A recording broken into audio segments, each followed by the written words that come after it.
the real issue, which has still not been resolved, which is China's land grabs. And as you mentioned, Vishnu, that only disengagement has happened. There has been no de-escalation, no de-induction of forces from the frontier, and certainly no rollback of the Chinese incursions. In fact, India has given up its own demand. The army chief said it, that there has to be status quo ante. The MEA said in statements that India will insist on status quo ante as a prerequisite for fully normalizing relations with China. Today, and this isn't even appearing in Indian media. India has quietly given up that prerequisite. Nobody's talking about status quo ante. Instead, we're talking about peace and tranquility along the LAC. So right. in other words, we have moved from status quo ante to peace and tranquility. So who's yielding ground? Yeah. No, absolutely. I take your point. And I mean, we need. There's all the reasons that you have explained. We need to be wary of this relationship. But John, let me come back to you at this stage. For all the reasons that Brahmachalani mentioned, India and the United States do remain, at one sense, important partners, strategic partners. In a sense, as a buffer, India needs to be a buffer to China as a growing economy for all these geopolitical reasons which have been outlined. And yet Trump wants his own trade deals with China. He wants a greater engagement with China. And therefore, there is that aspect of it as well. Do you believe that this is a larger churn where America first has to figure out what it wants to do with China? Do you want to be a partner? Do you want to be an adversary? How is Washington looking at Beijing before we can actually figure out how Washington and Delhi can work together, as far as China is concerned? Well, I think there's a growing consensus in Washington that China is an adversary of the U.S. that aims to undermine the U.S. at every turn. Yet I think there's a certain element, in the Trump camp of trying to appease China to maybe get it to back down on some of its belligerent activities, both militarily and also it's stealing our secrets from our universities and so forth. But I think that's entirely naive. I think the United States and India are both democracies. All the other members of the SCO are authoritarian regimes. But India, stands alone. You're the largest, nation now in Asia. You have more population than China, and you're a growing economy. And I think the United States should be focused on building a closer, friendly relationship with India instead of pushing India into the Chinese sphere. What I'd like to do very briefly is actually go through a couple of very important talks. We keep talking about Xi and Modi, and that's, of course, at the highest level there is. That said, it's Wang Yi, the Chinese foreign minister, and Ajit Doval, our special representative, and of course our foreign minister as well, who've been engaged in talks. After Galwan in 2022, Wang Yi visited India. Then in September 2020, September 2021, the External Affairs Minister met Wang Yi as well. 2023, on 2 occasions they've met. And 2025, there have been 2 occasions as well. Remember, the foreign minister went to the SCO foreign ministers meet in China just a few months back. And now Wang Yi, just a few days back, was here in India. And I would suspect that it's this level of engagement which is actually propelling whatever it is that we may be headed towards. So Sana, would you like to sort of perhaps comment on that? Because what we have seen is Ajit Doval and Wang Yi pretty much reach a consensus that, look, we want to figure out the boundary issue. We want to delimit the boundary. We want to sort out problems in Ladakh and in the east. And now our political leaders have to give us the signal. That to me is the summary of what the two have achieved, which is actually taking things forward a big way. Do you actually believe that everything has been done short of the two sides getting down to the business of actually figuring it out once and for all? I don't think so. I think it has existed for over 70 years, and I don't really see the boundary dispute is going to be resolved anytime soon. And it's primarily because of China. I think India has shown willingness. India has done whatever it could to conveyed to China that this is an issue that needs urgent resolution, but we haven't really seen anything on that front. And of course, it's in China's interest to keep Yeah. it alive, to keep it intact. So I think I don't see a major big breakthrough on the border dispute. And of course, all these talks have been happening since at least the 1990s. Special representative talks have been going on since 2003. This is just considered as a confidence building measure. So I think I'm losing hope with respect to confidence building measures. China has been violating all these agreements, confidence building measures. So I have no evidence I can see, and I can say that, now it's not going to happen again. And then I think it's not a matter of when, if, it's a matter of when is it going to happen. So I feel that it's nice, it's good that we are having engagement, we are having dialogue with China. But then I feel somewhere that we have to keep the border dispute on the front. We cannot afford to have the border dispute on the back burner again. Otherwise, we are just living the same story. We are doing the same thing all over again. Right. And I think we talk about India's status, it is just not interest to do the same thing all over again. Shiv, can I make a point? I would suggest that when we see President Xi and Prime Minister Modi meeting a little while later on, it's not going to be that euphoric, shaking hands and hugs and all of that. That's Modi's style, right? The photo op. I would suggest it's going to be much more formal, polite, dignified, and that's it. Yeah. Because I don't think Delhi knows fully well you don't want to get ahead of yourself. Correct. There's too much baggage over there. Yeah. No, you want to take it forward. I wouldn't second guess, the Prime Minister or the diplomatic machine either on China, especially in the context of what has happened in the last 5 years. I agree completely with Dr. Chelani when he says this is Reset 3.0 and that this is a continuation of what happened in Kazan and the handshake there. But let us not play down the fact that what Trump has done in the last couple of weeks has shaped the quality of this engagement. It's not just another India-China engagement. He has completely revamped, shaped, accelerated, catalyzed, whatever you want to say. I don't want to overstep there as well, because when it comes to India and China, but you're all entirely right. adjectives are subject to change at short notice. No, but just to add to what Shiv is saying, if you've got the White House advisor to Donald Trump saying that India is a strategic freeloader and that the path to peace as far as the Russia-Ukraine war is concerned goes through New Delhi. India is, what was the word that he used for oil? India is profiteering from oil, and he used some other words, laundromat, right? India is a laundromat for Russian oil. Right, we buy the oil, we process it, and we sell it out. Now, who benefits from that? America benefits, by the way, as well from that. Otherwise, there'd be an oil shock. John Rosamondo, I just wanted to come back to you for a quick further comment. You would have seen what's been reported in the papers in the last 24 hours. The New York Times had a very interesting piece on, the potential breakdown between Modi and Trump, on how Trump apparently insisted that he brought an end to the war, the mini war between India and Pakistan. As war correspondents, Shiv and I can assure you that that's just not the way it happened, because we track this minute by minute. We've spoken to everybody there is to speak to in this system. And yet Trump absolutely, totally insists on this.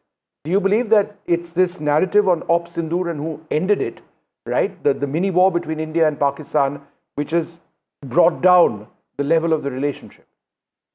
Well, I think talking to my sources, that's a big part of it. A lot, there seems to be a lot of egos going around. With Trump wanting more "quote unquote" gratitude from India for ending the war, and I think that President Trump really needs to back down a bit, because he's turning our greatest asset in Asia and push in alienating India. So I would ask the president to back down, because he's not doing anything that's in American interest or in the interest of stability and countering China. All right, not doing anything in the interest of stability and interest in China. All right, thank you all very much for being with us. We're going to move on with our coverage, and what we are now going to actually do is just remind our viewers of what we are looking at and why today is such an important day. In just a little while from now, approximately an hour, it's 9:30 a.m., right? That's right. Is when President Xi and Prime Minister Modi meet in Tianjin. It's a one-on-one meeting. They are, of course, there for the Shanghai Cooperation Organization, which is a very important regional body. Be that as it may, when Modi meets Xi, and given the history of the relationship in recent times between both countries, it's critical, particularly since both sides have indicated they want to reset. I would suggest that the economic aspect of this is very, very important. Yeah. China has said that they're willing to assist India as far as rare earths are concerned, fertilizers, chemicals, tunnel boring equipment. These are things that India needs. Border trade in those 3 or 4 points will be open. And of course, direct travel, air Flights, travel yeah. between China and India, which hasn't been around for a while. Right, that's going to almost certainly start. And for us, it's big because the Chinese are being very, very open about, let there be more yatris. Yeah. Let's open up more of the religious, the pilgrimage sites. And, that's a low-hanging fruit, as it were. I think the challenge is going to have to be about moving beyond cynical gestures, and for this to be more than, as Sana very correctly put it, a tactical thought. Just a sort of visible, thinly layered kind of engagement between India and China. The pressure will be on both sides to make full use of the kind of joint belligerence that both countries face from the Trump administration. And have something to show for it in Tianjin. That's the pressure that's going to be on both of them. But the important thing, Vishnu, is also, and we're going to have some diplomats on our coverage in a short while, is that nothing is over until that statement actually comes out. Up until the last moment, and you've covered summits of this kind, discussions are on and unlocked arguing until with the each last other. minute. They keep arguing with each other, Removing saying, no, language, remove this adding word. stuff. No, we have a problem Yeah. with this word, with Yeah. this line. Please change this. Absolutely. And between the Chinese and us, sometimes it's lost in translation. Yeah. Right? There have been statements in the past where the interpretation of a statement between Mandarin and English is just subtly different. Yeah. But in the context of the relationship, that can prove to be very, very problematic indeed. Meanwhile, Prime Minister Modi received a warm welcome in Tianjin from musicians playing classical Indian instruments to the strong diaspora community, hailing Modi's leadership and governance. This meet is crucial as the tensions between the countries linger over border concerns. China's growing support for Pakistan's military, as we mentioned, during Op Sindoor, and a tiff over water distribution specific to the Brahmaputra is a cause of concern. Here's a key report looking ahead at what may happen. A red carpet welcome in Tianjin for Prime Minister Narendra Modi. His first visit to China in 7 years. Soon after touching down in Tianjin, Prime Minister Modi met the Indian diaspora. He also enjoyed an Indian classical music performance by Chinese musicians.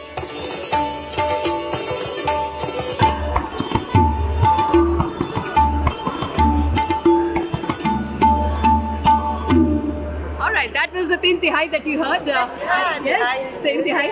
Why don't you answer? Tell me, what is it that made you choose Indian culture and tabla to learn? Not a very popular percussion instrument chosen by women. So why did you decide to choose the tabla? Because I think tabla it has the most complex and logic rhythm of the world. Because actually I am a Chinese shampoo player. In China, shampoo called Yangqi, it's in a different shape. So my PhD paper was focused on the improvisation of Indian classical music. This visit follows nearly a year of calculated engagements. And now, Prime Minister Modi is expected to hold talks with Chinese President Xi Jinping. But with tensions still lingering, can the two Asian powers bridge the trust gap and realign their strained relationship? From border tensions to security risks, the India-China trust deficit runs deep. Add to that China's deepening military ties with Pakistan that were highlighted during Operation Sindoor, and India's security concerns have only intensified. Although China condemned the Pahalgam attack, its double standards were on full display on the global stage, professing solidarity with India, all while arming a terror state. The Prime Minister's visit also comes as China recalibrates its foreign policy amid growing friction with the West. a sweeping trade war has only isolated Beijing further. And with the United States seen as a common rival, is China seeking genuine ties with India or just building alliances to counter the American pressure? Trade routes are reopening, people-to-people ties slowly rekindling. But as both India and China test a diplomatic reset, the big question remains, can both India and China move past the mistrust, or is it merely a diplomatic and a geopolitical convenience for Beijing? And joining us live from Tianjin this morning, continuing our coverage with all that's happening on the ground from the SCO venue, in fact, is Gauri Dwivedi, our executive editor. She and Aditya were the first Indian crew on the ground. A historic day. You know, Gauri, no matter what anyone says, the analysts are right. We should be cautious about what to expect from this reset. But it's an important day. There is no doubt about it. You're at the venue now. What's happening? Not long to go before the big meeting between Modi and Xi. Indeed, and let me start with it now to both Shiv and Vishnu in the studio and our viewers around the world watching this coverage. Yes, it's a very important day, a very historic day, simply because this is a meeting that is taking place in the backdrop of all that both of you have been talking about, the context, both from the trade point of view, the political headwinds point of view, and the national security concerns that both of you have highlighted. In 7 years, Prime Minister Modi is here in China. There is a highly anticipated bilateral meeting that will take place in just about an hour to go. And this is the SCO venue. Around the world, journalists have been coming. And the only question that everybody is asking is, what will come out of this summit? So trust me, this is a meeting. This is a bilateral that the world is watching. Every international journalist, every international expert that has spoken to here, since I came to China, the only thing they've asked is, what do you think is going to come out of the meeting between Prime Minister Modi and Xi Jinping? So we are tracking this, the world is tracking this, and so is Donald Trump as well. So three important things that we need to sort of highlight here in the coverage as we wait for the meeting and the big messaging to come out of it.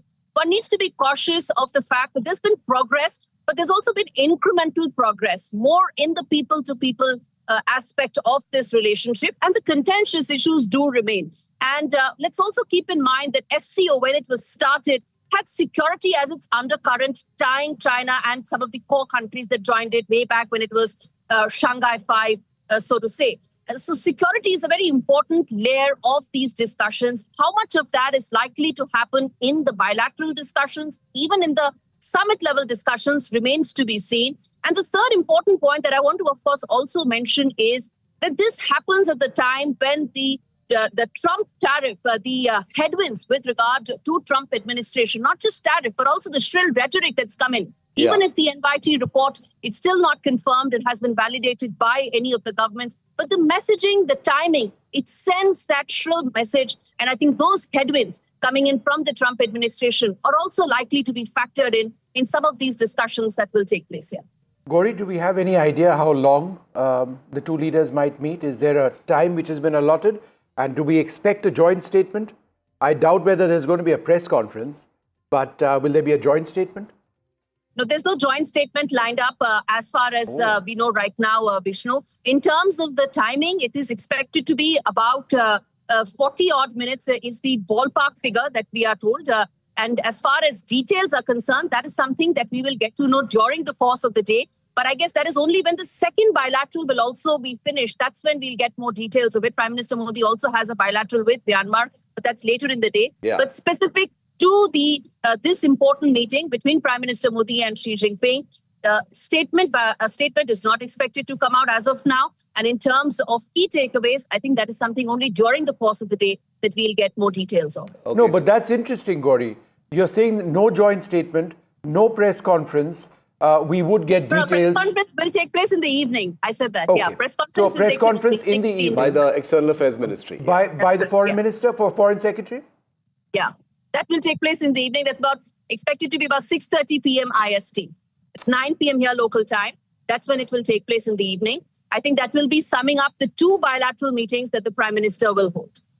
All right. So that's absolutely key. We'll get a clear idea of what's taking place. So those are the facts for now. Let's put that caveat right now. Those are the facts for now. If things change in the next 51 minutes and they decide that the timings are going to change, or there is going to be a brief statement or maybe a joint statement, we don't know. But as of now, as Gauri is reporting from the SCO, there is no joint press conference or joint statement lined up at this point of time. And let's be very clear, Gauri is standing right in front of the SCO venue, NDTV reporting live from there. We're getting inputs from inside, outside, from the Indian team, from our contacts within the Chinese government. No, but Shiv, well. it is an issue. I won't use the word issue. It is interesting. For sure. That there is not going to be a joint statement. Yeah. This to me indicates that in as much as there may be some sort of progress, it's not going to be at the level where both sides are coming together and saying we have jointly agreed on something. What will happen by the end of the day is India will say that, all right, these were the discussions which were held. This is what we have decided to do in a very matter-of-fact way. But the fact that you don't have a joint statement, at least not yet, right, is indicative to me. And I think that's an important point. Let's see what Gauri thinks about. Gauri, the two sides, as we understand it, were trying to negotiate the possibility of having something to say or something to share jointly, when the two leaders meet in China. Obviously, it's not easy at all. But if there is going to be no joint statement, probably all of those announcements will come in the Foreign Secretary's briefing then. That is what the expectation is so far, Shiv. And, two things I would like to say. This is something that many within the establishment are saying, and many, in fact, close to the ME have also been pointed out, that let's not forget that this is actually an SCO summit meeting taking place in China. It is not a bilateral visit to China. That's a very important distinction to be kept in mind. Also, some of the contentious issues, there may be only incremental progress there. And that remains to be seen as to how much of that can be highlighted at the bilateral level. And there's also discussions that would have taken place for a summit declaration to be adopted, right? So that also is something that needs to be kept in mind. This is a summit declaration that comes after Raksha Mantri Rajnath Singh walked out of the defense minister's SCO meeting, where he did not participate and did not accept the SCO declaration then at the defense minister's level. So some of those discussions we would want an explicit mention, Gauri, on terrorism in the SCO declaration, right? Yeah. That position of ours will never change. So that is an expectation of New Delhi's, right? Of course, that will never change. And as far as terrorism is concerned, as far as Pahalgam is concerned, one also needs to keep in mind that these discussions are happening after that, after Operation Sindoor, after Pahalgam, after India sent out a new normal that any act of terror will be treated as an act of war. So those are the changes and after which this meeting is taking place. So for then, in terms of expectations, the sense would be to probably keep them more tempered, simply because the progress may be more incremental rather than game-changing in its nature. There can be no negotiation on mention of terror in any statement that comes out of the SCO. We saw Rajnath Singh actually walk out from the defense minister's iteration of what happened at the SCO in Tianjin. We'll keep a track of that. Gauri, enjoy the day. It's going to be a big one for you there in Tianjin. We'll keep coming back to you. The SCO venue right behind Gauri and Aditya. They're going to be inside the next time we probably speak to them. We're going to take a very quick break. Only 48 minutes to go for that big meeting between Modi and Xi. Come right back. NDTV is on the big story today.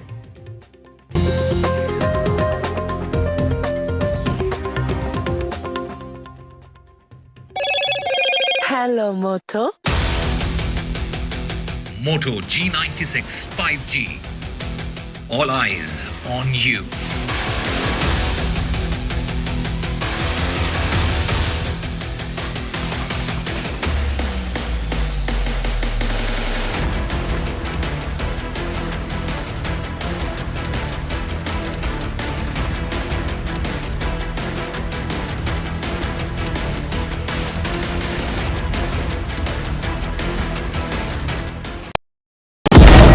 Breaking news का जमाना है।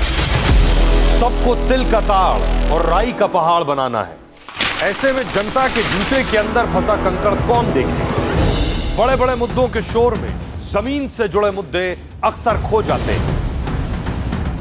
लेकिन देश तरक्की तब करता है जब जनता के माथे की शिकन हमारी हेडलाइंस बनती है। मैं सैयद सुहेल भारत को जीता हूं, भारत की बात बताता हूं एनडीटीवी इंडिया पर।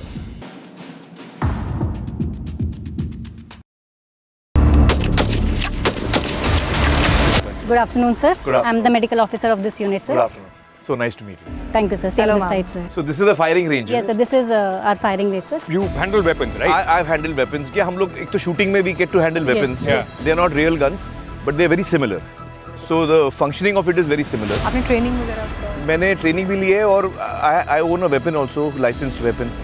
So I've shot in firing ranges in Mumbai and all. I'm a member also there. Wow. Ma'am हम ये क्या गन देख रहे हैं? ये इंसास राइफल है, sir. So this is Indian made? Yes, sir. Wow. And we'll be firing from, sir, AK-203. Okay. That is Indian made, That sir. is also Indian Yes, made. sir. Can I look at the bullets? Yes, sir. Sure, sir. This is the bullet of insas, sir. The bullet will be different for the AK-203, sir. So I can fire this? Yes, sir. But somebody needs to guide me. जो limber आपके आदेश पर आप line position लेंगे। अच्छा। और इसके बाद इसको यहाँ पर आप सपोर्ट लेंगे। सपोर्ट लेंगे। करेक्ट। लिम्बर में आप लाइन पोजीशन और बाट और खांडे का मिलाप रखते हुए और आप फोरहैंड ग्रिप पर पकड़ते हुए सीज का अलाइनमेंट करें। बर की आदेश पर आप मैगजीन वेट के अंदर पर घुसाना है। ओके। आगे सर। हाँ हाँ चलिए चलिए। Fire line of. हाँ लिम्बर ऑफ। फायर भर। चलो सामने टारगेट। अपना टाइम पर 5 round fire.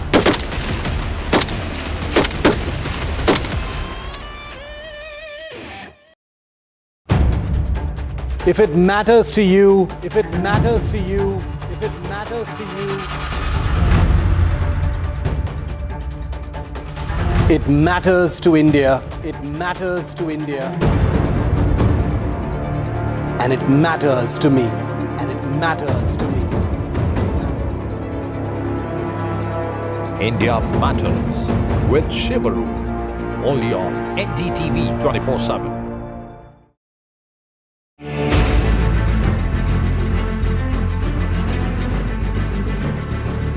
The biggest Modi visit in 7 years. The biggest India-China icebreaker. The biggest angle of the tiger and dragon. NDTV reports from Ground Zero, China.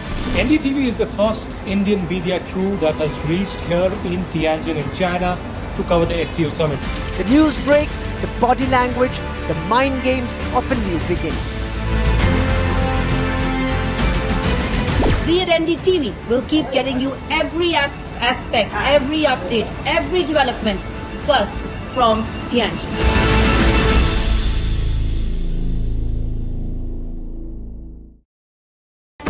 NDTV 24/7 is India's #1 English news channel on YouTube. Credible, compelling, always ahead of the curve. Thank you for choosing NDTV 24/7 as your trusted source for news. Vanakkam Tamil Nadu. Well, the battle for Tamil Nadu 2026 is open now. After Chief Minister Stalin rolls up his sleeves. And Vijay steps in as a star challenger. This is a mass gathering, not for cash. Meanwhile, a former Chief Minister, Edapadi Palanisamy, begins his fight back. The big comeback campaign by EPS has well and truly begun. These are all the ultimate players, and this is going to be the ultimate test.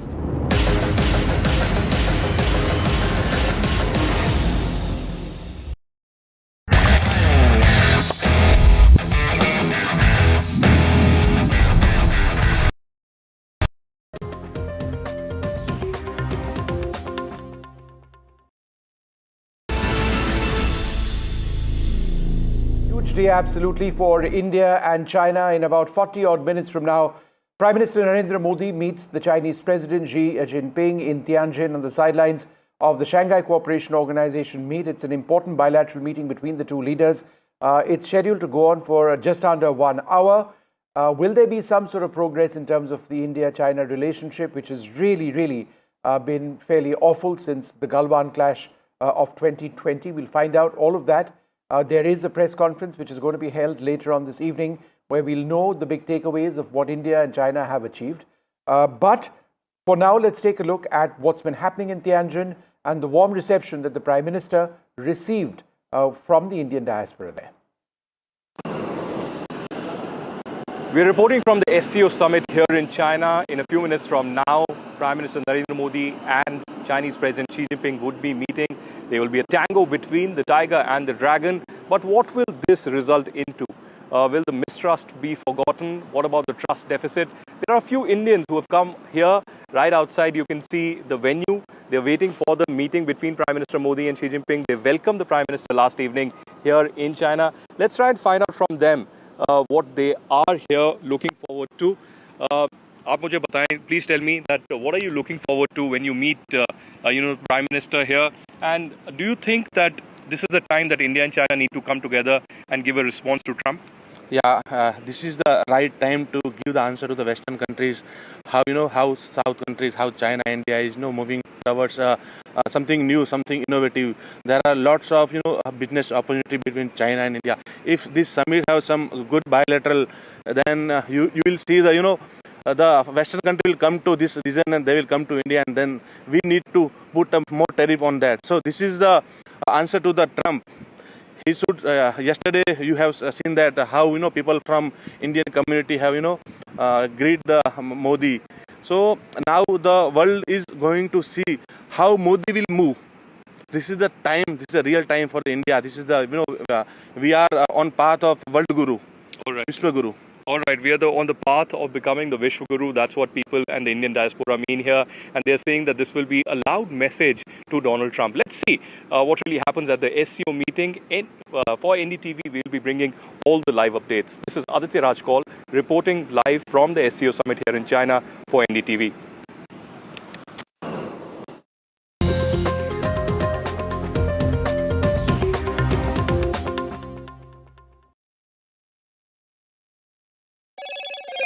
Hello, Moto. Moto G96 5G. All eyes on you.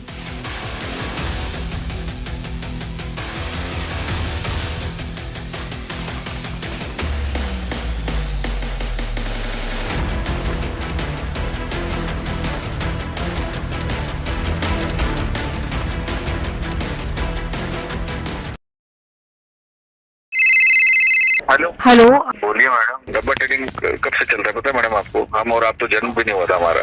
We investigated a shady advisory firm that has spent big bucks on advertising on the front pages of national dailies. ये आपको बिल्कुल उसका ऐसे हल्का सा भी खौफ नहीं है? मैडम एक बात, खौफ किस लिए रखना चाहिए तो बताओ, कौन सा गलत काम कर रहा हूँ मैं? After our report, we also saw NSE came out with a cautionary circular to the investors. Market Regulator Securities and Exchange Board of India has also come out with a release talking about the actions that it has taken. Cyber complaint has also been filed against the entities involved in this entire Dabba trading scam.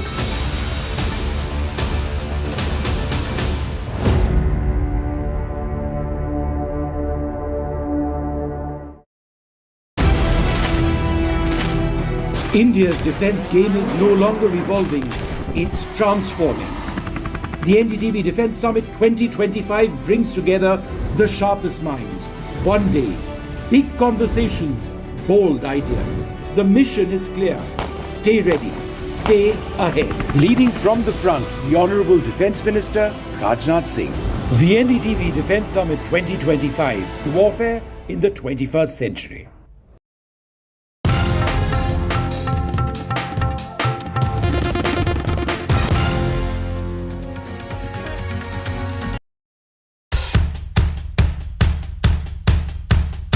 The markets move fast. And so should your portfolio. Expert insights, real-time stock picks. Do I buy Ola? Should I or hold lifetime ICICI CDSL for the long term? Buy, sell or hold. The answers you need, straight from the experts. Callers from India and across the world. Connect live, ask, decide and invest wisely. Your portfolio, your future. Ask Profit.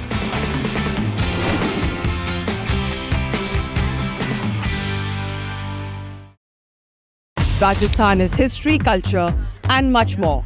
and I have been reporting on all things royal for more than 25 years. The colors, the culture and the complexities of the Northeast is different from the rest of the country.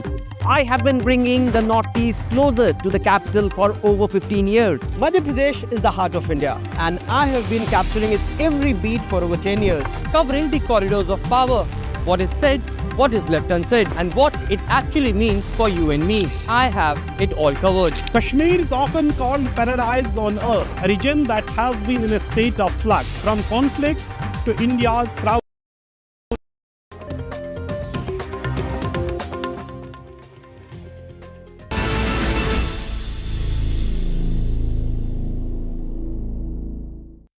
All right, well, just 35 odd minutes before Prime Minister Modi meets the Chinese President Xi Jinping, as we wait to see, and we hope to have some images of that and get details through the afternoon on what really transpired in those talks as India and China get into a reset mode. Let's take a look at what the Prime Minister has actually told a Japanese newspaper, which asked about, the prospects of this meeting. Remember, the Prime Minister headed to China from Japan, where he's had a very successful visit. He says that India seeks a stable, predictable and amicable bilateral relationship with China. India and China are neighbors and the two largest nations on earth. In terms of population, the ties are crucial for a multipolar Asia, and a multipolar world can have a positive impact on regional and global peace and prosperity. It is important for India and China to work together, and working to bring stability to the world economic order is important. India is ready to advance bilateral relations as well. On President Xi's invite, India, in other words, the Prime Minister, is traveling to Tianjin for the Shanghai Cooperation Organization Summit, and positive progress is being made in our bilateral ties, and there is an effort to enhance strategic communication to address our developmental challenges. So that's what the Prime Minister has told the Japanese newspaper ahead of his visit to Tianjin. That's where he is now, and that's where in 34 minutes from now, he's set to meet the Chinese president. Stay tuned.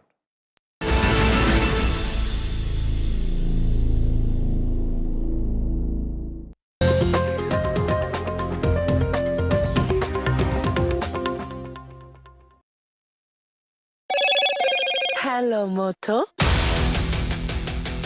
Moto G96 5G. All eyes on you.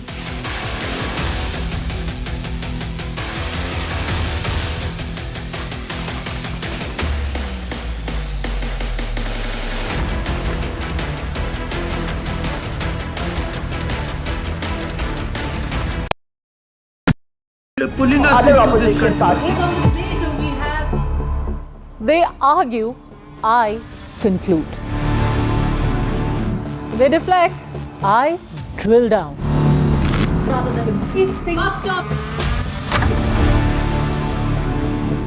This isn't a free-for-all. It's a reckoning. No filler, no fog. Only the facts and where they lead. Every night at 9, the case closes because the buck stops here.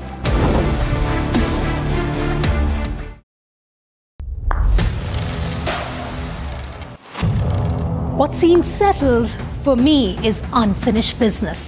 So I rewind. I pause. I reflect. I dig until what's buried stands up to be counted. Breaking ground, not just headlines, the meaning behind them. This is Breaking Ground with me, Vedika Sood. Presenting the all-knowing, all-powerful Tech Guru. Whoa. Guru? I'm no guru. Okay. I'm just a guy who loves his tech. A show where the mysteries of megabytes and motherboards shall be unraveled. Bro, nobody talks like that anymore. This is all about connected ecosystems, EVs and AI that you can use in your daily lives. We aren't talking about time travel yet. Gadgets tested under extreme conditions. But why? I review tech for people like you and me. You know what? Let me take it from here. All right. Tech isn't that complicated. In fact, it's about making our lives simpler, better, and more fun. That's what we do on Tech 360. Real talk, real reviews, tech that you can actually use. Tech has changed. So should your tech.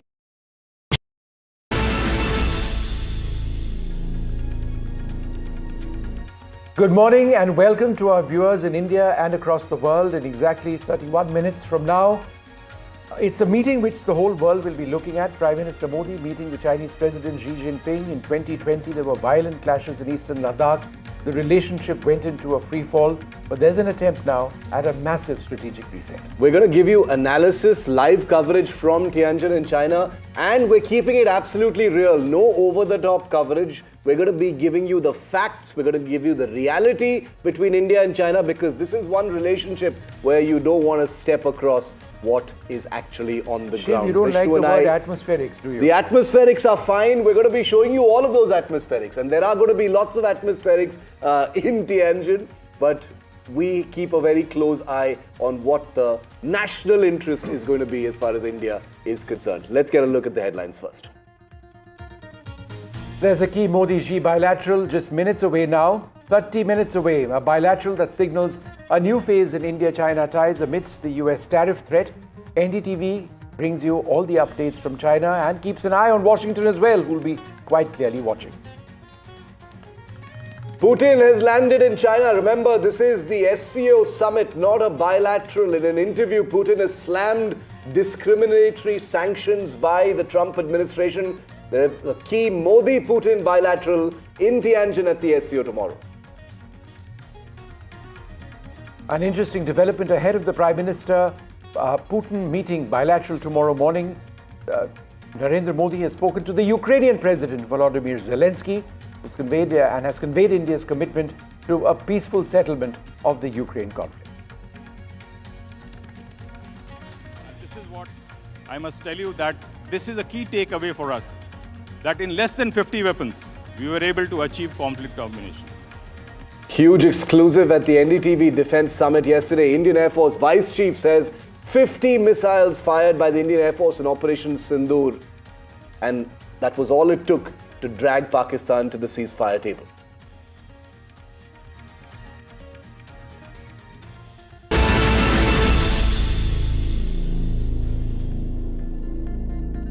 And it's only 30 minutes to go, less than 30 minutes to go for the big Modi-Xi bilateral. It's a meeting that is expected to start at about 9:30 today. We are told it could last about 40 minutes. The two leaders will be, of course, joined by their teams, an interpreter as well.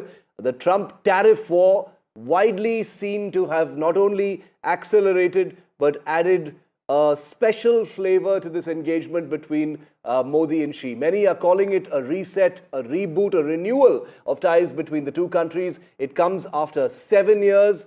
It comes after the Ladakh standoff between India and China as well. And we've got Aditya Raj Kaul and Gauri Dwivedi on the ground in Tianjin, Vishnu, this morning, tracking the last 30 minutes before this big handshake. So, Aditya, let me come across to you first. What are we going to actually see? Is this happening deep inside? Will video be released presumably at some stage?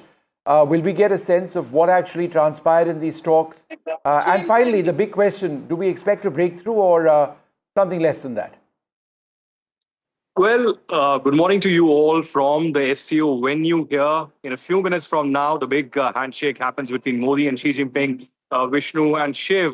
But clearly, there's been a lot of talk about, the reset of the ties really diplomatically. I won't go that far. That's a far-fetched thought as of now. I would, in fact, say that this is slow beginnings that are being made. And of course, just like Shiv says, that we need to thank Trump and the White House for, trying to hasten this entire process, really. But there's been a lot of mistrust, honestly, on a serious note. Apart from Galwan, the Pakistan being supported by the Chinese intelligence, and the way during the Operation Sindoor they were supporting them has been noted by New Delhi very, very seriously. And that is one of the instances that will be quoted here during the meeting about the Chinese support to Pakistan. There needs to be condemnation on terrorism. There cannot be any differentiation between good terror and bad terror. The cross-border terrorism emanating from Pakistan needs to be condemned in the presence of the Pakistani Prime Minister Shehbaz Sharif. here at the SCO meeting. But, apart from that, people-to-people contact, of course, the Kailash Mansarovar Yatra beginning after many, many years. Apart from that, a direct flight between Delhi and Beijing. The hydro sharing of statistics is very key and needs to be implemented. Mind you, there's only consensus that's been achieved. Those 5 points that were suggested during the Wanghi and Ajit Doval meeting a few days back in New Delhi. But there's a lot that needs to be implemented in practice that needs to be awaited. I see some headway when it comes to people-to-people contact. Yeah. But, major decisions or major strategic maneuvering will certainly not happen here. It would be much more than what we saw in Kazan. There have been several meetings already. But I would say bigger than the China-India meeting, the Modi-Putin meeting is something that could perhaps have much more when it comes to headlines. In fact, I wanted to talk to you a little bit, Aditya and Shiv, about that. Here you've got Volodymyr Zelensky and Prime Minister Modi having a phone call where India says that we want peace as far as Russia and Ukraine is concerned. Navarro made that remark, that silly remark, that the path to peace goes through New Delhi. New Delhi, in a sense, has never disputed that. We've had our Prime Minister go to Kiev. I was there for that, trying to ensure that there is a peace. He kind of preempted that, looks like. But it is quite interesting that tomorrow Putin and Modi have a meeting. They'll be talking about all sorts of things. If Prime Minister Modi were to reach out to the Russian president and say, get on with getting this peace happening, then India might actually have a role. And if things do work in that way, then perhaps Washington will not be as irritated about us importing Russian oil, which will happen irrespective or not of whether Washington is irritated. I'm just trying to see if there is a jigsaw over here which works and forms a particular shape. Aditya. Well, certainly. Of course, it's a big meeting between Putin and Modi. This Modi is one of the leaders, all across the globe who went to Moscow, who went to Kyiv and met both Putin and Zelensky and spoke to them about peace. Modi is one leader who actually spoke about not just about this is not being an era of war, but also how solutions cannot be found in the battlefield. That became the mantra of the G20 in 2023 at Bharat Mandapam, where a historic consensus was achieved. But we have come a long way from that time. There's been continuous, shelling that's been happening, rockets being fired, a lot of killings in Ukraine. As I said earlier, the US president came on this flank of building on peace and ceasefire between Russia and Ukraine. But in the last 6 to 7 months, nothing really has been achieved, apart from the Alaska summit, which came out with veiled threats, etc. But nothing concrete came out of it. So Modi-Putin meeting is very, very critical. And Zelensky's huge social media post clearly indicating that he has reached out to Modi ahead of the SCO meeting clearly is the indication of the fact that Zelensky and Ukraine have faith in India, have faith in the largest democracy in the world, that we can certainly play a critical role in building on the peace momentum when it comes to Ukraine. What were the noises you were hearing there in Tianjin and the other parts of China, Aditya, when the Zelensky social media post arrived? That was a little unexpected. We do know the two leaders have engaged, but it landing, the Prime Minister taking that phone call in China, before this meeting, a couple of days after Pete Navarro said all those very aggressive things, calling India a strategic freeloader, saying, the path to peace passes through Delhi. What were Chinese journalists and others you were speaking to saying? Well, Maharaja of tariffs, of all, such statements coming in from there, the bullying that's been happening. Everyone is noticing this. The American media has taken, American media has reached here at the SCO summit. In fact, I was traveling with one of the top channels of the US here who have flown in here from Hong Kong. And their whole idea was around the tariffs, that how is India going to deal with the tariff threat and that when tariffs have really been implemented. And who knew within 24 hours, everything is going to completely change, Shiv. It's not merely tariffs. It is India's increasing role in global standing. And of course, how India has been approached by several countries, including the Ukraine president, for the peace process really to begin. So we'll have to wait and watch what Modi really conveys to Putin, because it's not just about peace, it's about tariffs, it's about a lot that's been happening all across. So main SCO summit and the joint declaration would happen today, but the larger message, the larger headline and the big developments in the strategic policy maneuvering is about the Modi-Putin meeting really. What is going to happen from that?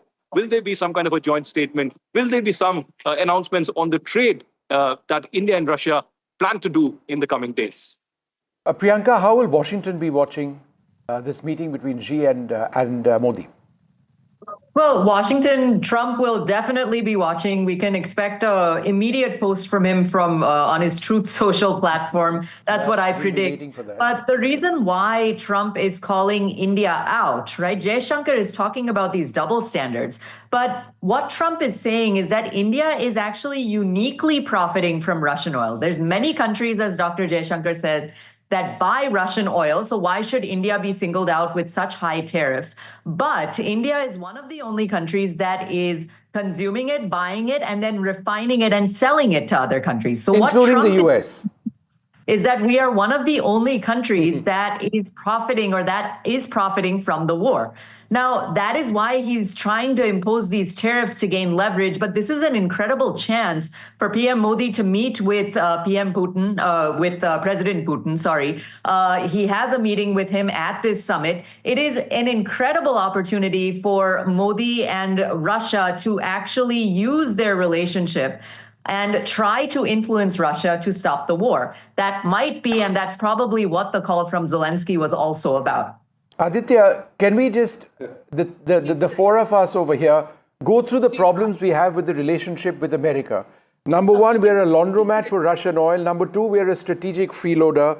Number three, the war to peace. Maharaja of tariffs. Maharaja of tariffs. The path to peace between Russia and Ukraine passes through New Delhi. H-1B visas are a problem. Students told 4 years, take your degree and get out. Right?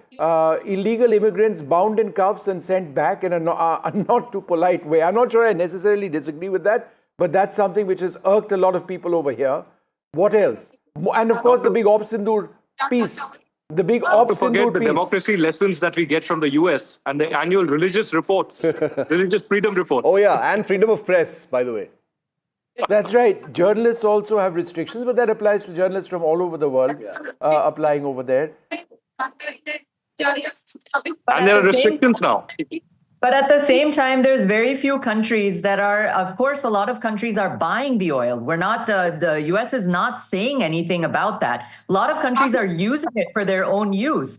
But India is one of the only people or one of the only countries that's profiting from it because we're selling it. That's exactly what Trump is saying. This, according to Trump, is why India is being unfair because we're acting like a middleman and profiting off of a war. But the United States is buying some of that oil. That's the hypocrisy here. There would be an oil shock, Shiv, if India were to stop that. I'm not saying that you're justifying it, Priyanka. I'm only saying that this entire argument being raised in the United States, it's a frivolous argument. There would be an oil shock if India stopped importing Russian oil. There would be oil inflation quite possibly. Who uses refined Indian oil? It's not just India. Countries around the world do that. And it's helped. In the past, the US has said, okay, fine, go ahead and do it. Why has this emerged all of a sudden? Aditya? Yeah. I mean, the Americans have facilitated it. And now suddenly they take a U-turn. The former US ambassador to India, Eric Garcetti, had put out a huge statement saying that, yes, we understand why India is doing this and we encourage India to do it. And why this complete U-turn now? So this has shocked Indians because there is a strategic bilateral global partnership between India and US. A strategic partnership and sanctions cannot go all together. So I think there would be, strategic calculations that would be made by the White House as well. Perhaps it's time that there needs to be a course correction. But with Trump, you really do not know whether that will happen now or not. Shiv is a big friend of Trump's, and he was debating with me a little while earlier. If we ran a prominent caption, Nobel for Trump, things might change. Guys, by the way, Trump, Vishnu's right, Trump is a good friend. I'm a big admirer of him. I've been hearing murmurs, guys. Priyanka, weigh in on this first. About Trump's planned visit to India later this year for the Quad. What's going on? We've been hearing rumors. There have been some reports. There have been some corrections. I can only imagine what's happening in your WhatsApp, Aditya. But Priyanka, what are you hearing?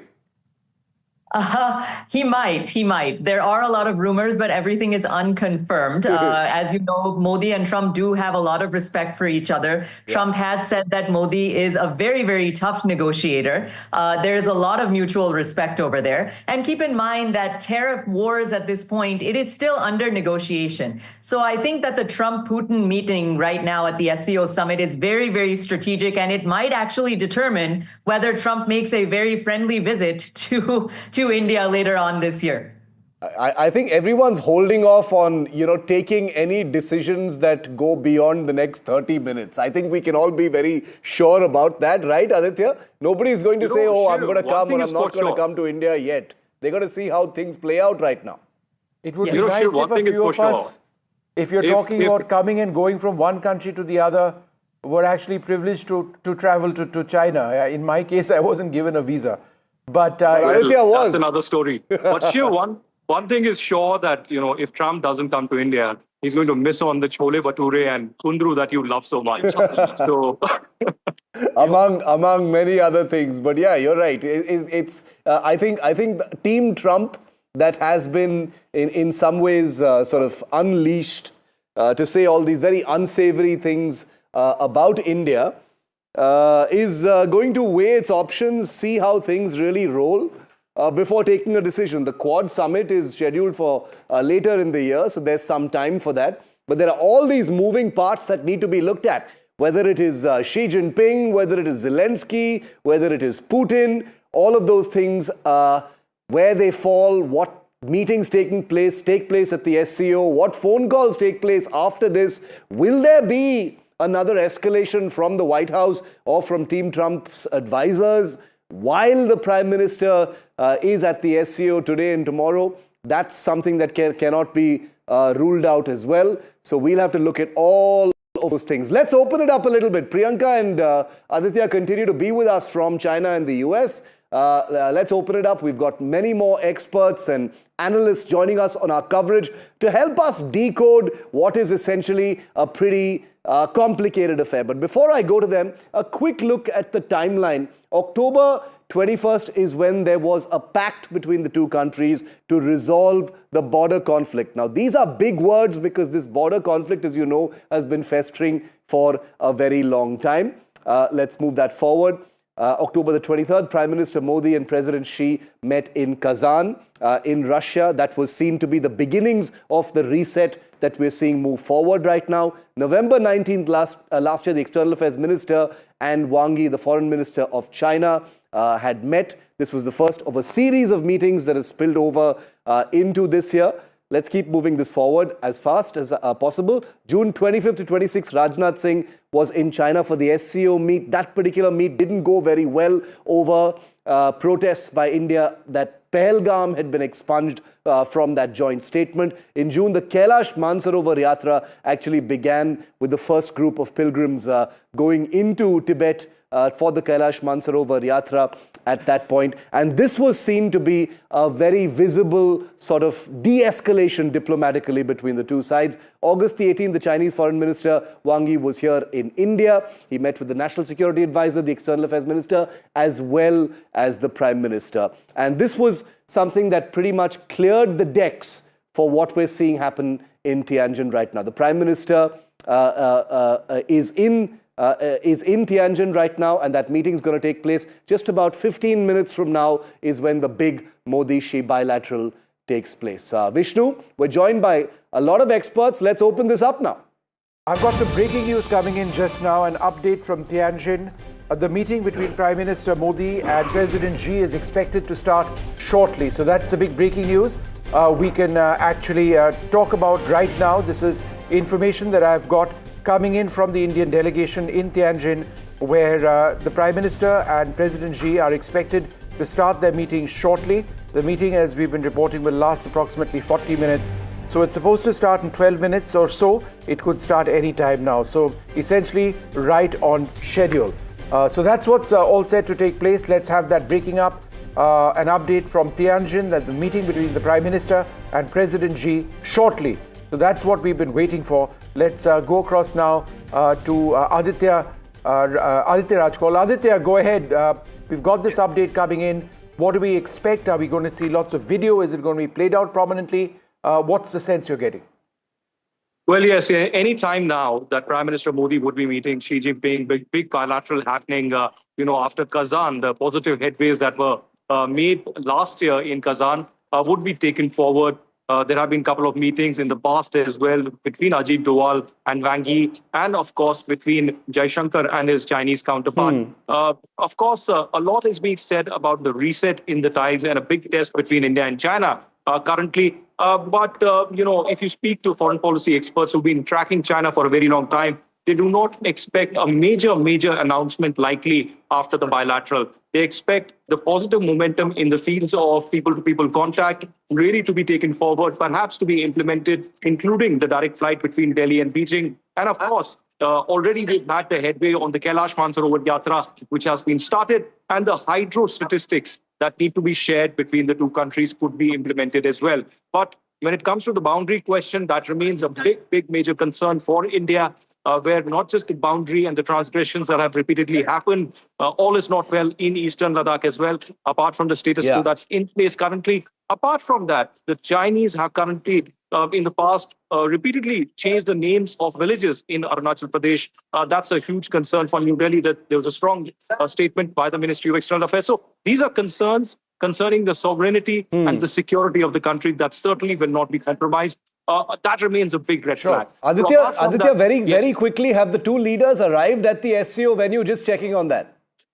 Well, my information is that the bilateral is not going to happen at the SCO summit venue. It's going to happen at the hotel where Xi Jinping is staying. Yes. The Prime Minister is moving out of his hotel, which is the Vanda Vista Hotel in Tianjin, and then moving towards the other hotel where the Chinese delegation is. And there the meeting will begin any moment in the next 10 to 15 minutes, which will go on till 30 to 40 minutes. And perhaps by later tonight, at around 6:30 p.m. India time, there will be a press conference by a senior diplomat of India to give us details on what really happened and transpired in the bilateral. Okay. All right. The latest update is from the sources in the External Affairs Ministry is that meeting between the Prime Minister and President Xi will begin shortly. Let's open this up, shall we, Shiv? Adil Brar, China expert, joins us.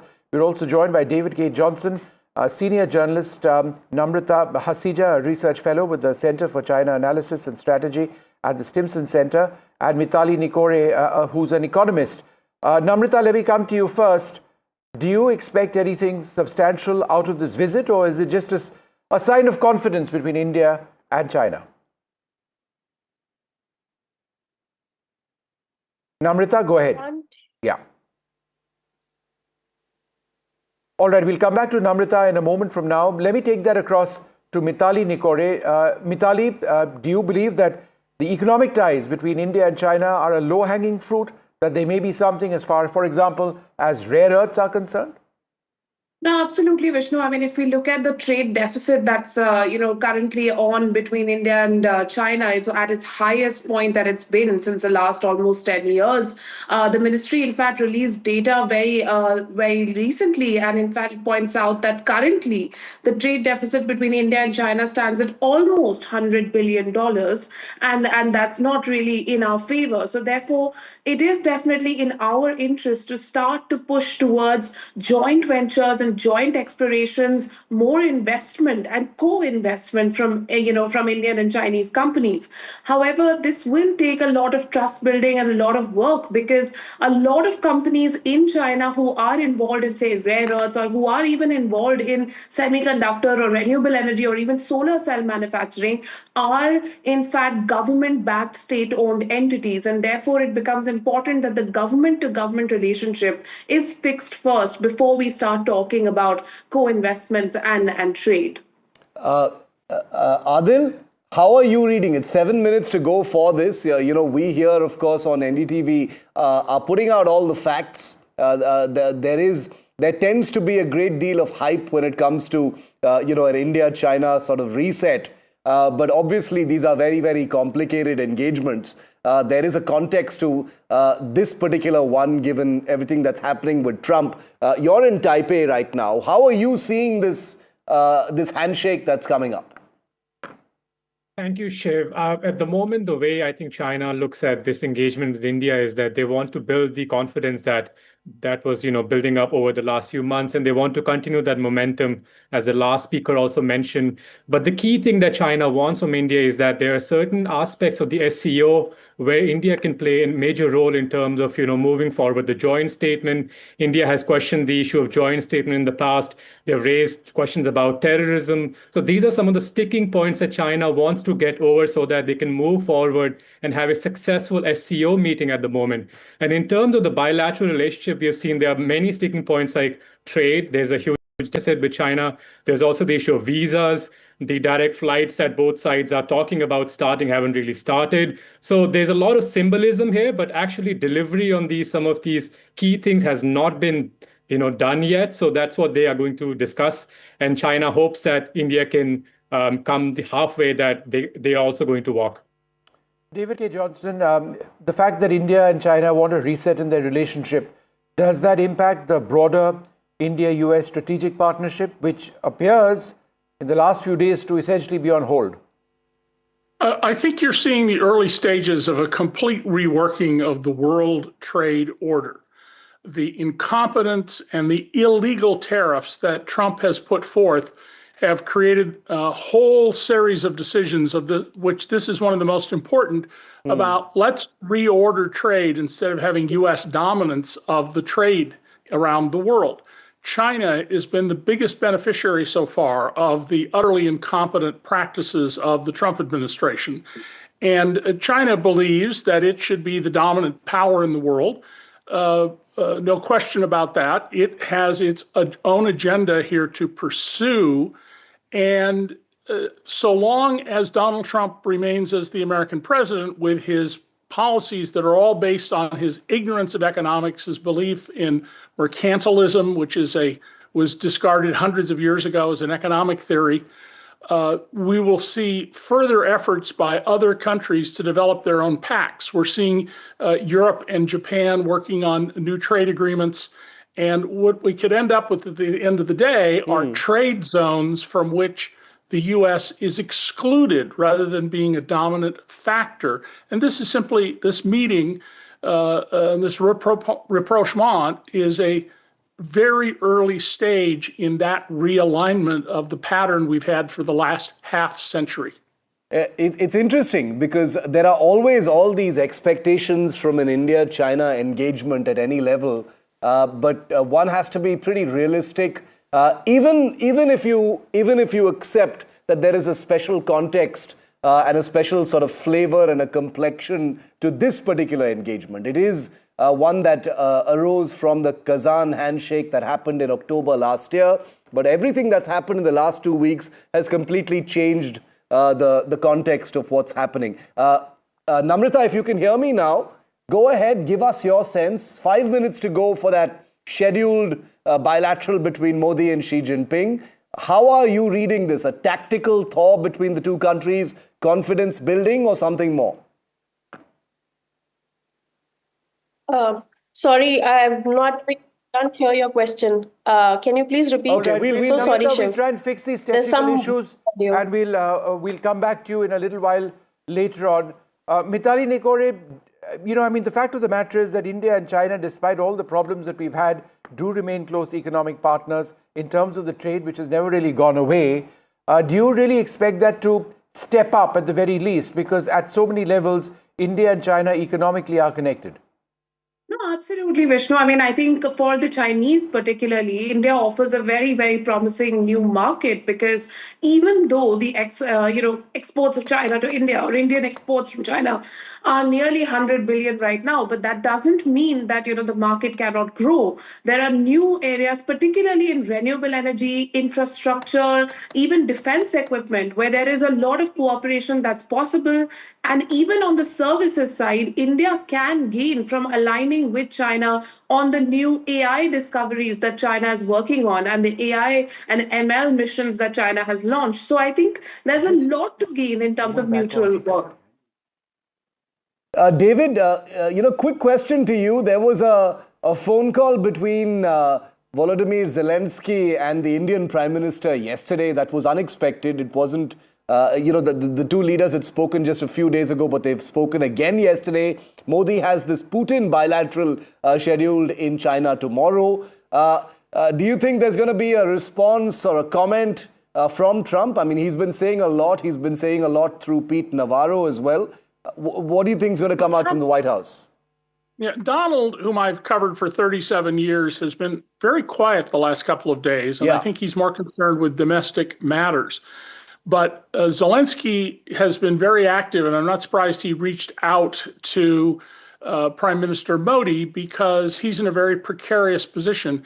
And any thought that Vladimir Putin, unless forced by the rest of the world to stop, is going to cease his effort to conquer the free people of Ukraine and put them under the Kremlin's boot, I think is foolish. It's very clear what he intends to do. It's very clear that Ukraine is not his total target. He wants to rebuild the old Soviet Union, at least geographically. And he's very clearly a war criminal. He's been indicted as a war criminal. That's why he can only go to certain countries. Otherwise, he's subject to arrest. So in the background of all of this, though, never lose sight of the fact that what's happening all over the world, the instability in the world, is because Donald Trump doesn't know anything. He knows nothing of world history, of economics. He's a con artist. He's the greatest con artist in the history of the world. He doesn't understand anything about conflicts between countries. And one of the best indications of that is higher tariffs on India, the seventh largest trading partner of the US, than on Pakistan, a country with a well-developed history of working with terrorist organizations, often contrary to the interests of the United States. I mean, what else screams the incompetence of Donald Trump? By the way, you guys said something earlier that is not factually correct. The United States does not have a shortage of oil. We are energy exporters at this point. For every 5 barrels produced by Saudi Arabia, the U.S. produces 6 or 7 barrels. We have a surplus of energy, fossil fuel energy. Interesting. Okay, that's an important fact that you've put on the table. I just want to a quick heads up to all of our viewers tuning in that the scheduled time for that Modi-Xi bilateral has arrived. So we'll have exactly 9:30. We'll have a confirmation any moment now about whether the two leaders are meeting right now at that hotel in Tianjin, China. Images, of course, will come in a little later. It's a closed-door bilateral, as you can imagine. The two sides will be speaking. It's supposed to be a 40-minute conversation. Adil, the context of takeaways, there's always talk of, what do you expect? We are hearing there isn't going to be a joint statement, or a joint press conference. There's likely to be a briefing later in the day by the foreign secretary. Any expectations from this? Anything concrete at all? Remember, Shiv, last June we had the SCO summit and Prime Minister Modi decided to skip that. And having Prime Minister Modi in China is a big win for China, for Xi Jinping personally. And they're going to host a big military parade in just a few days. And this is the whole symbolism in the context of what China wants to achieve from this SCO summit. We may not have the joint statement. It doesn't look like there will be one. But just having Prime Minister Modi in China, physically traveling for this summit, sends a big message to Washington, especially that China is not alone. There are differences between India and China, but there are also certain areas where India and China can work together despite their difficulties. And that's what will be the message that Washington will take away from this. I just wanted to go back to David for a moment. David, I take your point about the US being a net exporter of oil.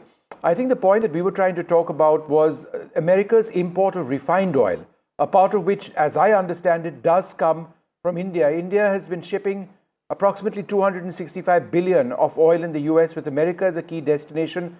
Last year, it was at about $38 billion. That included items like diesel, petrol, blending components, fuel oils, and aviation turbine fuel. I mean, this is extraneous to our broader discussion, but I think that's the point that's been made over here. Yeah, you're exactly correct about that. The U.S. is in this bizarre position, and it goes again to the utter incompetence of the Trump administration, that it is objecting to the oil being refined and resold by India, that it's getting at a great discount. India is getting oil from Russia at about 20% below the world price. and the U.S. is indeed importing some refined fuels from India and other places. But overall, it does not have a shortage. It has a surplus not at all. Of energy. Yeah. But in all of this, keep in mind that the leaders in China, who are very smart, highly educated people, look upon the Trump administration as their opportunity to step forward now and become the leading country of the world. Yeah. India and China 500 years ago were the two wealthiest nations in the world, and they're both on the rise. And the leaderships in both of those countries are highly competent, highly educated people, trained in diplomacy, trained in geopolitical issues. That's not Donald Trump. Donald Trump didn't know what happened in Pearl Harbor in 1941. I mean, I don't know how anybody in the world could not know the event that launched what was a European war into World War II, but he didn't know that. That's an example of how completely out of touch he is and how poorly educated he is. You're right that he's been quiet for the last couple of days, obviously preoccupied with domestic issues in the United States. But everything's happening right now in Tianjin in China. We'll have a confirmation shortly about that bilateral taking place, starting off between Modi and Xi Jinping. We've got a piece on what the Indian diaspora in China thinks. As Adil Braj just said, very important message that the Prime Minister has physically traveled for the SCO summit. We were the first to report that here on NDTV. Let's just show you that piece here by Aditya Rajkol on the ground in Tianjin. We're reporting from the SCO summit here in China. In a few minutes from now, Prime Minister Narendra Modi and Chinese President Xi Jinping would be meeting. There will be a tango between the tiger and the dragon. But what will this result into? Will the mistrust be forgotten? What about the trust deficit? There are a few Indians who have come here. Right outside, you can see the venue. They're waiting for the meeting between Prime Minister Modi and Xi Jinping. They welcomed the Prime Minister last evening here in China. Let's try and find out from them what they are here looking forward to. आप मुझे बताएं, please tell me that what are you looking forward to when you meet Prime Minister here? And do you think that this is the time that India and China need to come together and give a response to Trump? Yeah, this is the right time to give the answer to the Western countries, how South countries, how China, India is moving towards something new, something innovative. There are lots of business opportunity between China and India. If this summit has some good bilateral, then you will see the Western country will come to this region and they will come to India, and then we need to put more tariff on that. So this is the answer to the Trump. He should. Yesterday, you have seen that how people from Indian community have greet the Modi. So now the world is. All right. Breaking news now. We can confirm that the bilateral meeting between Prime Minister Narendra Modi and President Xi Jinping has begun. We'll get Aditya Rajkol in just a moment. Exactly on time, Shiv. Yeah. And we're first to break on NDTV. This big story that's now happening.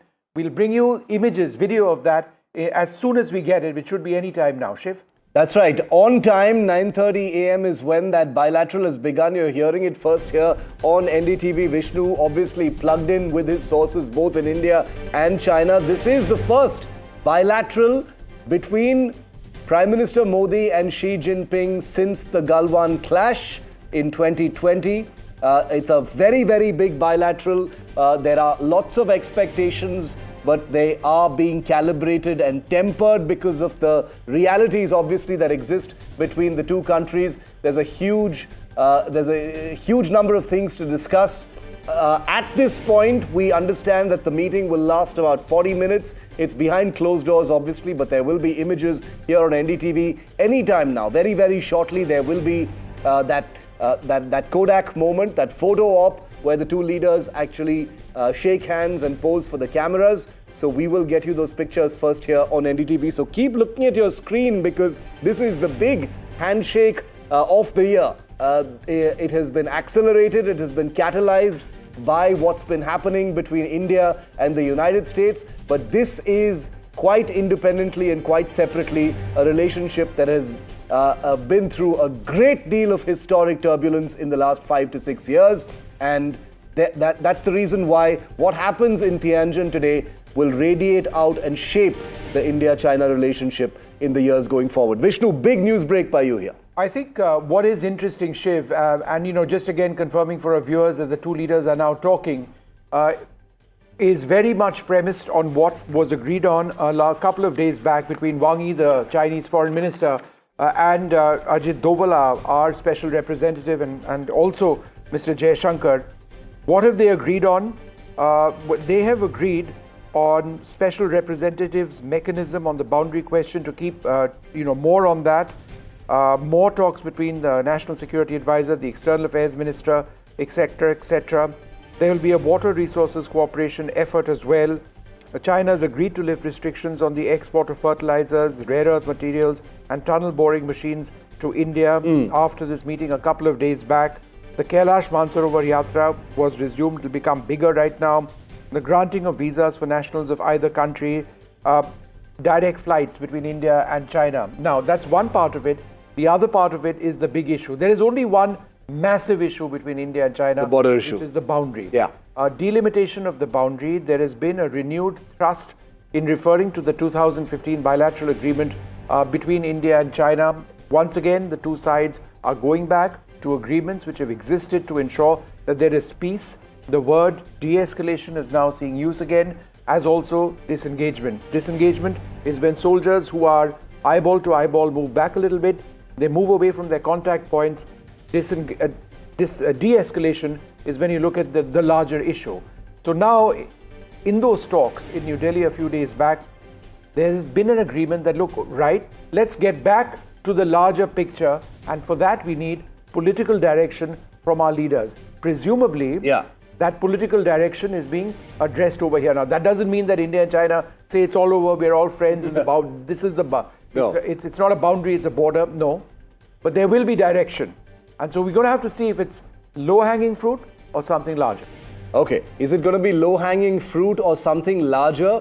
We will know in the next maybe 20-25 minutes. I'm guessing the first indications from this meeting will come out. There will be lots of analysis of body language, about the initial comments, the public comments, whether there's going to be a joint statement. As of now, there is going to be no joint statement. But Aditya Rajkol is on the ground in Tianjin. Priyanka Deo joins us from Chicago. Aditya, a confirmation that the meeting has begun. Just take us through very quickly what you've been hearing. No joint statement expected as of now. It's going to be a 40-minute conversation, Aditya.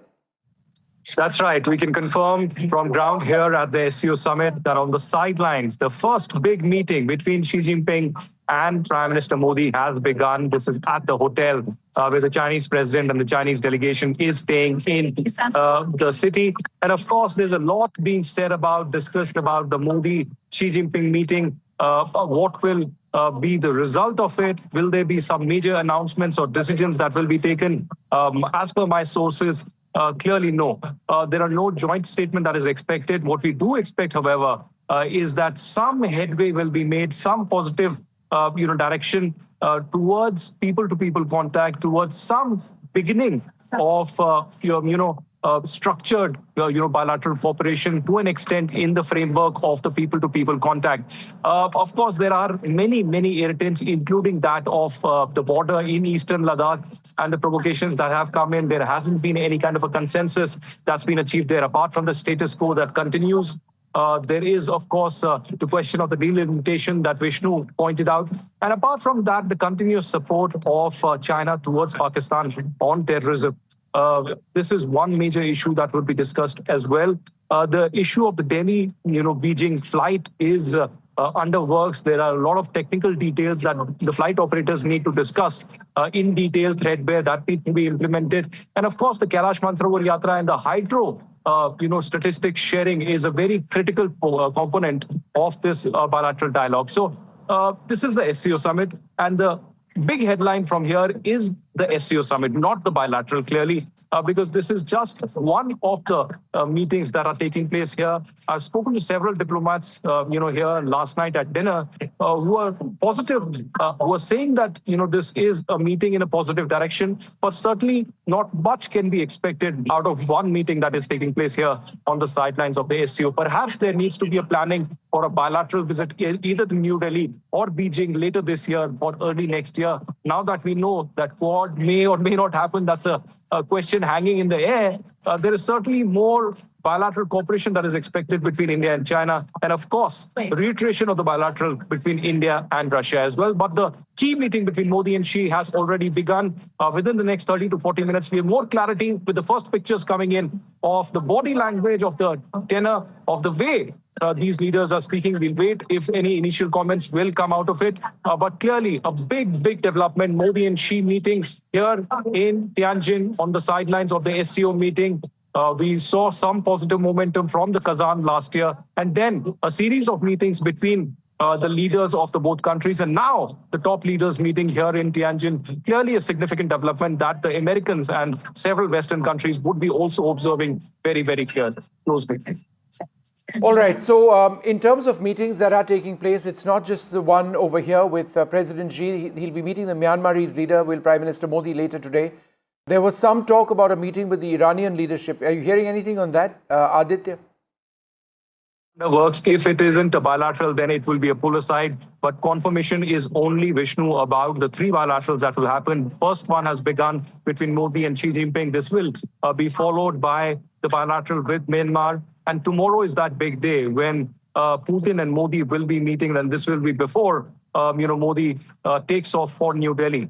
So clearly, these three are the formal, structured bilaterals that will happen. But there are dialogue underway with Iran as well. If it isn't a bilateral, as I suggested, it could be a pull aside or a brief meeting between the top leaders of India and Iran, because India is certainly working on the rebalancing factor also. There is going to be a lot of rebalancing. Globally, India is seen as a very close partner of Israel, strategically speaking. There are defense ties, ties in technology, agriculture, water, but there's also historic ties with Iran. There is the Chabahar port as well.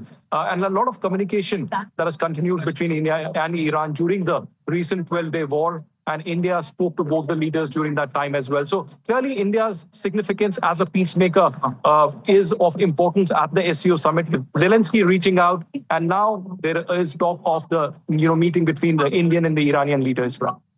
Priyanka, you think Trump's going to have something to say in the next few hours about this this conversation that's taking place in China right now, or perhaps he's going to wait till the Putin conversation tomorrow? I mean, he's been pretty quiet for the last couple of days. When does Trump have nothing to say? Of course, he's going to have something to say about it. But I think that he is going to wait until tomorrow, because tomorrow is a bit more relevant, and he's going to wait to see how Modi is handling both Xi as well as Putin tomorrow. And then I think he might make a statement on his Truth Social. So, I mean, keep in mind, this is one of the few multilateral forums where India, China, and Russia are literally sitting at the same table, attending the same summit without the US being present at all. So for India, it is a platform to engage with China without conceding, and also to build influence among Central Asian nations where China and Russia are dominant, which might sway what the conversation is about tomorrow as well. So I think that this is a significant opportunity for Modi to elevate his global stature and potentially position himself for a Nobel Peace Prize. So the Truth Social post may be about that. Shiv and Aditya, let's just go through two key parts of the statement which was made in Delhi when Wang Yi was over here, because I think this visit and this bilateral now taking place is literally premised on these two statements. I'll read it out. The need to take a political perspective of the overall bilateral relationship while seeking a fair, reasonable, and mutually acceptable framework for settlement of the boundary question in accordance with the agreement on political parameters and guiding principles for settlement of the India-China boundary question signed in 2005. Lots of words, but essentially Wang Yi and Ajit Doval basically saying that India and China have now gone back to the 2005 India-China boundary question issue.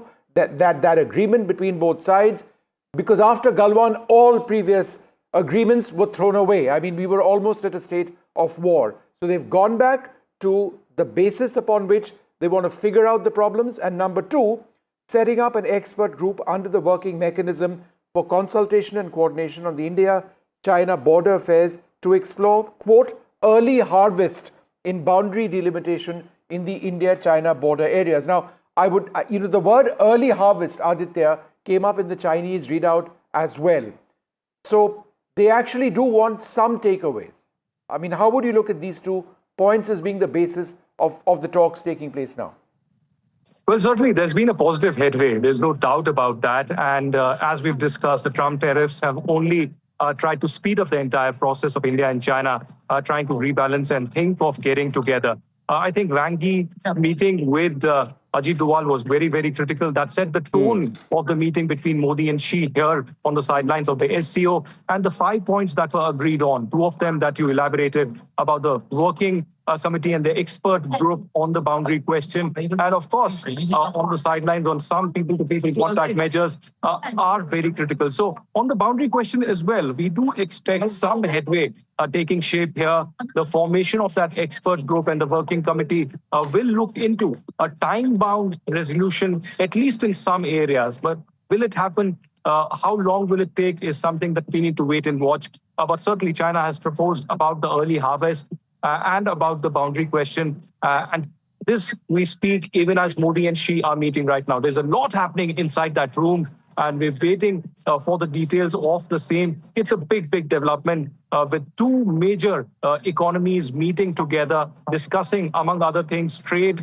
as well, and resetting of the ties to begin with in a positive direction. As Priyanka said, Trump and the entire Trump administration would be watching it very, very closely.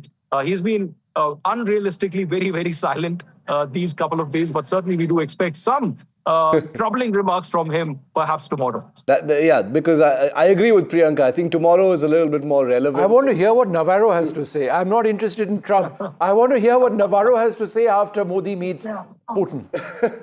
I think that's going to be more interesting. I think Navarro may have been a little stumped by Zelensky's phone call yesterday to the Prime Minister, and maybe he's still figuring out what to do, and maybe his team has said, let's wait for the Putin meet, and then maybe we'll have a more well-rounded kind of response, or maybe he'll just think of something more racist to say. But Vishnu, I wanted to ask you, because you've tracked the boundary question for a long time. You've seen all the twists and turns firsthand as well, more than any of us. And I'm not saying that's because you're older than any of us, but I'm just saying. He just rubbed it in and said that he wouldn't. but I just want to say, it is the least low-hanging fruit. Let's be very clear.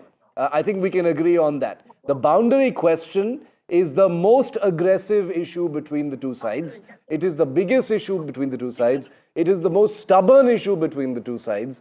India and China have gotten close to talking about a new approach and a new mechanism. How many committees have we heard about, Aditya, in our entire life that have sat and talked about this issue? But Vishnu, your perspective on that. We're least likely to see any visible kind of headway as far as the boundary question is concerned, despite all the noises and language being used in statements so far. No, you're quite right. I think they will make more noises and more statements saying that we are now going to talk about de-escalation. We are now going to talk about delimitation. Just the use of the word delimitation is a huge step forward considering what we've seen. But this is not stuff that's going to be sorted out. Look, the difference is, look at the East. India, in Arunachal Pradesh, it is our state. China says it's their state. They go about, as Aditya was mentioning, renaming parts of Arunachal Pradesh in Mandarin. That certainly will not work for us.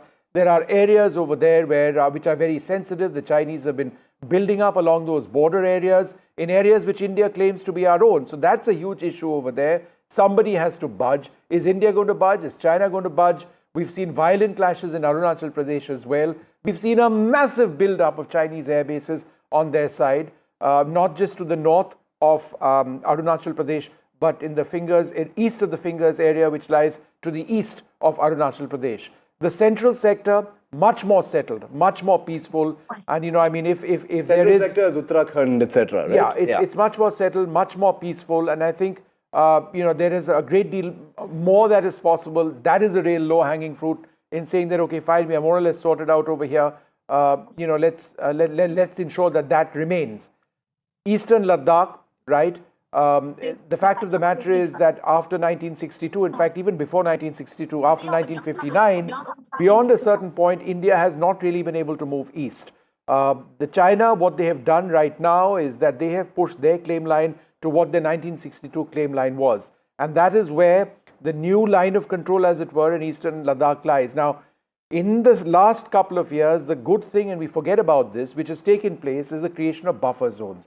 For example, on the north bank of the Pangong Lake, between Finger 3 and Finger 8, is an area which India says is ours, China says it is ours. So they very smartly said that neither side is going to occupy that area. In Galwan, we claim that the bend of the river in the Galwan Valley is ours. China says no, it's ours. So neither side does that. They're several hundred meters behind.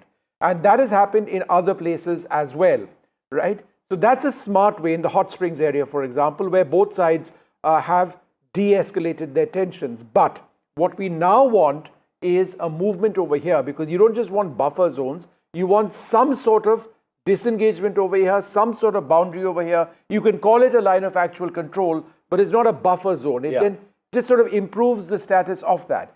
So can that be done? Again, that's something both sides will have to agree on. And the point that everyone needs to be reminded is when the Galwan clash happened, and Aditya, I'll bring you in on this, it was the first time that there had been a significant violent escalation between soldiers on both sides since 1975.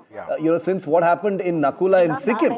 That was the last time shots had actually been fired between the two sides. And even though no shots were fired in Galwan, the ferocity of the clash, which left 20 people dead on the Indian side, over 40 dead on the Chinese side, according to some reports, was one of the worst sort of non-war clashes between the two sides. So that needs to be kept in perspective as well, Aditya, that we are just 5 years out from what was, let's face it, one of the worst breakdowns in security on the border.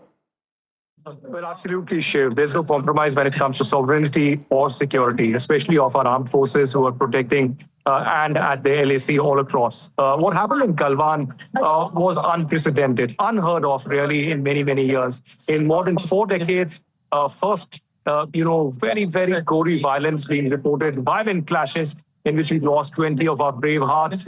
And there were unprecedented losses on the Chinese side, which never really came out in open. At least the exact number did not come out, or the martyrs were not given the farewell that they really deserved. But the question really here is that, will we forget Galwan? Clearly, no. We will not forget Galwan, and we will certainly point out that there's much more that needs to be decided, that needs to be told to the Chinese about the sovereignty issue, about the boundary issue. But there needs to be some positive steps that need to be taken. Clearly, nobody expects that within a span of a few months or a year, there can be a resolution of the boundary question, particularly in Eastern Ladakh and all across the LAC. But certainly, the Chinese need to be much more pragmatic in their approach.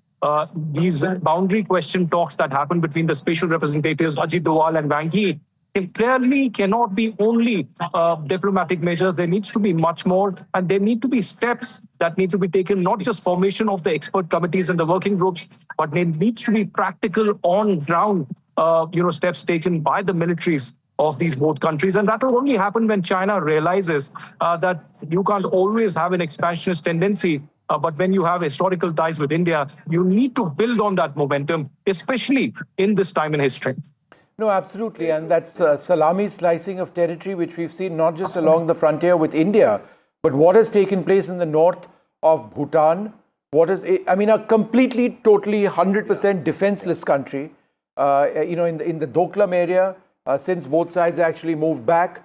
I was in China several years back when the Doklam issue, Aditya, was being resolved. I was actually on CGTN TV. And then in a panel discussion, I found the Chinese anchors being particularly aggressive towards me.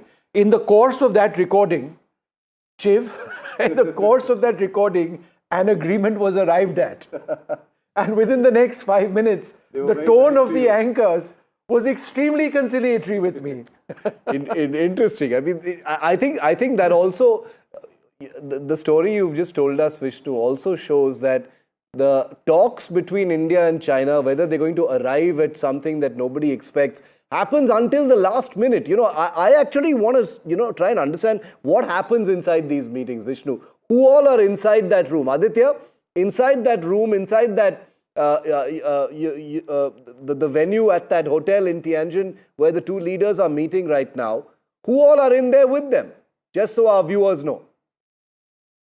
Well, there's no confirmation on External Affairs Minister Jaishankar, that I can tell you. We are not sure if Jaishankar is there because we've got the first pictures on air, Aditya. You can keep going, but we've got the first pictures on air of the Prime Minister arriving at the venue for that. Vishnu, this is the Prime Minister arriving at the venue for that bilateral. Yeah. Remember, it's not taking place at the SCO venue, as Aditya was mentioning. It's taking place in the hotel where President Xi is. Prime Minister Modi has gone in over there and with his delegation.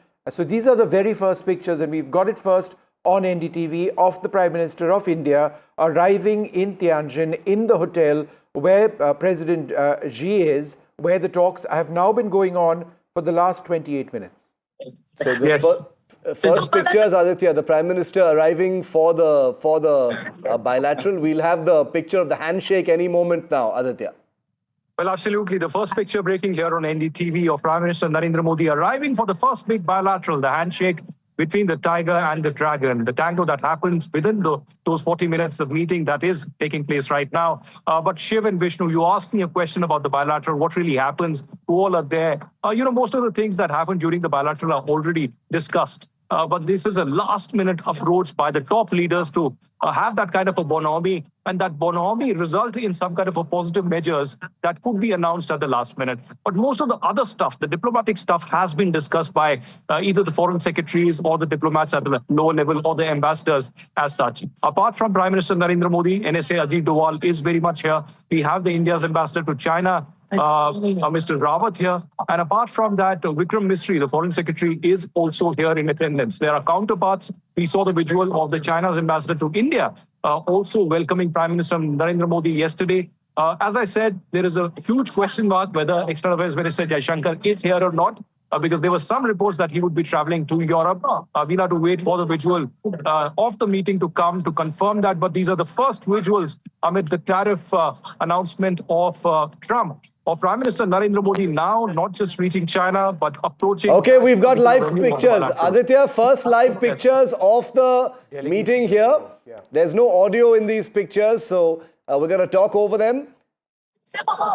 Okay, there is no audio, just so our viewers know that there is no audio in these pictures. That's Prime Minister Modi along with Xi Jinping. First images of the handshake again here on NDTV of the two leaders shaking hands and their two delegations sitting down for this very, very important bilateral.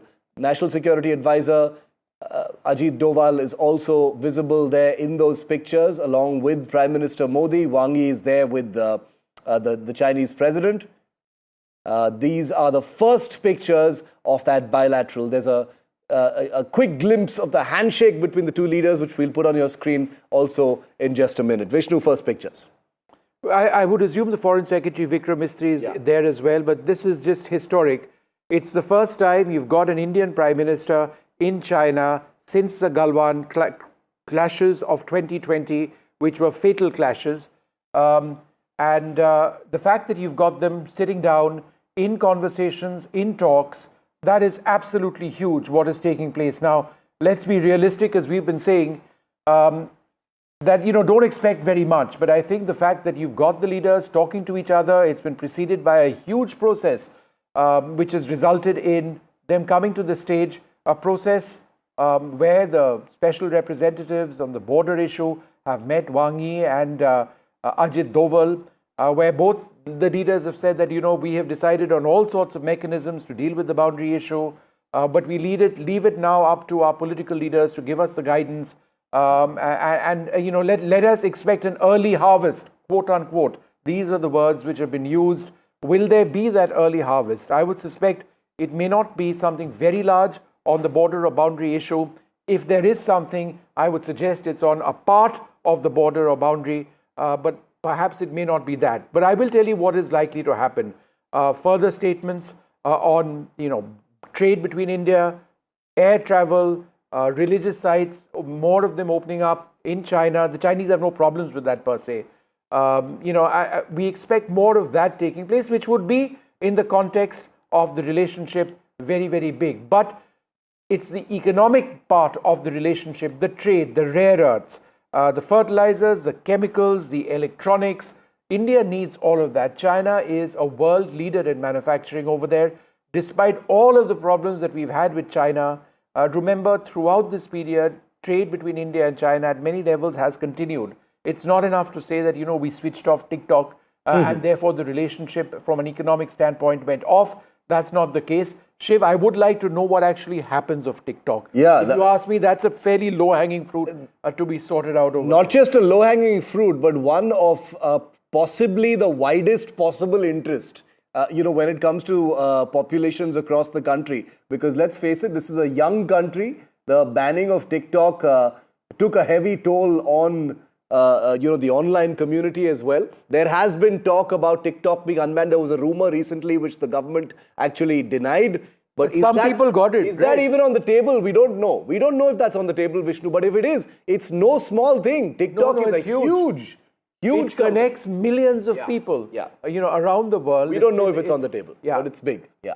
I don't think it's going to happen that soon, quite frankly, because there's that entire concern in India at so many quarters about Chinese IT systems and social media infiltrating into the Indian setup and the impact that may have. Some of the fears are exaggerated. Some of them perhaps may not be. That's another sort of aspect of all of this.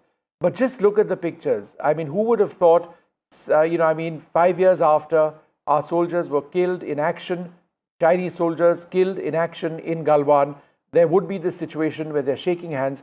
But Shiv, this is the point I was making. It's not a massive, there's no hug over there, right, which is Modi's style. There's nothing beyond a polite, courteous gesture among two, very formal. Very formal Usually. Is how I would characterize this. Very businesslike, right? And then getting down, a hand of friendship, a formal welcome, then both sides getting down, delegation level talks.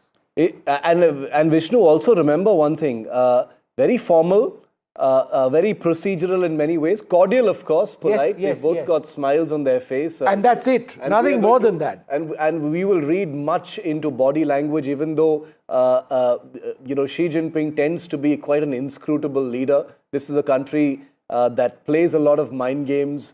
These things are usually never representative of what's really happening beneath. Okay, Ambassador Ashok Kantha is with us. He's just come out with a book as well on India-China relations. Ambassador Kantha, very warm welcome to you. You've joined us live just as these pictures have dropped in, sir, of the handshake between Modi and Xi Jinping. I'm not sure you can see the pictures yourself, but you can well imagine. No, I can see pictures. You can see the pictures. Tell us, tell us what's going on. How do you read what's happening between the two leaders in this sort of photo op, but also the larger question of what you're expecting from this engagement, sir? Well, photo op, I think Vishnu has characterized it quite well. It's a sort of business-like, matter-of-fact handshake. Neither side showing too much exuberance. I think that's very befitting. It's an important meeting, no doubt about it. The Prime Minister is visiting China after a gap of 7 years and under unusually difficult circumstances when our relations with the USA are under considerable stress. And there is a process of rebuilding relations with China, which is unfolding. But, this is going to be a step-by-step process. There are difficult challenges. I heard earlier you discussing TikTok and those apps which were banned. That is just partly illustrative of the nature of problems, but partly also concerns we have vis-a-vis China. security concerns, other concerns. So this will take time. What we are doing now, as I can understand, a dual track approach. On one side, we are putting greater primacy on border related issues. During last meeting of special representatives, we agreed to explore, early harvest and also, start the process of discussions on principles of de-escalation. And in parallel, we will move ahead with what we call people-to-people contacts and economic engagement. But if I could just enter a word of caution there, since you were referring to early harvest earlier, this is something we had explored with China. This is a Chinese proposal. At that time, it was limited to Sikkim sector alone. And after very careful consideration, we had turned down the proposal. No, but Ambassador Kanta, could you clarify? Sikkim has a border, right, with China? Yes. And Nathula Pass is the major pass through where the border stands. And then east of that, of course, is Doklam, which is Bhutan, as far as we are concerned. So in terms of low-hanging fruit, or what the Chinese actually call early harvest, those words find mentioned in our agreement, in our document as well, what are the other parts of the boundary which can be made into a border? Vishnu, if we go as per understandings contained in Agreement on Political Parameters and Guiding Principles, April 2005, I happen to be lead negotiator for that. It envisages a package approach where we look at all sectors of boundary. We were not inclined to look at piecemeal approach limited only to Sikkim sector. As a via media, we had discussed possibility. At the minimum, we must settle both Sikkim and middle sector. Then we can leave eastern sector and western sector. This is absolutely amazing. We've got the person who led the negotiations in the 2005 India-China boundary question on our screens right now, and that's what's been referred to in all of the sort of mentions, the documents a couple of days back. So the parameters and guiding principles for settlement. The fact, Ambassador Kanta, that they're actually talking about that, right? Because everything was thrown away after Galwan is by itself significant, right? I think that's very significant that, the consensus which was reached between National Security Advisor and Foreign Minister Wang Yi in their capacity as the respective special representatives in boundary question reaffirmed Agreement of 2005 on political parameters and guiding principles. Essentially, it involves a negotiated political settlement. And certain principles and parameters have been agreed, and we should adhere to them. I think they are very important, and from our point of view, they are good markers. But Ambassador Kanta, in as much as you talk about the 2005 agreement, which was of course landmark, we've seen the Chinese violate that in letter and in spirit through salami slicing of territory, not just territory India claims, but look at what's happening in Bhutan, across the Himalayan frontier. It's something I've spent years outlining through satellite imagery. It is an absolute fact. So, is there willingness to go back, sir, to 2005? Is it an acceptance of the fact that what they've been doing will stop? No, I'm not at all convinced that that's going to stop. I think we have to go by their action on ground rather than their sort of assurances. And action on ground has not been very encouraging, though of late I must say that the border areas are relatively peaceful, but there has been no progress toward de-escalation. So we still have troops deployed in very high numbers, which is not a happy situation. So the point I'm trying to make that some people are arguing in terms of reset in relations. I think that will be unrealistic. Some people arguing that there must be a sort of Russia, India, China strategic convergence to counter USA. Again, that doesn't quite gel with objective realities. So let's improve relations with China. Let's seek what Prime Minister called stable, productive, and constructive relationship with China. which is very important, but with her eyes wide open. All right, we've got some audio from that meeting. Let's listen into the bilateral. इससे पूरी मानवता के कल्याण का मार्ग भी प्रशस्त होगा। परस्पर विश्वास, सम्मान और संवेदनशीलता के आधार पर हम अपने संबंधों को आगे बढ़ाने के लिए प्रतिबद्ध हैं। एजेंसी चीन द्वारा SCO की सफल अध्यक्षता के लिए मैं आपको बहुत बहुत बधाई देता हूं। एक बार फिर चीन यात्रा के निमंत्रण के लिए और आज की हमारी बैठक के लिए आपका हार्दिक धन्यवाद। I just wanted to go back to Ambassador Kantha for a moment. Ambassador Kantha, since we are now talking about the 2005 agreement being the basis upon which these talks are taking place, and since you were lead negotiator, and it's an agreement I know quite well, Article 7 of that says, and I quote, this is language which you had worked on, in reaching a boundary settlement, the two sides shall safeguard due interests of their settled populations in the border areas. Why is this important? This is important because what China is doing is that they've been building villages in areas, including in areas which we claim to be our own, making villages over there, right, 100 home villages, and then saying that this is ours, and therefore they are going around Article 7 by saying that this is our settled population. I make a village, I therefore claim I have a population there. Does this not violate the letter and spirit of this? But just to give you background, why we were keen on, this was our proposal that we must safeguard the interest of us settled population, because as you know, Chinese would like us to see Tawang and some other areas. To safeguard that, we pushed them. This was literally the last article of the agreement to be agreed upon. I'm aware of what they're doing, so-called Shaokhang or wellness villages they're setting up. Well, most of them are not on our side of the line of actual control. Boundary, yes, because they're doing in Aksai Chain also, areas which we believe belong to us. But in terms of changing the alignment of line of actual control, so far, I don't think there has been any big impact. They are constructing these villages on a much lower scale. We also have our Vibrant Villages program.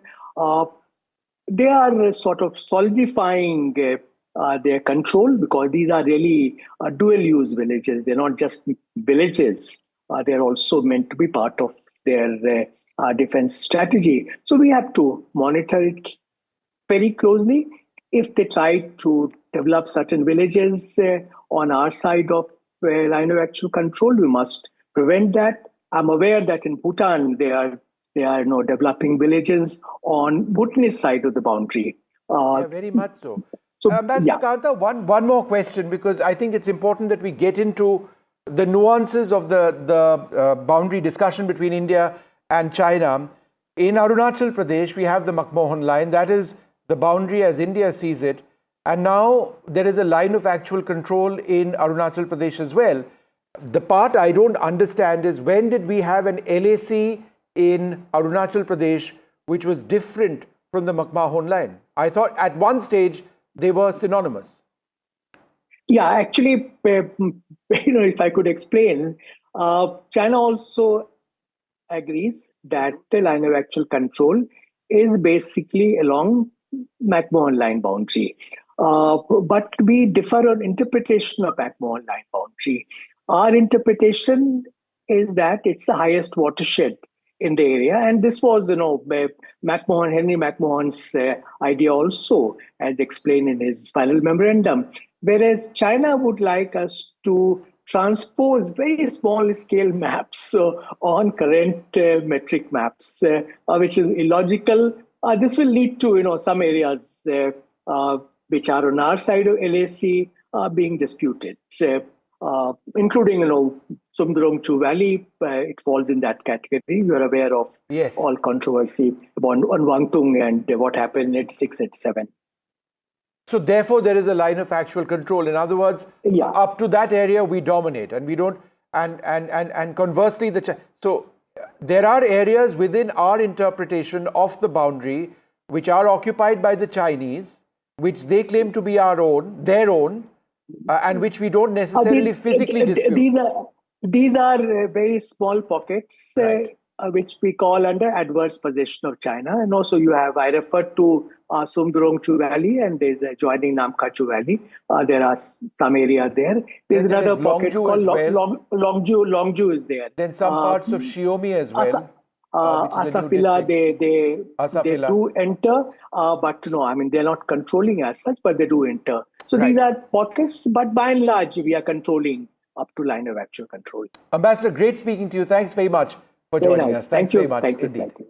Shiv. Okay, very, very interesting discussion on the micro details of the border between India and China. We don't know if there's going to be any kind of announcement over what the two countries plan to do as far as their long-standing border dispute is concerned. But as of now, the big picture radiating out from Tianjin is this one. Business-like, cordial, polite, very, very formal. None of the the usual kind of hugs that you see in Prime Minister Modi's diplomacy. It's never happened between these two leaders. We've got to be very clear about that. But this is not a reset. It isn't a reboot either, but a tactical defreeze between the two countries, with both sides seeing benefit in trying to normalize things between the two countries. President Trump has played... Prime Minister. And we are just going to play out on what he said in that what he said in this meeting, Vishnu. That's right. Yeah.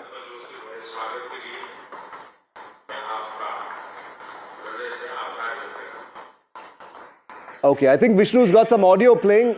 Let's just try We'll try and get that audio out for you in a moment. I think that's what we've already got on air, Vishnu. Let's play that. Let's play out what the Prime Minister has said in that message at the bilateral. He tweeted it out just now. Yeah. Let's play that out.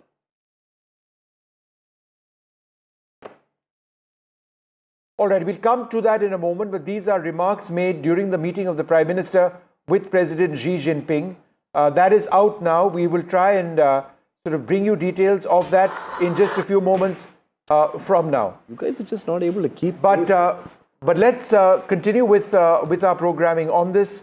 We will try and get you what the Prime Minister has said. This is important because the meeting now has gone on for, I would suggest the meeting might actually have ended, but we will try and confirm that in a little while from now. Let's listen into what the Prime Minister said. हमारे गर्मजोशी भरे स्वागत के लिए मैं आपका हृदय से आभार व्यक्त करता हूं। पिछले वर्ष कजान में हमारी बहुत ही सार्थक चर्चा हुई थी। हमारे संबंधों को एक सकारात्मक दिशा मिली। सीमा पर डिसएंगेजमेंट के बाद शांति और स्थिरता का माहौल बना हुआ है। हमारे स्पेशल रिप्रेजेंटेटिव्स के बीच बॉर्डर मैनेजमेंट के संबंध में सहमति बनी। कैलाश मानसरोवर यात्रा फिर से शुरू की। दोनों देशों के बीच डायरेक्ट फ्लाइट भी फिर से शुरू की जा रही है। हमारे सहयोग से दोनों देशों के 2.8 बिलियन लोगों के हित जुड़े हुए हैं। इससे पूरी मानवता के कल्याण का मार्ग भी प्रशस्त होगा। परस्पर विश्वास, सम्मान और संवेदनशीलता के आधार पर हम अपने संबंधों को आगे बढ़ाने के लिए प्रतिबद्ध हैं। एजेंसी चीन द्वारा SCO की सफल अध्यक्षता के लिए मैं आपको बहुत बहुत बधाई देता हूं। एक बार फिर चीन यात्रा के निमंत्रण के लिए और आज की हमारी बैठक के लिए आपका हार्दिक धन्यवाद। All right, so a cordial statement over there from Prime Minister Modi saying that he sort of welcomes working with China closely in a cordial spirit. And we're going to play that out again, listen to a little bit more. But those are just introductory remarks. Einar Tangin joins us as well. Rubinder Sachdev, a foreign policy expert.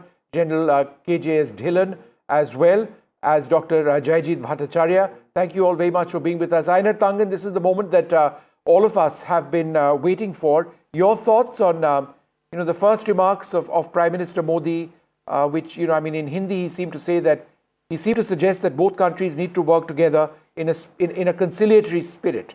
I think that's the initial statement. By no means the sum and substance of what has been said, but your thoughts. Yeah, this is a moment of optics. It's really, I think, sending a very strong message to Washington, D.C. For their kind of arbitrary actions towards India, which I don't think anybody in India can concretely tell me why Donald Trump has turned on a relationship that in his first term he was trying to nurture. That's one part. But the other part is the longer lasting one, and that is the relationship between these countries, but not only these countries.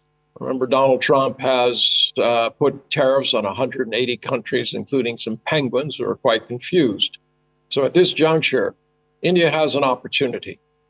It was the one that's India started the non-aligned movement.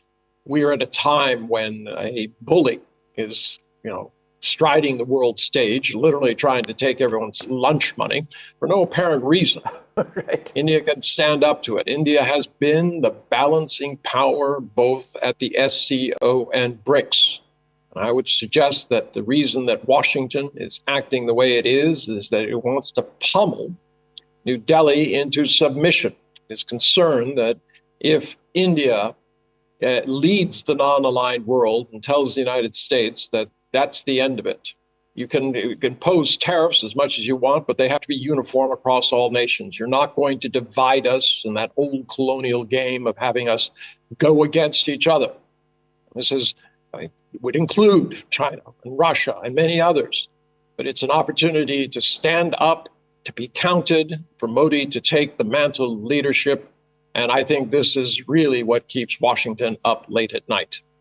I just wanted to introduce Professor Sierra Claire, who also joins us. Go ahead, Shiv.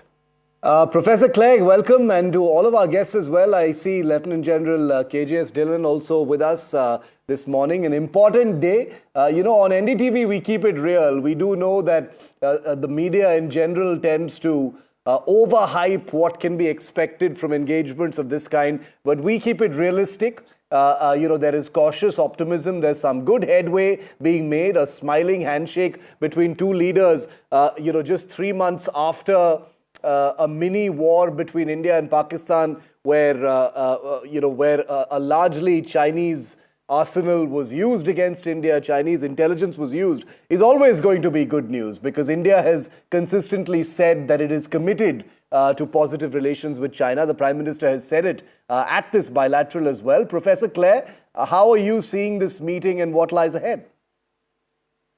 Yeah, I think, of course, India has to engage with China as well as, other countries in Asia, just as the U.S. engages with China.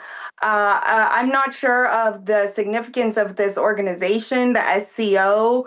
Some people are talking about that it's sort of supposed to be a counterweight to NATO, although we haven't really seen any indication that they would be capable of doing anything in that regard. So, as you said, the Prime Minister is there and he's talking to the leader of China, and the U.S. as well has maintained dialogue with the leader of China. General Dhillon, as a soldier, are you, I don't know if suspicious is the right word, are you wary of all of these developments? Shiv, good morning, and good morning to the fellow panelists and all your viewers. See, all these are very good things which are happening. SCO meeting, the Prime Minister going to China and interacting with them for first time in the last 7 years, especially after Galwan, especially after Sindoor, which you referred to, where Chinese technology and Chinese intelligence were used against the Indian state. So having said all that, and the border or the LSA issues, which were being very nicely brought out by Ambassador Sharda, being not resolved to the fullest.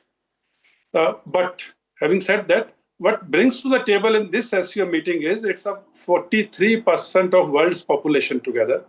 It's 1/4 of a world's global economy. And that is what is the composition of this group. But again, none of them have a shared objective with each other as part of this group. India is the only practicing democracy, 100%. Rest of them are only democracies in bits and pieces. But as it is, we are in the times of uncertainty in the policies. We are in the time where world is being shaken to multipolarity, and the multipolarity, the three major poles, the three major nuclear powers, Russia, China, and India, are part of this group. So all these are things, but we have to tread with caution. We have to tread with caution on long-term sustainable realignments. Sure. One meeting does not make a way for the long-term realignments. It takes a lot of self and mutual confidence. The mutual trust is missing. There's a trust deficit, especially after the LSA incidents and Operation Sindoor, and of course the long-standing boundary dispute. Having said all this, I look at this meeting as a very positive thing and hoping for positive outcomes. But as they say, it's all very good, but keep your powder dry. That is the most important thing as a soldier. We should never let our guard down because of peace things are being talked. We have a history of Hindi Chini Bhai Bhai and then 62. So I will end it at that because we must go ahead with these meetings and these initiatives. But we must be self-reliant in defense. Okay. The forward movement is that the two sides are engaged, and as long as they remain engaged, and let's remember, Vishnu, that the two sides have remained engaged and held periodic rounds of talks right through their entire standoff. Military level talks in dozens of rounds. That's right, dozens of rounds of keep talks. the peace essentially on the ground, very tactical level, this area. Yeah. Let's get a word in from Dr. Jayajit Bhattacharya, President of the Center for Digital Economy Policy Research as well. Dr. Bhattacharya, that meeting is still on, we understand, between Prime Minister Modi and President Xi Jinping. Much has been said by way of what the takeaways might actually be. But how are you, as an overview, seeing this handshake and what it might lead to?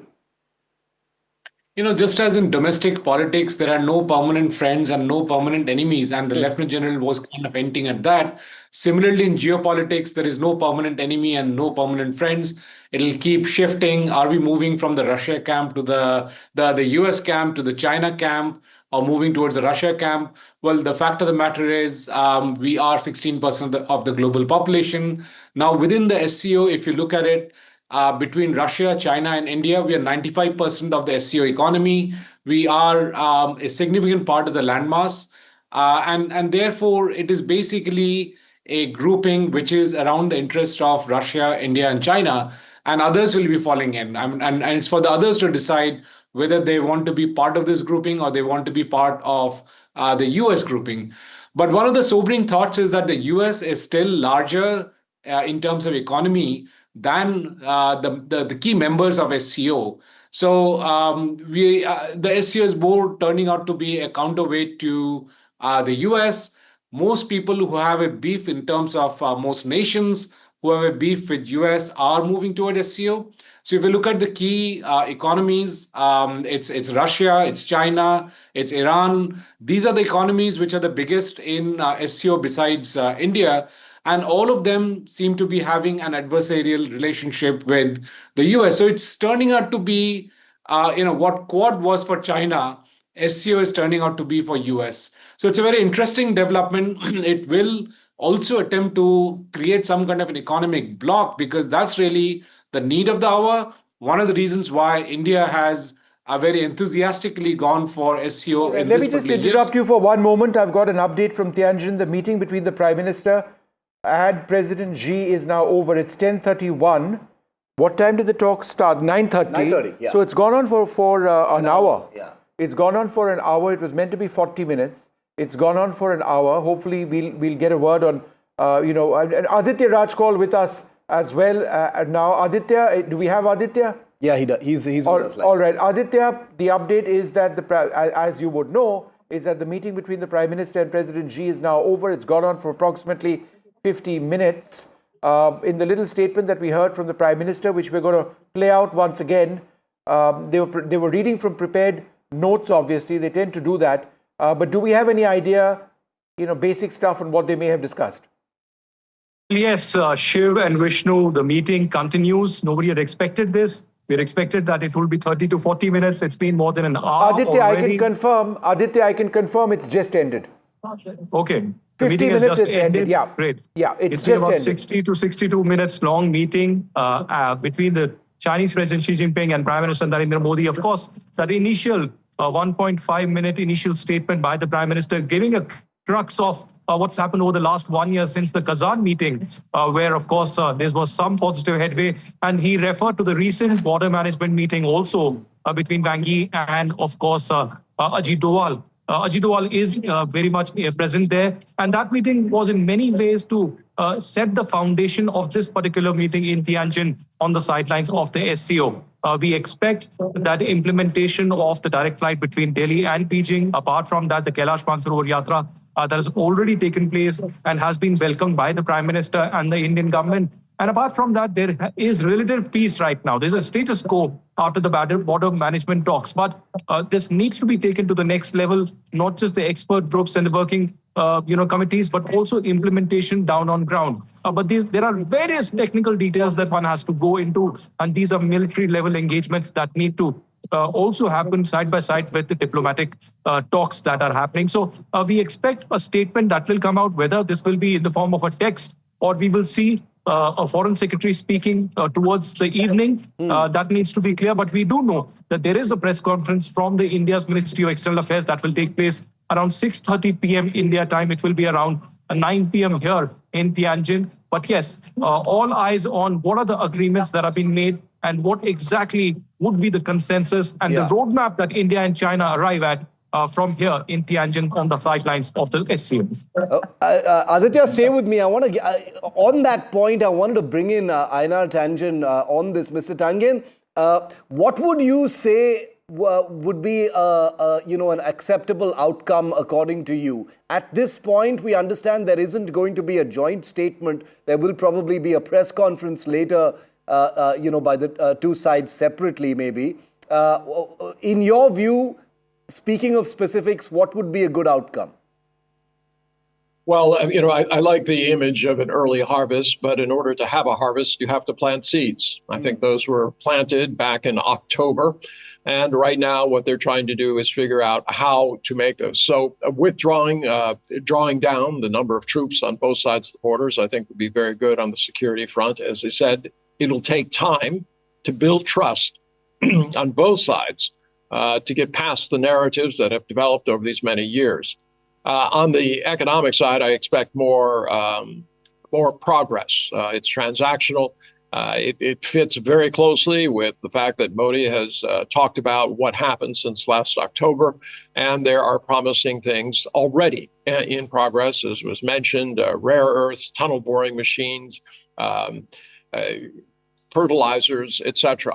These are all things that are positive, but they have to be built on. So hopefully there'll be more than just how a few things listed that will be put out. Start talking about frameworks, especially in terms for India's sake, how to manage investment by Chinese firms who are anxious to go out, how to deal with technology transfers, which would be very, very useful for India. India has a massive labor dividend that needs to be used. China is not in a position anymore to do that kind of work because of the relatively higher wages.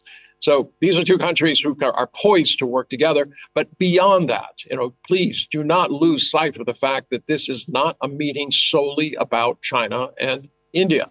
It is really about a whole bunch of nations who are now very, very concerned. And SCO is not like NATO. NATO is a an organization that looks for external threats, identifies them, and says they're the enemy. SCO says that the threats that countries need to be looking at and band together on are internal threats: extremism, terrorism, separatism.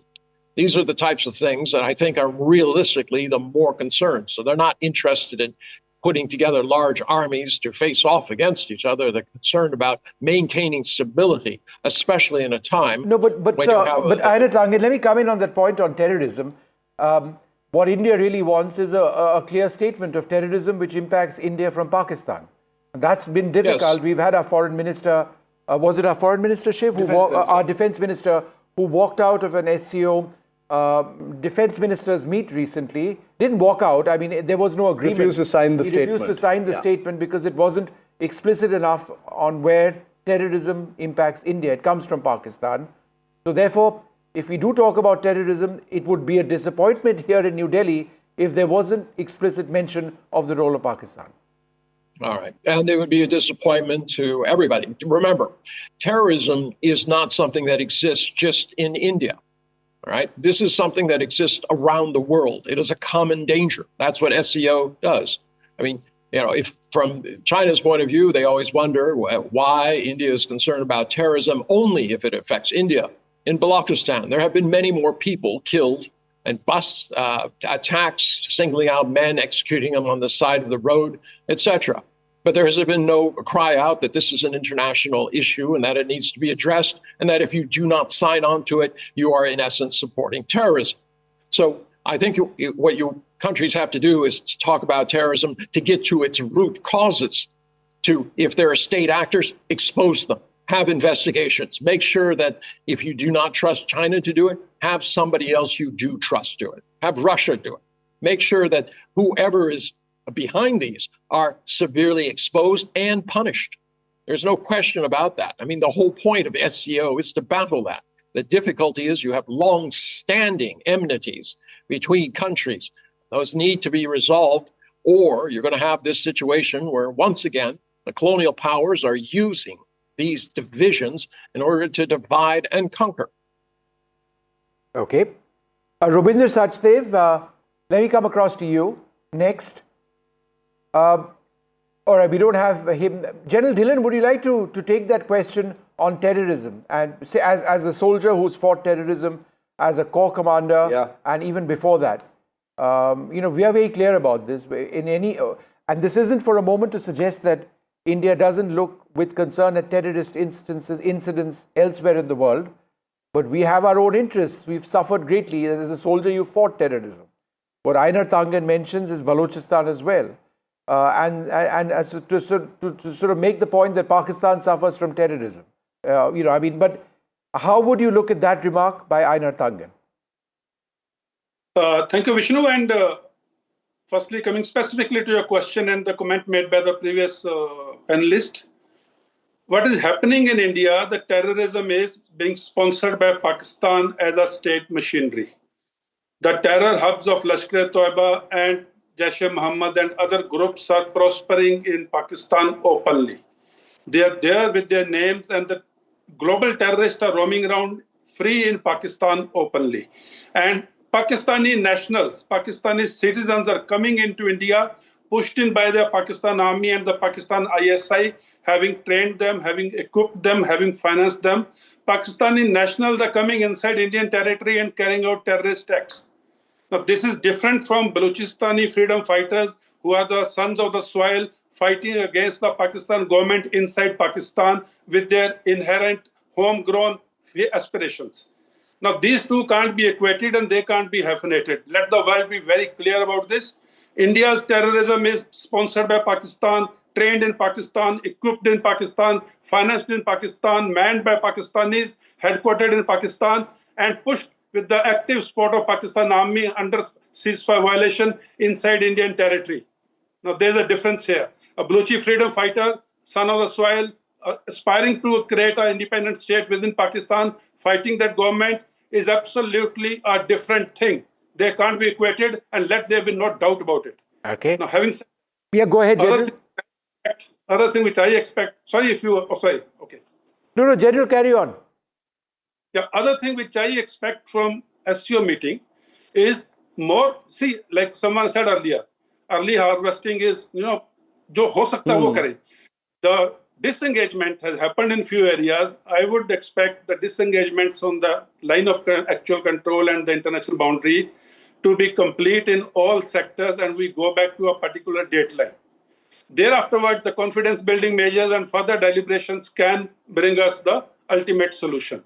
If you're thinking of ultimate solution in this meeting, sorry, I don't think that will happen. First and foremost step is disengagement at all the points of conflict, including the Fingers area, including Galwan and other areas. That is the second thing which I expect from this meeting. And first one, of course, we discuss the terrorism, where Pakistan must be called out. And as Vishnu had just said, our defense minister refused to sign the defense minister's meeting document because Pakistan was not named. And Balochistan reference, as done by the previous panelist, was made. So we are very clear on that. And third thing, which may not be my domain, is that we need to bring down the trade deficit, which is now nearing 100 billion, to offset the tariffs which Trump administration has enhanced. And that would be a good neighborly gesture where the trade deficit is brought down. We are able to export more items to China.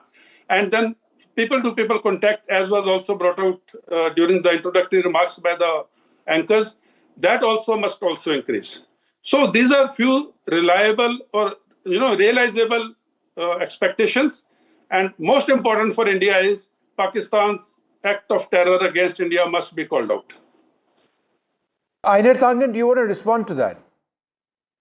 I'm surprised that somebody in the military is defending terrorism.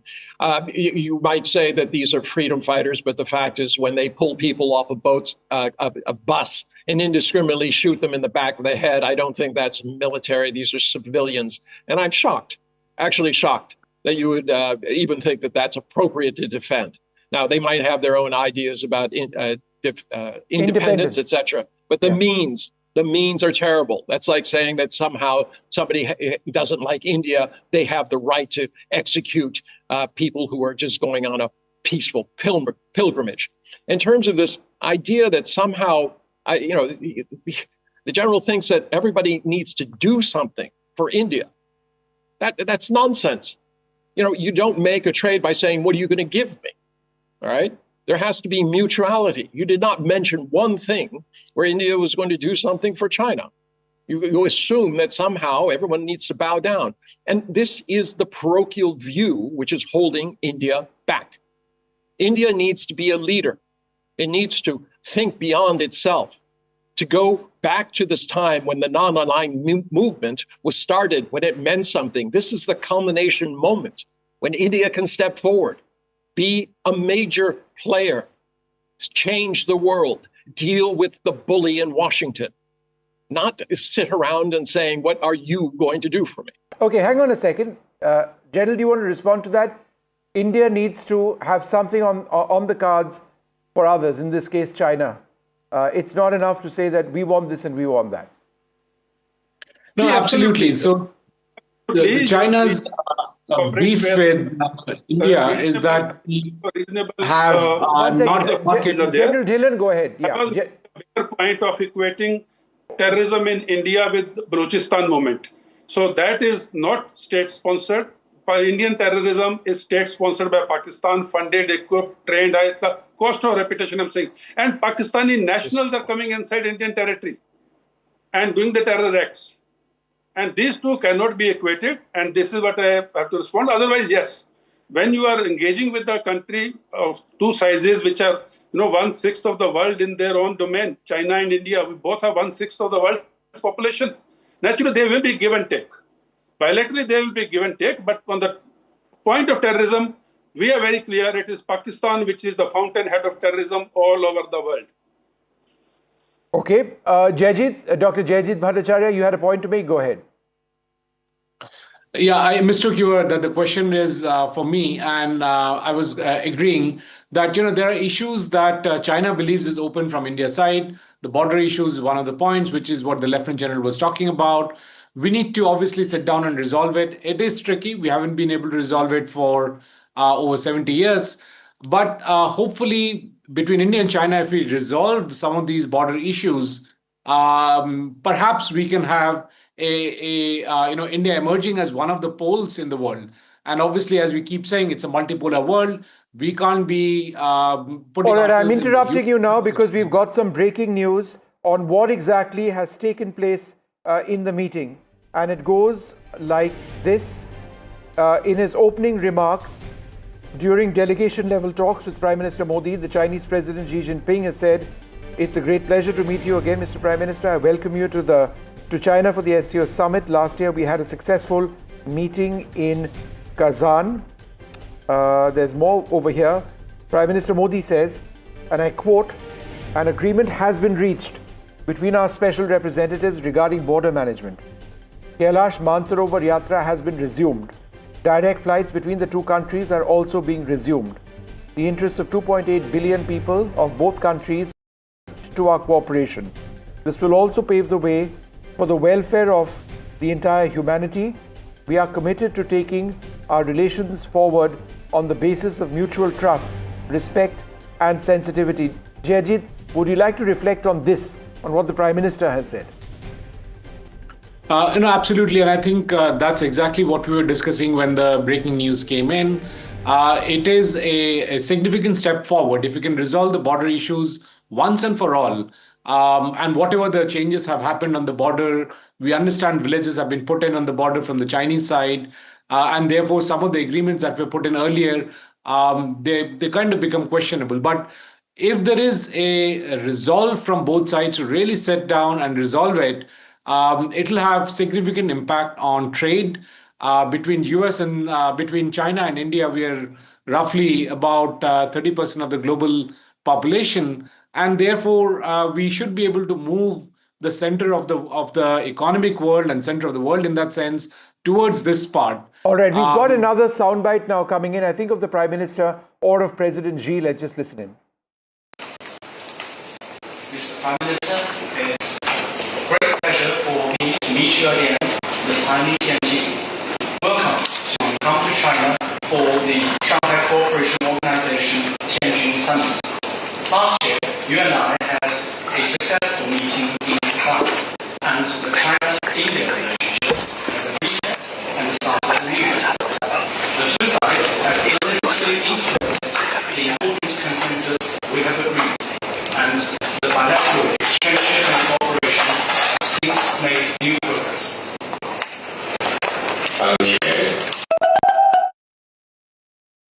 All right, so that was just a statement from Xi welcoming Prime Minister Modi. Let me go back to Einar Tangen.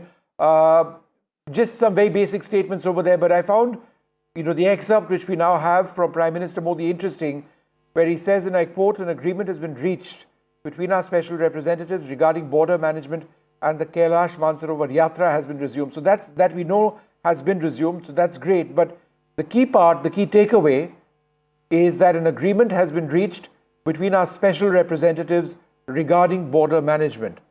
Your thoughts? I think that's not a complete solution. I think what they're talking about is a mechanism to address the troop drawdown.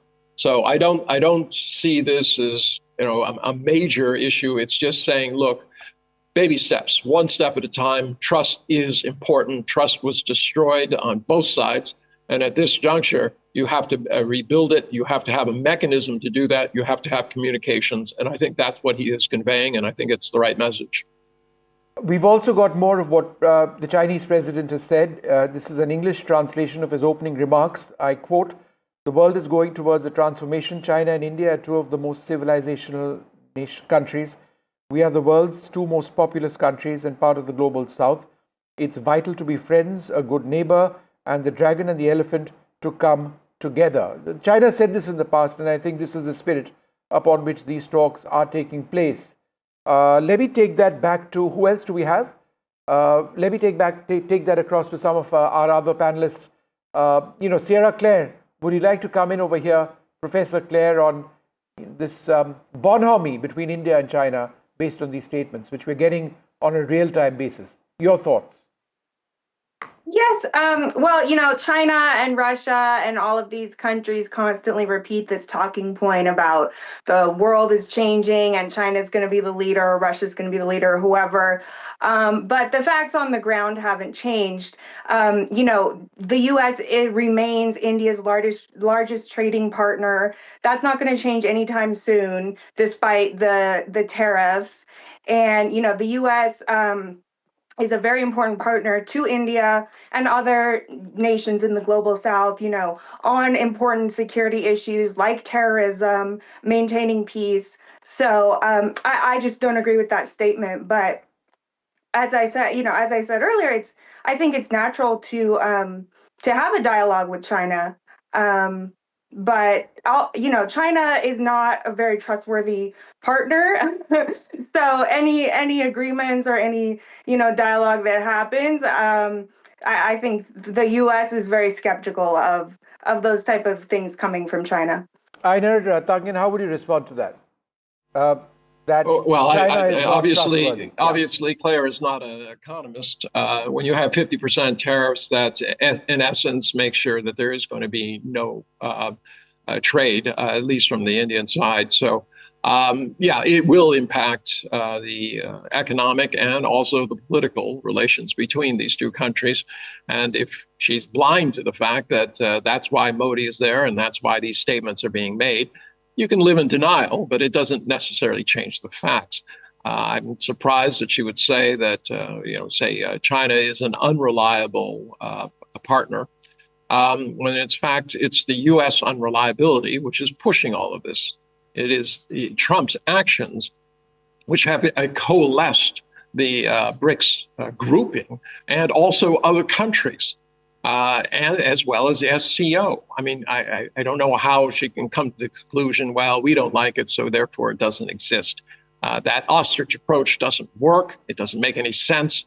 And given what Washington has done and continues to do in terms of its verbiage and actions against India for no apparent reasons, and she doesn't seem to want to explain why that is, this is going to continue. I mean, belittling a country like India, which is of such great importance to the future in terms of markets and labor, it doesn't even make any sense.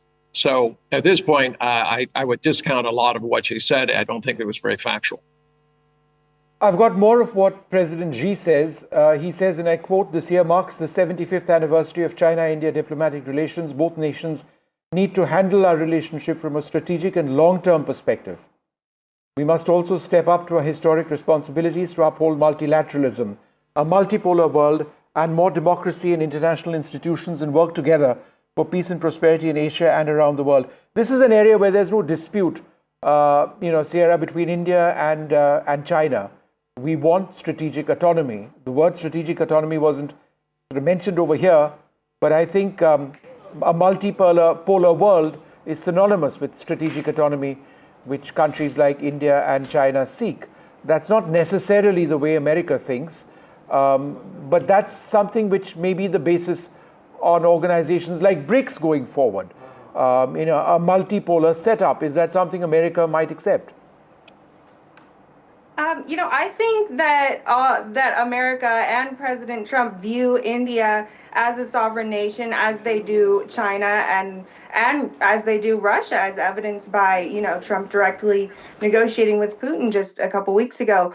So the idea that America is trying to bully India or trying to force India to do anything through tariffs is just not true. India is a sovereign nation, and they have the option to make a trade deal with the Trump administration, which the administration continues to engage with India on that, and has shown that they want to ultimately normalize trade relations with India. These tariffs are specifically targeted about the Ukraine war.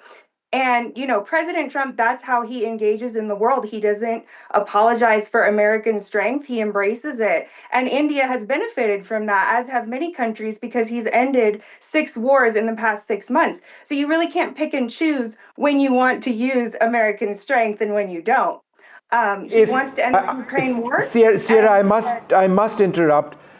If one of the wars that Trump claims to have ended is the mini war between India and Pakistan. That's just factually not correct. It just didn't happen that way.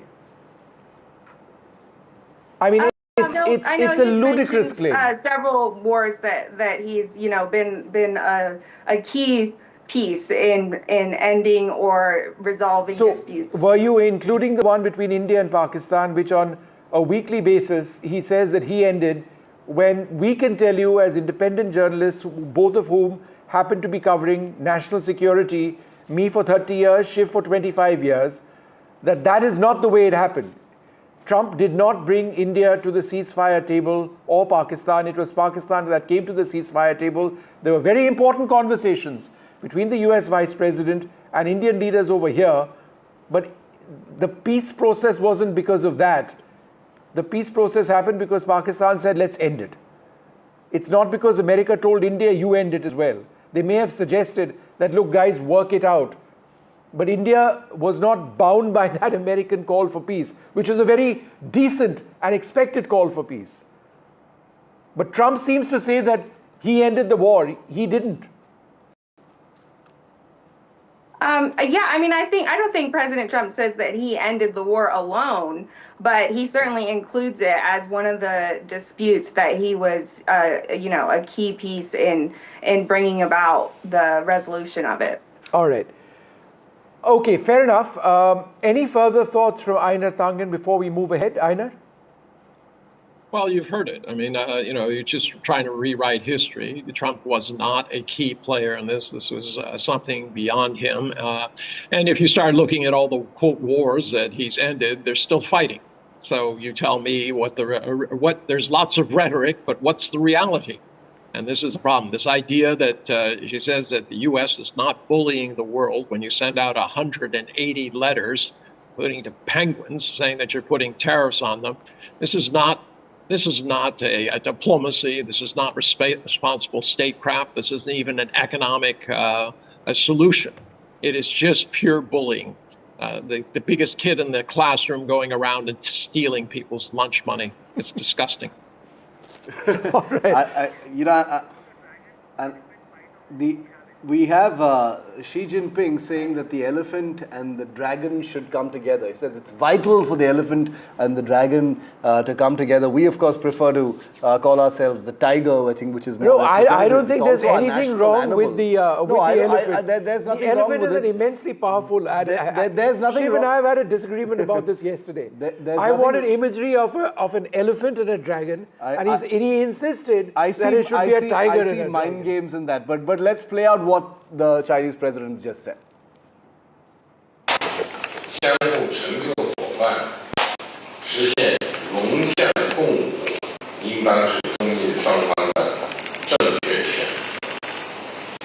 The world today is swept by once-in-a-century transformations. The international situation is both fluid and chaotic. China and India are two ancient civilizations in the East. We're the world's two most populous countries, and we're also important members of the global South. We both shoulder the historical responsibility of improving the well-being of our two peoples, promoting the solidarity and rejuvenation of developing countries, and propelling the progress of human society. It is the right choice for both sides to be friends who have good neighborly and amicable ties, partners who enable each other's success, and to have the dragon and the elephant dance together.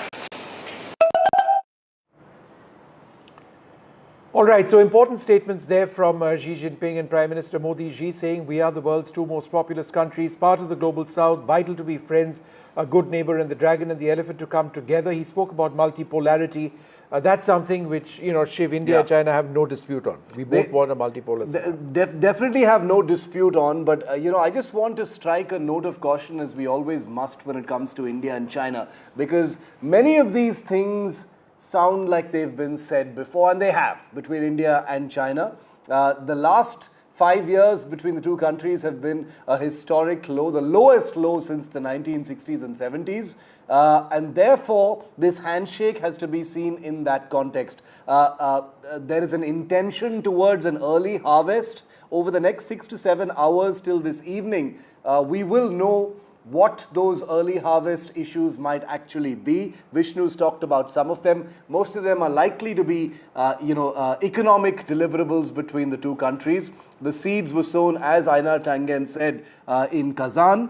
Whether those will be articulated today, I think is going to be the key question, because the optics are good, the cordiality is good, the mood, the body language, all of that is fairly predictable, nothing out of the ordinary here, business-like, procedural, nothing over the top, because this is after all India and China. But the key question is really going to be, have the two sides managed to align on some of the more diversionary sort of realities of this relationship? As Vishnu in detail said in that conversation earlier, the boundary question, are we going to see anything more than just what the Foreign Office spokespersons have said so far? Because if it comes from Modi and Xi Jinping, Vishnu, that's a big deal. So that's one thing for the spokespersons. They are the deciders. They are the deciders. Absolutely. And the words which were used both by the Chinese earlier and India was early harvest. So early harvest in the context of something to do with the boundary is what we are all ultimately hoping for. Will that happen? Let's wait and see. A quick look at the headlines at this hour. That crucial Modi-Xi bilateral meeting has happened in Tianjin. It lasted for 50 minutes. It ended a short while back. The Prime Minister's key message during that bilateral meeting, it's a message of mutual trust. There must be peace after disengagement at the border. Xi says that the elephant and dragon must come together. परस्पर विश्वास, सम्मान और संवेदनशीलता के आधार पर हम अपने संबंधों को आगे बढ़ाने के लिए प्रतिबद्ध हैं. Putin is in China as well. He arrived yesterday. He slammed the US sanctions. The Modi-Putin bilateral is tomorrow.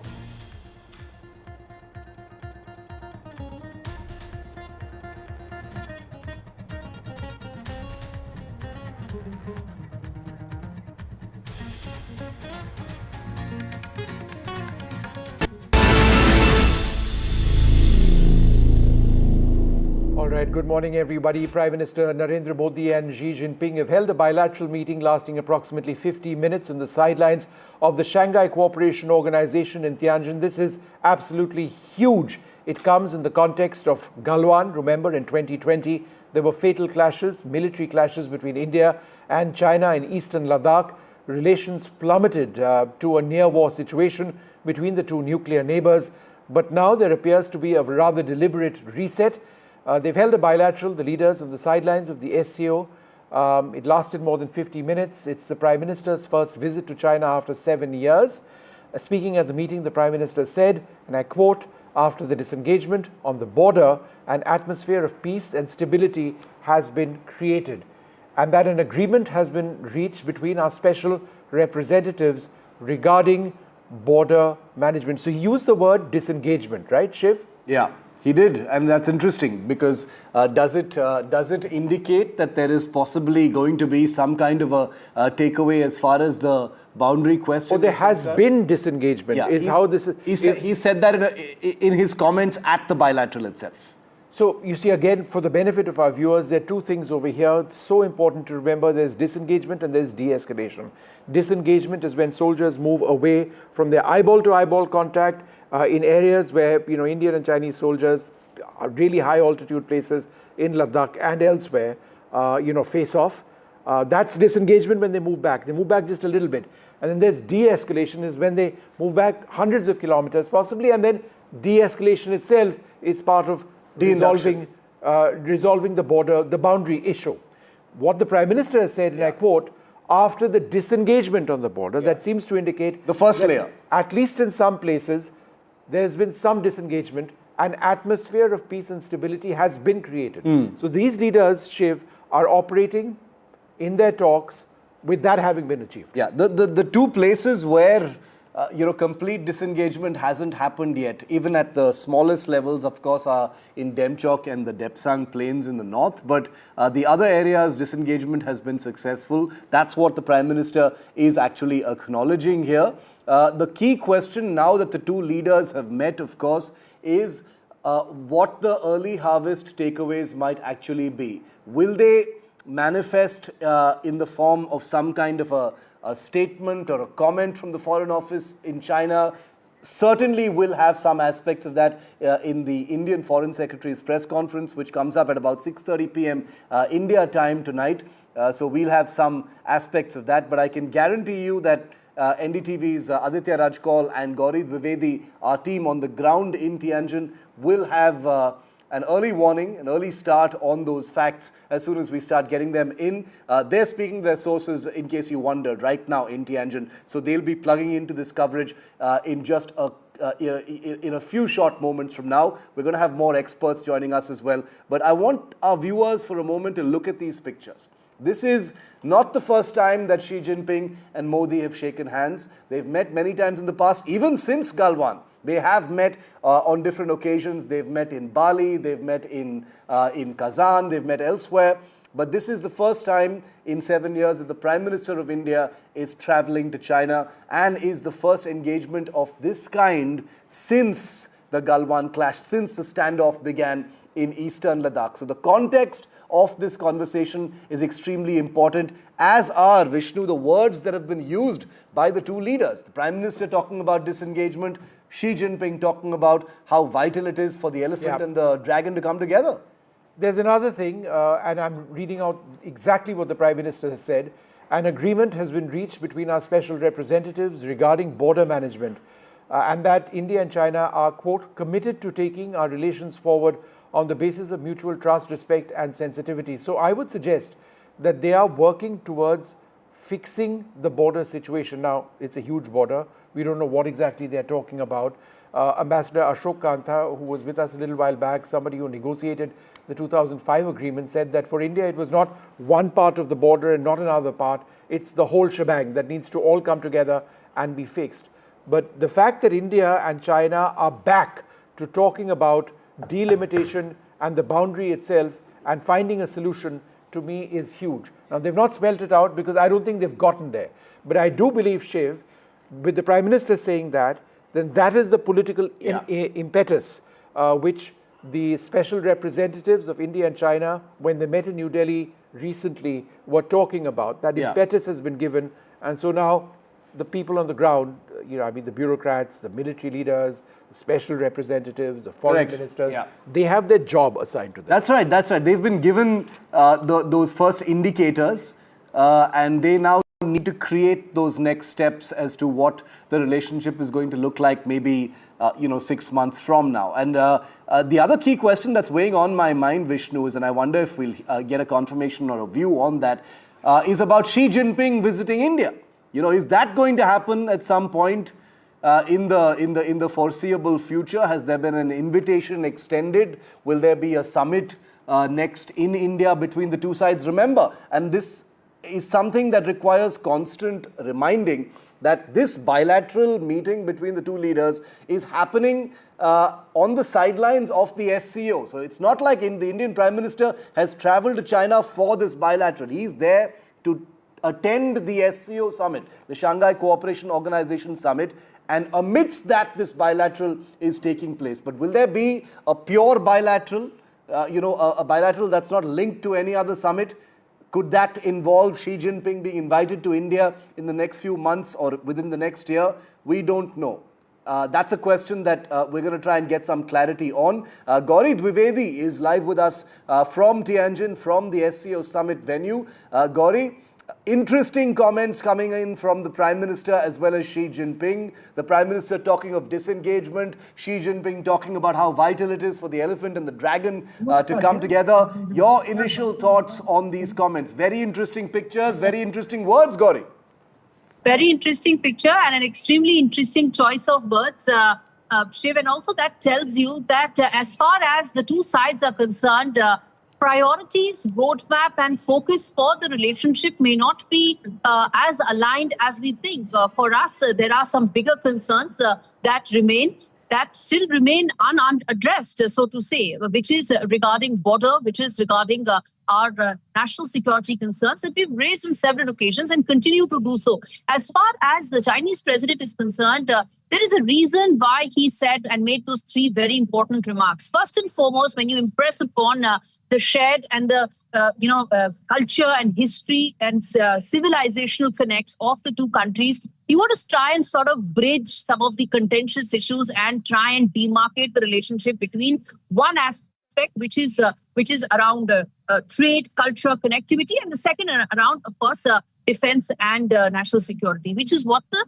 the effort has been. However, for India, it's a holistic picture. That's the first thing. Second thing, he made a very important comment about international organizations. Remember, this is also China's effort to try and create a parallel economic order, try and send out a message to the Western Bloc that, we are trying to create a parallel bloc right here. The military parade is also to be seen in that context. Okay. So his effort and his comment about international organizations All right, hold on a second. need to be seen in that Gauri, context. I'm interrupting you because the Prime Minister is addressing in his Man Ki Baat. Let's just listen. मेरी तरफ से बहुत बहुत शुभकामनाएं, बहुत बहुत बधाई भैया। Thank you sir. नमस्कार सर। जय हिंद। साथियों, एक भारत श्रेष्ठ भारत की भावना देश की एकता, देश के विकास के लिए बहुत जरूरी है और निश्चित तौर पर खेल इसमें बड़ी भूमिका निभाते हैं। और इसलिए ही तो मैं कहता हूं, जो खेलता है वो खिलता है। हमारा देश भी जितनी टूर्नामेंट खेलेगा उतना खिलेगा। आप दोनों खिलाड़ियों को, आपके साथियों को मेरी बहुत बहुत शुभकामनाएं। मेरे प्यारे देशवासियों, आपने यूपीएससी का नाम तो जरूर सुना होगा। ये संस्था देश की सबसे कठिन परीक्षाओं में से एक सिविल सर्विसेज का एग्जाम भी लेती है। हम सब ने सिविल सर्विसेज के टॉपर्स की प्रेरणादायी बातें अनेक बार सुनी है। ये नौजवान कठिन परिस्थितियों में पढ़ाई के बाद अपनी मेहनत से इस सर्विस में जगह पाते हैं। लेकिन साथियों, यूपीएससी की परीक्षा की एक सच्चाई और भी है।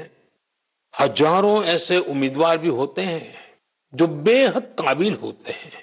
उनकी मेहनत भी किसी से कम नहीं होती, पर मामूली अंतर से वो अंतिम सूची तक नहीं पहुंच पाते। इन उम्मीदवारों को दूसरी परीक्षाओं के लिए नए सिरे से तैयारी करनी पड़ती है।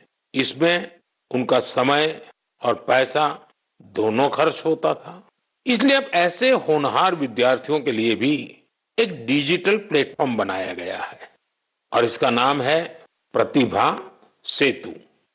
प्रतिभा सेतु में उन उम्मीदवारों का डेटा रखा गया है जिन्होंने यूपीएससी की अलग अलग परीक्षाओं के सभी चरण पास किए, लेकिन अंतिम मेरिट लिस्ट में उनका नाम नहीं आ पाया। इस पोर्टल पर 10,000 से ज्यादा ऐसे होनहार युवाओं का डेटा बैंक मौजूद है। कोई सिविल सर्विस की तैयारी कर रहा था, कोई इंजीनियरिंग सर्विस में जाना चाहता था, कोई मेडिकल सर्विसेज के हर पड़ाव को पार कर चुका था, लेकिन फाइनल में उसका सिलेक्शन नहीं हुआ। ऐसे सभी उम्मीदवारों की जानकारी अब प्रतिभा सेतु पोर्टल पर उपलब्ध कराई जा रही है। इस पोर्टल से प्राइवेट कंपनियां इन होनहार स्टूडेंट्स की जानकारी लेकर उन्हें अपने यहां नियुक्ति दे सकती है। साथियों, इस प्रयास के नतीजे भी आने लगे हैं। सैकड़ों उम्मीदवारों को इस पोर्टल की मदद से तुरंत नौकरी मिली है और वो युवा जो मामूली अंतर से रुक गए थे, अब नए आत्मविश्वास के साथ आगे बढ़ रहे हैं। मेरे प्यारे देशवासियों, आज पूरी दुनिया का ध्यान भारत की तरफ है। भारत में छिपी संभावनाओं पर दुनिया भर की नजर है। इसी से जुड़ा एक सुखद अनुभव मैं आपसे साझा करना चाहता हूं। आपको पता है कि आजकल पॉडकास्ट का बहुत फैशन है। विभिन्न विषयों से जुड़े पॉडकास्ट को भांति भांति के लोग देखते और सुनते हैं। बीते दिनों मैं भी कुछ पॉडकास्ट में शामिल हुआ था। ऐसा ही एक पॉडकास्ट दुनिया के बहुत फेमस पॉडकास्टर लैक्स फ्रीडमैन के साथ हुआ था। उस पॉडकास्ट में बहुत सारी बातें हुई और दुनिया भर के लोगों ने उसे सुना भी। और जब पॉडकास्ट पर बात हो रही तो बातों बातों में ऐसे ही मैंने एक विषय उठाया था। जर्मनी के एक खिलाड़ी ने उस पॉडकास्ट को सुना और उसका ध्यान मैंने उसमें जो बात बताई थी उस पर केंद्रित हो गया। उन्होंने उस टॉपिक से इतना कनेक्ट किया कि पहले उन्होंने उस टॉपिक पर रिसर्च की और फिर जर्मनी में भारतीय दूतावास से संपर्क किया और उन्होंने चिट्ठी लिखकर बताया कि वो उस विषय को लेकर भारत से जुड़ना चाहते हैं।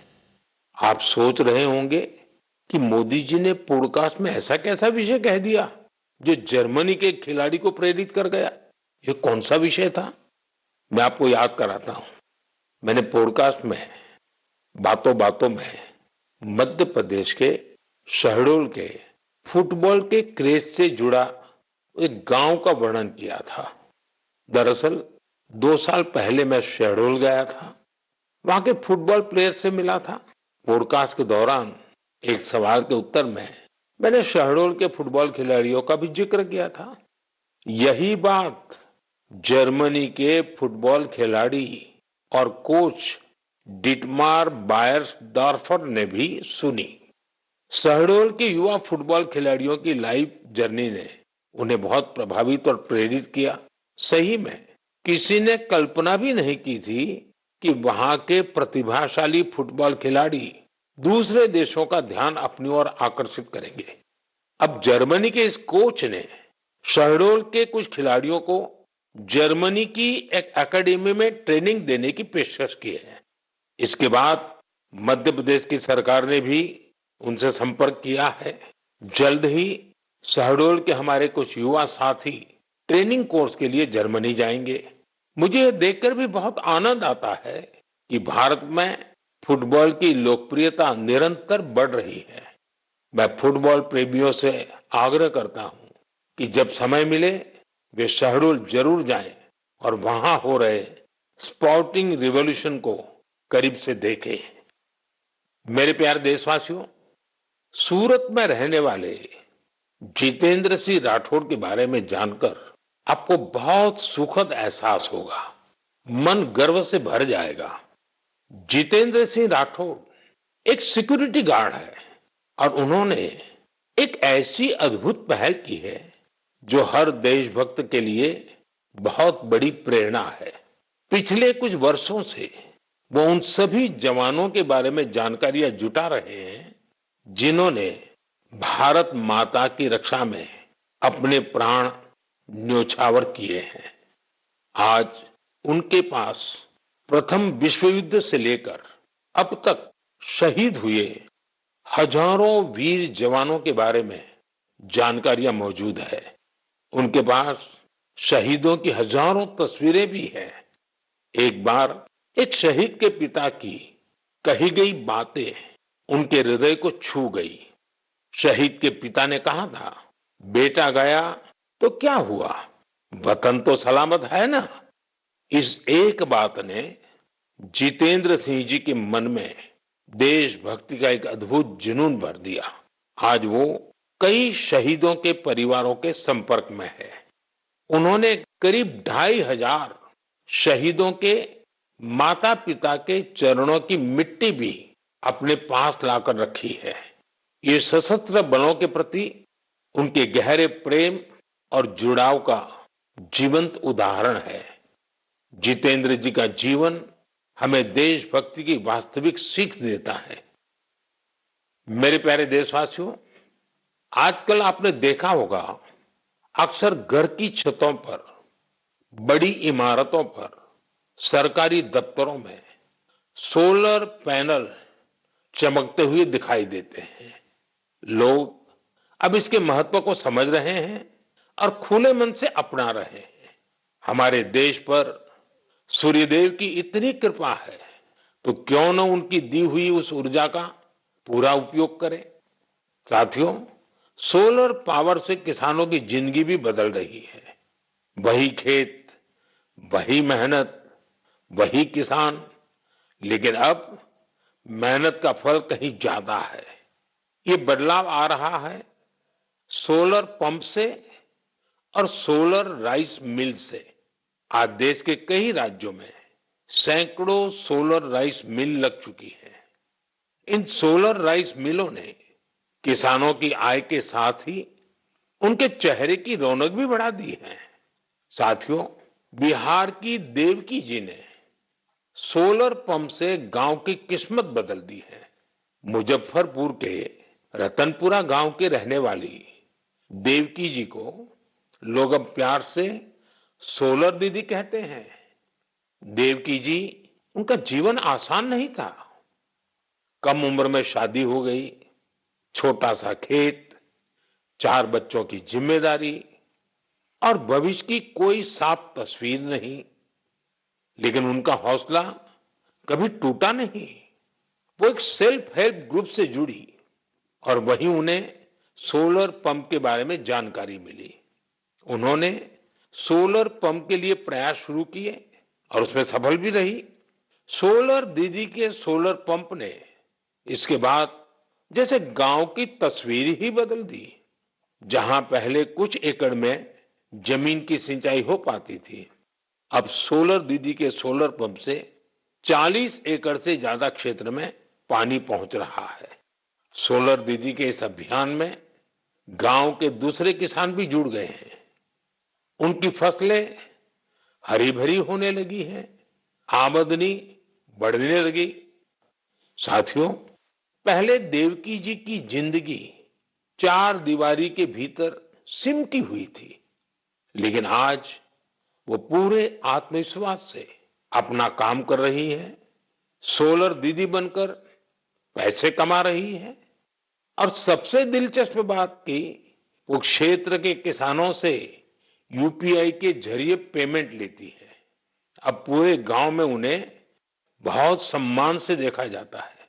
उनकी मेहनत और दूरदर्शिता ने दिखा दिया है कि सौर ऊर्जा सिर्फ बिजली का साधन नहीं है, बल्कि ये गांव-गांव में नई रोशनी लाने वाली एक नई शक्ति भी है। मेरे प्यारे देशवासियों, 15 सितंबर को भारत के महान इंजीनियर मोक्षगुंडम विश्वेश्वरैया जी का जन्मदिन होता है। उस दिन को हम इंजीनियर्स डे के रूप में मनाते हैं। इंजीनियर सिर्फ मशीन नहीं बनाते, वे सपनों को हकीकत में बदल देने वाले कर्मयोगी होते हैं। मैं भारत के हर इंजीनियर की सराहना करता हूं, उन्हें अपनी शुभकामनाएं देता हूं। साथियों, सितंबर में ही भगवान विश्वकर्मा की पूजा का पवित्र अवसर भी आने वाला है। 17 सितंबर को विश्वकर्मा जयंती है। ये दिन हमारे उन विश्वकर्मा बंधुओं को भी समर्पित है जो पारंपरिक शिल्प, कौशल और ज्ञान विज्ञान को अनवरत एक पीढ़ी से दूसरी पीढ़ी तक पहुंचा रहे हैं। हमारे सुतार, लोहार, सोनार, कुम्हार, मूर्तिकार, बढ़ई मिस्त्री हमेशा से भारत की समृद्धि की बुनियाद रहे हैं। हमारे इन विश्वकर्मा बंधुओं की मदद के लिए ही सरकार ने विश्वकर्मा योजना भी चलाई है। साथियों, अब मैं आपको एक ऑडियो रिकॉर्डिंग सुनाना चाहता हूं। तो ये जो मानपत्र में आपने लिखा है, इस स्टेटों के बारे में मैंने जो कुछ किया या हैदराबाद के बारे में हमारी गवर्नमेंट ने जो कुछ किया, ठीक है किया, लेकिन आप जानते हैं कि हैदराबाद का किस्सा इस तरह से हमने किया, उसमें कितनी मुसीबत हुई। सब स्टेटों के साथ, सब प्रिंसेस के साथ हमने वायदा दिया था कि भाई कोई प्रिंस का, कोई राजा का हम अलग फैसला नहीं करेंगे, सबका एक ही साथ जैसे सबका होता है ऐसा उनका भी। लेकिन उनके लिए हमने वहां तक अलग समझौता किया। साथियों, ये आवाज लौह पुरुष सरदार वल्लभ भाई पटेल की है। हैदराबाद की घटनाओं पर उनके स्वर में जो पीड़ा है, उसे आप महसूस कर सकते हैं। अगले महीने सितंबर में हम हैदराबाद लिबरेशन डे भी मनाएंगे। ये वही महीना है जब हम उन सभी वीरों के साहस को याद करते हैं जिन्होंने ऑपरेशन पोलो में हिस्सा लिया था। आप सबको मालूम है कि जब अगस्त 1947 में भारत को आजादी मिली तो हैदराबाद अलग ही स्थिति में था। निजाम और रजाकारों के अत्याचार दिन ब दिन बढ़ते जा रहे थे। तिरंगा फहराने या वंदे मातरम कहने पर भी मौत के घाट उतार दिया जाता था। महिलाओं और गरीबों पर अत्याचार किए जाते थे। उस समय बाबा साहब आम्बेडकर ने भी चेतावनी दी थी कि ये समस्या बहुत बड़ी बनती जा रही है। आखिरकार सरदार पटेल ने मामले को अपने हाथ में लिया। उन्होंने सरकार को ऑपरेशन पोलो शुरू करने के लिए तैयार किया। रिकॉर्ड समय में हमारी सेनाओं ने हैदराबाद को निजाम की तानाशाही से आजाद कराया और उसे भारत का हिस्सा बनाया। पूरे देश ने इस सफलता का उत्सव मनाया।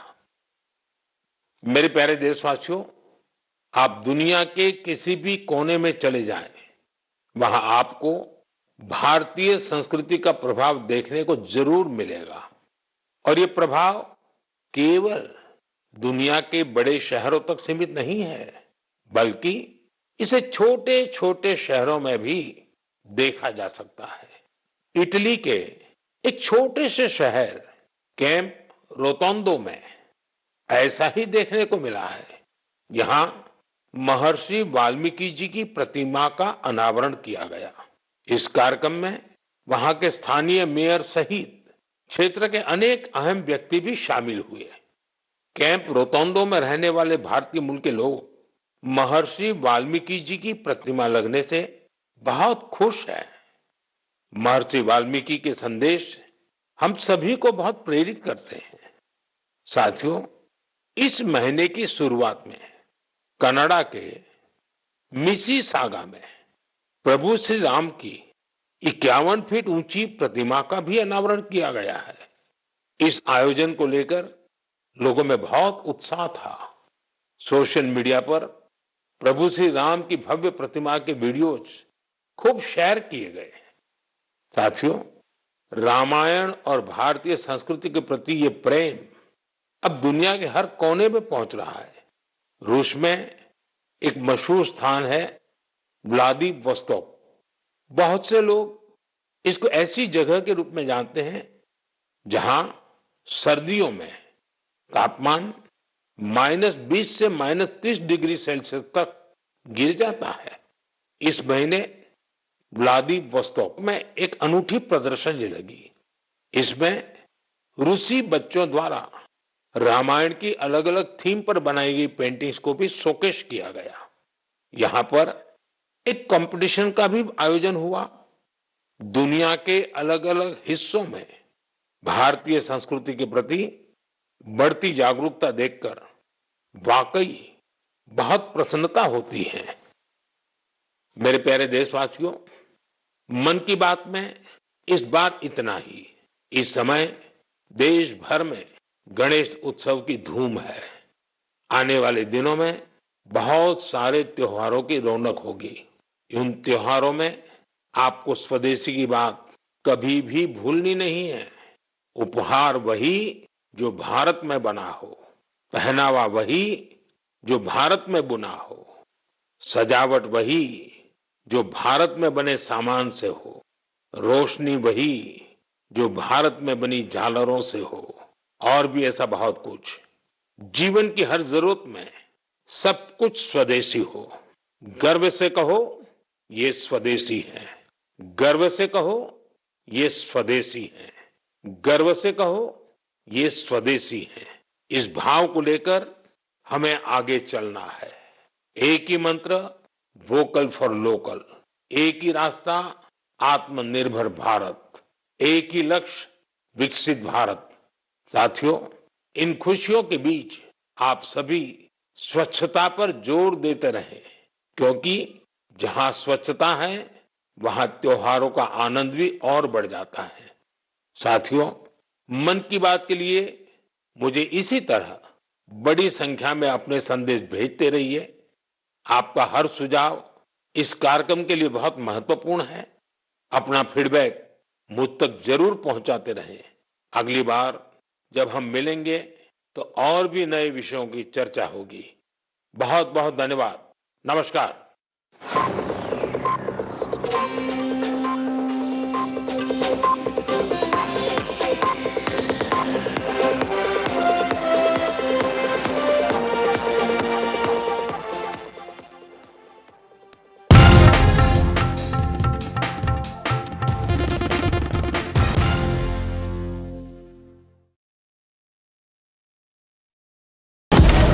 ब्रेकिंग न्यूज का जमाना है। सबको तिल का ताड़ और राई का पहाड़ बनाना है। ऐसे में जनता के जूते के अंदर फंसा कंकड़ कौन देखे? बड़े बड़े मुद्दों के शोर में जमीन से जुड़े मुद्दे अक्सर खो जाते हैं। लेकिन देश तरक्की तब करता है जब जनता के माथे की शिकन हमारी हेडलाइंस बनती है। मैं सैयद सुहेल भारत को जीता हूं, भारत की बात बताता हूं। एनडीटीवी इंडिया पर।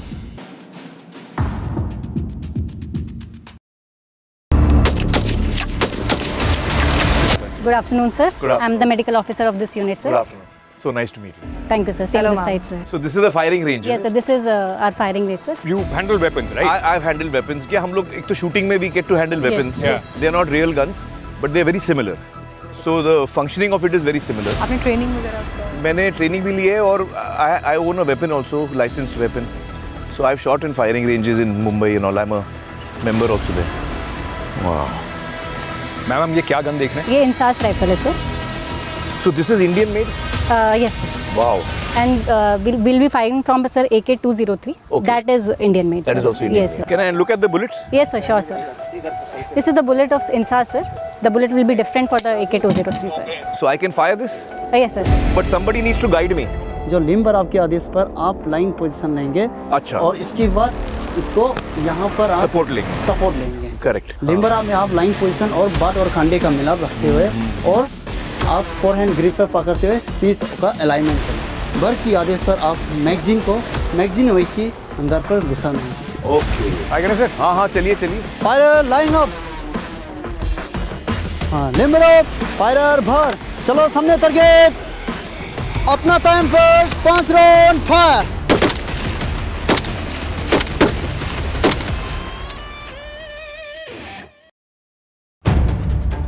If it matters to you, if it matters to you, if it matters to you,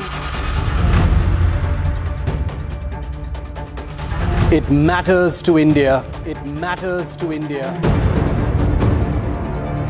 and it matters to me, and it matters to me. India Matters with Shivaru, only on NDTV 24/7.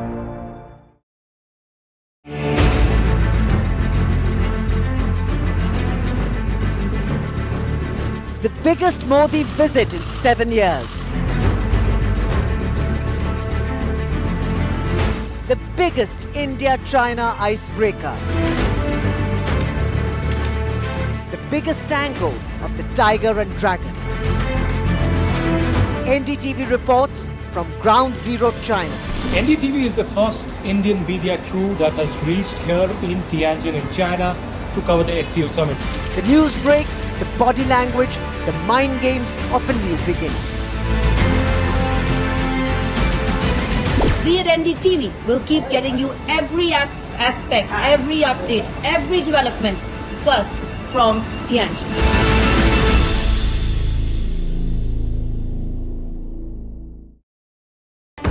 NDTV 24/7 is India's #1 English news channel on YouTube. Credible, compelling, always ahead of the curve. Thank you for choosing NDTV 24/7 as your trusted source for news. Vanakkam Tamil Nadu. Well, the battle for Tamil Nadu 2026 is open now. after Chief Minister Stalin rolls up his sleeves. And Vijay steps in as a star challenger. This is a mass gathering, not for cash. Meanwhile, a former Chief Minister, Edapadi Palanisamy, begins his fight back. The big comeback campaign by EPS has well and truly begun. These are all the ultimate players, and this is going to be the ultimate test.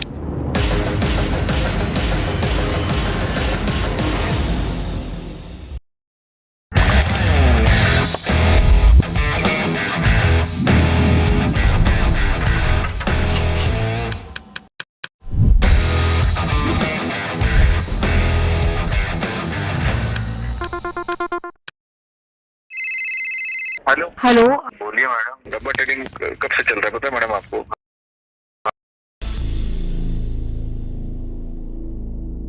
Good afternoon. The big story that we continue to track now for the last several hours, that crucial meeting between Prime Minister Narendra Modi and the Chinese President Xi Jinping.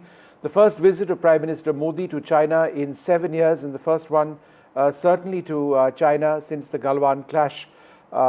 India and China are in the midst of a reset. The images on your screen tell a story of the two neighbors trying to attempt that reset. Now, we don't want to get ahead of ourselves on just how big things will ultimately be, but there does appear to be clear political impetus to try and work through some of the most vexing issues, including the boundary issue. The Prime Minister has said, and I quote, "An agreement has been reached between our special representatives regarding border management." The Kailash Mansarovar Yatra has been resumed. Direct flights between the two countries are also being resumed. The interests of 2.8 billion people are linked to our cooperation. This will also pave the way for the welfare of humanity. We are committed to taking forward our relations on the basis of mutual trust, respect, and sensitivity. He says, last year in Kazan, we had a very successful, fruitful discussions and gave a positive direction to our relations. After the disengagement on the border, an atmosphere of peace and stability has been created. So they are talking about disengagement, but I think both sides are now looking at de-escalation, which is the larger issue. Disengagement meant the face-to-face sort of scenario along the line of control between Indian and Chinese soldiers. But de-escalation is the larger process, which ultimately would result in delimitation of the boundary itself, of a formal border between India and China being created. We are still, I would suggest, many years away from that. But they are now referring to the 2005 agreement between India and China, which was a document that they referred to before the Galwan clash of 2020, and they're trying to build up on that. So there is impetus. It's not as if this meeting, and it wasn't expected either, would really result in anything more than that, a direction that's been given.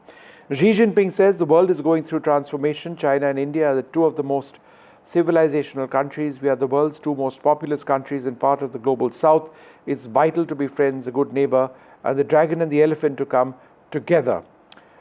This year marks the 75th anniversary of the China-India diplomatic relations. Both nations need to handle our relationship from a strategic and long-term perspective. We must also step up to our historic responsibilities to uphold multilateralism, a multipolar world, and more democracy in international institutions, and work together for peace and prosperity in Asia and around the world. So that's what the Chinese president has said. I'm joined by Tara Kartha, Rahul Karan Reddy, Ambassador Mahesh Sachdev, and Gurcharan Das. Mr. Das, let me come to you first. Cautious steps, but I think important. Do you believe that as a first step, the really low-hanging fruit is the economic relationship between India and China? Is that being reset? Well, I hope so. It's looking good. And, you know, our mindset, I hope, is taking in the fact that there are no permanent friends or permanent enemies in politics and international relations. Smart nations quietly, humbly pursue their national goals without distraction of egos, boundary disputes, and such things. So as Xi Jinping said, that the dragon and elephant now are coming together, I hope that the economic relations will be separated from other issues that concern our country, and an immediate step I would recommend would be that we encourage, the way we encourage Western companies, we encourage Chinese companies to come to India, to set up business and to, in other words, to come and make in India. What we call China Plus One now is China Plus One for Chinese companies to come here and export from here and bring their best technologies. And therefore, we must give people easy. We have had a very difficult time. We have not even been giving visas to people, employees of people we needed, experts we needed for the iPhone manufacture, etc. I hope all this will go away and that we will have joint ventures and be flexible, that if they're exporting, allow them the kind of equity we allow other companies to have. Ultimately, our goal is to create masses of jobs. Viksit Bharat is our goal. Therefore, our Chinese policy, security policy, political policy, economic policy should be 7.5% growth. Okay. Let me go across to Tara Kartha. Dr. Kartha, I think this one statement by the Prime Minister was important. After the disengagement of the border, an atmosphere of peace and stability has been created. So disengagement has taken place. No one really knows to what extent, but presumably soldiers in most areas aren't eyeball to eyeball. And so therefore now the stage has been set for the larger process, de-escalation. Do you think that's what this visit is actually about? To sort of give the instruction to the bureaucrats, special representatives, foreign ministers, foreign secretaries, military leaders, that go ahead and start sincere conversations on de-escalation? Well, I'm hoping it is, but to be absolutely honest, I don't think that's. I think that's going to take a while, because there is a lot of other things apart from. This is a great step. The fact that you've had, that two Depsang and Demchok, you've had this deal with. There are other areas which are still contentious. What is important is what is backing up the Chinese troop movement. There's a huge amount of not just infrastructure, movement to the borders, creating this, the villages across, creating radar stations across. All that is taking place. So it is a long haul, but it is encouraging. Okay. What I actually wanted to say was what the previous speaker said. I think that was a very important point on getting Chinese companies access to India to export. I drive a Chinese-made car in terms of so that's a great thing, right? But the point is... Tara, you drive a Chinese car, did you say that? It's a Chinese R&D. It's your Rover, the company which makes Chinese cars, they've been locked out. But it's a pretty good car. But that's on the lighter side. But Tara, that's a headline for me. Tara Kartha drives a Chinese car. Well, it is actually the UK company which has got the Chinese one, which is okay, fair enough. Right. But see, the problem here is when we say, the biggest problem is this huge deficit you have in terms of trade with China, right? For the Prime Minister, for him, economy comes first, right? This is a huge problem. The question is, what are you capable of sending across? Right. What is Indian industry capable of sending across? Your R&D, and I've been saying this again and again, and I'm glad it's been raised in Parliament also. Your R&D is 0.88% of GDP. Sure. Look at Japan, for example, 3.6% of GDP. You have to bring up your own industry. All right. Okay. Everybody hold on for a moment. I'm coming back to this discussion after this short break. Stay tuned.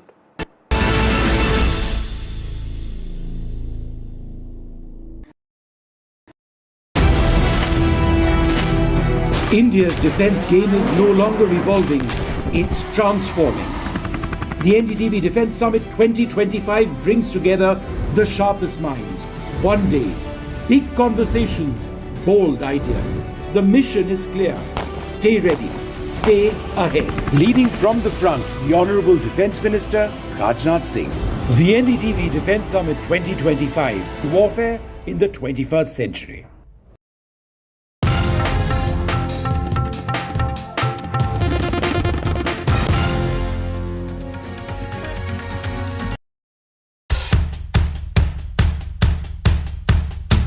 markets move fast. And so should your portfolio. Expert insights, real-time stock picks. Do I buy Ola? Should I or hold not? CDSL for the long term? Buy, sell or hold. The answers you need, straight from the experts. Callers from India and across the world. Connect live, ask, decide and invest wisely. Your portfolio, your future. Ask Profit.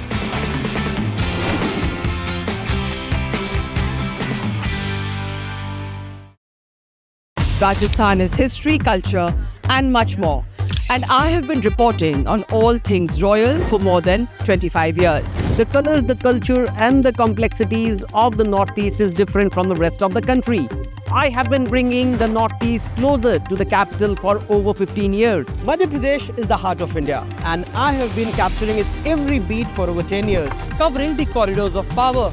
What is said, what is left unsaid, and what it actually means for you and me. I have it all covered. Kashmir is often called paradise on earth, a region that has been in a state of flux from conflict to India's crowning glory. I have been reporting and decoding Jammu and Kashmir for last 3 decades.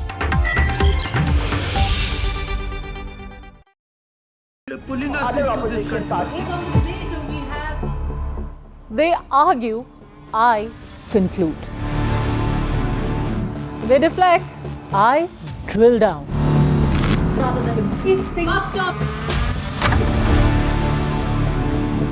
This isn't a free-for-all. It's a reckoning. No filler, no fog. Only the facts and where they lead. Every night at 9, the case closes because the buck stops here.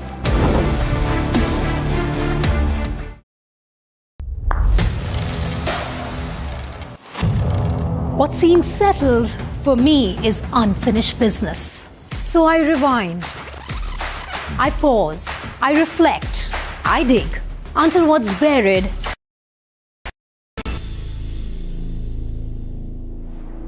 Welcome back. Well, we're going to continue tracking the India-US, India-China relationship in light of the images that you see on your screen of the Prime Minister meeting the Chinese President, his first visit to China in 7 years. India and China in the midst of a significant reset in the relationship. We'll come back to that in a moment, but it's not just geopolitics at the Shanghai Cooperation Organization meet being held in Tianjin, which is where the Prime Minister is. A humanoid robot is drawing attention at the summit and putting the spotlight on the technological advancements being made in China. The robot is named Zhao He and is proficient in English, Chinese and Russian, not just amusing but also assisting visitors at the summit. Aditya Rajkol interacted with the humanoid. ये युग है AI का, ये युग है robotics का, और तभी यहाँ पर स्यूखा नाम की एक जो है रोबोट यहाँ पर सामने आई है। आइए कोशिश करते हैं इससे बात करने की और जानने की कि ये रोबोट क्या जानती हैं। 3 भाषाओं में बात करती है, अंग्रेजी में, चीनी में और रूसी में। Where is everything? I'm functioning at optimal capacity today. Well, Thank you for asking. ये कह रही हैं कि मैं पूरी कैपेसिटी में जो है काम कर रही हूँ। 7% efficiency with no latency issues detected. Okay, got it. I wanted to ask you, what are your thoughts on India? As an AI service robot, I do not hold personal opinions about countries or political entities. Okay, what can you tell us about the SCO summit? The 2025 Shanghai Cooperation Organization Summit Media Center provides comprehensive services across 8 functional zones, including media workspaces, press conference areas, broadcasting facilities, and cultural exhibition spaces. Registered media can access broadcasting services, press conferences, official photographs, forum information, dining services, and technology exhibitions. All right, thank you very much. So that was the robot here speaking to us about the SCO summit and what is expected on the sidelines. There's an SCO meeting that's going to happen, but there are also bilaterals. But when you ask opinion-related questions, there are no opinions really coming in. Well, we are in China. So clearly, not much coming out of this robot, but this is certainly a very interesting aspect that's come in here.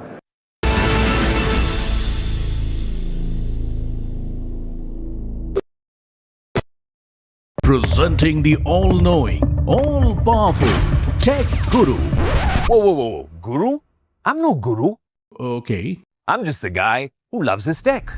A show where the mysteries of megabytes and motherboards shall be unraveled. Bro, nobody talks like that anymore.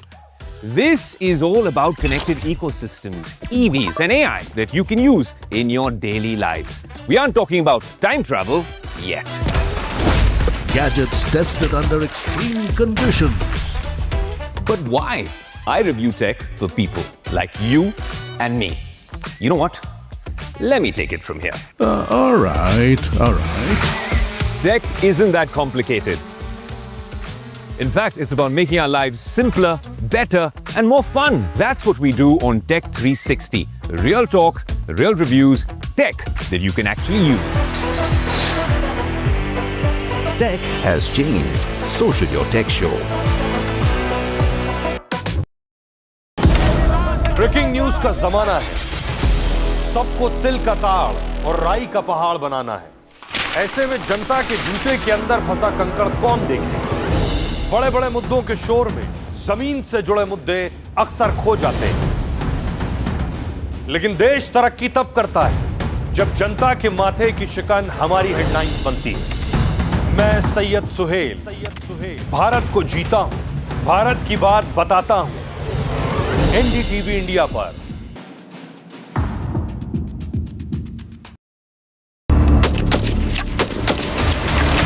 Good afternoon, sir. Good afternoon. I'm the medical officer of this unit, sir. Good afternoon. So nice to meet you. Thank you, sir. Same this side, sir. So this is a firing range. Yes, sir. This is our firing range, sir. You handle weapons, right? I've handled weapons. क्या हम लोग एक तो shooting में we get to handle weapons. Yes. They are not real guns, but they are very similar. So the functioning of it is very similar. आपने training वगैरह? मैंने training भी ली है और I own a weapon also, licensed weapon. So I've shot in firing ranges in Mumbai and all. I'm a member also there. Wow. Ma'am हम ये क्या gun देख रहे हैं? ये इंसास राइफल है, sir. So this is Indian made? Yes, sir. Wow. And we'll be firing from, sir, AK-203. Okay. That is Indian made, That sir. is also Indian. Yes, sir. Can I look at the bullets? Yes, sir. Sure, sir. This is the bullet of insas, sir. The bullet will be different for the AK-203, sir. So I can fire this? Yes, sir. But somebody needs to guide me. जो limber आपके आदेश पर आप line position लेंगे। अच्छा। और इसके बाद इसको यहाँ पर आप सपोर्ट लेंगे। करेक्ट। लिम्बर आप यहाँ लाइन पोजीशन और बाट और खांडे का मिलाप रखते हुए और आप फोरहैंड ग्रिप पर पकड़ते हुए सीज का अलाइनमेंट करें। बर की आदेश पर आप मैगजीन वेट की अंदर पर घुसाना है। ओके। आगे सर। हाँ चलिए। Fire line up. हाँ लिम्बर ऑफ फायर भर। चलो सामने टारगेट। अपना टाइम पर 5 round fire.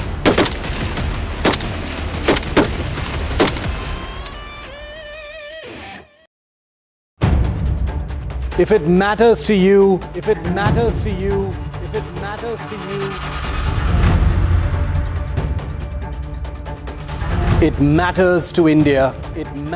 to India. And it matters to me.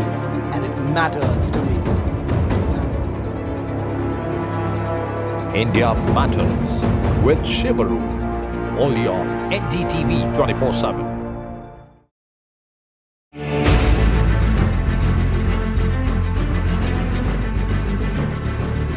The biggest Modi visit in 7 years.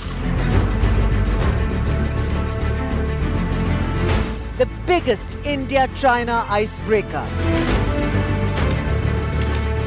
The biggest angle of the Tiger and Dragon. NDTV reports from Ground Zero, China. NDTV is the first Indian media crew that has reached here in Tianjin in China to cover the SCO summit.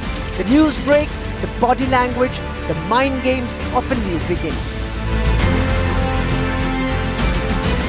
We at NDTV will keep getting you every act aspect, every update, every development, first from Tianjin.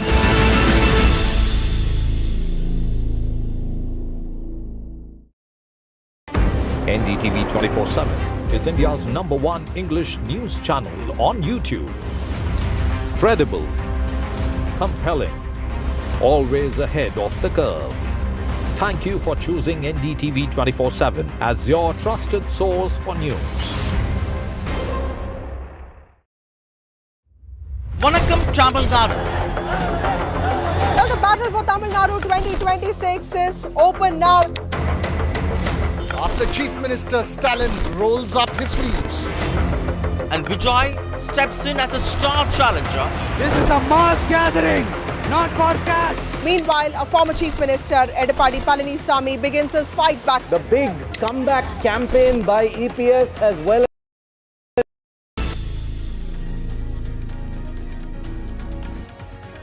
Hello and welcome. You're watching NDTV. I'm Gargi Rawat, and our big focus this morning, Prime Minister Modi and Xi Jinping held a nearly 1-hour meeting in China that ended just a short while ago. It's the first time the Prime Minister has visited China in 7 years. And is it heralding a new dawn of friendship between India and China? And what does it mean for geopolitics? All that and more coming up ahead. Let's take a look at the headlines we're tracking. The crucial bilateral between Prime Minister Modi and China's Xi Jinping took place in Tianjin. The meeting on the sidelines of the SCO lasted 55 minutes and marks a major reset in ties between the two Asian giants.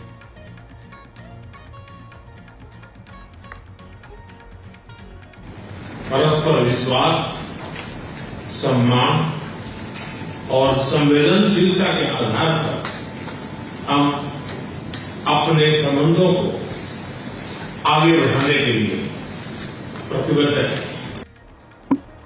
The Prime Minister says disengagement of Indian and Chinese forces on the border last year created this atmosphere of peace and stability, while Xi Jinping says it's vital to be friends, a good neighbor, and he says the dragon and elephant need to come together.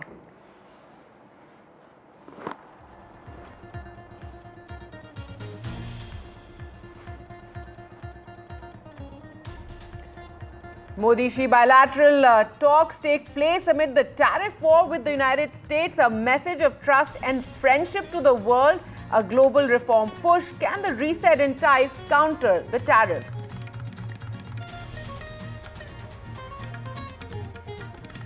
And ahead of the SCO summit in China, Russian President Vladimir Putin has slammed the US sanctions as discriminatory. He says unilateral restrictions undermine global trade and stability.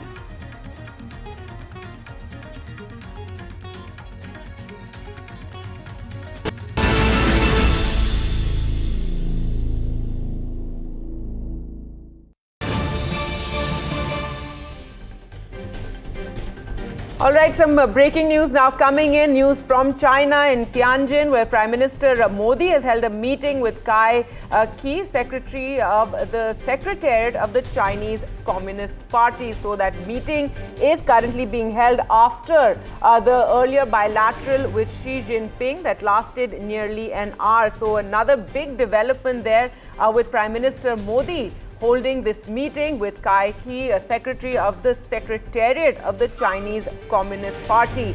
Now, earlier, as we said, the crucial bilateral took place. This is all happening on the sidelines of the SCO summit in Tianjin, in China. It's the Prime Minister's first visit in 7 years to China. So the Prime Minister also holding this key meeting with the Secretary of the Communist Party. Well, let's take you through all the developments since the morning with the Prime Minister's key bilateral taking place with Xi Jinping. That was around 55 minutes, so nearly an hour is how long that meeting lasted.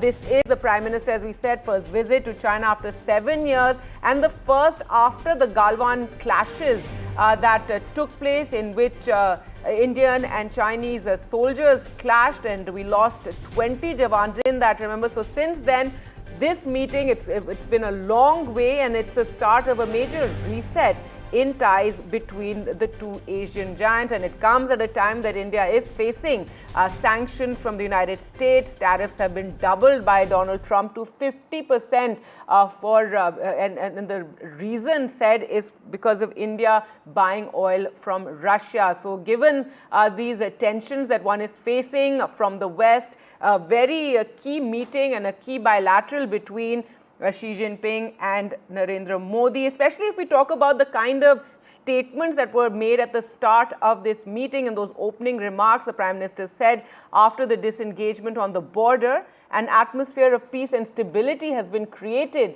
He also said an agreement has been reached between our special representatives regarding border management. So, talking about how there has been that peace on the border since the Galwan clashes, a lot of developments, a lot of ground has been covered. He also added that India and China are committed to taking our relations forward on the basis of mutual trust, respect and sensitivity. So mutual trust emphasized there by the Prime Minister. Chinese President Xi Jinping lauded the India-China talks that took place last year in Kazan. That is where they had met earlier, because this is not the first time they're meeting. Remember, Prime Minister Modi and Xi Jinping, calling the talks in Kazan earlier as successful and said that we are the world's two most populous countries. It's vital to be friends, a good neighbor, and he says the dragon and the elephant to come together. He says it's important for the world.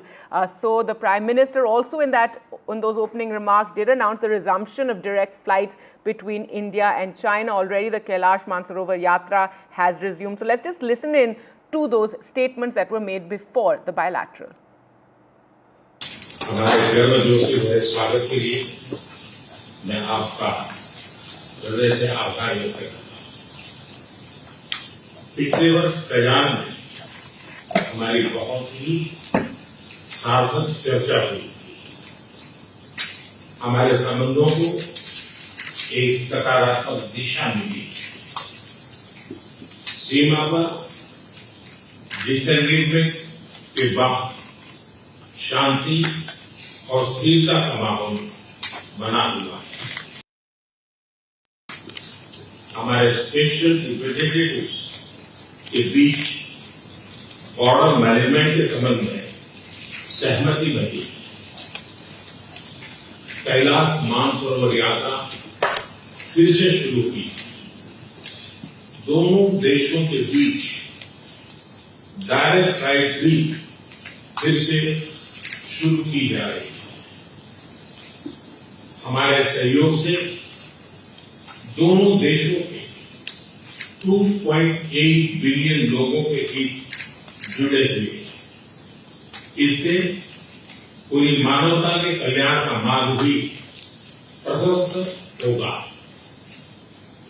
परस्पर विश्वास, सम्मान और संवेदनशीलता के आधार पर हम अपने संबंधों को आगे बढ़ाने के लिए प्रतिबद्ध हैं।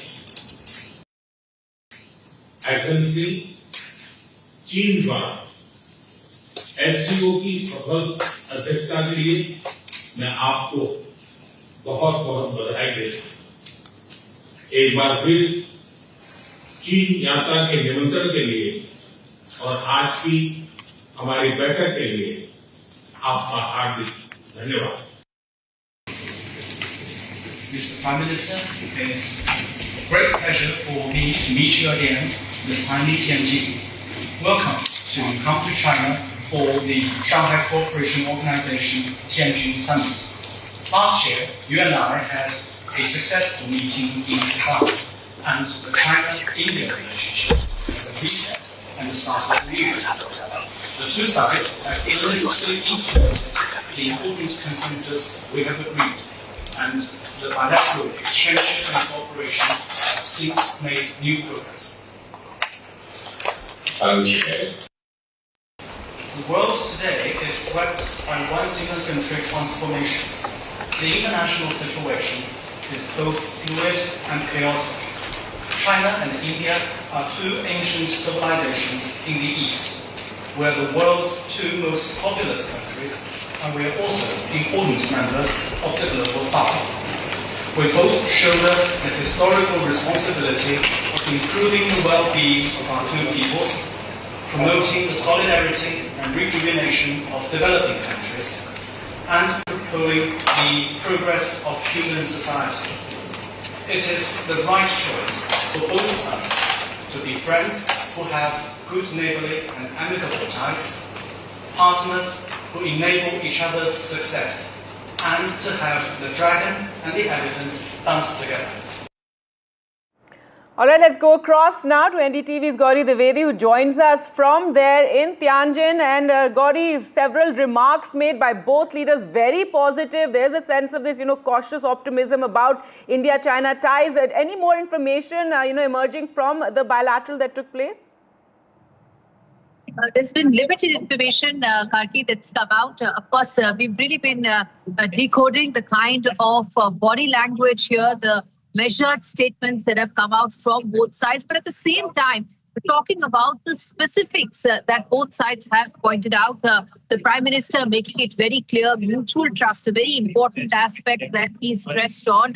And also the people who were with him in that bilateral meeting, the entire delegation that comprised of National Security Advisor Ajit Doval and several others, of course, Foreign Secretary Vikram Misri as well. External Affairs Minister Dr. Jaishankar was not part of the deliberations, but indicating that what all could have potentially been part of that discussion. Now, all eyes on the official press conference that is slated to take place in a couple of hours from now. Remember, there's also very important bilateral that is set to begin anytime soon, which is the one with Myanmar. It will start in the next 2 hours or so. But as far as the India-China relationship is concerned, what one can say is that while contentious issues remain, this is incremental progress, and this is intent on the part of the two leaders to look at ways to build cooperation and at the same time address the contentious issues. Now, all eyes on what that roadmap is going to be and how soon those actionable points be identified by both sides to ensure that the momentum that the relationship has got now continues to remain so. Absolutely. As you said, incremental progress. There is, this sense of cautious optimism. But let's also talk about how this meeting and this very key meeting comes at a time that India is facing, the tariffs and the sanctions from the United States. And this is a meeting that will be watched very closely the world over. We'll also, at some point, I'm expecting that there will be some kind of a statement coming from the United States as well. Absolutely. What are the odds of Donald Trump being able to resist a post on Truth Social? Really, Gargi. Having said that, he also put out that very important post that came in New York Times just ahead of these meetings. Look at the timing. The NYT putting out that Donald Trump will not come to court, even though there's been absolutely no formal movement on that. As the host country, India has to first start extending invitations. There's a whole process to it. Even before any of that, NYT put out that report saying that Trump will not come to India for court. Now, what does that mean? That means that this is response. One would say jumping the gun because you're actually responding even before any of these developments took place. But yes, the message, the intent that is on display here in Tianjin is going to see some sort of a response coming from the Trump administration. That's going to be very clear. What that will be, how sharp that will be, how staggered that will be remains to be seen, because this is something that's going to go on for 2 days. And tomorrow is when the all-important bilateral between Prime Minister Modi and President Putin will take place. Remember, a large part of the shrill rhetoric that the Trump administration has come out against India is with regard to purchase of Russian oil. So that is likely to only escalate tomorrow. But what one can say, Karti, is that as things stand right now, India and China are displaying an intent to ensure that they continue to rebuild the relationship and rebuild the trust deficit. How soon that will happen is anybody's guess. This is a long-term process, but the fact that there's intent on both sides is important. And also, Washington is watching this, West is watching this. And when they do, there is going to be some sort of a response that will come in. How soon? Well, I would probably say maybe from tonight onwards, India time, you'd start seeing some reactions coming in from Trump administration and his bully in chief, Peter Navarro.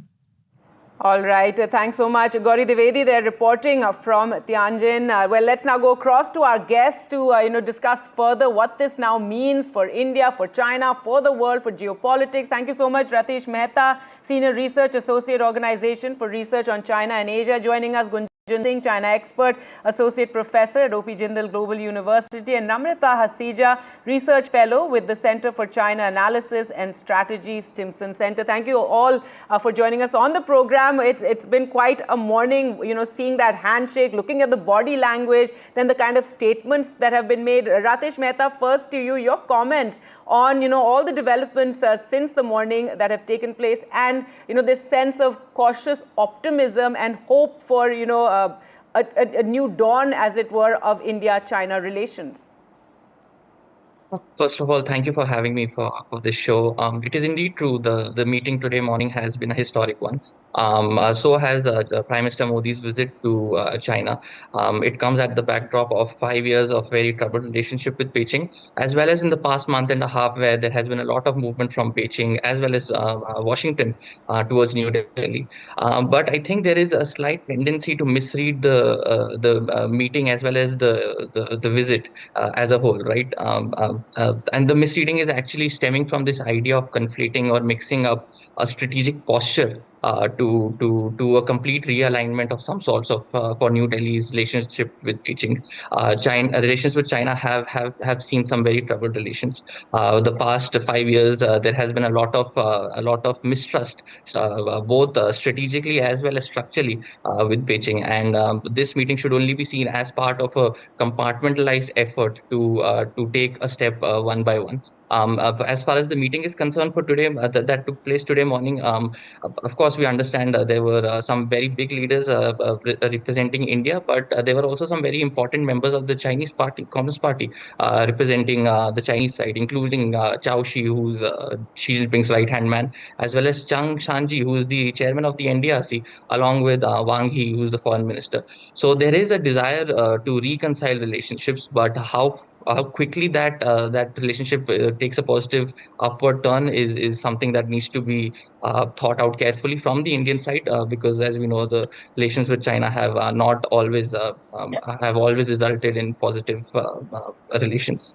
Well, to put it mildly, really, you're absolutely right. And that's why, even Gauri was talking about how, incremental gains and the Prime Minister emphasizing there's a need for mutual trust and respect. Gunjan Singh, your comments on that, yes, of course, we have been burned by China in the past, but given the situation now, what we are seeing from the West, and this the tensions with Trump and the tariffs that we are seeing, that is the reason that now we are looking to hopefully have better relations with China and grow from here. Yeah, thanks for having me on the panel, first of all. But yeah, you cannot take away the Trump factor. Definitely, that's why everybody is very interested in what Modi and Xi are going to talk and how this relationship is going to go forward. But let's not forget, it's a meeting on the sidelines of SCO. Yes. It's still not a bilateral meeting. They're still not, primarily don't have space and mandate to discuss major issues. And as was mentioned earlier as well, it's the trust deficit. So Trump is definitely a common, let's say, an agenda or a problem for India and China. Both are facing tariffs, both are struggling economically, and obviously it's a global economy which is in a flux overall. And also Prime Minister will be meeting Putin also tomorrow, so that agenda will also be seen how it goes ahead from there.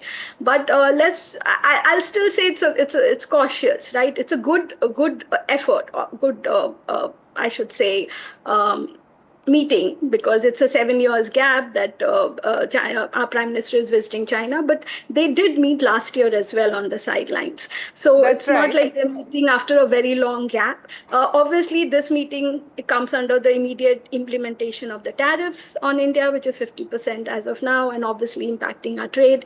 And obviously, India-China trade is one place where we can work more and maybe improve relations. But we do have trade deficits with China as well, and there's a lot of bilateral also that needs to be sorted out. But it's the trust, and as was mentioned earlier, 75 years of bilateral relationship, diplomatic relationship, and we consistently have not had very good relations. There's always been roadblocks. There's always been hope.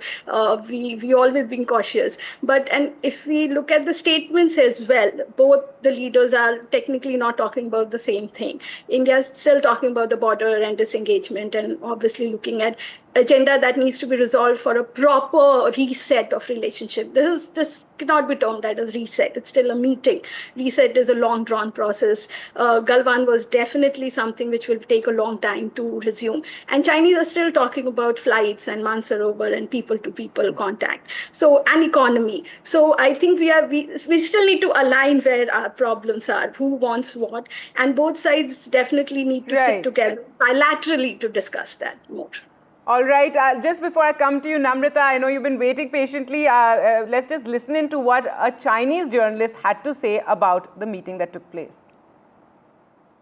We're reporting continuously from the SCO summit here in China, and the big handshake between the Chinese President Xi Jinping and, of course, Prime Minister Narendra Modi has just concluded. It was more than 50 minutes meeting, and some people-to-people contact and an unprecedented way forward between India and China. Who would have thought that 5 years after Galwan, there would be a reset in ties? Thank you to Donald Trump and the White House for making this happen. But joining me right now is a journalist from China, Chen, who is in fact the founder of the China Briefing News, who will speak to us more about the reset in the ties. Thank you very much, Chen, for joining us. Thank you for having me here. Yeah, please tell me, how do journalists in China see the developments between India and China? You know, there is the Trump tariff. It was imposed on China, and now the Maharaja of tariffs, Bob, against India, and a lot of anti-India statements coming in from the American side. What are your views?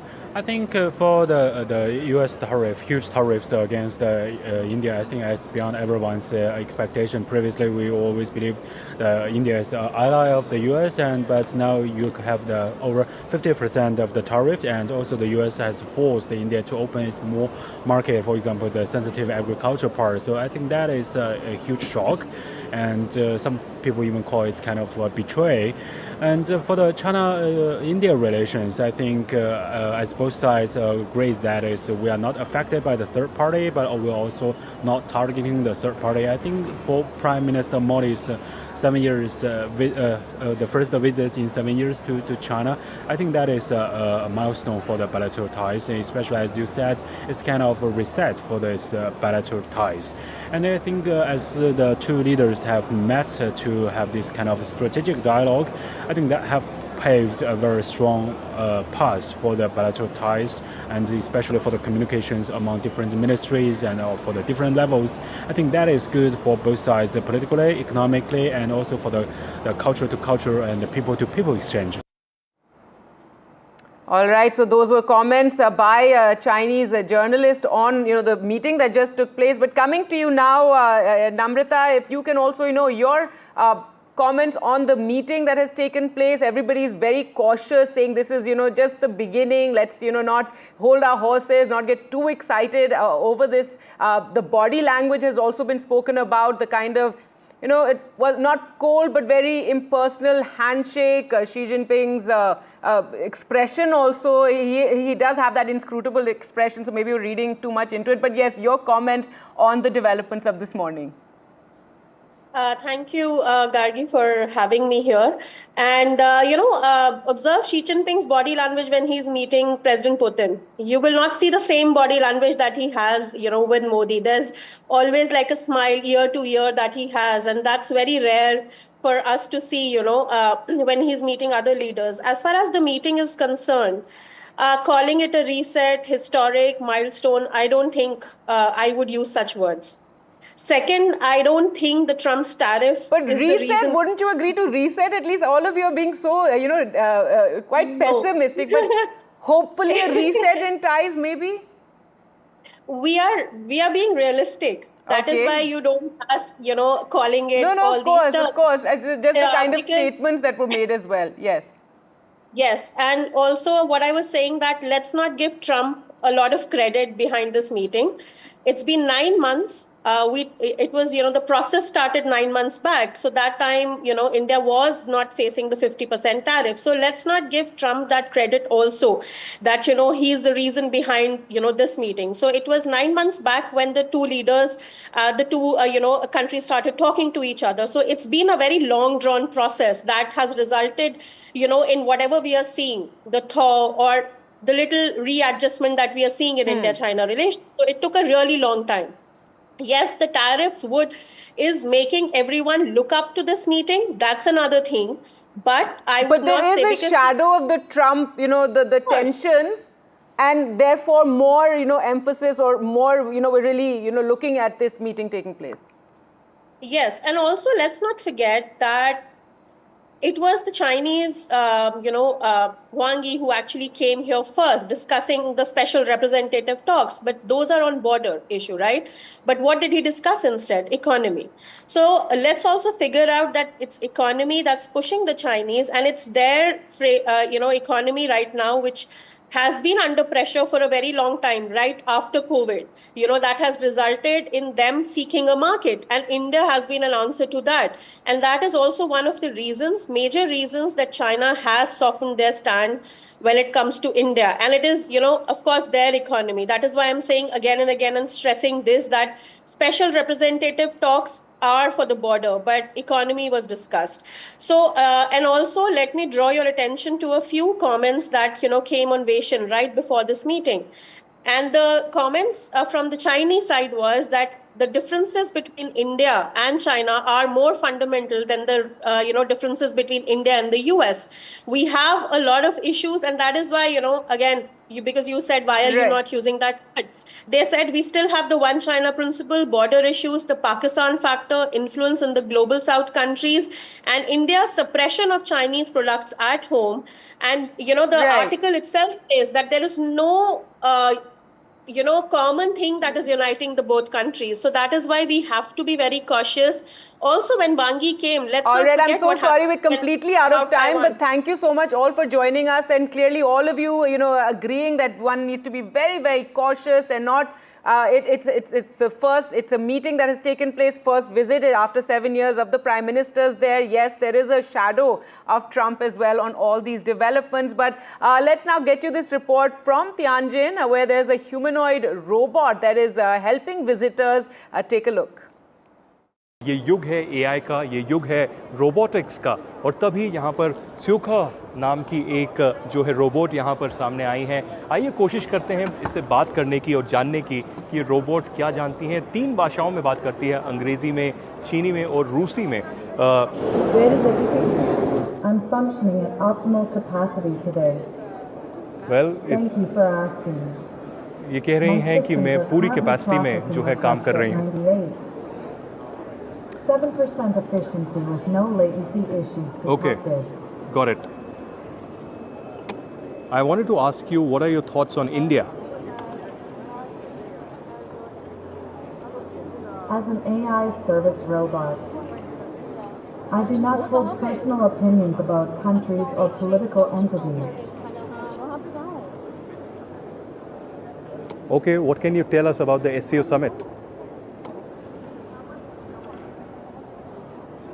The 2025 Shanghai Cooperation Organization Summit Media Center provides comprehensive services across 8 functional zones, including media workspaces, press conference areas, broadcasting facilities, and cultural exhibition spaces. Registered media can access broadcasting services, press conferences, official photographs, forum information, dining services, and technology exhibitions. All right, thank you very much. So that was the robot here speaking to us about the SCO summit and what is expected on the sidelines. There's an SCO meeting that's going to happen, but there are also bilaterals. But when you ask opinion-related questions, there are no opinions really coming in. Well, we are in China. So clearly, not much coming out of this robot, but this is certainly a very interesting aspect that's come in here. All right, with that, we'll slip into a short break. News and updates continue on NDTV. Do keep watching.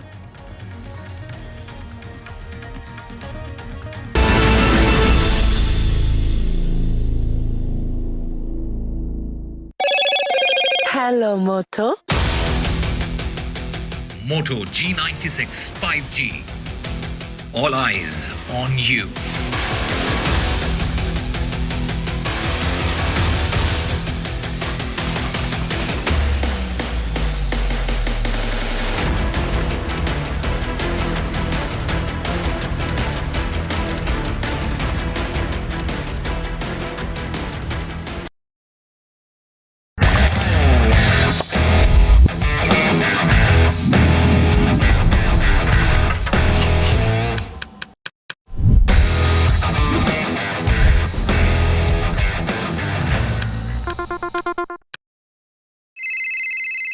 Hello बोलिए madam, डब्बा trading कब से चल रहा है पता है madam आपको? हम और आप तो जन्म भी नहीं हुआ था हमारा। We investigated a shady advisory firm that has spent big bucks on advertising on the front pages of national dailies. ये आपको बिल्कुल उसका ऐसा हल्का सा भी खौफ नहीं है। मैडम एक बात को खौफ किस लिए रखना चाहिए तो बताओ, कौन सा गलत काम कर रहा हूँ मैं? After our report, we also saw NSE came out with a cautionary circular to the investors. Market Regulator Securities and Exchange Board of India has also come out with a release talking about the actions that it has taken. Cyber complaint has also been filed against the entities involved in this entire Dabba trading scam.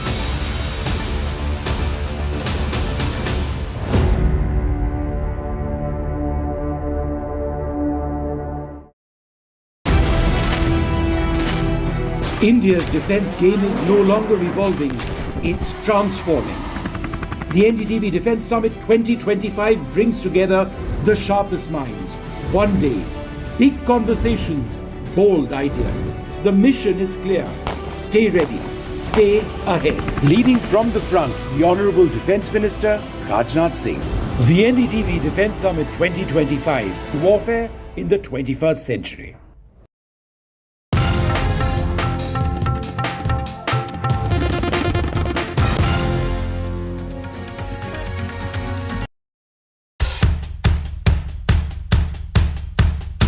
The markets move fast. And so should your portfolio.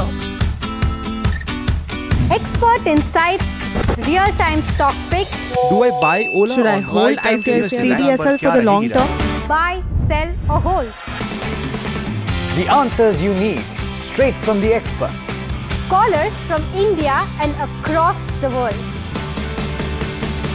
Connect live, ask, decide and invest wisely.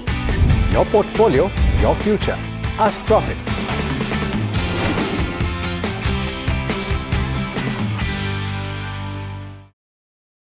Rajasthan is history, culture, and much more.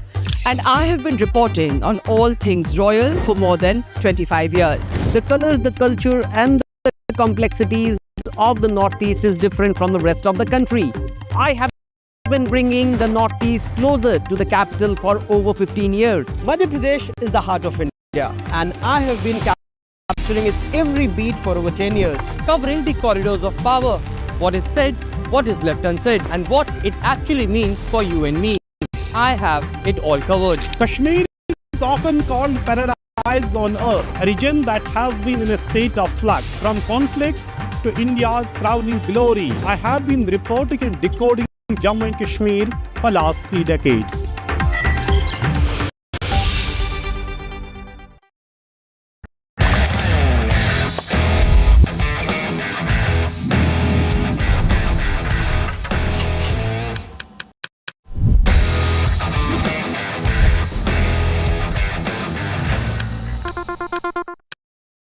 Pulling us into this country.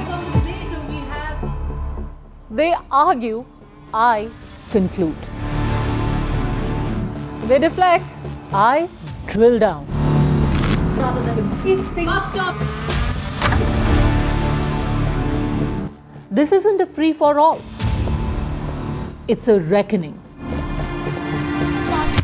No filler, no fog. Only the facts and where they lead. Every night at 9, the case.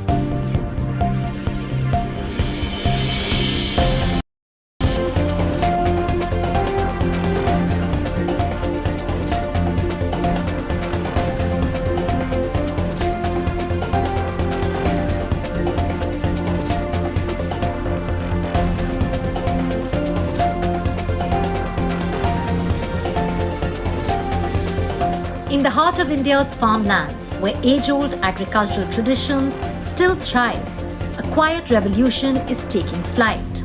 This is the story of smart drones.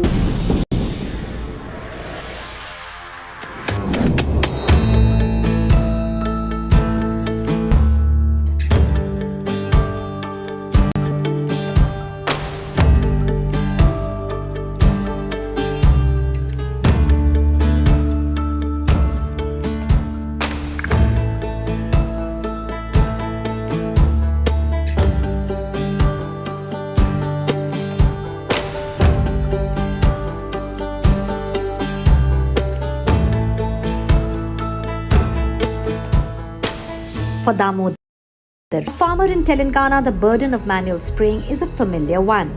The sweltering heat, the long hours, and the constant risk of inhaling hazardous chemicals are a dangerous reality for many farmers across India. If you type in Google cancer train, everyday train goes from Punjab to Rajasthan for treatment of cancer patient, majority more than 90% of the farmers who are prone to cancer. Then we understood the problem. Today, the farmer does the activities like spraying when there's a pest and disease. When he sprays, he's carrying a 20 kg snack sprayers and he's inhaling and he's having food with the same hand and drinking water in the same environment. Because of that, there's the health hazard like a cancer. To reduce this health hazard, that's where we thought of doing these drones in agriculture and disconnect access, and so that drones can do the activities like a spraying in the start.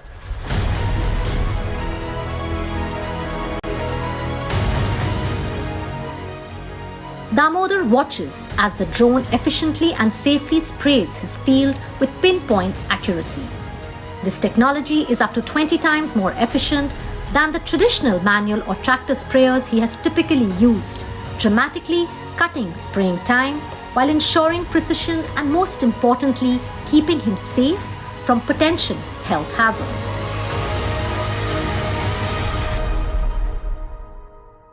పూర్వం సంది మేము కూడా స్ప్రేలు అప్పుడు first స్ప్రేలే లేకుండే, తర్వాత స్ప్రేలు కొట్టేది. ఆయన సంపులు తీసుకొని ఒక డే మొత్తం కొట్టుకుంటే ఒక ఎకరం కొట్టుకునేది. దానికి ఒకటి నీళ్ళు మోయాలి, ఒకటి స్ప్రే కొట్టాలి, ఒకటి మందులు పోయాలి. అట్లా అయితే కష్టంతో ఉండే పని ఉండే. ఇప్పుడు రాను రాను పెట్రోల్ పంపులు వచ్చినాయి. ఆ పెట్రోల్ పంపులు కూడా ఇప్పుడు మూట అయిపోయినాయి. ఇప్పుడు ట్రాక్టర్ పంపులు వచ్చాయి. ట్రాక్టర్ పంపులు కూడా నానా రకాలు వస్తున్నాయి. ఇప్పుడు అవి కూడా ఇప్పుడు అదివంగా ఇప్పుడు డ్రోన్లు వచ్చినాక ఇంకా ఈజీ అయిపోయింది. ఇప్పుడు డ్రోన్ పైకెళ్ళి ఫస్ట్ డ్రోన్ వచ్చినప్పుడు పైకెళ్ళి పోతే ఎక్కడ కొడుతుంది ఏం కథ అని మేము దాన్ని అర్థం చేసుకోలేదు. ఒకటి రెండు సార్లు ఈ పక్క గ్రామాల్లో కొడుతుంటే చూసాం.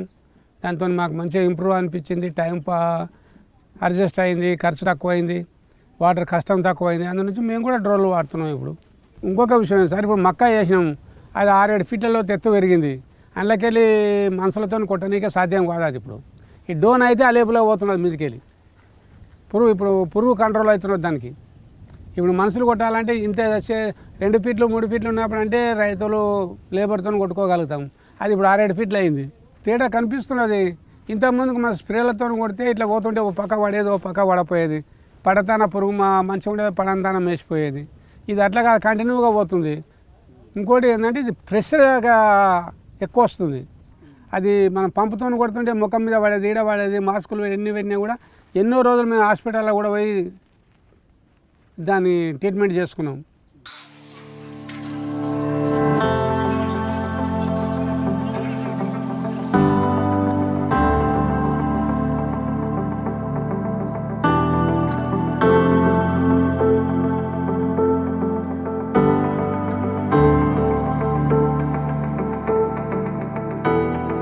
Maruth's drones are DGCA certified and built for endurance and multiple payloads.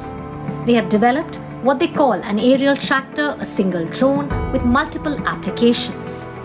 The drone can be used for agri-spraying of pesticides and fertilizers, afforestation via seed ball dispersal, mosquito-borne disease control, fertilizer broadcasting, thermal fogging, crop health analysis to detect diseases early, and even crop health monitoring to provide detailed data on farm productivity. But the real innovation is in who operates them.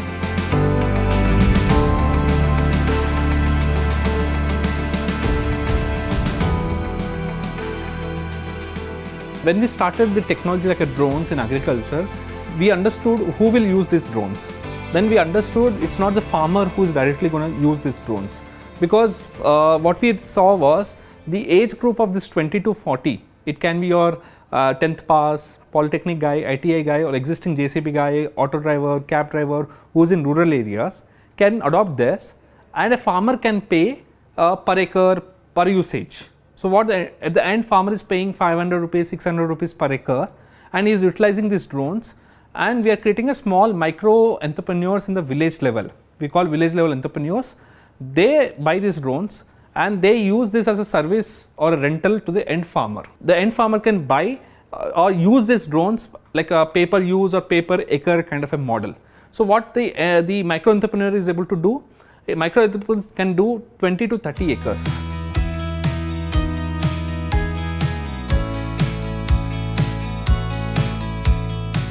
Maruth isn't just supplying drones, it's building livelihoods. Through their Dronisa service model, they train local people to become certified pilots. The 5-day course enables these pilots to serve roughly 50 farmers on average in their respective communities.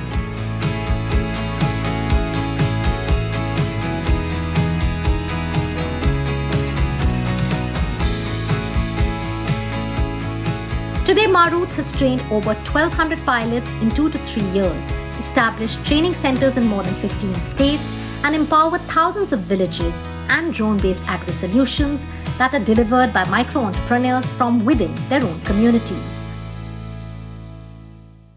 So any trainee who trains from us and goes back, we support them with all kind of technical questions, whatever they have with regarding to operating a drone, maintaining a drone, or all these things. Apart from that, if anyone feels that they have less practice or they are not confident enough to fly the drone, not confident enough to operate the drone in the different modes, we provide them a facility wherein they can come back to us, train on whatever they have been lacking or whatever they require specifically, and then go back and operate in those conditions.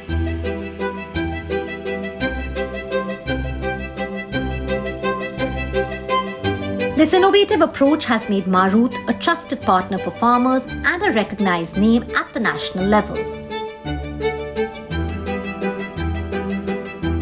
Thanks to the central and state government, like I have met around 4 times the Prime Minister.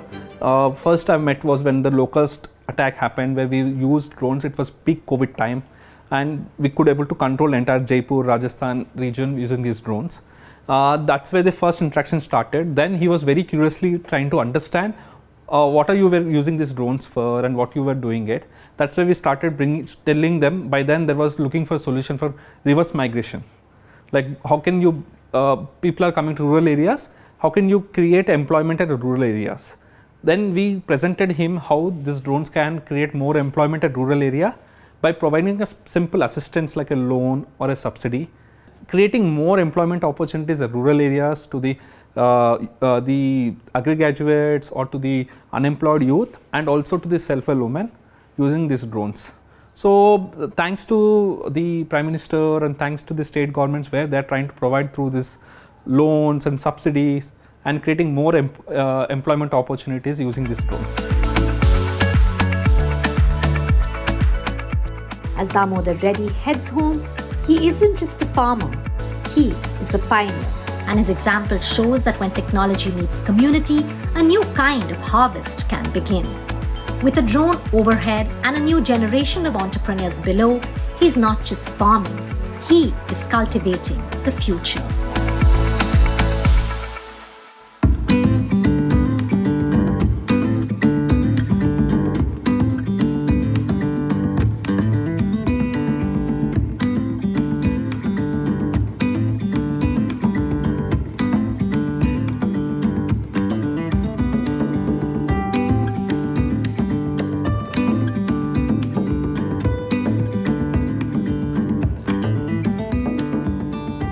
This is where India's food is grown, on millions of farmlands like this one.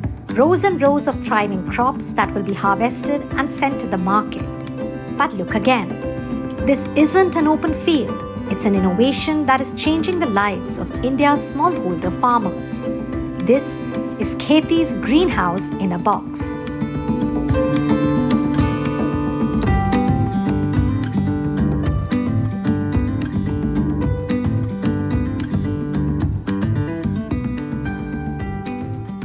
Meet Tupari Naresh, a smallholder farmer from Telangana. For years, his open field crops struggled against changing climate. His income as unpredictable as the erratic rains and oppressive heat. But today, inside his kheti greenhouse, he's harvesting a thriving, predictable yield.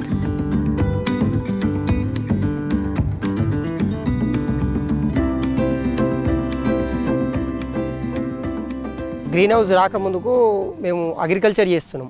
Agriculture చేసేటప్పుడు పోల్ట్రీలు ఉండేవి, కొండపోచమ్మ రావడం వల్ల అవి close అయినాయి. తర్వాత అగ్రికల్చర్లో సరిపోవట్లేదు, ఆదాయం సరిపోవట్లేదు అని చెప్పి మేము ఈ గ్రీన్ హౌస్ వేసుకొని ఈ గ్రీన్ హౌస్ ద్వారా ఎంతో కొంత ఉపాధి వస్తుంది కదా అని చెప్పి మనీ వస్తుందని చెప్పి ఇట్లా పని ఉంటుంది, తర్వాత మనీ వస్తుందని చెప్పి చేస్తున్నాం. అప్పుడు అంటే ఇంకొకటి అగ్రికల్చర్లో ఎక్కువ కష్టాలే ఉంటాయి. అంటే వర్షాలు కరెక్ట్ టైంలో పడవు. మెయిన్గా ఇంకొకటి ఏంటంటే కరెంటు చక్కగా ఉండదు, మళ్ళీ ఆ లేబర్ ప్రాబ్లమ్స్ ఉంటాయి, వరదలు వచ్చి కొట్టుకపోవడం, ఏదో ఒకటి. అంటే అగ్రికల్చర్లో కంపల్సరీ ప్రాబ్లమ్స్ చాలా ఉంటాయి. అనుకున్న దానికి గోల్కు ఈచ్ కాలేకపోతాం. రైతు అంటేనే అది ఇక కంపల్సరీ అట్లే ఉంటుంది. అది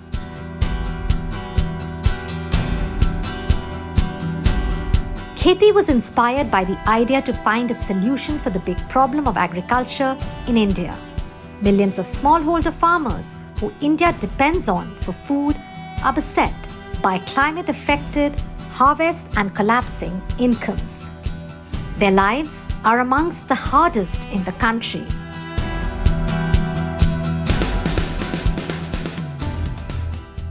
Every year, extreme summers, every year, unseasonal rains, and so much of pest and disease was impacting our crops. That is when me and my friends decided to have this conversation across multiple states. Kheti's goal, I think, was to make agriculture into a job-like income for smallholder farmers. We wanted to first understand what is the problem rather than creating a solution and then go and find the problem.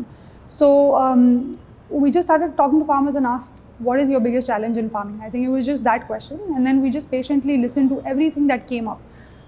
And while farmers were not using the exact word climate change, it was different aspects of climate change that was affecting their farming. When we started looking at this problem, the problem that we decided to marry ourselves to, which is how do we make smallholder farmers more climate resilient, we looked at a bunch of other technologies. We looked at drip irrigation, we looked at like weather resistant seeds, we looked at greenhouses. Inspired by global greenhouse technology, but grounded in India's unique challenges, they knew a breakthrough was needed. Traditional greenhouses were too big and too expensive for the average small farmer. They had to innovate to build a solution that was local, affordable, and effective.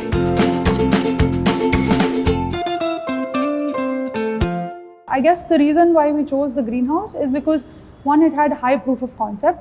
Second, anything that grows inside the greenhouse is actually 100% attributable to the product. And it really solved like some of the key challenges that farmers were facing more holistically. So it solved the water problem by having drip irrigation included in our greenhouse package. It solved the pest problem because the greenhouse is a covered environment for plants. It solved some of the excess heat problem because our greenhouses have extra shading in it. So existing greenhouses, that technology that existed were very big in size, and they were costing about 40 to 50 lakhs for farmers. We used some basic principles. In some terms, I can say we used human-centered design, but what we actually used is jugaad. We used a lot of feedback from farmers, and we just co-built this structure. So Kheti's flagship product is called the greenhouse in a box, which means that there is a greenhouse at the center of all of it, which is this physical hardware infrastructure that sits on a farmer's land. But the box basically includes a lot of these end-to-end services like input linkage, market intelligence, crop advisory, crop planning, pest and disease management, which make the greenhouse work.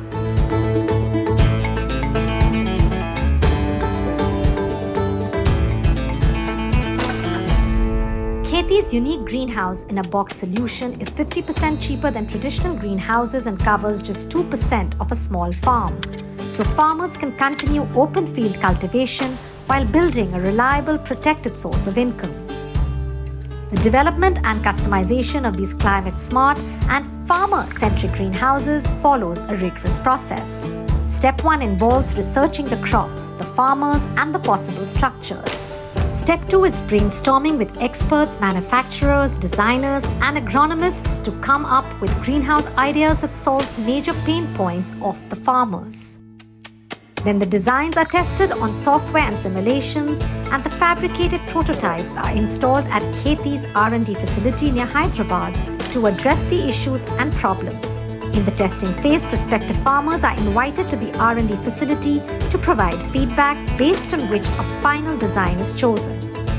Costs have been kept low with solutions like reducing the height of the greenhouse to the bare minimum needed by the crop switching from poly sheets to high-quality netting, which actually reduce the temperature inside the greenhouse, and to grow low-height crops that can be sold locally.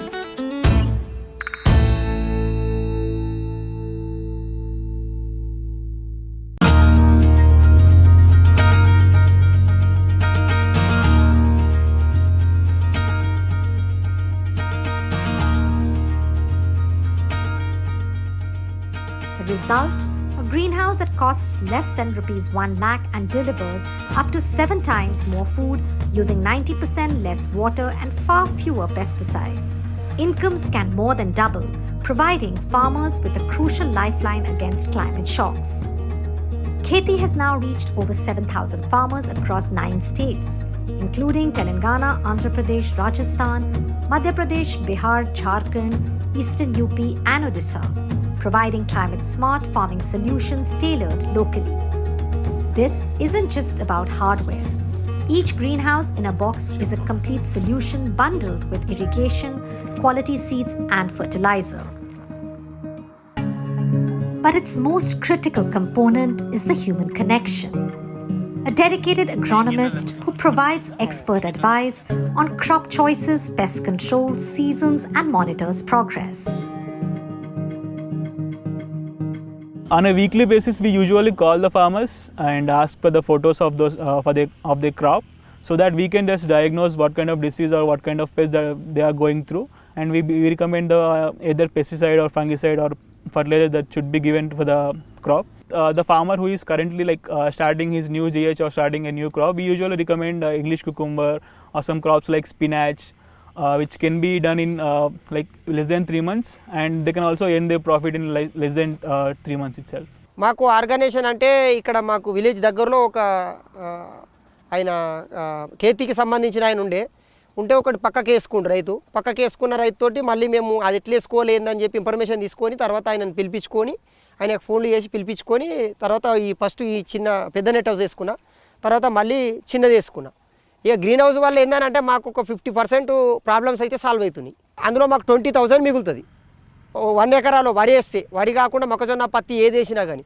అదే మనం ఒక 5 గుంటలో ఖేతి ఈ net house పెట్టడం వల్ల ఏంటంటే ఈ green హౌస్లో దీంట్లో వచ్చేసి 20,000 పెట్టుబడి పడితే 70,000, 80,000 పడుతుంది. Back in Telangana, Upari Naresh's story proves that for India's farmers, the future isn't about simply surviving the climate crisis. It's about rising above it. And that is what Kheti's greenhouse in a box is helping them do.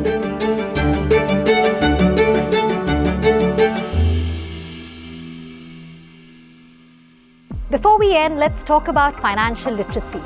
It's the foundation for long-term financial security, and that's exactly why IDFC First Bank launched the IDFC First Academy, a platform designed to make finance simple for every Indian. IDFC First Academy is a self-learning platform, and it's absolutely free. It's accessible to all, customers as well as non-customers. Now, to ensure that it reaches a wider audience, the courses are available in Hindi as well, so that financial literacy is accessible to all. It covers aspects of personal finance, from savings and investments to insurance, tax planning, retirement planning, and beyond. To understand how this really helps, let's take an example. Investments. It's one of the most important areas for everyone to know as well as understand. And that's where IDFC First Academy will guide you. Simply, put an investment means setting aside money today. so that it grows and works for you tomorrow. Investments don't just preserve wealth, they help create it. Now, there are many ways to invest: mutual funds, equities, bonds, fixed deposits, real estate, even alternate assets. But here's a question: do you know what really makes an investment smart? Or do you know how to calculate your net worth, that one number that tells you your true financial health? Or do you know what is debt, equity, hybrid, tax-saving mutual fund? And also to know which is the best mutual fund to invest in. All of this and much more is explained in a simple, interactive way on the IDFC First Academy platform across 3 levels: Foundation, Intermediate and Advanced.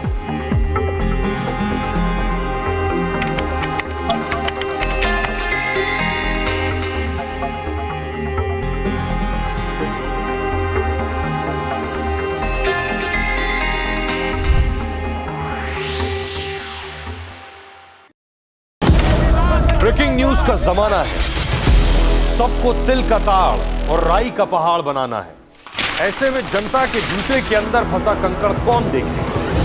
बड़े बड़े मुद्दों के शोर में जमीन से जुड़े मुद्दे अक्सर खो जाते हैं। लेकिन देश तरक्की तब करता है जब जनता के माथे की शिकन हमारी हेडलाइंस बनती है। मैं सैयद सुहेल भारत को जीता हूं, भारत की बात बताता हूं। NDTV इंडिया पर।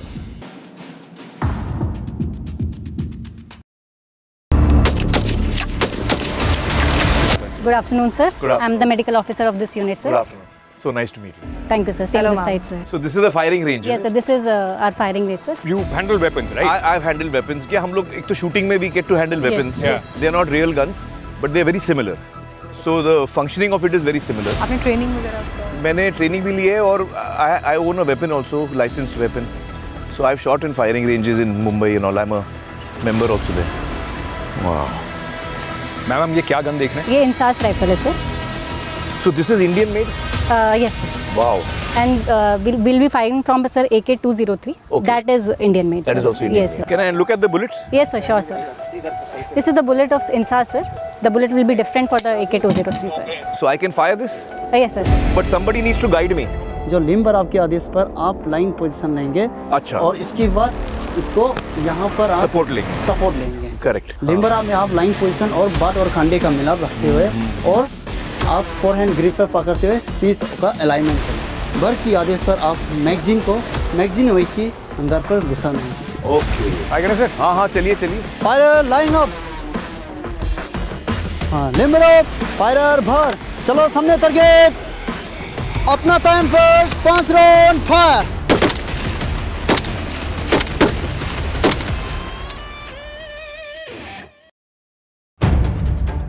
If it matters to you, if it matters to you, if it matters to you,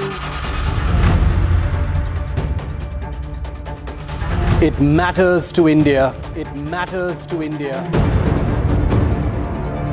And it matters to me. And it matters to me. India Matters with Shivaru, only on NDTV 24/7.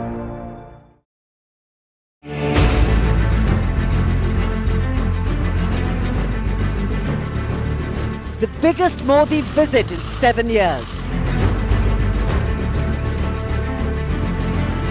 The biggest India-China icebreaker. The biggest angle of the tiger and dragon. NDTV reports from Ground Zero, China.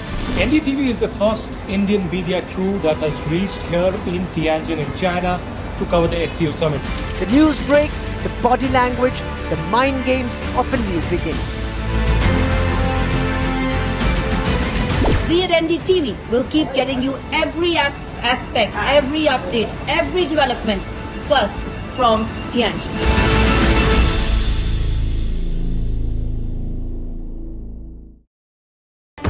NDTV 24/7 is India's #1 English news channel on YouTube.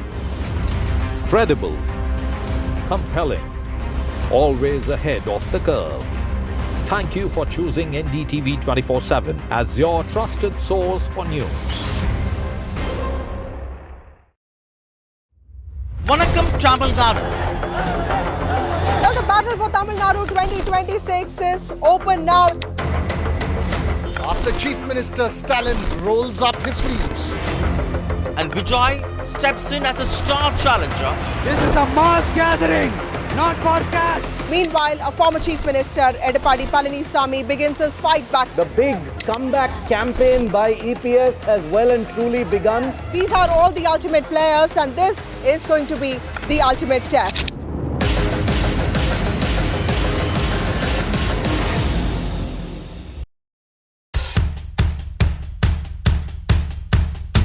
The markets move fast. And so should your portfolio. Expert insights, real-time stock picks. Do I buy Ola? Should I hold CDSL for the long term? Buy, sell or hold. The answers you need, straight from the experts. Callers from India and across the world. Connect live, ask, decide and invest wisely. Your portfolio, your future. Ask Profit.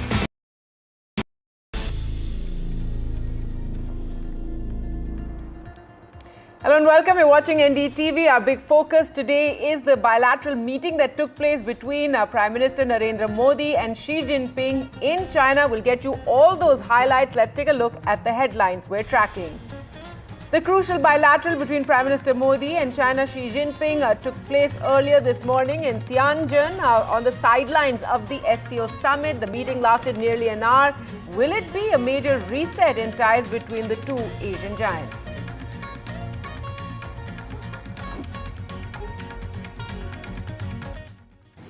परस्पर विश्वास, सम्मान और संवेदनशीलता के आधार पर हम अपने संबंधों को आगे बढ़ाने के लिए प्रतिबद्ध हैं। The Prime Minister emphasizes mutual trust and respect, also says disengagement of Indian and Chinese forces at the border last year has created this atmosphere of peace. Xi Jinping says it's vital to be friends, a good neighbor, and the dragon and elephant to come together.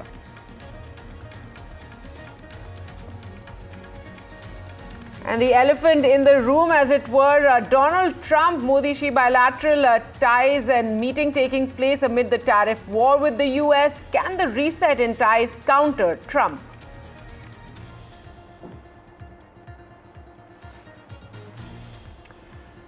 The monsoon wreaks havoc across North India, Punjab, Himachal Pradesh, Jammu and Kashmir, Uttarakhand bearing the brunt. The Prime Minister in his Mann Ki Baat address today said natural disasters are testing the country and said and spoke about families who are facing losses.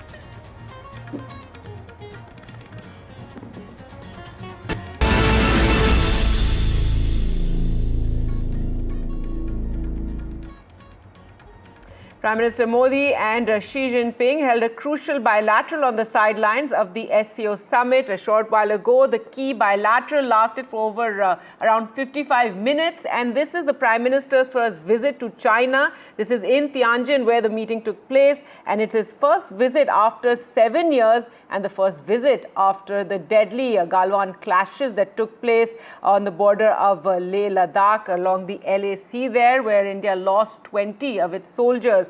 And so will this meeting that has taken place, this bilateral, and the kind of statements that both leaders made, will it see a start of a major reset in ties between the two nations? This comes at a time that India is facing sanctions from the United States with tariffs doubling to 50%.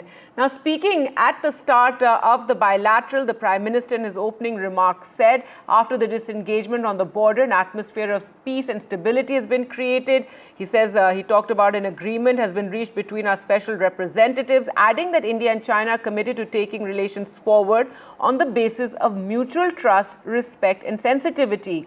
The Chinese president, on his part, lauded India-China talks in Kazan that took place last year. He called them successful, and he said that we are the world's two most populous countries. It is vital to be friends, a good neighbor, and the dragon and elephant to come together.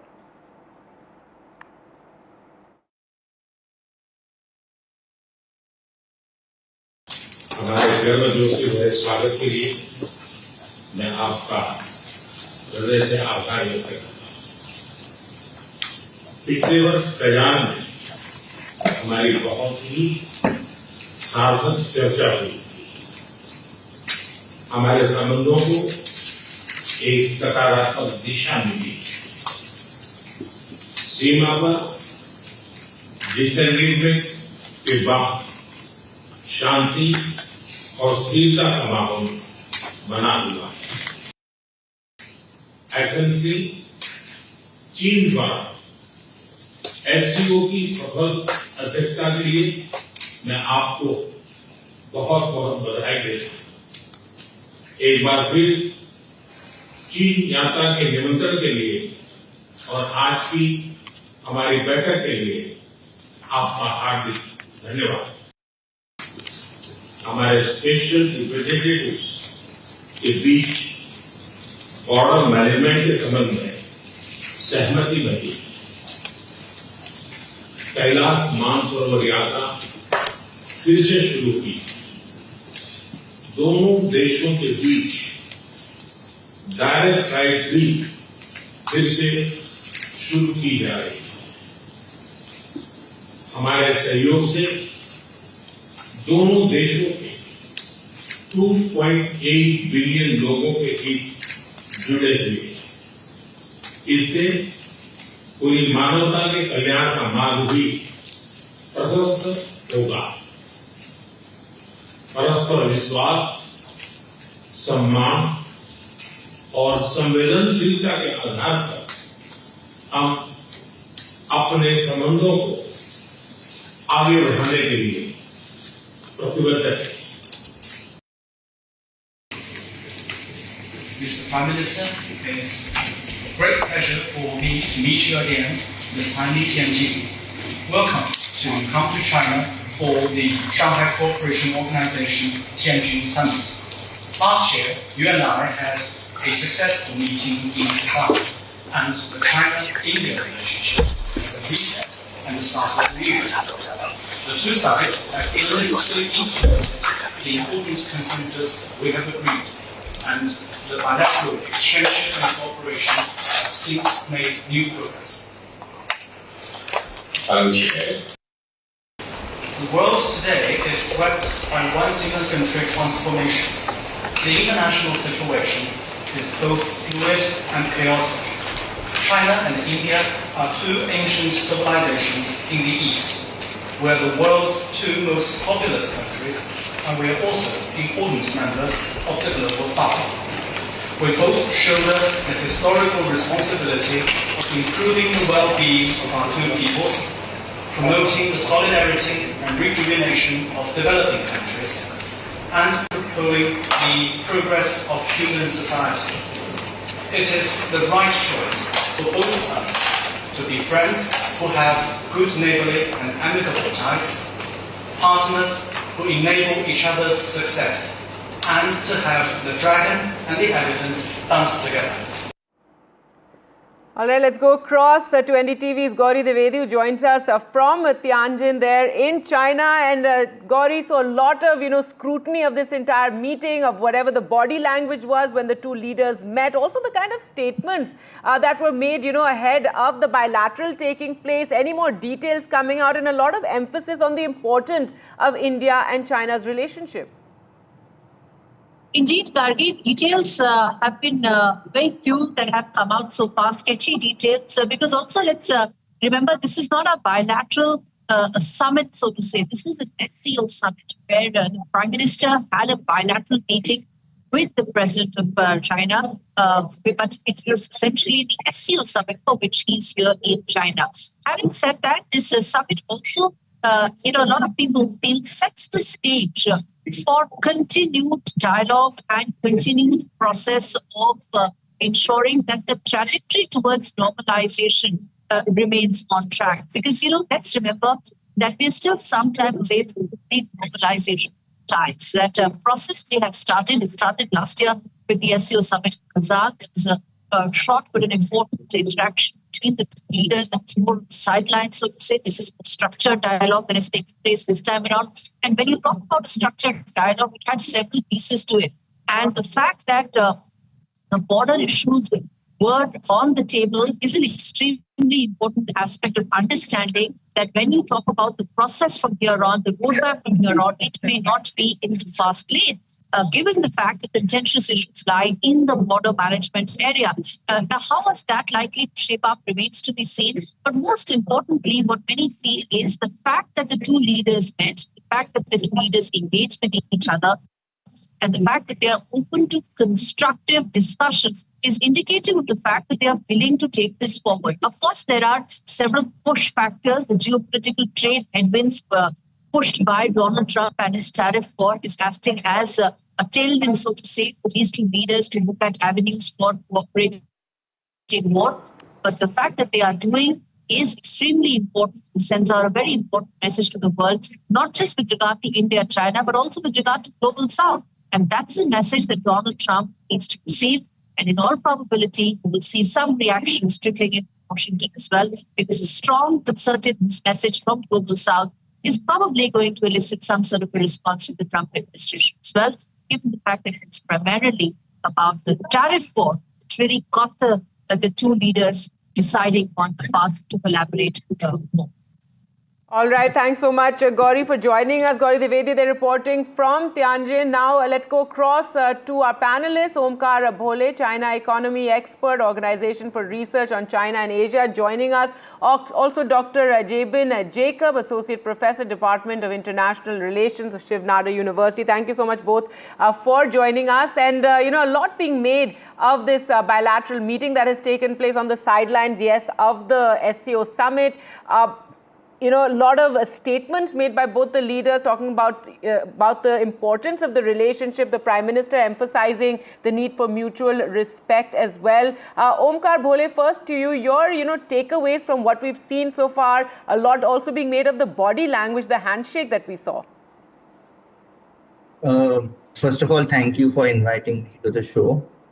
I think it is an important step towards tactical thaw in the bilateral relations, if not the strategic reset, as some of the experts have been saying.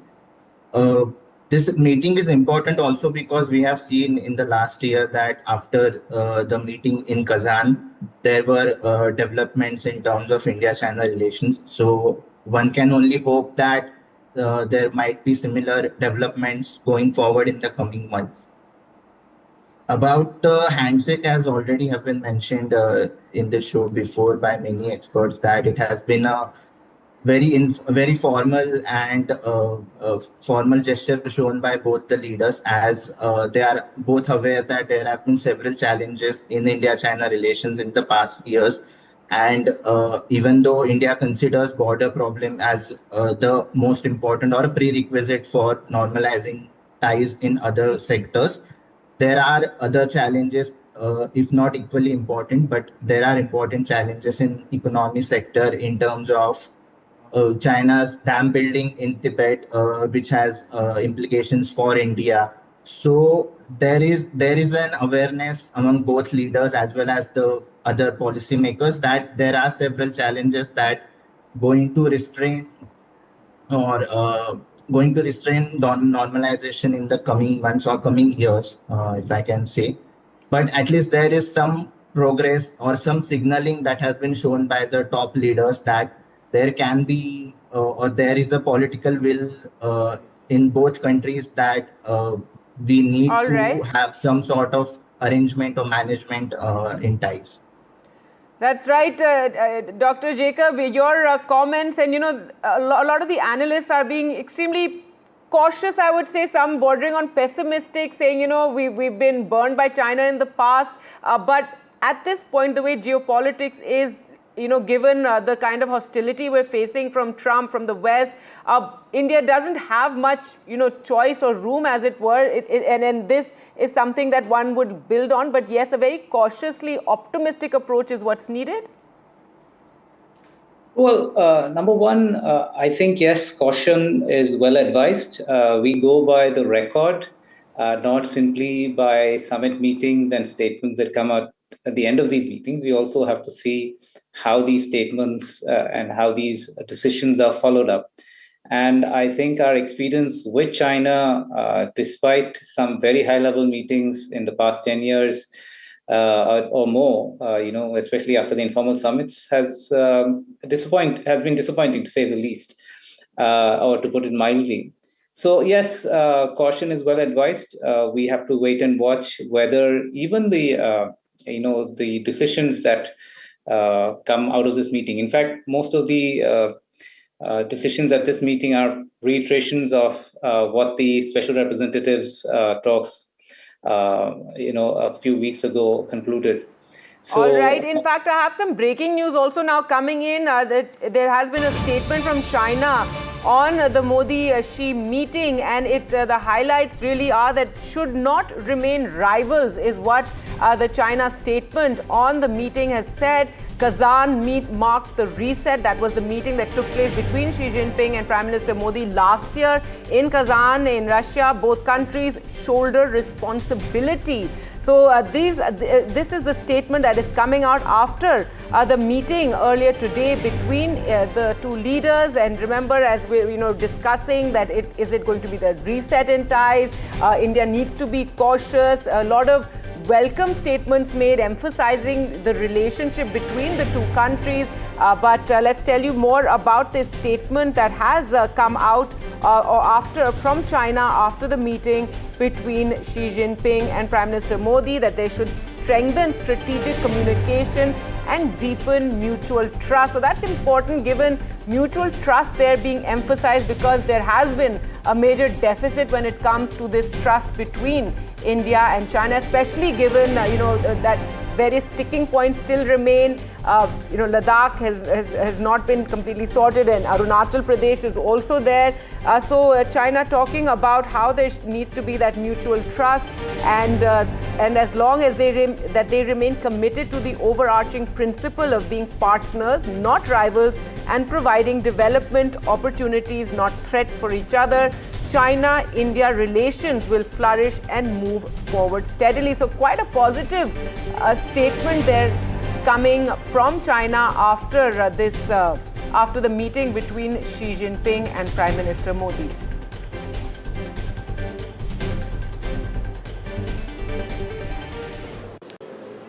Well, we are reporting live from the SCO summit, and it's a big breaking news coming in that the Chinese side has come out with a statement immediately after the Modi-Xi Jinping meeting. This is a big development. After 7 years, Modi coming to China and meeting the Chinese president.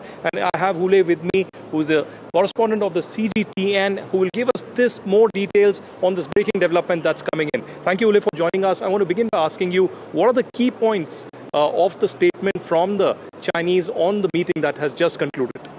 Thank you for having me. Chinese President Xi Jinping just held a bilateral meeting with Indian Prime Minister Narendra Modi, and President Xi said that both countries are partners, not rivals. He reaffirmed this key message, and both countries are very Asian civilized countries, and they are two of the most populous countries in the world.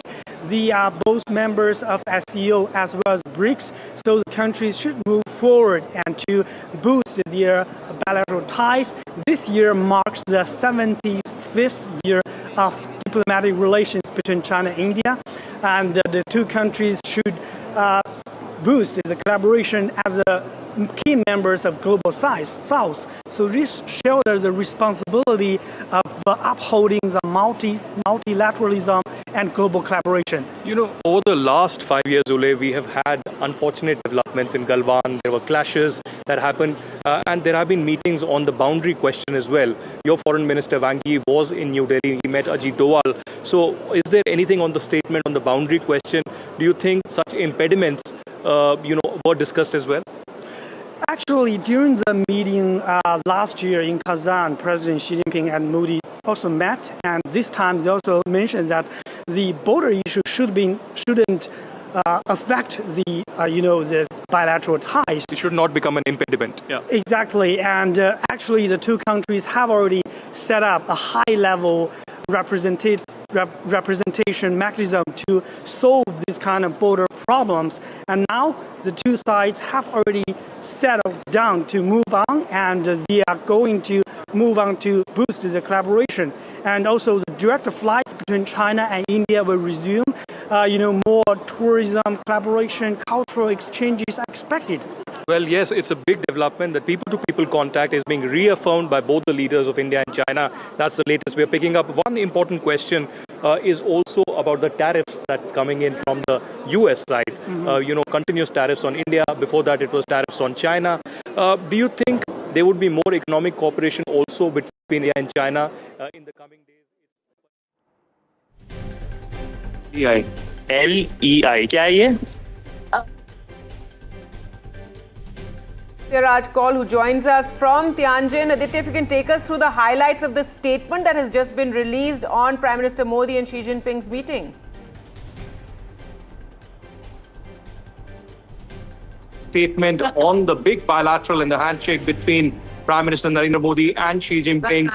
We're coming to you live from the venue of the SCO summit, on the sidelines of which this bilateral took place earlier in the day. As expected, there are no major announcements that have really come in, Gargi, at this particular moment, but certainly to take a resolve on the people-to-people contact and also the boundary issues and the border issues not to become impediments in this entire process of rekindling of the ties that is happening. The reset that we have been talking about. The entire meeting took place here in Tianjin of China. It was over 50 minutes meeting that took place here. And of course, with the gala dinner tonight, the SCO meeting will be really beginning. But the entire country has been waiting and closely monitoring what will happen with China. No major announcements as such when it comes to bilateral ties, but certainly a positive beginning when it comes to Beijing and New Delhi in the last 5 years, particularly on the issues of Galwan and Operation Sindoor, where China was coming to aid Pakistan. There have been some very, very difficult moments. But clearly, right now, the joint statement has not come out, but the Chinese side has come out with a statement clearly indicating that border issues should not become an impediment, and people-to-people contact, including a direct flight between Delhi and Beijing, will be implemented, and that will be a positive message for the people of both India and China. Apart from that, the Kailash Mansarovar Yatra that has resumed, and of course, the hydro data that will be shared between the two countries, that is very essential in times of flooding and in times of water sharing also. So clearly, the big news here is that the big tiger and dragon tango has concluded on the sidelines of the SCO, and a positive framework of a message coming out from the Beijing side, indicating that it is willing to engage, it is willing to move ahead an extra step with India to take the relationship forward. This also comes at a time, Kargi, when, of course, we've had the tariffs from Trump, and of course, the US side would be observing every key detail that's happening here on the sidelines of the SCO meeting. So the latest coming in, that the Chinese side has come out with a statement, and the Indian side will be coming out with a statement close to 6:30 or 7 p.m. in the evening, India time. And we are waiting for that press conference, most likely by Vikram Misri, who is the Foreign Secretary of India, who was also part of this particular meeting. Right, Aditya, a lot of caution also being expressed, as this meeting, this bilateral taking place, and we're describing it as a resetting of ties, but, we have been burnt in the past by China. If we look at the statement that has come from the Chinese side, they say, they talk about strengthening strategic communication, also deepen mutual trust. Trust is something that even Prime Minister Modi emphasized, saying there's a need for mutual, trust and respect.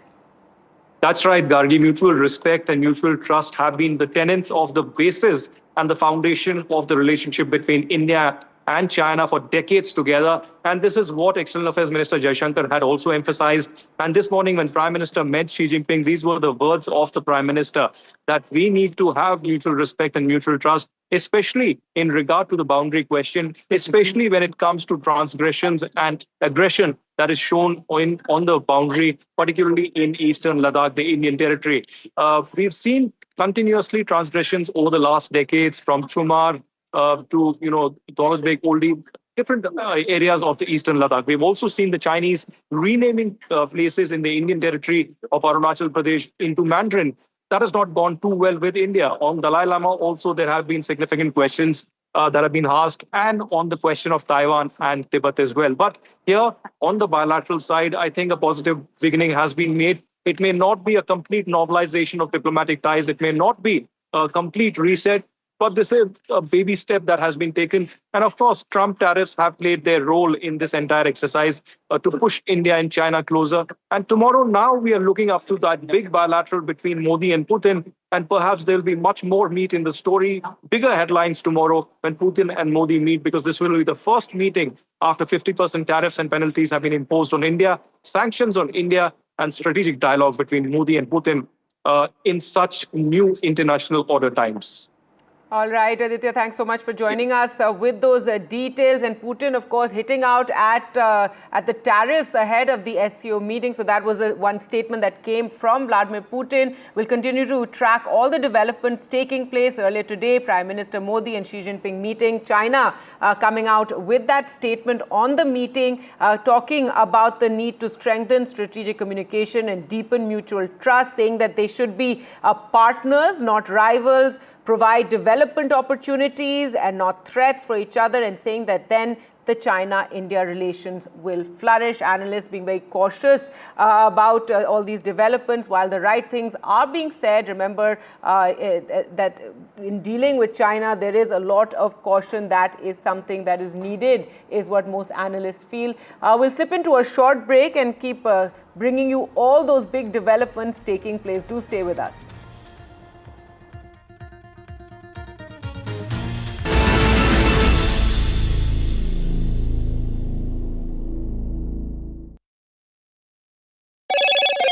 Hello, Moto.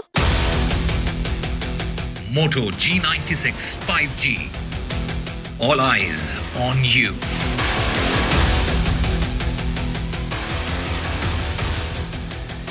Crucial bilateral meeting between Prime Minister Modi and China's Xi Jinping took place on the sidelines of the SCO summit.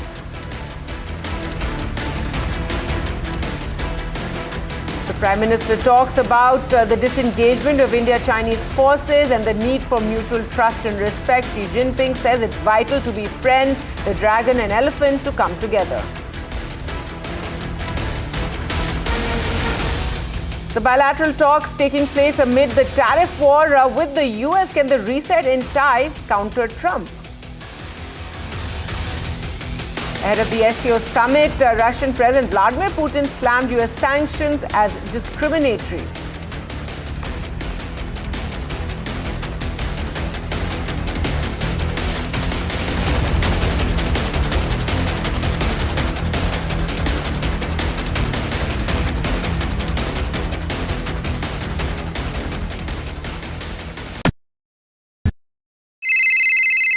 Hello बोलिए madam, डब्बा trading कब से चल रहा है पता है madam आपको? हम और आप तो जन्म भी नहीं हुआ था हमारा.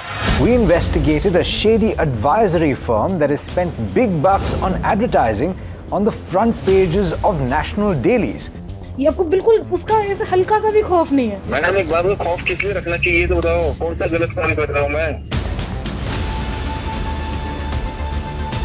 After our report, we also saw NSE came out with a cautionary circular to the investors. Market Regulator Securities and Exchange Board of India has also come out with a release talking about the actions that it has taken. Cyber complaint has also been filed against the entities involved in this entire Dabba trading scam.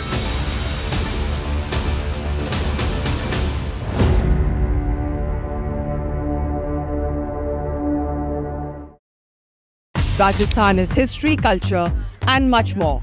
And I have been reporting on all things royal for more than 25 years. The colors, the culture, and the complexities of the Northeast is different from the rest of the country.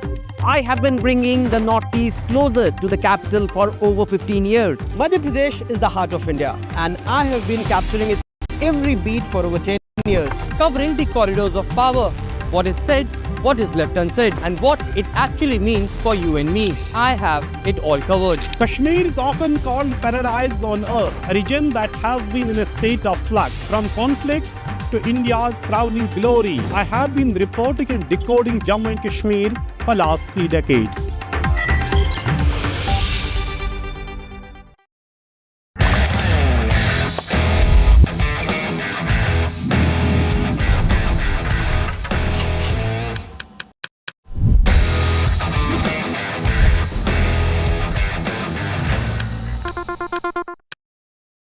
other opposition parties. They argue, I conclude. They deflect, I drill down.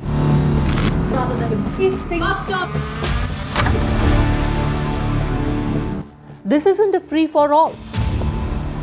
It's a reckoning. No filler, no fog. Only the facts and where they lead. Every night at 9, the case closes because the buck stops here.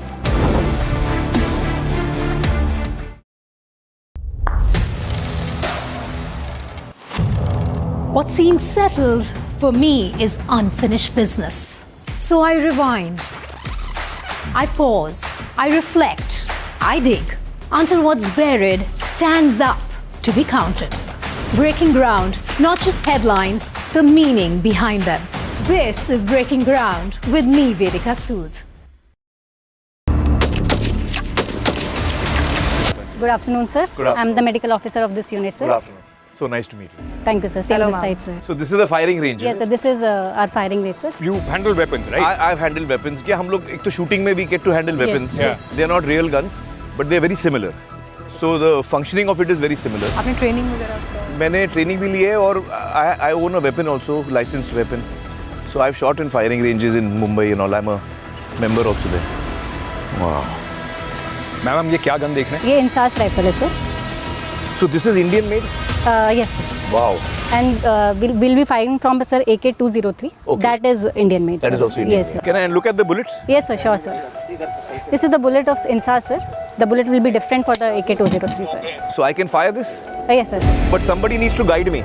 जो limber आपके आदेश पर आप line position लेंगे। अच्छा। और इसके बाद इसको यहाँ पर आप सपोर्ट लेंगे। करेक्ट। लिम्बर में आप लाइन पोजीशन और बाट और खांडे का मिलाप रखते हुए और आप फोरहैंड ग्रिप पर पकड़ते हुए सीज का अलाइनमेंट करें। बर की आदेश पर आप मैगजीन वेट की अंदर पर घुसाना है। ओके। आगे सर। हाँ चलिए। Fire line up. हाँ लिम्बर ऑफ फायर भर। चलो सामने टारगेट। अपना time first 5 round fire.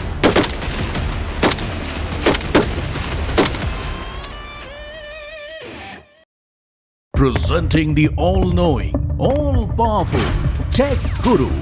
Whoa. Guru? I'm no guru. Okay. I'm just a guy who loves his tech. A show where the mysteries of megabytes and motherboards shall be unraveled. Bro, nobody talks like that anymore. This is all about connected ecosystems, EVs and AI that you can use in your daily lives. We aren't talking about time travel yet. Gadgets tested under extreme conditions. But why? I review tech for people like you and me. You know what? Let me take it from here. All right. Tech isn't that complicated. In fact, it's about making our lives simpler, better, and more fun. That's what we do on Tech 360. Real talk, real reviews, tech that you can actually use. Tech has changed. So should your tech show.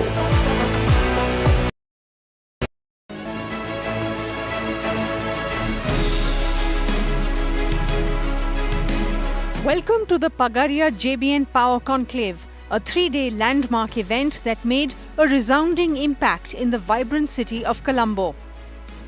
With the theme, Where India's Most Powerful Minds Meet the World, the conclave provided a platform for thought-provoking discussions, strategic collaborations and networking opportunities, cementing its position as a premier business event in its first year.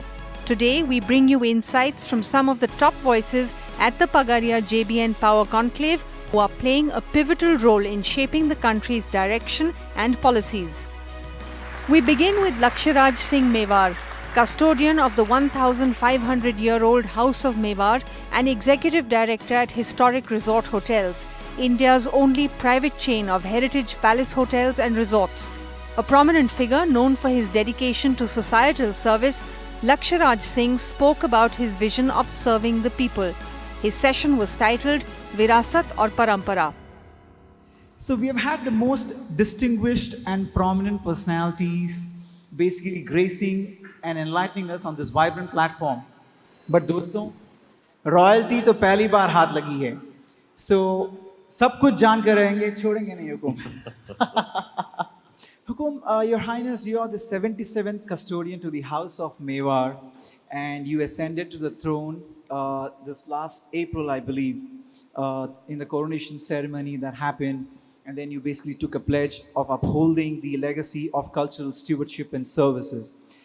So, as normal people, we would love to understand everything about royalty. What is royalty all about? And I mean, do you actually even have a darbar with your entourage of ministers? And just help us understand what's royalty all about. तो ये जो छाती पे जो excess baggage है ना, we need to let that go in a lot of ways. I think our families traditionally as well have shared great relationships, and have been together for many generations. And I think today, being able to set up empires as far as businesses are concerned, to be able to put that mark out there in the world to make sure that not only your families but the entire villages that survive. आज आप लोग जावा हाँ ढाणी ढाणी में जावा हाँ कस्बा में जावा हाँ अपने गाँव में जावा अतरी खुशी हुए जब आप लोग अरे नाम वटे न कटे स्कूल चल रहा है वटे आप बच्चा ने जो है वो पढ़ा रहा हो बेटियां ने जो है वो पढ़ा वो काम कर रही हो यो this has not begun from yesterday or today. Not when people have started to say that this is something that we need to be cautious about. These are things that families from both ends have been doing for generations to come. So that is the beauty and that is the strength of our culture. That is the strength of our relationship. That is the strength of tradition that we still follow in today's day and age. There were conscious decisions made to move out of that city.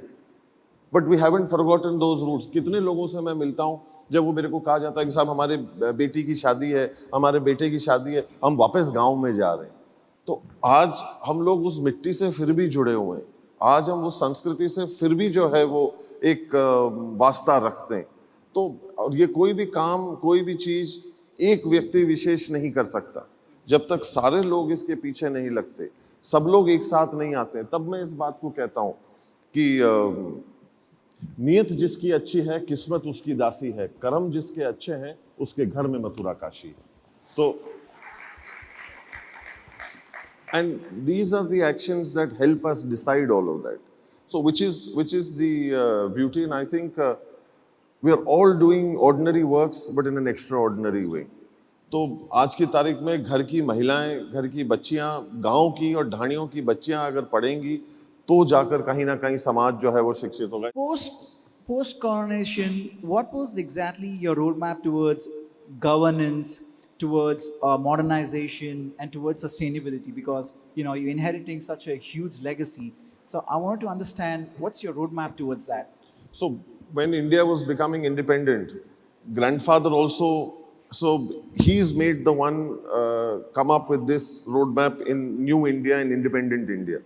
क्योंकि तब हम लोगों को भी नहीं पता था कि क्या करना है देश आज़ाद हो गया हम विलीन हो गए आज़ाद भारत के अंदर अब हमारी दाल रोटी कहाँ से चले पहले शासन हम सरकार हम राज हम देश हम सब कुछ हम और उसके बाद में जो है वो अब हम विलीन हो गए आज़ाद भारत में तो अब क्या करना अब बिजली पानी का खर्चा देना जगहों को व्यवस्थित रखना अपना खुद के खर्चे चलाना परिवार का ध्यान रखना और साथ ही साथ जो जिम्मेदारी इतने वर्षों से जो चलती हुई आ रही है उसका फिर भी निरंतर जो है वो निर्वाह करते रहना तब दादाश्री ने जो है वो इस बात को सोचा कि अब भाई ये सफ़ेद हाथी इतने सारे इनका करेंगे क्या तब उन्होंने इस चीज़ की नींव रखी कि भाई आगे बढ़ना है तो व्यापार करना बहुत ज़रूरी है आगे बढ़ना है तो व्यवसाय करना बहुत ज़रूरी है तो तब उन्होंने सोचा कि क्यों नहीं हम लोग टूरिज्म के प्रति जो है वो आगे बढ़ें तो तब उन्होंने होटल्स की ढाबों के धंधों की जो है वो नींव रखी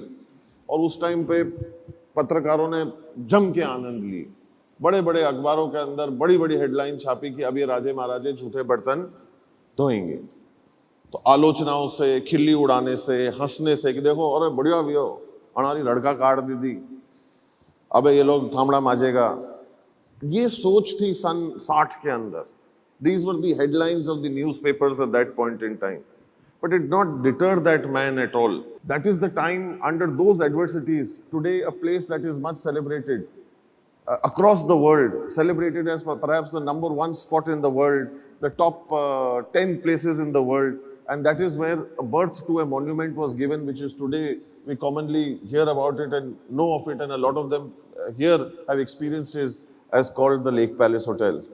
तब वो सोच का जन्म होता है, तब वो चीज जो है वो एक इस दुनिया के अंदर वो सोच के साथ में आती है। और आज आप लोगों को एक खुशी की बात और मैं बताना चाहता हूं कि आज मैं तीसरी और मेरा पुत्र चौथी पीढ़ी है जो टाटास के साथ में डील कर रहा है। It is independent India's longest standing association of over 54 years in a hotel that any two companies have gone together for over 54 years, the House of Tatas and the House of Mewar. तो तब ये सोच को उन्होंने नींव को रखा था कि भाई इसके अंदर आगे बढ़ाना है, ठीक है। And what is beautiful is that was Tata's first hotel as well outside their own hotel that they had ever taken up of having to run somebody else's business in the late 60s. So it was an unheard of thing कि भाई you are getting into a joint venture with somebody else coming in to do business with you. And the beautiful part is for the couple of years हाथ मिलाकर काम किया. The late J.R.D. Tata and my grandfather both just shook hands and said कि नहीं भाई चलो धंधा करेंगे. आज जब तक इतने डॉक्यूमेंट नहीं बन जाते, अभी मैंने जब डॉक्यूमेंट्स को साइन किया जब तीसरी पीढ़ी के नाते, तो मैंने उसके अंदर 1162 वाले पन्ने के ऊपर लिखा कि if anybody reaches here, get in touch with me, I will give you $100. अभी तक तो मेरे पास में कोई फोन नहीं आया है. But the beauty of it is that these are the associations that have come ahead, and at that point in time, today we talk about being making in India, working with Indian partners. Grandfather was very clear कि अगर काम करेंगे तो किसी भारतीय संस्था के साथ में काम करेंगे, जिसके साथ में हम लोग विश्वास कर सकें, जो हमारे साथ में जुड़ी हुई हो, जो हमारी जमीन को, मिट्टी को, सोच को और परिवार के रीति रिवाज को समझती हो. That's where the Tatas came into picture, and then rest is history. My father took that forward to the next level, and today when you ask me that these responsibilities are being taken forward by great partners put together. So where we are able to concentrate on our foundation, on our trusts, being able to take education, culture, women empowerment, art and architecture to the next level. So yes, responsibilities exist. Foundations were created in the 60s so that we can carry forward our legacy and responsibility through a very democratic manner, and the need can actually reach people that it actually requires for it to go, because the idea is never to prove, the idea is to improve. The Pagaria JBN Power Conclave was electrified by the presence of actor and former Union Minister Smriti Irani. In a truly captivating session with actor and television show host Manish Paul, she spoke candidly about her career, the comeback of her most popular television show, Indian policy making, and the present government in a session titled "क्योंकि हर हार जीत का रास्ता है." मुझे बड़ा अच्छा लगा ma'am आप आए, लेकिन जनरली जब भी सुंदर लड़कियां आती हैं, सॉरी मैं आपको सुंदर ही कहता हूँ, मुझे ऐसे ही अच्छा लगता है. नहीं, लड़की कहा उससे मुझे थोड़ी हैरानगी हो रही. अब क्या करूं, अंदर से फ्लर्ट निकलता ही नहीं है बाहर कम वक्त. लेकिन मैं सच्ची बता रहा हूँ, सुंदर लड़कियां आती हैं ना तो सबसे पहले वो आके अपना प्रोफाइल चेक करती हैं. मैं लेफ्ट प्रोफाइल दूंगी, मैं राइट प्रोफाइल. स्मृति जी कॉन्फिडेंट है, मुझे कहीं भी उठा मैं सुंदर ही लगती हूँ. एक बार जोरदार तालियां इस कॉन्फिडेंस के लिए होनी चाहिए. पहले जिंदगी में अपना प्रोफाइल समाज में ऐसा बनाओ कि शक्ल के प्रोफाइल के फिर कोई मायने न बचे.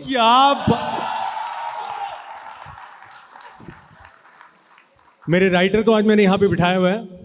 हमारी अगली स्क्रिप्ट में हम ये सब यूज करने वाले हैं. अच्छा, अगर मैं आपसे बात करूं कि आपके लिए कौन सा रोल फेवरेट है, पॉलिटिशियन, एक्टर या फिर मदर, अगर इन तीनों में से मैं आपको पूछूं आपका फेवरेट रोल कौन सा है? देखिए हम सब अपनी लाइफ में एक रोल निभाते हैं, तो आपके लिए कौन सा सबसे फेवरेट है?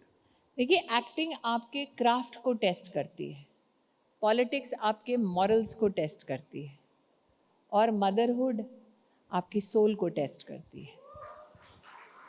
क्या बात है यार. तो ये तो आपने इनकी डेफिनेशन दी है, लेकिन इनमें आपका फेवरेट कौन सा है? कोई एक चुनो. देखिए मैम ने जो बात घुमाई है बड़े प्यार से, मुझे पसंद आया, मैं सीख गया. लेकिन नेता से तो उम्मीद क्या करते हो? घुमाओगे थोड़ा बहुत, आप क्या चुनोगे? क्या मेरे जीवन के अंतिम क्षण में तुलसी काम आएगा? नहीं। क्या मेरे जीवन के अंतिम क्षण में मैं कितनी बड़ी नेता हूँ वो काम आएगा? नहीं। क्या मेरे जीवन के अंतिम क्षण में अगर बच्चों को सही संस्कार के साथ पाला पोसा और अंतिम सांस में उनको देखकर आंख बंद हुई, क्या वो काम आएगा? हाँ।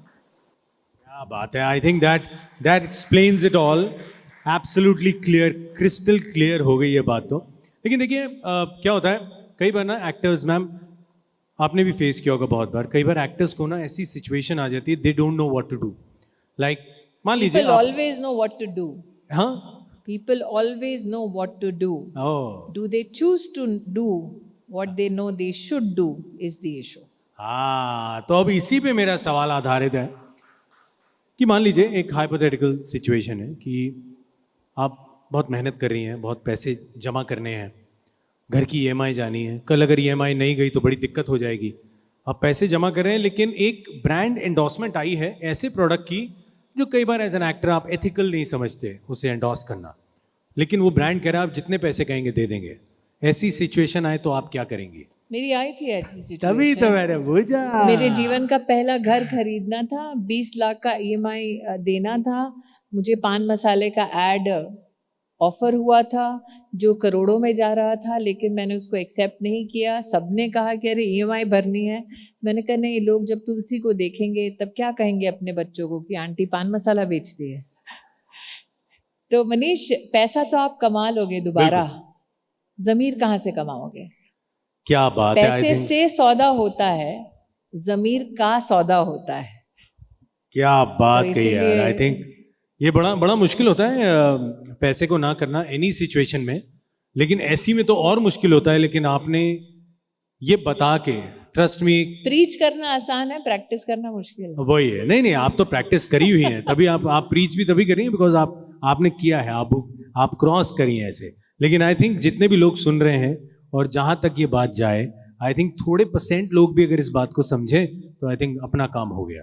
Is what I feel. मैं जिंदगी दूसरों को सिखाने के लिए नहीं जीती, अपने लिए जीती हूँ.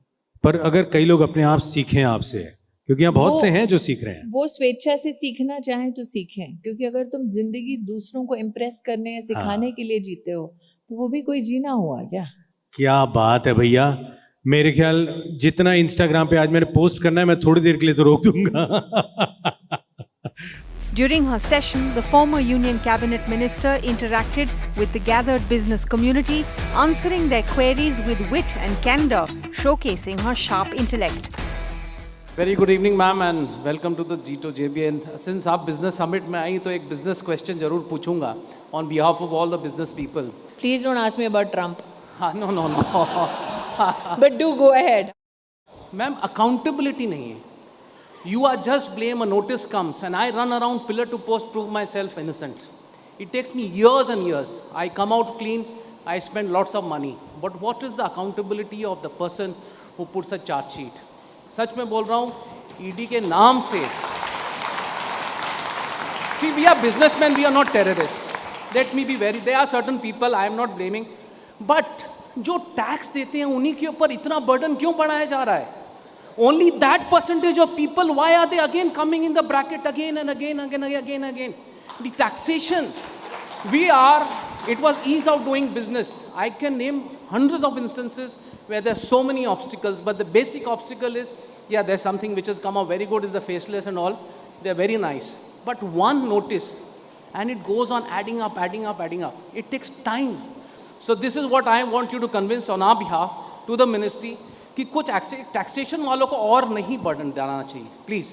बिकॉज देखिए ना हमारे पास रिजर्वेशन है, ना हमारे पास कोई medical, no I have a government job, everything, and I have to take care of all the people who are with me. So government should support us. That's my only thing, ma'am. क्या बात है. So as somebody, okay, let's hear ma'am's answer. So as somebody whose family is also in business, who recognizes the very poignant way in which you have described tax terrorism, I think I will convey not only your vyatha, but also the essence of what trying to convey to, especially agencies like the ED. So I'm of the opinion, yes, those who are extremely transparent in their business transactions, those who are very efficient in compliances, those who are very efficient and also honest in how they engage with agencies across the country, especially if we want to support the Make in India dream of the Prime Minister, then this is the one root cause that needs to be addressed with alacrity. I completely support what you're saying. क्या बात है sir, इतना I can only say one thing. I don't know your name, sir, but Sanjay here can be one example.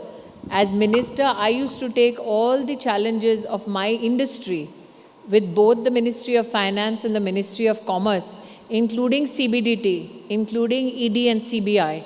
And each industry, I used to personally walk up to Commerce and Finance to make sure my industry is not harassed. So I've led by that example.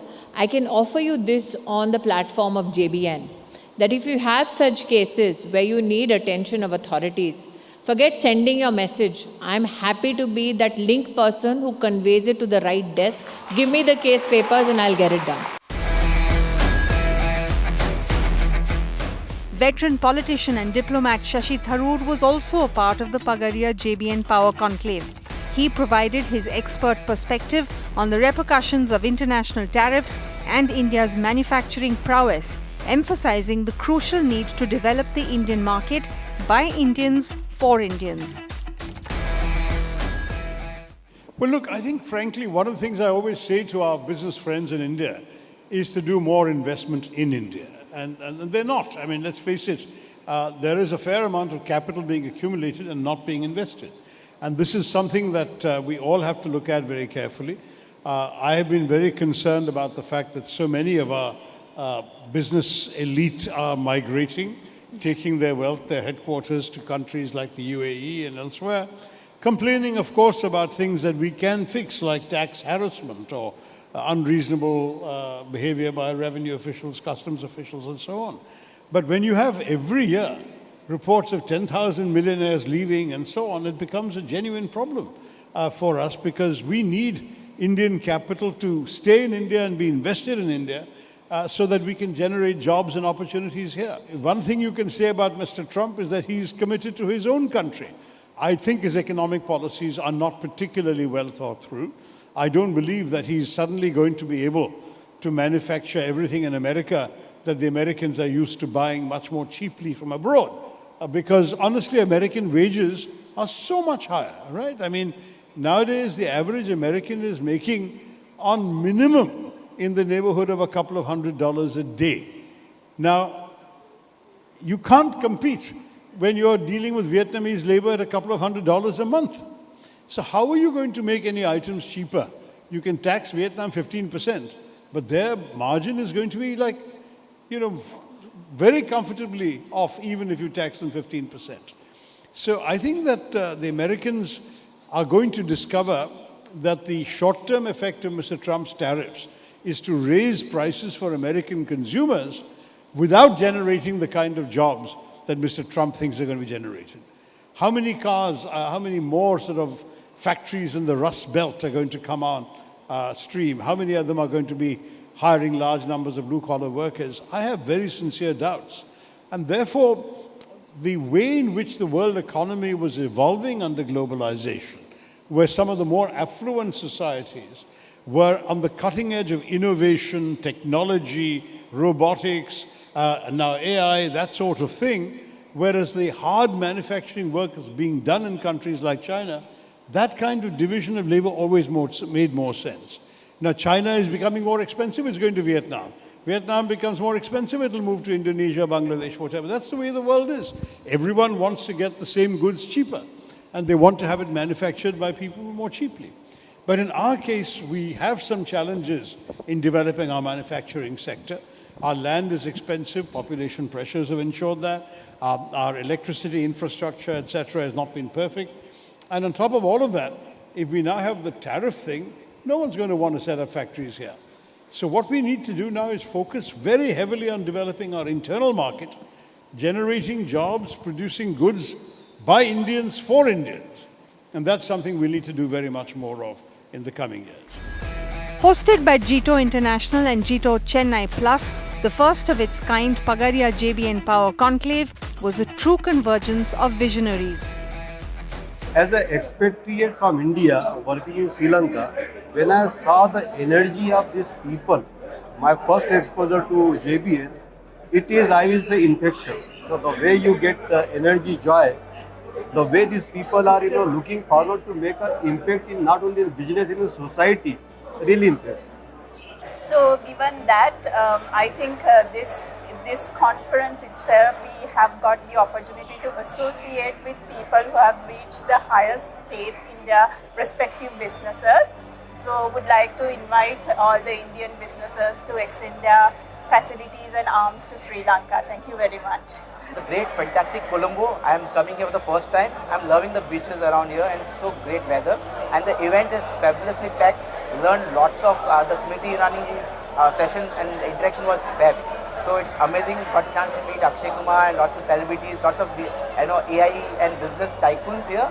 So great experience.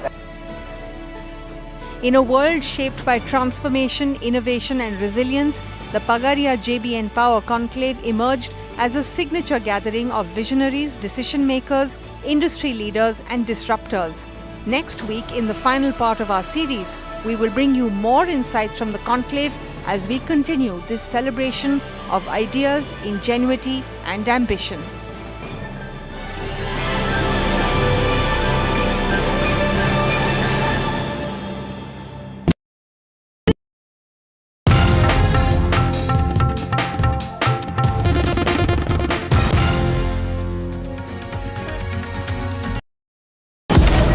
Breaking news का जमाना है, सबको तिल का ताड़ और राई का पहाड़ बनाना है।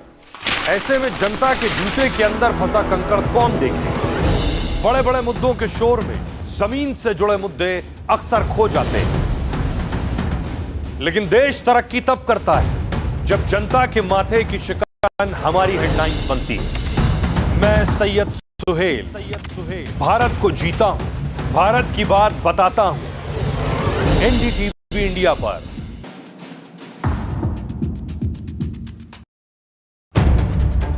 If it matters to you, if it matters to you, if it matters to you, it matters to India, it matters to India, and it matters to me, and it matters to me. India Matters with Shivaru, only on NDTV 24/7.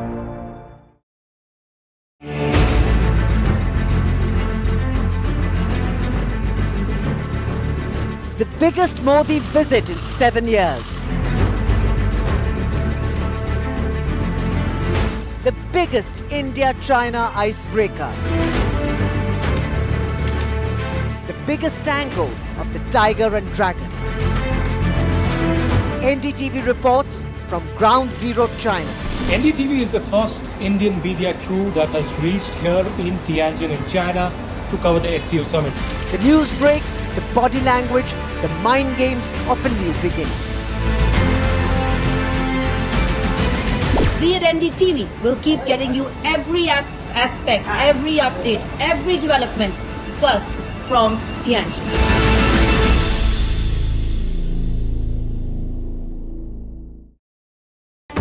NDTV 24/7 is India's #1 English news channel on YouTube.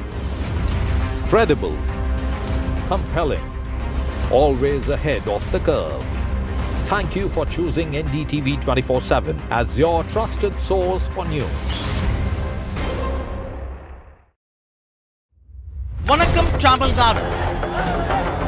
Well, the battle for Tamil Nadu 2026 is open now. After Chief Minister Stalin rolls up his sleeves.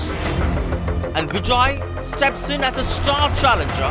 This is a mass gathering, not for cash. Meanwhile, a former Chief Minister, Edapadi Palanisamy, begins his fight back. The big comeback campaign by EPS has well and truly begun. These are all the ultimate players, and this is going to be the ultimate test.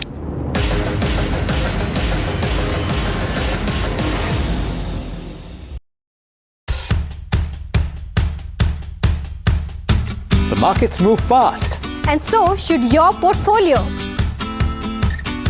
Expert insights, real-time stock picks. Do I buy Ola? Should I hold CDSL for the long term?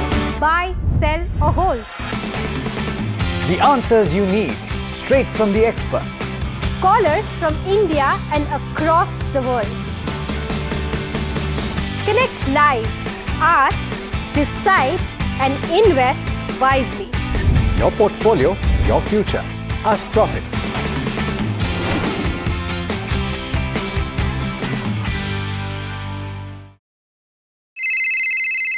Hello बोलिए madam, डब्बा trading कब से चल रहा है पता है madam आपको? हम और आप तो जन्म भी नहीं हुआ था हमारा. We investigated a shady advisory firm that has spent big bucks on advertising on the front pages of national dailies. ये आपको बिल्कुल उसका ऐसे हल्का सा भी खौफ नहीं है. मैडम एक बार को खौफ किस लिए रखना चाहिए तो बताओ, कौन सा गलत काम कर रहा हूँ मैं? After our report, we also saw NSE came out with a cautionary circular to the investors. Market Regulator Securities and Exchange Board of India has also come out with a release talking about the actions that it has taken. Cyber complaint has also been filed against the entities involved in this entire Dabba trading scam.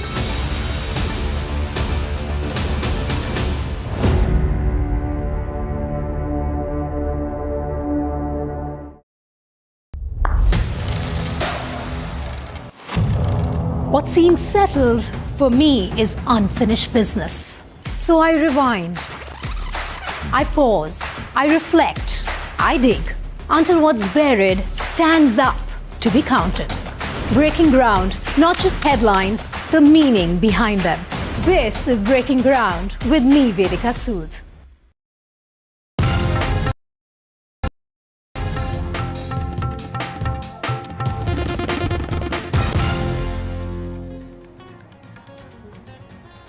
Crucial bilateral between Prime Minister Modi and China's President Xi Jinping. A short while back, the meeting lasted 55 minutes. परस्पर विश्वास, सम्मान और संवेदनशीलता के आधार पर हम अपने संबंधों को आगे बढ़ाने के लिए प्रतिबद्ध हैं. Prime Minister Narendra Modi says disengagement of India and Chinese forces on the border last year has created an atmosphere of peace and stability.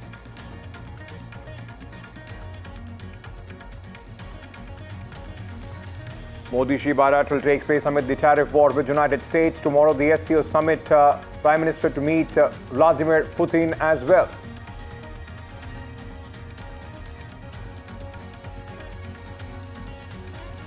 Monsoon wreaks havoc across North India, Punjab, Himachal Pradesh, Jammu and Kashmir, bearing the brunt. Prime Minister says natural disasters testing the country.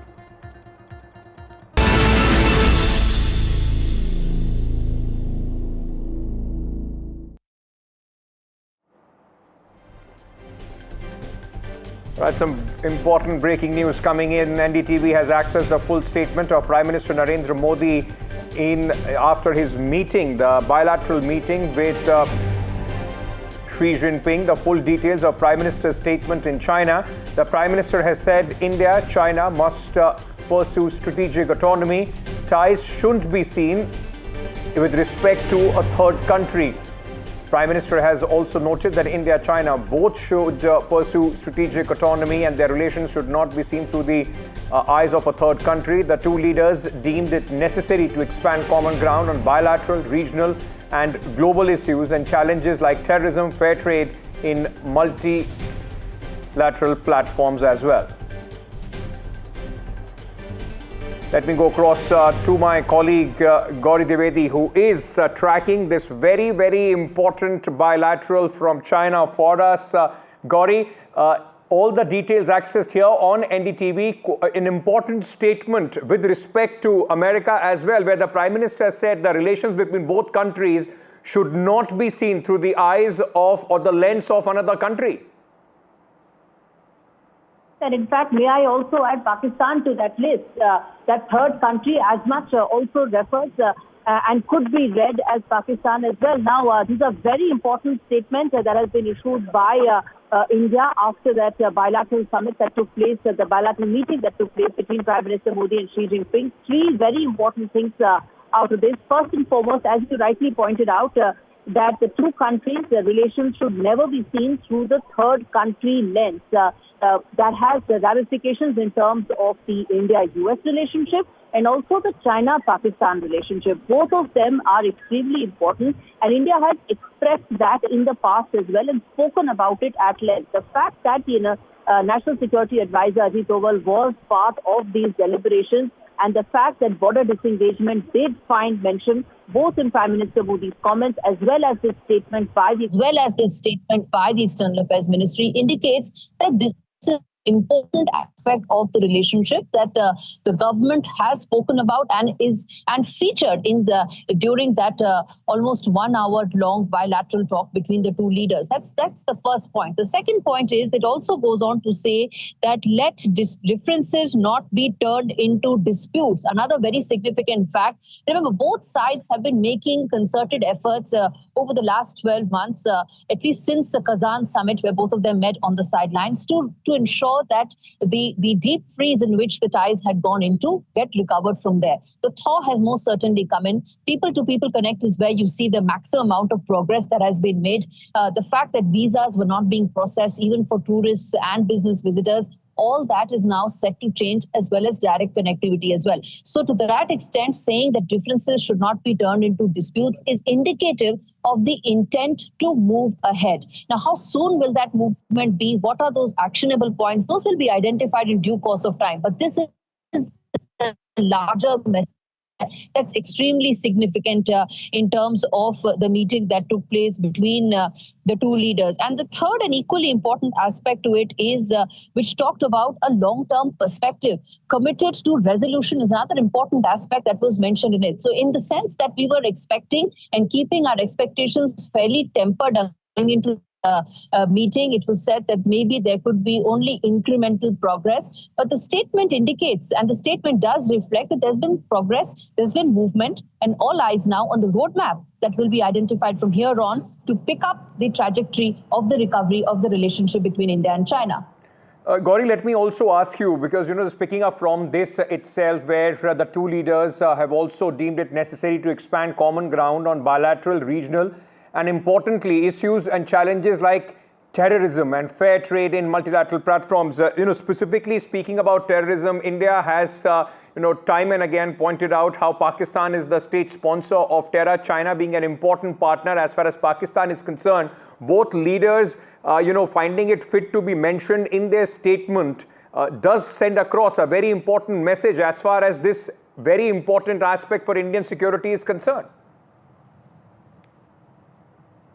Indeed, Ankit, and terrorism was bound to feature. It was a very important aspect of these discussions. And the stage was set essentially when Raksha Mantri did not sign the statement of the SCO defense minister. So the stage was set for this conversation to happen in some form or the other at the larger summit level. And it has happened at the level of the bilateral discussions as well between the two leaders, with the word and that phrase finding mention in the statement by the External Affairs Ministry. Now, terrorism itself is something, and defense and security itself is something that's very core to the SCO. When SCO started, it was largely a security ring, which around which it actually started and then evolved into something bigger. So security and terrorism related issues were expected to find feature at the summit level as well. And in the India-China discussions as well, there is no mention of Pahalgam, but there is terrorism that is mentioned there fair and square. Will that now translate into action being taken with regard to specific intel that India had with regard to Pakistani role during the Pahalgam terror attack? The fact that there was complete collusion between Pakistan and China during Operation Sindoor, those are aspects of our relationship which are the complex and challenging part, which need to be discussed in detail, which I'm sure would have come up, which is why the statement reflects and makes a mention of those in, of course, diplomatic language.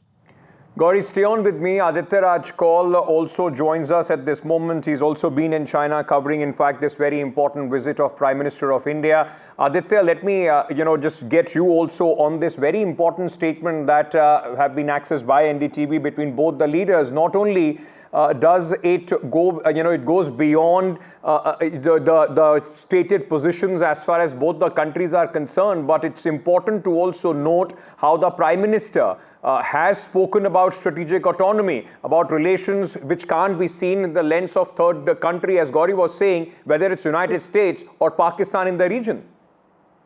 Well, there are two major factors here, Ankit. One is, of course, the strategic autonomy that you spoke about. It's a direct message from the SCO to United States. This comes at a time when 50% tariffs have been slapped against India. So it's a resounding message from both India and China on strategic autonomy from here at SCO in Tianjin on the entire matter. So apart from that, the rebuilding of the ties, the resetting of the ties that's been spoken on ad nauseum has also been a major issue here. But clearly, this may not be, a complete, return to normalcy of the diplomacy, but this is baby steps being taken, certainly. The trust factor that has been spoken about, mutual trust, mutual respect that has to be there, and that we are not rivals, but we need to be together for economic transformation in this entire region. So I think both these statements that have come out from the Chinese side and the Indian side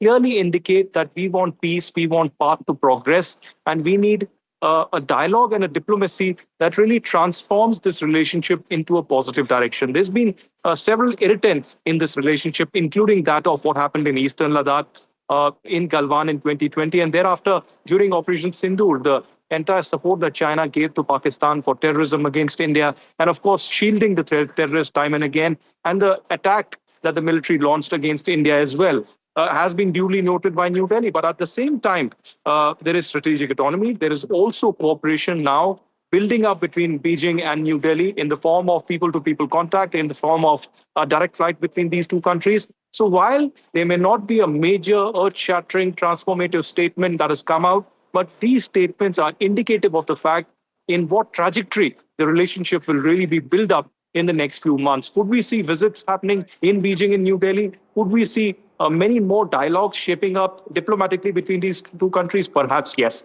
Could we also see the working group and the expert committee that has been put in for the boundary question also put some things to implement at Eastern Ladakh and along the line of actual control? Because if there is implementation, if there are changes in status quo which are in the positive direction, that would certainly mean that this is a plus and a win-win situation for both India and China. Stay on with me, Aditya, because Gauri, like we were discussing this whole issue, and Aditya is also trying to highlight, it's not been an easy ride as far as India and China is concerned. There has been a lot of, mistrust between both the countries, especially post the Galwan clashes. But at least this is an attempt to take the relationship forward, at least try and see the common grounds, and then also identify the areas where work is needed between both the countries to try and find way to move forward, because both these Asian powerhouses, and given the respect, the multipolar world with United States, the kind of meltdown Donald Trump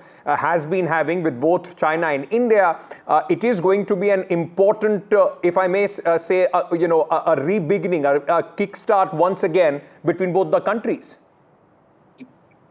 Indeed, and in fact, the statement also mentions that with India now set to have the presidency of BRICS in 2026, invitation extended to President Xi Jinping. And in fact, the statement does make a mention of the BRICS summit that will be held in New Delhi and the possibility of President Xi Jinping coming for that. Now, what does that show? That shows the intent of both leaders to move ahead and take this momentum of dialogue and discussion forward. Now, Aditya is right about the fact that there may not be any specific tangible outcomes right now, because there's a lot of ground to cover and there is a significant trust deficit that exists, more so because of factors related to China-Pakistan nexus and collusion that remains. But the intent to move ahead and take this momentum forward is also is indicative of the fact that both countries are looking to potentially find resolution to these contentious issues. Now, can that happen overnight? Of course, it cannot happen. But given the external factors that are aiding this kind of discussion right now, with Donald Trump's tariff war coming in, the possibility of the dialogue and discussion resumption now, of course, is much higher. Now, what happens next in terms of roadmap remains to be seen. But one must talk about the people-to-people connect simply because that is one of the core aspects of this relationship as well. The fact that Kailash Mansarovar Yatra has been resumed, has started, is a huge plus in terms of the cultural connect and the people-to-people ties between the two countries. The processing of visas, it didn't happen for the last 5 years, whether tourists, whether business visitors, all of that will happen now. And direct connectivity, Ankit, when Aditya and I were coming to Tianjin, we spent a lot of time coming because there is no direct connectivity. And so many people, part of the diaspora, have been asking for this, just like we've been saying that, it takes a far longer time to travel. And let's go back to that direct connectivity. That was a core demand of the diaspora and something that both leaders agreed to and have announced. So these are aspects that have moved ahead. As far as the contentious issues are concerned, that will require more dialogue, deliberation. And by the looks of this statement, that is likely to continue. Aditya, very importantly, and while the significance of both India and China, Prime Minister Modi and Xi Jinping, meeting and speaking in the words that they have, would be looked at, and whether it's America or the global stage. But it is also important to dehyphenate or not look at it in that sense, because while President Xi Jinping also spoke about the fact that India and China are neighbors. I mean, they are countries which have been, of course, very old civilizations, and they need to move beyond. Neighbors need to have good relationship. That also sets the ball rolling in a way to, have this bilateral relationship away in isolation from whatever else the messaging could be. That's right, Ankit. That's a very important and significant point that you're making, that India, in fact, traditionally, if you see India's diplomacy, has had independent ties, independent relations with each and every country. Even in global conflicts, for instance, in the recent times, the Israel-Hamas conflict or the Israel-Palestine developments that are taking place, we are very much strategic partners of Israel, but at the same time, we stand with the people of Palestine, and we believe in a two-state solution, a negotiated two-state solution. Similarly, with Russia and Ukraine, India has stood with Russia. We have historic ties, but we have important diplomatic ties with Ukraine as well, and that's why while Zelensky's patience is being tested, he did not get a major positive headway from White House even after the Alaska summit. Now he's turning to Modi. Modi is one such leader who has visited Moscow and Kyiv. He is engaged with Putin and Zelensky repeatedly, personally, as well as receiving phone calls. And as in the last 24 hours, we have witnessed Zelensky calling Modi and appealing to him ahead of the SCO summit to speak to Modi, to speak to Putin, and to convey to Putin that peace agreement, a peace ceasefire is the only way forward. So Modi, India's Prime Minister, and India are being trusted to, in fact, negotiate, to help and be that key factor which can build peace, which can actually push this global conflict towards peace as well, which will have a positive ripple effect to the global economy as well. So Prime Minister Modi has concluded the meeting with Xi Jinping. We are looking towards the SCO gala dinner and the joint statement that will be released subsequently. But tomorrow is that big day, Ankit, when Putin and Modi would be engaging, would be meeting. That's the big headline moment in my understanding, where both would be, talking about the conflict in Ukraine, but will also be talking about enhancing trade between the two countries, because India has said that we have strategic autonomy, and we believe very firmly that the trade, that the oil that's coming in from Russia will only continue, because that's for the people of India. That's in our national interest. Just like US looks at its national interest, it hasn't stopped trade with Russia. So we will also continue to engage in the similar matters. Absolutely. And yesterday at the NDTV Defense Summit, the Raksha Mantri Rajnath Singh also said there are no permanent friends or enemies as far as the world stage is concerned. We will have to look for our national interest. That is paramount as far as the new paradigm is concerned. Aditya, thank you. Gauri, thanks for joining us. Like Aditya said, tomorrow the headlining moment will be the meeting between Prime Minister Modi and President Vladimir Putin. Trust me, there is going to be another meltdown as far as Donald Trump administration is concerned. We'll keep an eye on that as well. Just a short while back, my colleague Aditya Rajkol also had a conversation with China's network CGTN's correspondent Wu Li in China's statement on Modi-Xi Jinping meeting and on the sidelines of the SCO summit, the importance of it and how China is looking at it. Take a look. Thank you, Ule, for joining us. I want to begin by asking you, what are the key points of the statement from the Chinese on the meeting that has just concluded? Thank you for having me. Chinese President Xi Jinping just held a bilateral meeting with Indian Prime Minister Narendra Modi, and President Xi said both countries are partners, not rivals. He reaffirmed this key message, and both countries are very Asian civilized countries, and they are two of the most populous countries in the world. They are both members of SCO as well as BRICS, so the countries should move forward and to boost their bilateral ties. This year marks the 75th year of diplomatic relations between China and India, and the two countries should boost the collaboration as key members of global South. So this shoulders the responsibility of upholding the multilateralism and global collaboration. So is there anything on the statement on the boundary question? Do you think such impediments were discussed as well? Actually, during the meeting last year in Kazan, President Xi Jinping and Modi also met, and this time they also mentioned that the border issue shouldn't affect the bilateral ties. It should not become an impediment. Yeah. Exactly, and actually the two countries have already set up a high-level representation mechanism to solve these kind of border problems, and now the two sides have already settled down to move on, and they are going to move on to boost the collaboration. The bilateral between Prime Minister Modi and President Xi Jinping lasted for about 55 minutes. Remember, this meeting is taking place or took place on the sidelines of the SCO summit.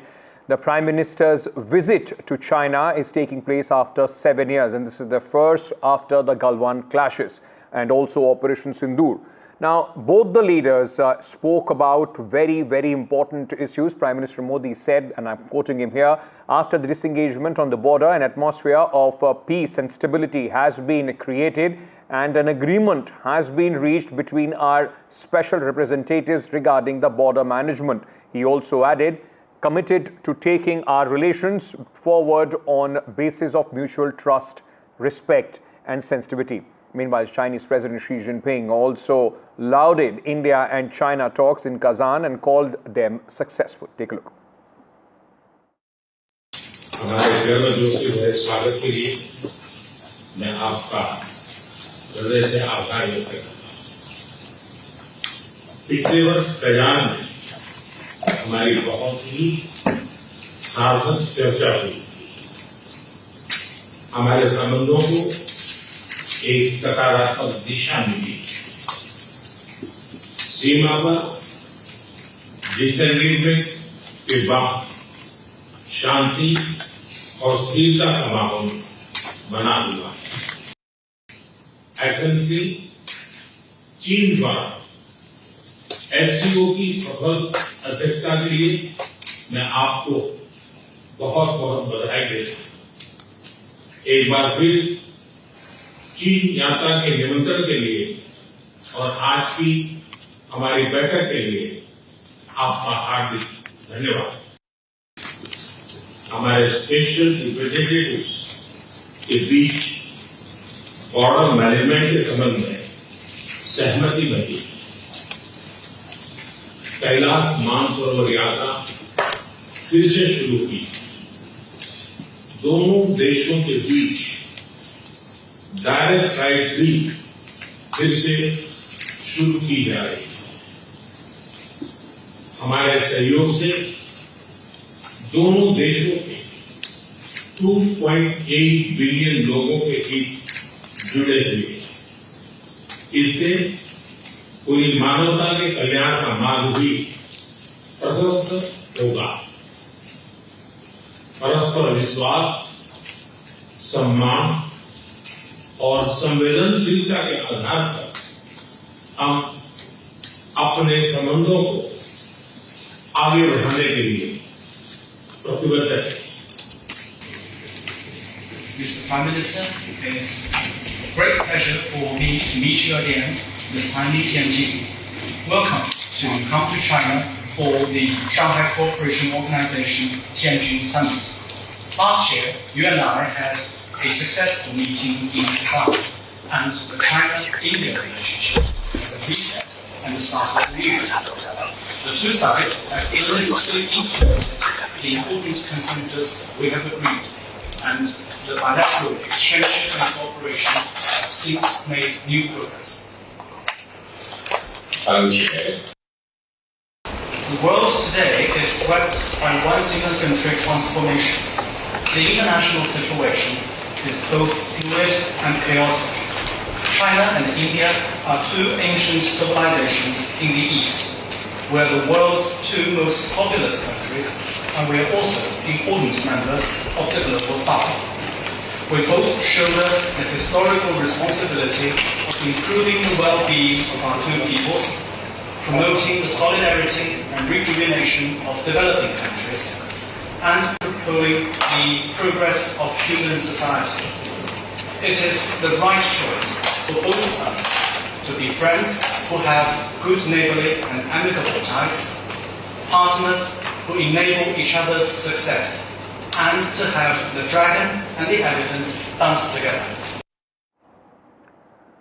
My colleague Gauri Dwivedi spoke to members of the Azerbaijan and Chinese media on the sidelines of this summit, in SCO summit, and what do they make of the relationship between India and China. You come from Hong Kong. Tell us, what do you think in terms of this summit this time around, and also the fact that you have the Indian Prime Minister here this time around. How significant do you think that has been? I think it's very important. I come from Hong Kong, China. My name is Tanny. Actually, it's my first time to join such a big summit, international summit. Because Hong Kong is a very international city, we always promote connectivity between China and the rest of the world. I think it is a very important role of Hong Kong, and also I think this is the same as the summit. So we talk with many volunteers here, and I find that some young people here in Tianjin, they speak very good English. I think this shows our qualities of our young people. I think this is also the largest SCO summit in terms of the largest number of countries who are. This is also the largest SCO summit in terms of the largest number of countries who are coming either as dialogue partners or as those who have been special invitees. So what's it like covering the biggest SCO summit ever, and also in terms of the presence of India, the presence of the Indian Prime Minister here this time? How significant do you think that is? Yes, so of course it's important. I think plus 20 leaders here, and our President, Azerbaijan President Ilham Aliyev too. And today he met President of China, Jinping, and these meetings, leaders meetings, so important for our region, for your region, for world, because they discuss very important topics. And I think we discussed here Shanghai Cooperation Organization Summit 2025, and it's important too because we are media and we broadcast true information to the world, to the people. It's so important too, of course. As the much-awaited, in fact, result of this SCO summit and the talks have now concluded, the bilateral between India and China, Aditya Raj caught up with Chinese journalist Shen Shui on the strategic importance of the meeting of the two leaders. We are reporting continuously from the SCO summit here in China, and the big handshake between the Chinese President Xi Jinping and, of course, Prime Minister Narendra Modi has just concluded. It was more than 50 minutes meeting and some people-to-people contact and an unprecedented way forward between India and China. Who would have thought that 5 years after Galwan, there would be a reset in ties? Thank you to Donald Trump and the White House for making this happen. But joining me right now is a journalist from China, Chen, who is in fact the founder of the China Briefing News, who will speak to us more about the reset in the ties. Thank you very much, Chen, for joining us. Thank you for having me here. Yeah, please tell me, how do journalists in China see the developments between India and China? You know, there is the Trump tariff. It was imposed on China, and now the Maharaja of tariffs, Bob, against India, and a lot of anti-India statements coming in from the American side. What are your views? I think for the U.S. huge tariffs against India, I think it's beyond everyone's expectation. Previously, we always believed India is an ally of the U.S., but now you have the over 50% of the tariff, and also the U.S. has forced India to open its more market, for example, the sensitive agriculture part. So I think that is a huge shock, and some people even call it kind of a betray. And for the China-India relations, I think as both sides agree that we are not affected by the third party, but we're also not targeting the third party. I think for Prime Minister Modi's 7 years, the first visit in 7 years to China, I think that is a milestone for the bilateral ties. Any Bollywood films that you like and you want to speak about? I think when I was a student, the Three Idiots, that is quite influential here in China. Amir Khan. And I met him in Beijing several times when his new films were released here in China, and he is very popular. What are the songs? Are there any Bollywood songs that you like or enjoy? I think one of the most influential ones that coming to mind is like this. I don't know how to say it in Hindi, but the rhythm is like this.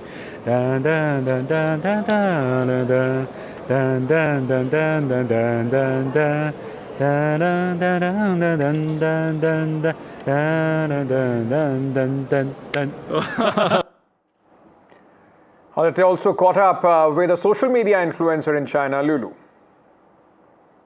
We're continuously reporting on NDTV from Tianjin in China on the SCO summit, and joining me is somebody from China who's a social media influencer, has close to 1 million followers, and is also tracking India-China relations very closely. Thank you, Lulu, for joining us. I want to begin by asking you about your thoughts about the SCO meeting and so many countries coming together and meeting Indian journalists. How grand is this event at Tianjin?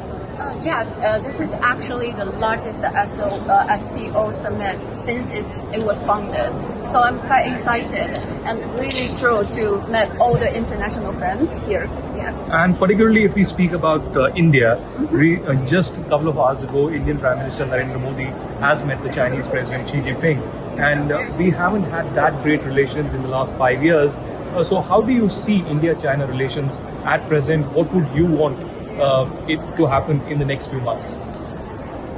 Well, I mean, regardless of nationalities, we are all human beings and we are all looking for a better future and a better life. I mean, peace is not only for one country or one region; it's for entire globe. And also with economic downturns and a lot of turmoil is currently happening in the international sphere, I think that's the interest for almost everybody. So yeah, I hope in the future things will go smoothly. Thank you very much, Lulu, for joining us. That's the latest coming in from the SCO summit, but a lot that is expected in the next 24 hours as well. Aditya Rajkol reporting for NDTV from China. From lingual humanoid robot at the SCO summit to a robot that serves ice cream in just 30 seconds, delighting visitors at the summit. The Tianjin meet isn't just highlighting geopolitical moves, but also China's technological prowess in full glory. Gauri Dwivedi enjoys a soft serve in a futuristic setting. Take a look. I'm here at the SCO summit media venue, and one of the most interesting things here is an AI-enabled robot that is giving you the ice cream preference and the flavor that you want in just 30 seconds. Let's figure this out and see if it actually works. So how does one get the ice cream in 30 seconds? So it's powered by AI and using the dual robot arm, so making the ice cream. So from you taking the order, you press that? Yeah, you press the button. Currently in the summit, we only survive the vanilla flavor. Okay. So you press the button to select. And let's see the robot now. Let's see the robot. Okay. Yeah. Okay, so viewers, that's the robot, and you can see it's actually preparing that ice cream. And all right. The next order. Right there. that is how soon you can get your ice cream, your flavor in that soon. Okay, so that is the vanilla ice cream right here from an AI-enabled robot, all in just 30 seconds. Interesting take on how life is set to change with technology. This is Gauri Dwivedi here in Tianjin reporting for NDTV. All right, with that, we are slipping into a very short break. News and updates will continue here on NDTV. Stay tuned.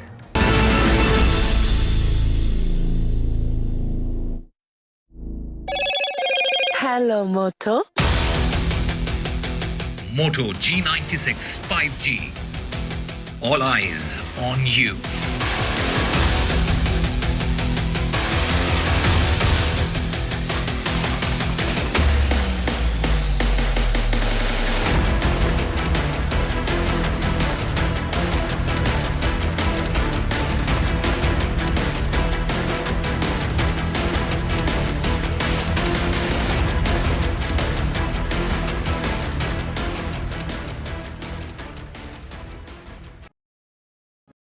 Captain Chakravarti, not one but two warships. That's amazing. You know, Vishnu and I, through our careers, have been to many commissionings. Vishnu a few more than me because he's slightly older than me. He wants to rub that in. Yeah, but that's just a side dig. Carry on with the... Yeah, but two ships is incredible. I mean, that's, tell us why that is so significant. You know, the Indian Navy with its huge expanding responsibilities is hungry for more ships.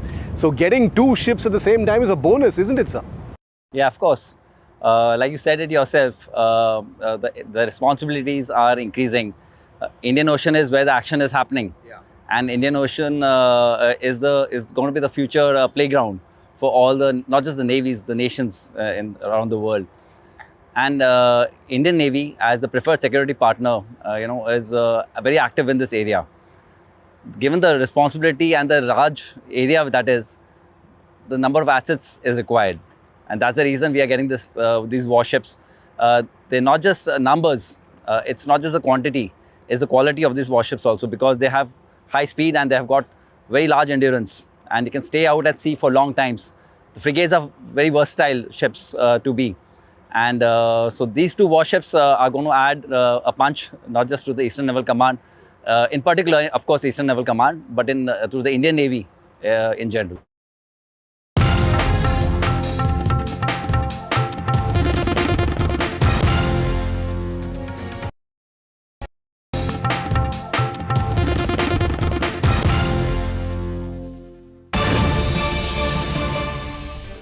Right, some breaking news coming in at this moment on the Mysuru Dasara controversy, which has only escalated now in Karnataka. Chief Minister Siddaramaiah has defended Banu Mushtaq's invite. The Chief Minister has said Dasara belongs to all. Siddaramaiah has also, in fact, said that Dasara celebrated during the time of Tipu Sultan and Hyder Ali as well. Let's listen in to what the Chief Minister has said. ಹಬ್ಬ ಇದು. ಈ ಹಬ್ಬನ ಹಿಂದೆ ಮಹಾರಾಜರ ಕಾಲದಲ್ಲಿ ಹೈದರಾಲಿ ಟಿಪ್ಪು ಆಚರಣೆ ಮಾಡ್ತಿದ್ದಿಲ್ವ ದಸರಾನ? ಹೈದರಾಲಿ ಟಿಪ್ಪು ಮಹಾರಾಜರ ಆಳ್ವಿಕೆ ಇಲ್ಲದೆ ಇರುವಾಗ ಹೈದರಾಲಿ ಟಿಪ್ಪು ಮಾಡ್ತಾಯಿದ್ರು. ಆಮೇಲೆ ಮಿರ್ಜಾ ಇಸ್ಮಾಯಿಲು ಜವಾನರಾಗಿರಲಿಲ್ವ, ಅವರು ದಸರಾ ವಿಜೃಂಭಣೆಯಿಂದ ಮಾಡ್ತಾ ಇರಲಿಲ್ವ? ಅದರಿಂದ ಇದು ಒಂದು ಧರ್ಮಾತೀತವಾದಂಥ, ಜಾತ್ಯತೀತವಾದಂಥ ಹಬ್ಬ ಇದು. ಈ ಹಬ್ಬಕ್ಕೆ ನಾನು ಬ್ರೂಕರ್ ಪ್ರಶಸ್ತಿ ಪ್ರೈಜ್ ವಿನ್ನರು ಅವ್ರನ್ನ ಈ ಸಾರಿ ಮಾಡಬೇಕು ಅಂತೇಳಿ, ಯಾಕಂದರೆ ಬ್ರೂಕರ್ ಪ್ರಶಸ್ತಿ ವಿಜೇತರು ಭಾಳ ಕಡಿಮೆ. Let me go across to my colleague Deepak Bopana, who is joining us at this moment. Deepak, the Chief Minister doesn't seem to be backing off from his stand. This is only going to, in fact, escalate this controversy as the BJP has taken this up as a big issue. Well, yes, as far as the invitation that was sent out by the Chief Minister to Banu Mushtaq is concerned, from various quarters we've seen a defense that has come in from the Congress leaders. Now the Chief Minister himself, of course, responding, going on to say that she was chosen because she won a prestigious award, and more importantly, again, saying that as far as Dasara is concerned, it's not limited to just one religion. He's even making references to how in the past, when the Maharajas ruled didn't exist in Mysuru, during the time of Tipu and Hyder Ali as well, Dasara was being celebrated. So he's in an all-out defensive mode and saying that unnecessarily politics is being played by the BJP. The BJP, of course, continues to up the ante and questions the decision of the Congress government and calls it an outright move at appeasement. Thank you for joining us with all those details. Deepak reporting from Bengaluru on this story. Moving on to Karnataka, where Maratha quota activist Manoj Charange Patil has announced, remember he's already on an indefinite hunger strike asking for quota for the Marathas. Now Manoj Charange Patil has announced that he will stop drinking water as a part of his ongoing war for quota for the Maratha community. Patil has been on hunger strike protest at Mumbai's Azad Maidan. Patil is continuing his indefinite hunger strike for the third consecutive day after talks with the Maharashtra government remain inconclusive. The Maratha activist has demanded a 10% reservation and a quota benefit, in fact, for the Maratha community under the other backward classes. Patil has vowed not to withdraw his agitation until their demands are met, including granting Kunbi status to the Marathas. As far, remember, this is not the first time that he's on a hunger strike. He did it earlier as well. A massive protest was taken out. That time the government was able to in fact placate him, and it was just before the elections. Now post-elections he's once again asking the government to fulfill the demands that he had made earlier. The government is engaging with the quota protesters, and speaking to NDTV, Maharashtra Chief Minister Devendra Fadnavis has said that the government is hopeful for a solution soon. उद्यापासून मी आता काल आणि आज पाणी pillow. उद्यापासून पाणी पिणे सगळं उपोषणाचं मी बंद करणार. सरकार मागण्याची अंमलबजावणी करत नाही, त्याच्या लक्षात येत नाहीये. त्यामुळे उद्यापासून मी पाणी बंद करणार आहे. आमरण उपोषण कडक सुरू करणार. उद्यापासून पाणी सुद्धा बंद. आणि पाचवा मुद्दा, मराठा समाजाच्या एकाही पोराला दगडफेक अमुक तमुक करायचं नाही. समाजाला खाली मान घालावं लागेल असं एकही पाऊल कोणी उचलायचं नाही. सगळ्यांनी शांत राहायचं. त्यांना किती आपल्यावर अन्याय करू द्या, अत्याचार करू द्या, मला तुमच्याकडून शांतता पाहिजे. काही करून तुम्हाला मी आरक्षण देणार आहे, त्याशिवाय मुंबई सोडणार नाही. हे शब्द आहे माझा. फक्त तुम्ही शांत राहा. गणपती बाप्पा सर्वांना सुबुद्धी देतील आणि सगळे एकमेकाचा विचार करतील असं आपण अपेक्षा व्यक्त करूया. मुळातच आपल्याला कल्पना आहे की 2014 ते 2025 हाच काळ असा आहे की ज्या काळामध्ये 3 वेळा आमचं सरकार आलं आणि 3ही वेळा आमच्याच सरकारने मराठा समाजाकरता अनेक योजना सुरू केल्या, आरक्षण दिलं. त्याच्या आधीच्याही सरकारने काही केलं नाही आणि मध्ये असलेल्या सरकारने काही केलं नाही. Let me bring in my colleague Anuj Raite, who is joining us from Mumbai for more on this. At one point, the pressure tactic as far as the Maratha community, Manoj Charange Patil is concerned, continues. But this is also a question this time about the promises that were made before election, which have not been fulfilled after the victory, Anuj. Well, yes, that is the primary basis of this entire argument, and the protests for Maratha reservation aren't something new. In fact, they've been happening for the longest time, but they've intensified in the last 2 years. I'm standing here outside the CSMT station, which is, and the Azad Maidan, the primary protest spot is also very close to me, and as you can very clearly see, the place has been swelling up with protesters, and this is day 3 of the protest, and this again becomes a very primary location in the city, right? Although the protests which have mostly been concentrated in the southern part of the city haven't really affected the larger movement or functioning of Mumbai city, but because the protests peaked during the weekends, the test or the litmus test will happen tomorrow, because tomorrow is a working day. CSMT is the primary railway station of Mumbai, and this becomes an important commercial area as well. And if the area continues to be blocked because of the protest, and if there is no long-term feasible solution for the protesters, things might get a little tough going ahead, especially as working week starts. Talking about the development on the protests perspective, Jarange Patil, addressing the media a while back, made it very clear that for the first 2 days he did not consume food, but from tomorrow onwards, if there is no solution to this problem, he will stop consuming water as well. And he's hinted towards intensifying the entire protest. While that is happening on one hand, on the other hand, this the cabinet subcommittee, which has been named by the Maharashtra government, which has been given all the rights of the cabinet itself, are holding regular meetings. Yesterday we saw that the divisional secretary of the state did hold a meeting with Jarange Patil, where Jarange Patil made it very clear that Hyderabad and the Satara Gazette needs to be implemented as soon as possible. But Radhakrishna Vikhe Patil, who is heading the cabinet subcommittee, addressed us a while back and made it very clear that there are multiple legal hurdles in implementing the Hyderabad and Satara Gazette, which give a direct, or which make it clear that the Marathas are Kunbis and hence make them eligible for OBC reservation. This issue, as much as it is executive, is more so over a judicial one, which is why the role of the state government in this entire matter becomes very critical, or becomes very limited at the end of the day.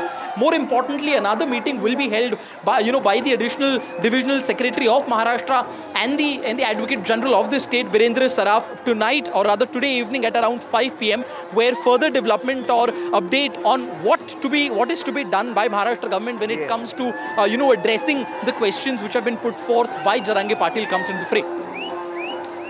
Okay, thank you for joining us with all those details. We'll keep a very close eye on this story as well. All right, let's move on now to the flood fury, the monsoon fury that North India is facing, from Jammu to Himachal Pradesh, Uttarakhand, largely all the hill states at this moment, and in the plains, Punjab as well, facing the maximum brunt of the incessant monsoon and the cloudburst related flash floods. Several roads, highways have been cut off, isolating several villages in the region in Jammu. In fact, tourist hubs in Himachal Pradesh, such as Manali too, have not been spared. In fact, Manali has been receiving floods after floods year after year. Meanwhile, speaking on this issue, Prime Minister Narendra Modi, in the 125th edition of his Man Ki Baat radio program, expressed anguish over the natural disasters that have struck the country, and has hailed the rescue efforts of the NDRF and the STRF. Monsoon के इस मौसम में प्राकृतिक आपदाएं देश की कसौटी कर रही हैं। पिछले कुछ हफ्तों में हमने बाढ़ और भूस्खलन का बड़ा कहर देखा है। कहीं घर उजड़ गए, कहीं खेत डूब गए, परिवार के परिवार उजड़ गए। पानी के तेज बहाव में कहीं पुल बह गए, सड़कें बह गई, लोगों का जीवन संकट में फंस गया। इन घटनाओं ने हर हिंदुस्तानी को दुखी किया है। जिन परिवारों ने अपने प्रियजन खोए, उनका दर्द हम सबका दर्द है। Now, my colleague Ravish has continuously been tracking the developments in Himachal Pradesh. He has sent us this ground report. Take a look. ये पतली कुल गांव की तस्वीर है। ब्यास नदी के किनारे बसा ये गांव और त्रासदी का शिकार हो चुका है। जब यहाँ पर बादल फटा, ये जो पहाड़ आप देख रहे हैं, इसी के ऊपर में बादल फटा था। फिर वहाँ से नालों के ज़रिए एकाएक पानी आया, और जब पानी आया तो नदी ने अपना जो रुख है वो 90 डिग्री बदल लिया। यानी अब आप देखिए कि जो ब्यास नदी है वो सबसे पहले यहाँ टकरा रही है इन घरों के पीछे, उसके बाद ऐसे बह रही है। और उसका नतीजा ये हुआ कि तमाम सारे जो घर हैं, जो दुकानें हैं, वो पूरी तरीके से ज़मींदोज़ हो चुकी हैं। अब यहाँ लग ही नहीं रहा है कि कोई दुकान या मकान रहा होगा। आइए आपको चलकर दिखाते हैं वो जो घर है जो गिरा हुआ है, वो घर कैसे गिर गया। वो सर यहाँ से जो पानी का बहाव आया उसके कारण गिरा सर। पूरा का पूरा बहाव पानी का हमारी तरफ ही था सर, इस गांव की तरफ ही। तो कितनी भयानक एक तबाही जो है वो देखने को मिल रही है। ये है ब्यास नदी और ब्यास नदी ने ज़बरदस्त तरीके का जो नुकसान है वो यहाँ पर किया है। We're slipping into a very short break at this moment. We're coming back with much more on the other side. Stay tuned.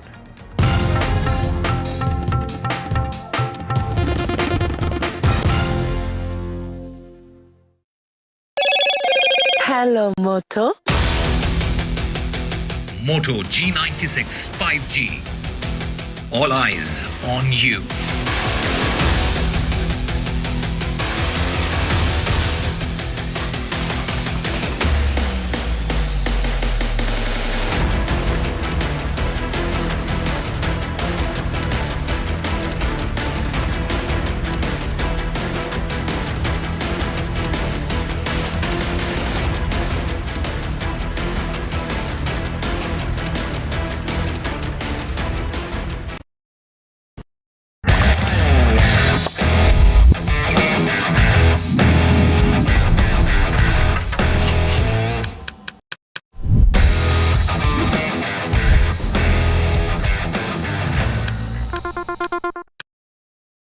Other opposition parties.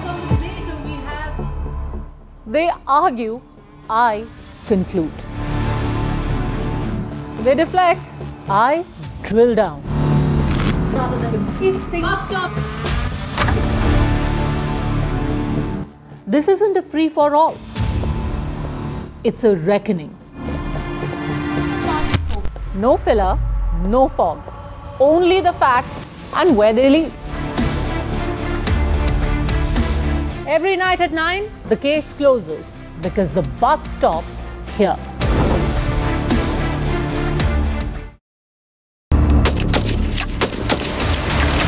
Good afternoon, sir. Good afternoon. I'm the medical officer of this unit, sir. Good afternoon. So nice to meet you. Thank you, sir. Same Hello, this ma'am. side, sir. So this is the firing range. Yes, sir. This is our firing rate, sir. You handle weapons, right? I've handled weapons. Yeah, हम लोग एक तो shooting में we get to handle Yes, weapons. yes. They are not real guns, but they are very similar. So the functioning of it is very similar. आपने training वगैरह? मैंने training भी ली है और I own a weapon also, licensed weapon. So I've shot in firing ranges in Mumbai and all. I'm a member also there. Wow. Ma'am हम ये क्या gun देख रहे हैं? ये इंसास राइफल है, sir. So this is Indian made? Yes, sir. Wow. And we'll be firing from, sir, AK-203. Okay. That is Indian made, That sir. is also Indian Yes, made. sir. Can I look at the bullets? Yes, sir. Sure, sir. This is the bullet of insas, sir. The bullet will be different for the AK-203, sir. So I can fire this? Yes, sir. But somebody needs to guide me. जो limber आपके आदेश पर आप line position लेंगे. अच्छा. और इसके बाद इसको यहाँ पर आप सपोर्ट लेंगे. करेक्ट. लिम्बर आप में आप लाइन पोजीशन और बाट और खांडे का मिलाप रखते हुए और आप फोरहैंड ग्रिप पे पकड़ते हुए सीज का अलाइनमेंट करें. बर की आदेश पर आप मैगजीन वेट की अंदर पर घुसाना है.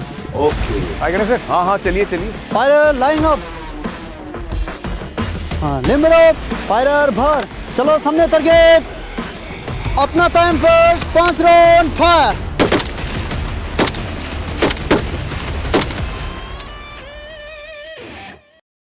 Presenting the all-knowing, all-powerful Tech Guru. Whoa. Guru? I'm no guru. Okay. I'm just a guy who loves his tech. A show where the mysteries of megabytes and motherboards shall be unraveled. Bro, nobody talks like that anymore. This is all about connected ecosystems, EVs and AI that you can use in your daily lives. We aren't talking about time travel yet. Gadgets tested under extreme conditions. But why? I review tech for people like you and me. You know what? Let me take it from here. All right. Tech isn't that complicated.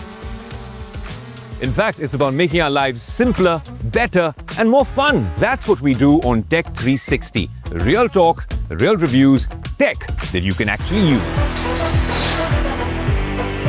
Tech has changed. So should your tech show. Vanakkam Tamil Nadu. Well, the battle for Tamil Nadu 2026 is open now. After Chief Minister Stalin rolls up his sleeves. And Vijay steps in as a star challenger. This is a mass gathering. Not for cash. Meanwhile, a former Chief Minister, Edapadi Palanisamy, begins his fight back. The big comeback campaign by EPS has well and truly begun. These are all the ultimate players, and this is going to be the ultimate test.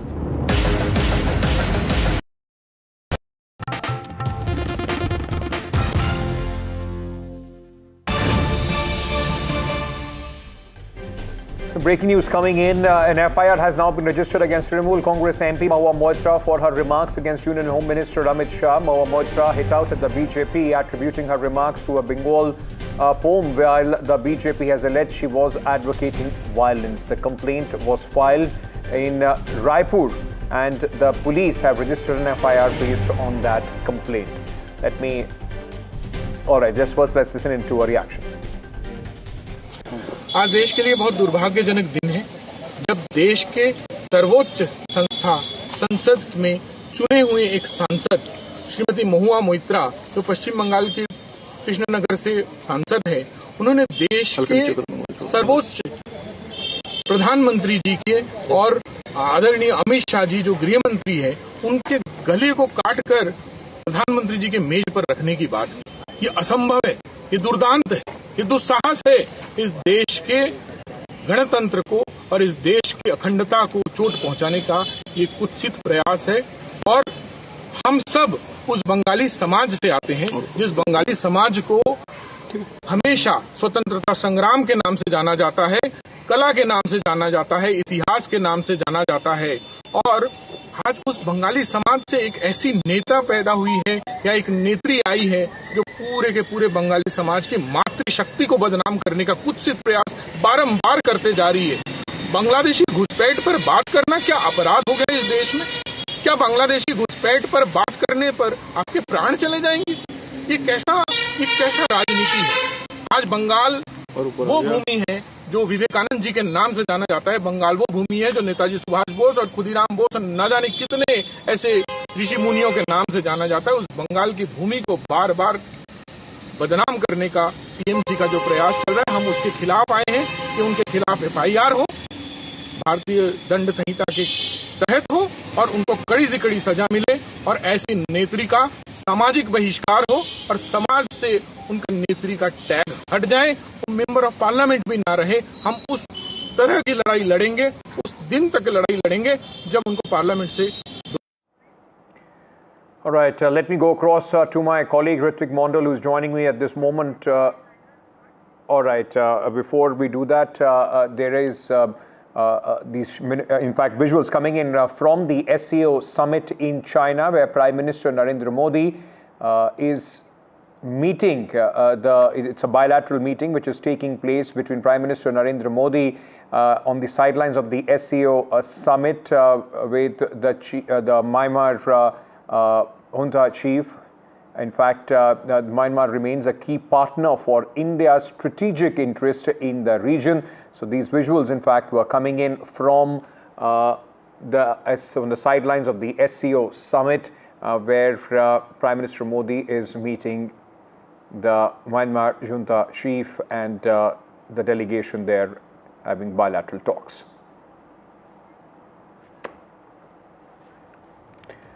With that, it's a wrap on this bulletin. News and updates will continue here on NDTV. Stay tuned.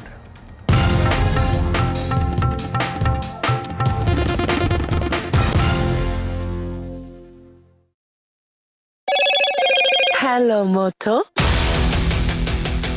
Moto G96 5G. All eyes on you.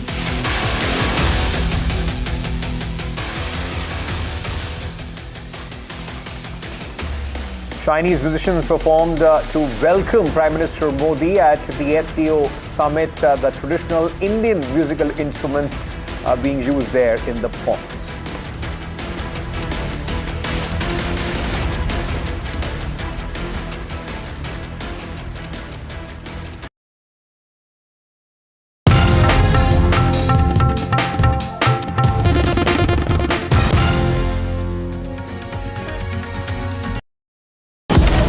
Breaking news का जमाना है, सबको तिल का ताड़ और राई का पहाड़ बनाना है। ऐसे में जनता के जूते के अंदर फंसा कंकड़ कौन देखे?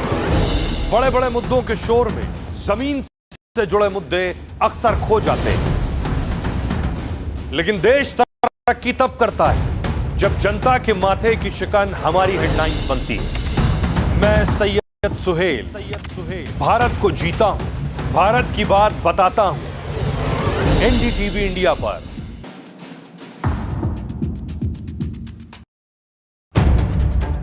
If it matters to you, if it matters to you, if it matters to you, it matters to India, it matters to India, and it matters to me, and it matters to me. India Matters with Shivaru, only on NDTV 24/7.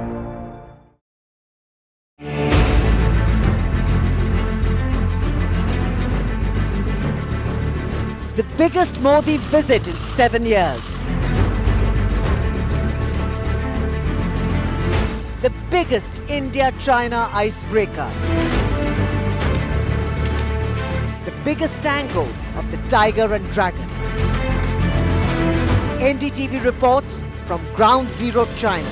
NDTV is the first Indian media crew that has reached here in Tianjin in China to cover the SCO summit. The news breaks, the body language, the mind games of a new beginning.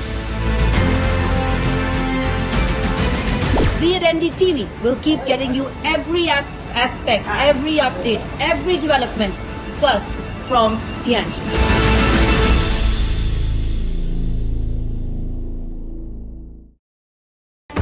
NDTV 24/7 is India's #1 English news channel on YouTube.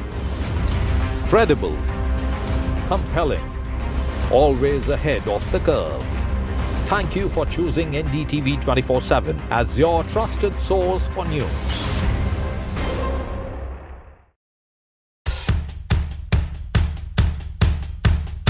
The markets move fast. And so should your portfolio. Expert insights, real-time stock picks. Do I buy Ola? Should I or hold buy time to invest in CDSL that? for the long term? Buy, sell or hold. The answers you need, straight from the experts. Callers from India and across the world. Connect live, ask, decide and invest wisely. Your portfolio, your future. Ask Profit.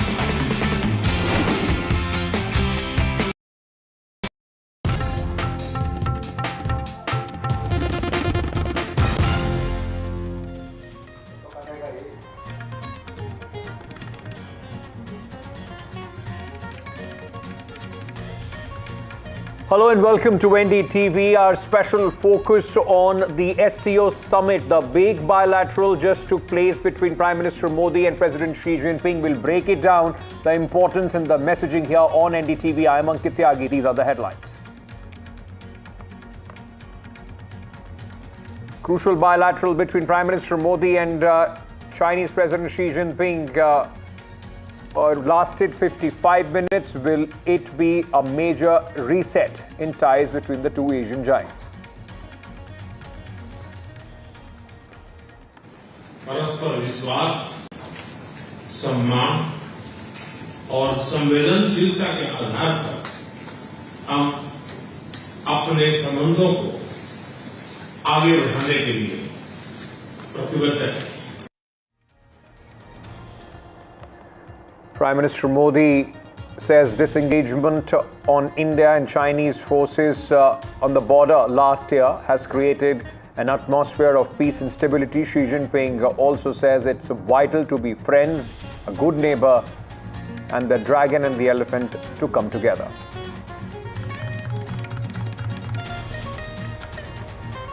Modi-Xi bilateral takes place amid the tariff war with United States. SCO summit tomorrow. The spotlight is going to be Prime Minister's meeting with Vladimir Putin.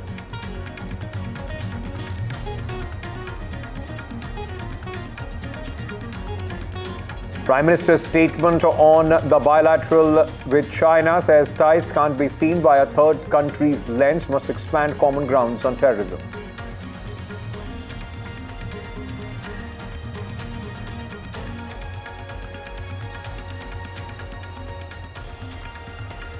Mysuru Dasara controversy only escalates with Chief Minister Siddaramaiah now hitting out at the critiques as the decision to invite Banu Mushtaq Dasara doesn't belong to one particular committee, it belongs to all.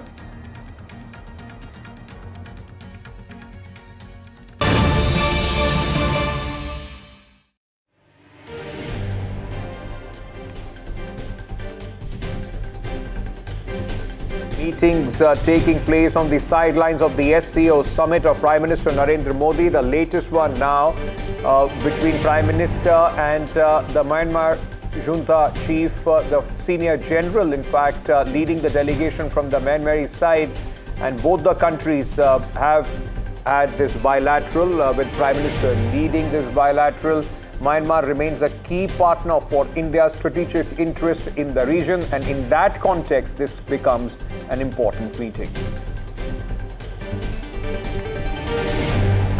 These visuals which came out just a short while back of Prime Minister meeting the senior general representing the junta, in fact, in Myanmar, and this also an important meeting with respect to India-Myanmar relations.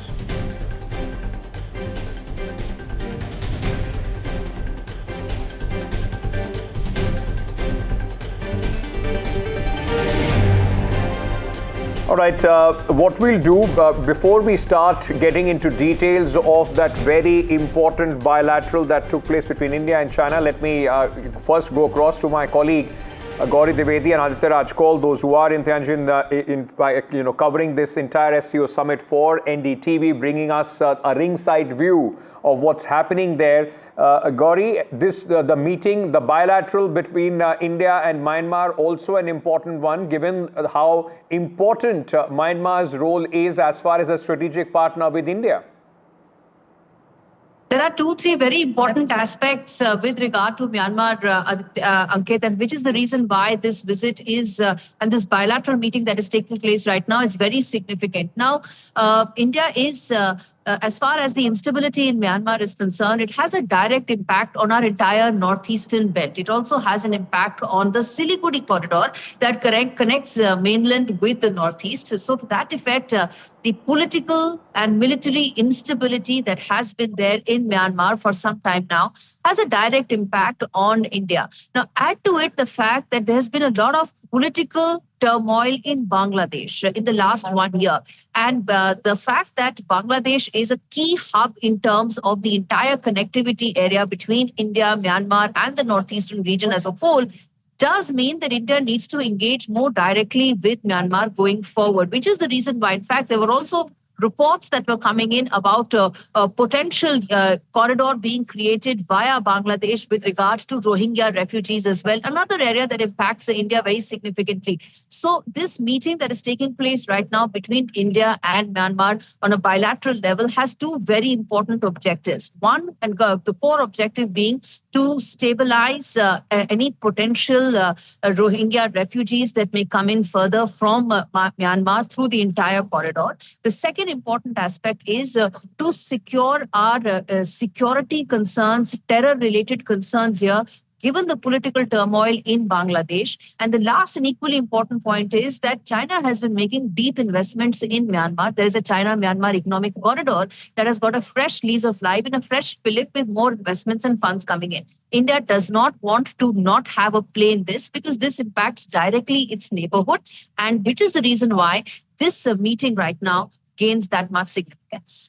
Aditya, a word from you on this as well, because since 2021, when the military took over, as far as the government in Myanmar is concerned, India has always expressed its concerns and has also said that Myanmar should return to democracy as soon as possible. And this is coupled with the challenges of the border, the smuggling of the drugs, and of course insurgent groups which get backing in Myanmar. Recently we saw an operation by the Indian Army very close to the Myanmari border as well. Well, that's right. At least there have been 3 to 4 major operations in the last decade around Myanmar, if has to be said. But overall, I would say that security is of paramount significance in the border areas, just like Gauri pointed out. that insurgent groups have been using the territory of Myanmar against India. And that certainly cannot be allowed. So Rohingya issue and the security concerns from insurgent groups that Myanmar land should not be used against India would be the top priority in this particular bilateral that has already begun about 15 minutes ago, in which the top general from Myanmar is meeting Prime Minister Narendra Modi. Of course, India had been the votary of democracy in Myanmar. India had built in great relations with Aung San Suu Kyi, who was a democratic leader, imprisoned for a very long time. And she, in fact, had studied from the Delhi University. So clearly, there were very deepening, strong democratic ties between India and Myanmar. And that needs to be, continued. There needs to be continuity. There needs to be trade as well. India also has come to the rescue as a disaster relief force, has helped Myanmar in a great way. And overall, in the Act East policy of India, Myanmar plays a very, very significant role as a neighbor.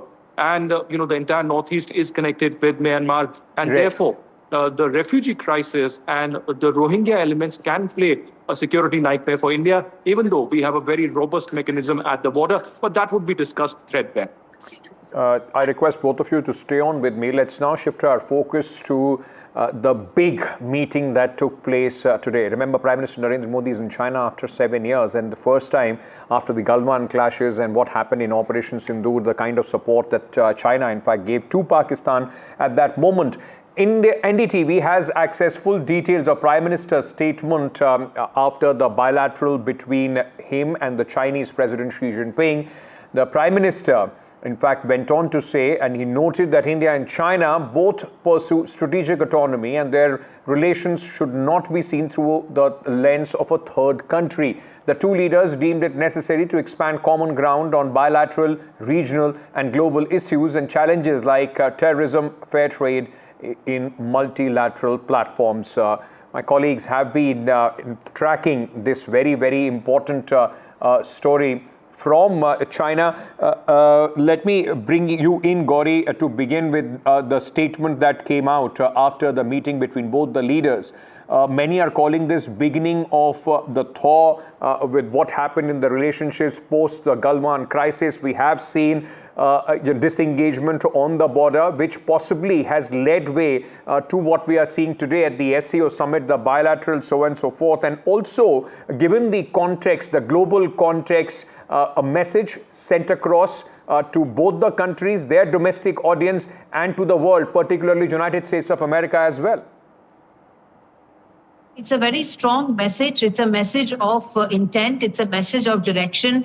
It's a message of roadmap. It comes 5 years after Galwan conflict. You rightly pointed out, Ankit, some of the milestones in the India-China relationship in the last couple of years have seen more freeze and more, the relationship going under in a complete downturn of a direction. That has changed now. Kazan was the turning point, but today is yet another inflection point in the relationship.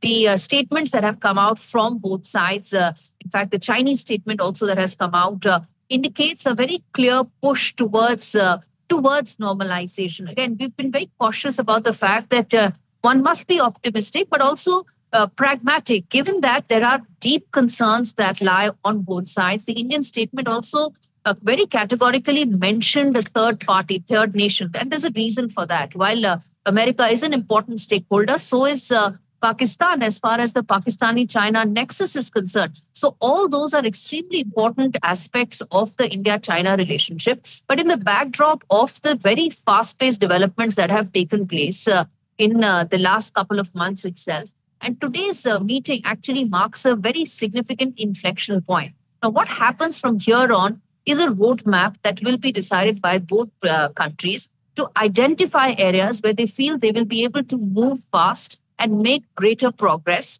even as some of the other contentious issues will be discussed to be able to thrash out a mutually acceptable decision and a mutually accepted final solution. Now, when that happens remains to be seen, but those talks are currently on, the special representative ones, the border talks, all of those are currently on, and they have the momentum right now.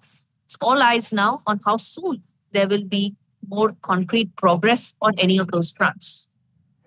Aditya, but while many would say that it's great to see both the leaders, talking, having these bilaterals, and of course coming back to some sort of an understanding. Not the first time that Xi Jinping and Prime Minister Modi have had conversations, but the relationship does not come bereft of challenges. And despite an attempt between both the countries to move forward from what happened in 2020. Recently, what happened during Operation Sindoor, China's support to Pakistan, all of those things will have to be looked very, very carefully and recalibrated as far as the future between both the countries is concerned. That's right, Ankit. In fact, in many ways, this bilateral has been blown out of proportion. It almost feels like Modi is here for a bilateral visit.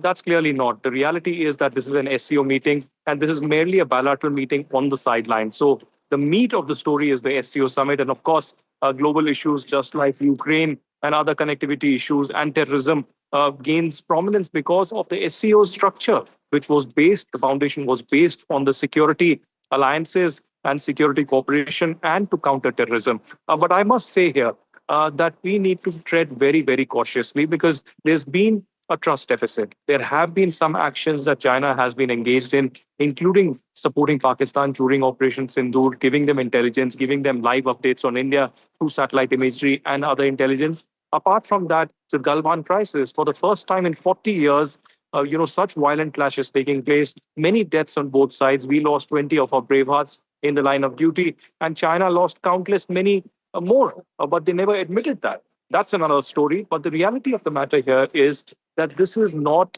the reset of the ties 100%. This is a careful beginning, a cautious beginning that has been made after Wang Yi visited New Delhi and he met Ajit Doval. There were 5 important pillars that were agreed upon, including a working structure, a working group, and an expert committee on the boundary question. And there, apart from that, the people-to-people ties that need to be restored, including a direct flight between Delhi and Beijing, and hydro-related statistics to be shared between these two countries. And finally, of course, the Kailash Mansarovar Yatra that has begun, and there was a journalist delegation that was invited by China to visit the Mansarovar as well. So as of now, these are careful, important beginnings that have been made. And it's interesting that a third country has been mentioned by China in that statement without naming that particular country. It could be US, the tariff situation. It could be Pakistan of the terrorism linkages that have erupted. And of course, we see China from the Pakistani lens because of the continuous support that Pakistan gets through China. So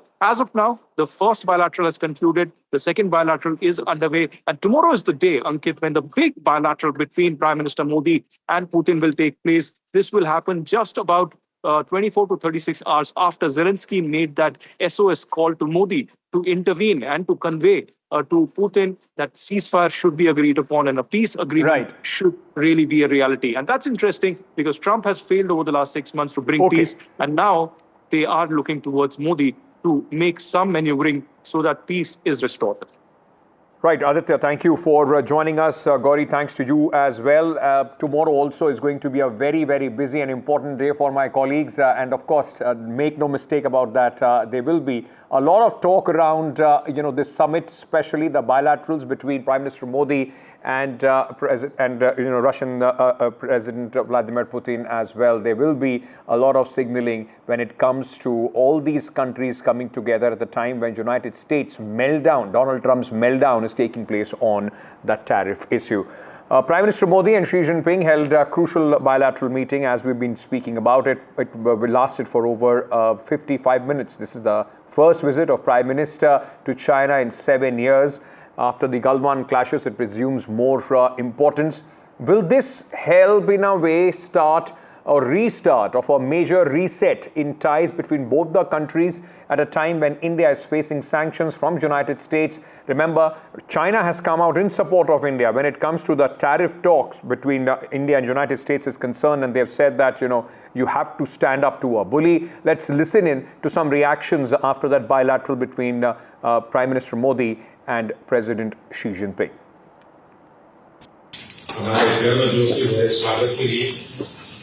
मैं आपका हृदय से आभार व्यक्त करता हूं। पिछले वर्ष कजान में हमारी बहुत ही सार्थक चर्चा हुई हमारे संबंधों को एक सकारात्मक दिशा मिली। सीमा पर डिसएग्रीमेंट के बाद शांति और स्थिरता का माहौल बना हुआ है। एक्सेलेंसी, चीन द्वारा SCO की सफल अध्यक्षता के लिए मैं आपको बहुत बहुत बधाई देता हूं। एक बार फिर चीन यात्रा के निमंत्रण के लिए और आज की हमारी बैठक के लिए आपका हार्दिक धन्यवाद। हमारे स्पेशल रिप्रेजेंटेटिव्स के बीच बॉर्डर मैनेजमेंट के संबंध में सहमति बनी। कैलाश मानसरोवर यात्रा फिर से शुरू की। दोनों देशों के बीच डायरेक्ट फ्लाइट भी फिर से शुरू की जा रही है। हमारे सहयोग से दोनों देशों के 2.8 बिलियन लोगों के हित जुड़े हुए हैं। इससे पूरी मानवता के कल्याण का मार्ग भी प्रशस्त होगा। परस्पर विश्वास, सम्मान और संवेदनशीलता के आधार पर हम अपने संबंधों को आगे बढ़ाने के लिए प्रतिबद्ध हैं। Mr. Prime Minister, it's a great pleasure for me to meet you again this time in Tianjin. Welcome to come to China for the Shanghai Cooperation Organization Tianjin Summit. Last year, you and I had a successful meeting in Japan, and the China-India relationship was reset and the start of the year. The two sides have illicitly implemented the important consensus we have agreed, and the bilateral exchanges and cooperation have since made new progress. The world today is swept by one-centric transformations. The international situation is both fluid and chaotic. China and India are two ancient civilizations in the East. We are the world's two most populous countries, and we are also important members of the global South. We both shoulder the historical responsibility of improving the well-being of our two peoples, promoting the solidarity and rejuvenation of developing countries, and propelling the progress of human society. It is the right choice for both sides to be friends who have good neighborly and amicable ties, partners who enable each other's success, and to have the dragon and the elephant dance together. Short break at this moment. News and updates continue here on NDTV. Stay tuned.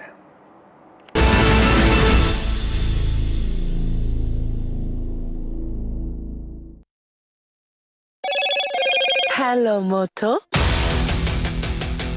Moto G96 5G.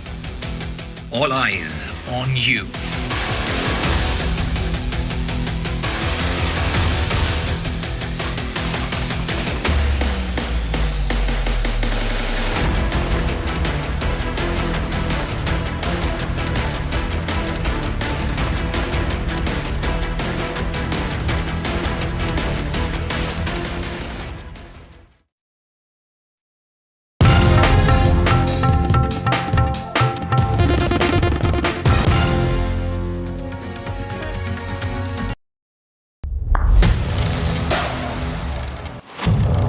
What seems settled for me is unfinished business.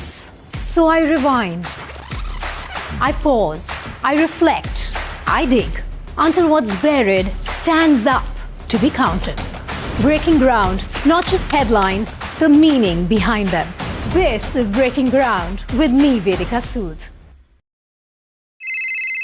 Hello बोलिए madam, डब्बा trading कब से चल रहा है पता है madam आपको? हम और आप तो जन्म भी नहीं हुआ था हमारा। We investigated a shady advisory firm that has spent big bucks on advertising on the front pages of national dailies. ये आपको बिल्कुल उसका ऐसे हल्का सा भी खौफ नहीं है। मैडम एक बात को खौफ किस लिए रखना चाहिए तो बताओ, कौन सा गलत काम कर रहा हूँ मैं? After our report, we also saw NSE came out with a cautionary circular to the investors. Market Regulator Securities and Exchange Board of India has also come out with a release talking about the actions that it has taken. Cyber complaint has also been filed against the entities involved in this entire Dabba trading scam.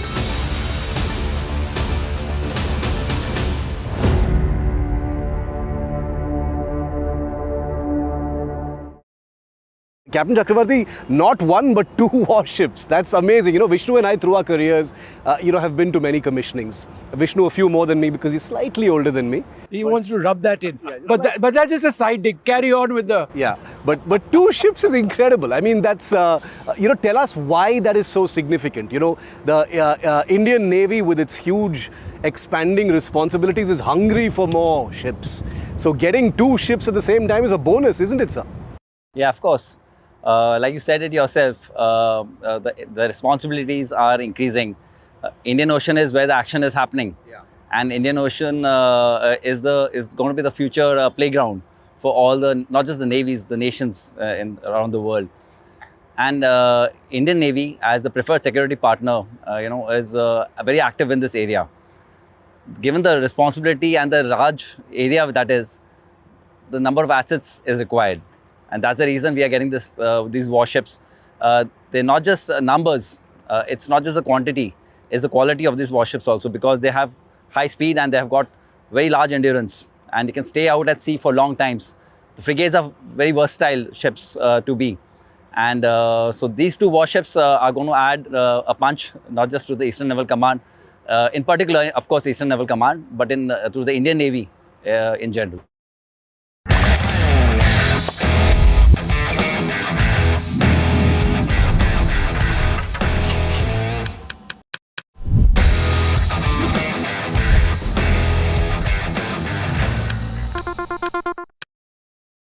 Other opposition parties. They argue, I conclude. They deflect, I drill down.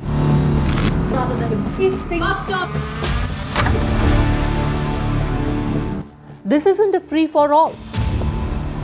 It's a reckoning. No filler, no fog.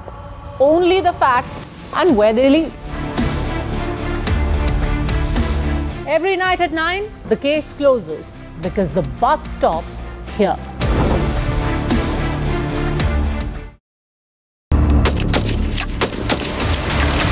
Good afternoon, sir. Good afternoon. I'm the medical officer of this unit, sir. Good afternoon. So nice to meet you. Thank you, sir. Same this side, sir. So this is the firing range. Yes, sir. This is our firing range, sir. You handle weapons, right? I've handled weapons. Yeah, हम लोग एक तो shooting में we get to handle weapons. Yes. They are not real guns, but they are very similar. So the functioning of it is very similar. आपने training वगैरह? मैंने training भी ली है और I own a weapon also, licensed weapon.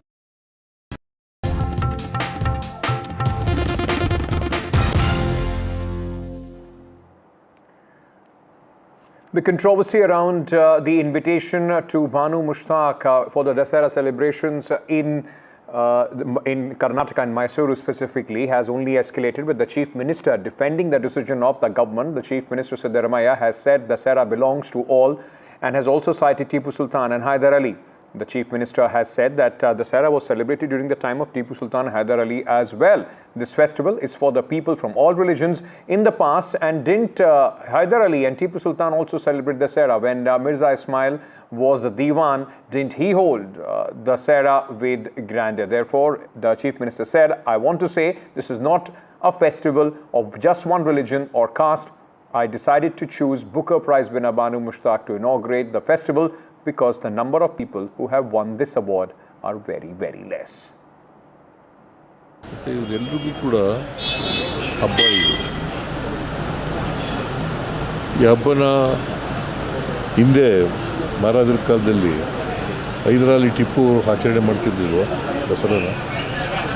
Hyder Ali Tipu ಮಹಾರಾಜರ ಆಳ್ವಿಕೆ ಇಲ್ಲದೆ ಇರುವಾಗ ಹೈದರಾಲಿ ಟಿಪ್ಪು ಮಾಡ್ತಾಯಿದ್ರು. ಆಮೇಲೆ ಮಿರ್ಜಾ ಇಸ್ಮಾಯಿಲು ಜವಾನರಾಗಿರಲಿಲ್ವ, ಅವರು ದಸರಾ ವಿಜೃಂಭಣೆಯಿಂದ ಮಾಡ್ತಾ ಇಲ್ಲಿಗೋ ಅದರಿಂದ ಇದು ಒಂದು ಧರ್ಮಾತೀತವಾದಂಥ ಜಾತ್ಯತೀತವಾದಂಥ ಹಬ್ಬ ಇದು. ಈ ಹಬ್ಬಕ್ಕೆ ನಾನು ಬ್ರೂಕರ್ ಪ್ರಶಸ್ತಿ ಪ್ರೈಜ್ ವಿನ್ನರು ಅವ್ರನ್ನ ಈ ಸಾರಿ ಮಾಡಬೇಕು ಅಂತೇಳಿ, ಯಾಕಂದರೆ ಬ್ರೂಕರ್ ಪ್ರಶಸ್ತಿ ವಿಜೇತರು ಭಾಳ ಕಡಿಮೆ. Maharashtra Chief Minister Devendra Fadnavis has visited NDTV's Mumbai bureau and participated in the Ganesh Puja at our Marathi channel. In fact, at the NDTV office in Mumbai, Devendra Fadnavis performed the Aarti at the Ganesh Puja organized by the NDTV office. Take a look.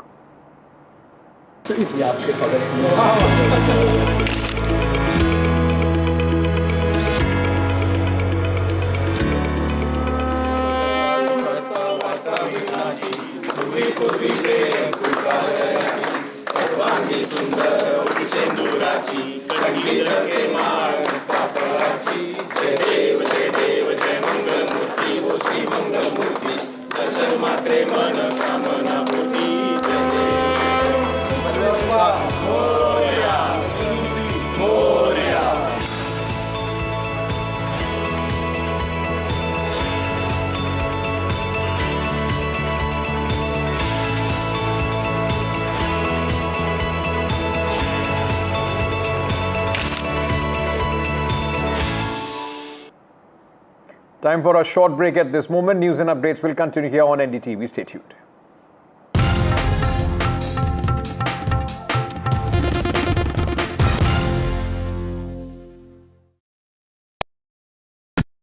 Presenting the all-knowing, all-powerful Tech Guru. Whoa. Guru? I'm no guru. Okay. I'm just a guy who loves his tech. A show where the mysteries of megabytes and motherboards shall be unraveled. Bro, nobody talks like that anymore. This is all about connected ecosystems, EVs and AI that you can use in your daily lives. We aren't talking about time travel yet. Gadgets tested under extreme conditions. But why? I review tech for people like you and me. You know what? Let me take it from here. All right. Tech isn't that complicated. In fact, it's about making our lives simpler, better, and more fun. That's what we do on Tech 360. Real talk, real reviews, tech that you can actually use. Tech has changed. So should your tech show. Vanakkam Tamil Nadu. Well, the battle for Tamil Nadu 2026 is open now. After Chief Minister Stalin rolls up his sleeves. And Vijay steps in as a star challenger. This is a mass gathering, not for cash. Meanwhile, a former Chief Minister, Edapadi Palanisamy, begins his fight back. The big comeback campaign by EPS has well and truly begun. These are all the ultimate players, and this is going to be the ultimate test.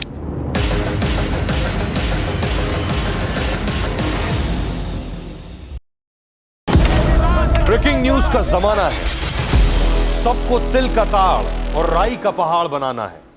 ऐसे में जनता के जूते के अंदर फंसा कंकड़ कौन देखे? बड़े बड़े मुद्दों के शोर में जमीन से जुड़े मुद्दे अक्सर खो जाते हैं। लेकिन देश तरक्की तब करता है जब जनता के माथे की शिकन हमारी हेडलाइंस बनती है। मैं सैयद सुहेल भारत को जीता हूं, भारत की बात बताता हूं। NDTV इंडिया पर।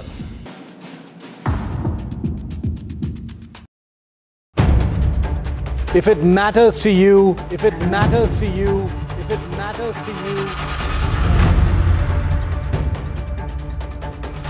it matters to India, it matters to India,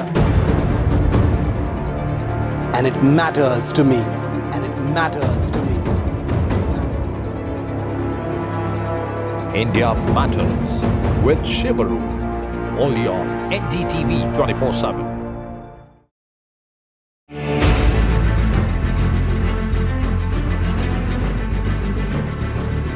The biggest Modi visit in 7 years. biggest India-China icebreaker.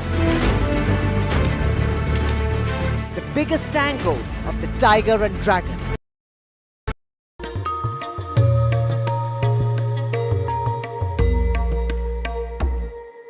As the country pushes forward on its clean energy goals, biofuels are emerging as a powerful solution, not just for reducing emissions, but also for enhancing energy security, boosting the rural economy, and promoting sustainable growth. Our penultimate conversation of Green Rev 2025, in a sense, sums up what this day has been about. A look at how India's biofuel strategy is shaping a resilient future across all three pillars: energy, economy, and the environment. Please join me in extending a very warm welcome to Shri Sanjeev Chopra, Secretary, Department of Food and Public Distribution, Ministry of Consumer Affairs, Food and Public Distribution. And on the stage at this moment, ladies and gentlemen, for the conversation with him is my colleague Vasudha Venugopal. Mr. Chopra, also when you talk about second-generation biofuels, are we also looking at fuels, ethanol from other sources, and how is the industry and the farming community preparing for this? You know, this question is often asked that is the ethanol blending program sustainable? You know, because sugarcane has its limitations. Maybe in case we say on an average about 40 lakh tons, 30 to 40 lakh tons of sugar can be used every year, can be diverted for the purpose of ethanol. Now, where does the balance feedstock come from? So you mentioned about 2G, to which I'll come a little later. Before that, let me mention that the plan the government has to ensure that the ethanol blending program becomes self-sustainable. So there are other feedstock which the government is thinking about. So I would say the first one would be the broken rice. So while we have a surplus of stocks with us, with the Food Corporation of India, of the rice stocks, and they have been given in the past years for the purpose of making ethanol, but maybe it is something that we need to revisit. So what we are doing now, beginning this year, the milling of rice that takes place, the fair average quality which is delivered by the rice millers to the government, that mentions 25% broken rice as permissible, up to 25% broken. Now what we are trying to do this year for the first time is that we are going to reduce the broken percentage to 10%. That means we get 15% extra brokens, and in case I was to extract 15% additional brokens from this quantity, I would say around 50 to 60 lakh tons of brokens would be available for the purpose of ethanol. So this is one major feedstock that would become available. The second is maize, which has been incentivized by the government. Higher rate is being given for maize. The third is sweet sorghum, which we are trying. Do you look at India as being the world's largest large-scale biofuel integrated economy in the coming years? Would you put a timeline to something like that? I wouldn't put a timeline to it, but then yes, integrated biofuel economy, yes, because these sugar mills are getting converted into biorefineries. And sugarcane actually is such a wonderful crop. And as I always say, that sugar industry itself is the torchbearer of the circular economy. I think everything in the sugarcane crop is being used, whether it is for the purpose of sugar or it is for the purpose of, let's say, biofuel, or now bioplastics, green hydrogen, potash derived from molasses. So I think it's a wonder crop, and I think the potential for the sugar mills to become biorefineries and integrated biofuel complex, I think it's very much within our reach. So Mr. Chopra there laying out his vision. Any questions from the audience members? My questions are done, so anyone? Hi, sir. I have one question related to sustainable aviation fuel. Now that we have been talking about biofuel for green energy transition, and when we talk about sustainable aviation fuel, again, ethanol is being considered as an active feedstock. So my question here is that, two questions actually. First, where are we in terms of roadmap? We have international mandates of meeting 1% by 2027 and 2% by following years. But as far as ethanol is concerned, will we have sufficient stock for sustainable aviation fuel, given that we are blending ethanol with petrol? in a green energy transition? And second being, where are we in terms of our roadmap for sustainable aviation fuel? Thank you. So in terms of the availability of the production capacity, I think that's not a constraint because the requirement for 20% blending is about 1,700 crore liter of production capacity. We already have a production capacity of about 1,825 crore liters, and 250 crore liters additional capacity is in the pipeline. As I mentioned, the cooperative sector has been given another interest subvention scheme to create more capacity. So in terms of capacity, we are not having any issue. The feedstock availability needs to be ensured. That is something being worked out. With regard to the SAF, so the standards are still being worked out. They are still not in place. The government is working on those standards. Those standards are in place. I'm hopeful that by the 2030, that 5% blending that we are talking about should be possible. Thank you so much for joining us. We will now focus on the future of sustainable aviation fuel, SAF, and its pivotal role in decarbonizing air travel. With India now the world's third largest domestic aviation market, the urgency for cleaner, greener skies has never been greater. We have with us Vijay Nirani, MD True Alt, and Ranjit Kulkarni, VP Honeywell Energy. Well, first and foremost, let's talk about, the economics and price sensitivity, given that it's 3 to 5 times more expensive SAF. So how do we get the industry to really adopt it? How are we doing to manage some of this price sensitivity?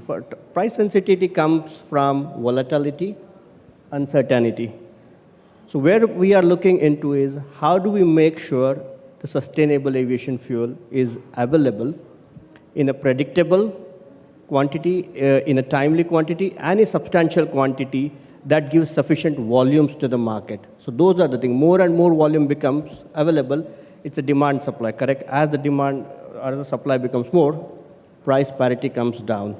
So that is where we are looking into bringing in the cost parity of it. All right, Mr. Nirani, True Alt Bioenergy is now a key player in India's bioenergy transition with one of the country's largest intended SAF facilities. So if you could tell us what are the gaps in the startups ecosystem, pre-treatment tech, enzymatic solutions that need funding to make SAF cost competitive? I think SAF is a very exciting program, or it's a phenomenal opportunity for us in the biofuels umbrella. So what we have is the potential to power aircrafts flying continents, which is actually produced by farmers.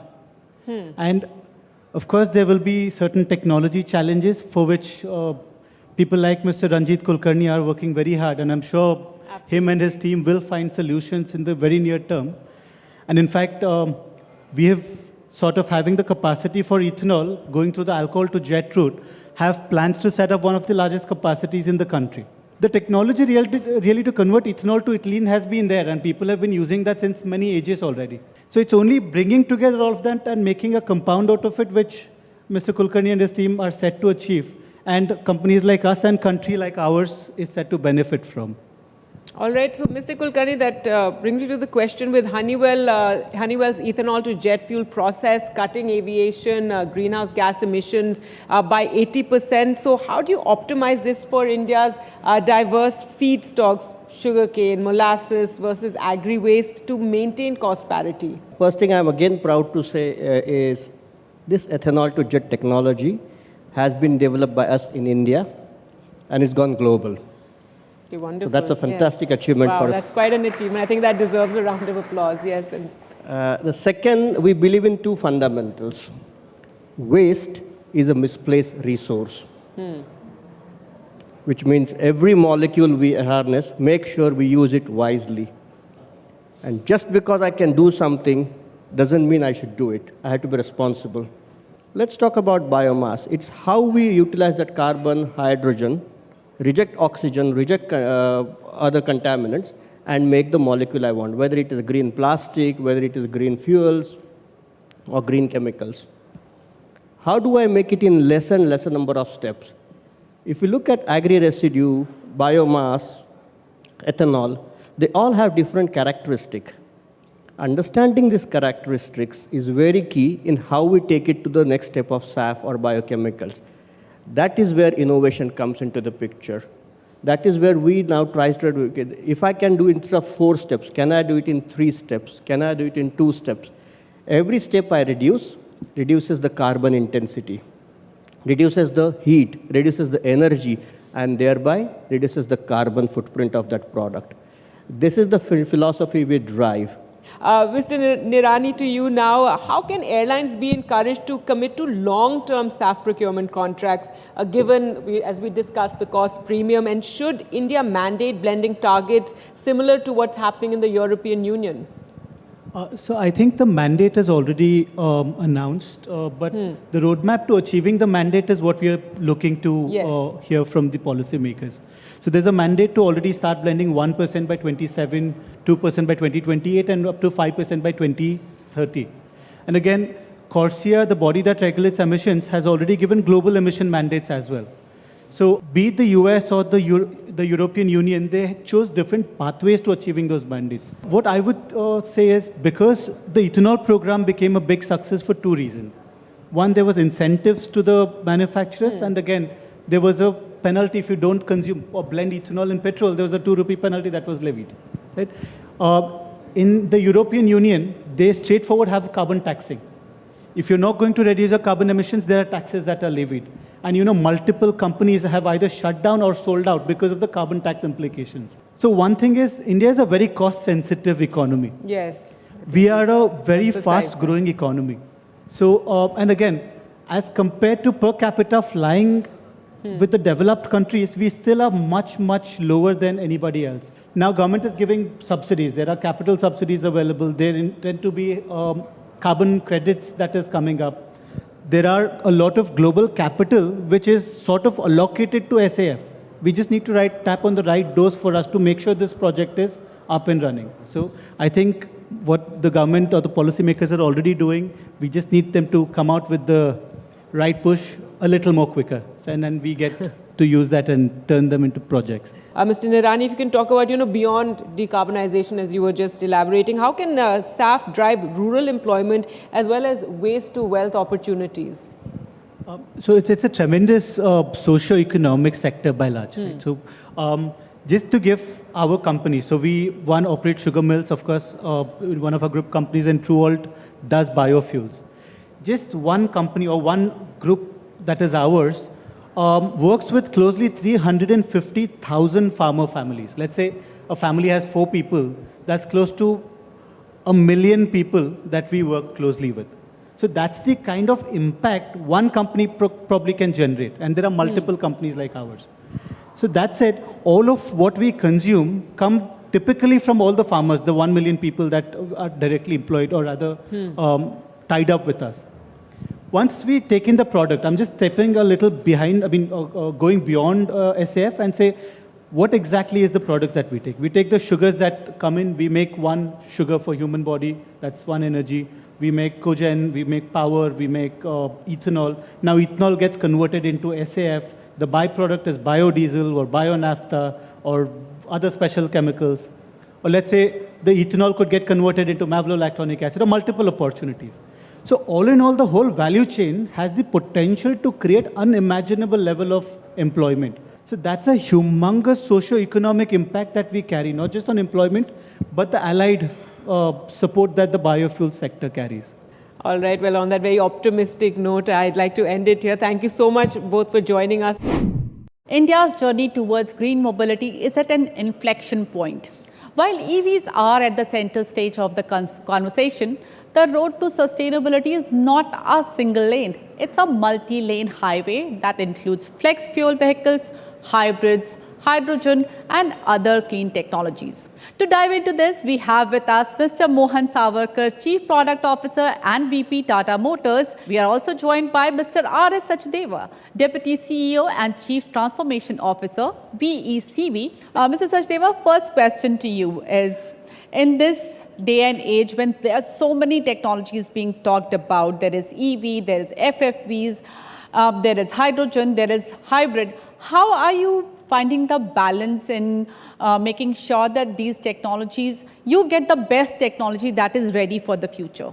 Today, auto industry is a very, very complex stage where auto industry is also having the different of technologies to balance. And today, 6 technologies are there on which auto industry is working today.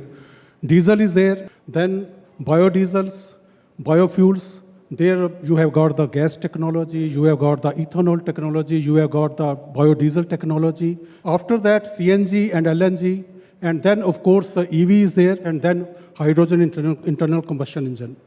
Out of this six technology, I'm very happy to share that being part of the auto industry. Today, auto industry is very alert, and almost 60 to 70% of the investment is going toward the alternate technologies today. And how do we make the balance in that? Each technology has got its own complexity. CNG and LNG, there is some sort of balance is there. That for the shorter distance vehicle, you can go for CNG, and the longer distance, heavy commercial vehicle, you can go for the LNG. But LNG, again, quality of fuel, 26 stations are there across the country today, against 17,000 stations in CNG today across the country. That means that range anxiety for the drivers and the consumer is very high today at this point of time. So that balance also need to be maintained in terms of CNG, LNG, and ensuring that customer should get a reliable product, which is cost effective, total cost of ownership is very optimal. But again, he shouldn't have the range anxiety in that thing. But one thing we can see that thing, if we have to see the balance with the optimal investment and optimal result in terms of the emissions, probably biofuels is the very good example, followed by CNG and LNG. So if I see that across the spectrum, I see that diesel will continue to rule for the next couple of years. And after that, you have got the EV and hydrogen, where you see that total cost of acquisition as well as the complexity is high. But mid-plane, if you see that thing, CNG, LNG, biofuel, that is the route to go. All the aspect we look at that thing, we are just moving with the wave. We are just going with the flow and making sure that we invest on each of the technology, and any of the technology become relevant for any of the segment. Yeah. That's where we stand today at this point. Actually, the path is, as we said, it's a multi-lane highway. Mr. Savarkar, I want to ask you, what is the biggest challenge that you see in a widespread adoption of FFVs on Indian roads? So first of all, I mean, there's a difference in the supply chain between how, let's say, gasoline reaches our cars to how ethanol would reach our cars. Let's say there would be just about 20, 30 odd refineries that make all the fuel for India, and it may be comparatively easy to ensure quality standards are maintained across these manufacturers. When it comes to alcohol, or ethanol, it is going to be spread all over India in every area that produces raw material or feedstock that can get converted to ethanol. One of the things that matters is that the vapor pressure of ethanol is much less than gasoline. So what it means is that it doesn't catch fire so easily. So if we want ethanol adoption to move in the right direction, there needs to be a policy support to ensure that the fuel is available at an appropriate cost. All right, Mr. Sachdeva and Mr. Savarkar, thank you so much for taking time out for us today and joining us today in Green Rev 2025. In conversation today with Adani Total Gas CEO Suresh Manglani, we're going to explore flagship projects, partnerships, and renewable fuel investments. And first and foremost, I'd like to ask you, this view or this vision that we have of 15% is very ambitious. Already, India has in fact gone from 6.5% to 6% in terms of the share that gas has in our energy mix. So, what are your comments on that? I think it's I'm glad that you asked this very important question. But if you see on the absolute terms, our share of natural gas in absolute numbers has significantly increased. But because energy basket also has gone up, our GDP is growing. India is growing at 6.5–6%. So naturally, energy basket is growing, and in that, natural gas has increased. Now, whether it can go further, absolutely it will go further. There are several policy initiatives which government has already taken across value chain, whether it is upstream for enhancing domestic gas production, or midstream, building up the national gas grid across the country, or building the RLNG terminals at various strategic locations. What this means for cleaner emissions and, air quality in our cities, in our industrial areas. As compared to other fuels which is being used today, whether in the industrial units, they use liquid fuels or solid fuels. At homes, we use LPG. Likewise, commercial establishments are also using LPG and several other fuels. So as compared to those fuels, natural gas is far cleaner. Almost 30 to 40% you save on carbon dioxide. Then similarly, you save on sulfur dioxide and many other NOx levels. So naturally, natural gas is far cleaner, and it is the government policy. The government has been promoting usage of natural gas. And you have seen in NCR itself, when there was a lot of pollution was happening, the Honorable Supreme Court itself took the PIL and they started promoting CNG as a fuel even for a transport.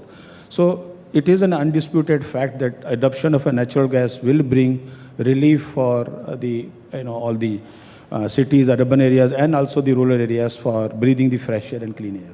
If you could tell us what role is ATGL playing in terms of our self-sufficiency and getting to that goal as well as decarbonization. So Adani Total Gas is a city gas distribution company to the core. We have a license for 34 geographical areas. Geographical area could be multiple districts. So if I translate this geographical area into districts, we also have a 50-50 JV with Indian Oil Corporation. And as I'm speaking to you, we'll have around, put together, if I add IOGPL and ATGL, we'll have roughly 1.2 million homes connected on piped gas. We'll have roughly 12,000 industrial commercial consumers. We'll have more than 1,000 CNG stations operating currently in India. We supply natural gas. So as we said to you in the beginning, as I said, that it is actually a catalyst for the climate change. All right. Well, thank you so much, Mr. Suresh Manglani, for joining us.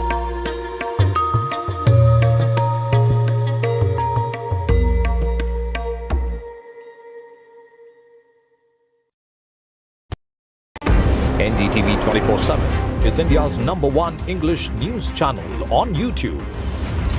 Credible, compelling, always ahead of the curve.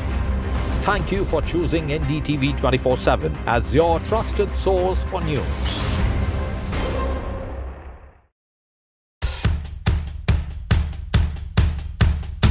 The markets move fast. And so should your portfolio. Expert insights, real-time stock picks. Do I buy Ola? Should I hold CDSL for the long term? Buy, sell or hold. The answers you need, straight from the experts. Callers from India and across the world. Connect live, ask, decide and invest wisely. Your portfolio, your future. Ask Profit.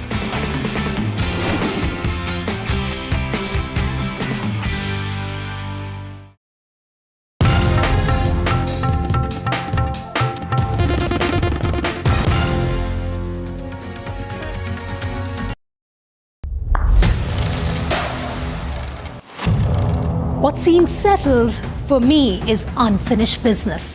So I rewind. I pause. I reflect. I dig until what's buried stands up to be counted. Breaking ground, not just headlines, the meaning behind them. This is Breaking Ground with me, Vedika Sood. Hello बोलिए madam, डब्बा trading कब से चल रहा है पता है madam आपको? हम और आप तो जन्म भी नहीं हुआ था हमारा. We investigated a shady advisory firm that has spent big bucks on advertising on the front pages of national dailies. ये आपको बिल्कुल उसका ऐसा हल्का सा भी खौफ नहीं है. मैडम एक बात को खौफ किस लिए रखना चाहिए तो बताओ, कौन सा गलत काम कर रहा हूँ मैं? After our report, we also saw NSE came out with a cautionary circular to the investors. Market Regulator Securities and Exchange Board of India has also come out with a release talking about the actions that it has taken. Cyber complaint has also been filed against the entities involved in this entire Dabba trading scam.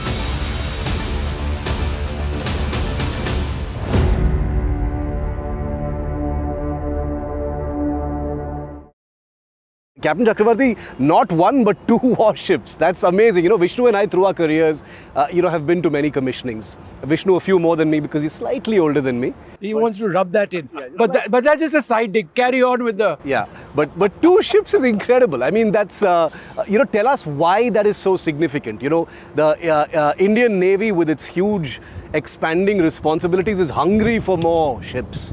So getting two ships at the same time is a bonus, isn't it, sir? Yeah, of course. Like you said it yourself, the responsibilities are increasing.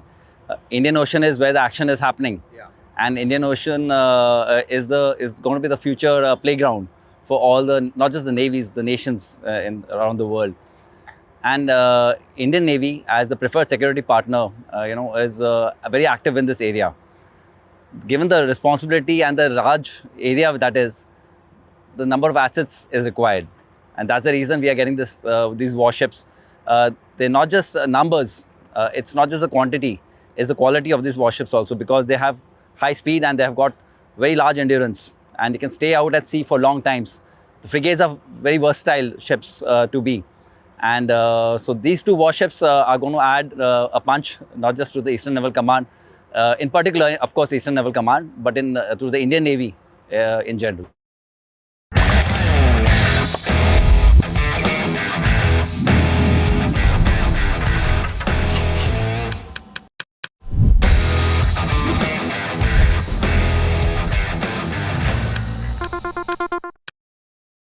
Other opposition parties. They argue, I conclude. They deflect, I drill down.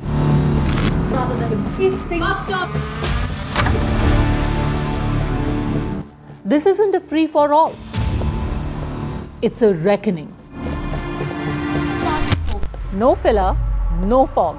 Only the facts and where they lead. Every night at 9, the case closes because the buck stops here.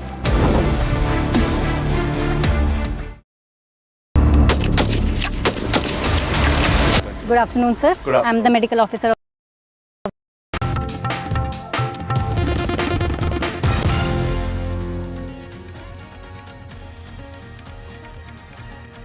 Prime Minister Modi and Chinese President Xi Jinping hold a bilateral meeting in China. The Prime Minister's first China visit in 7 years. Say India and partners, not rivals. Xi Jinping says the right choice to be friends.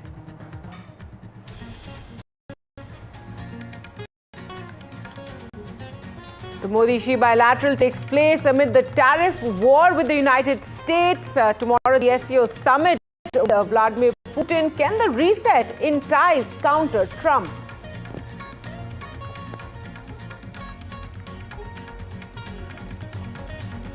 The Prime Minister's statement on address says natural disasters are testing the country.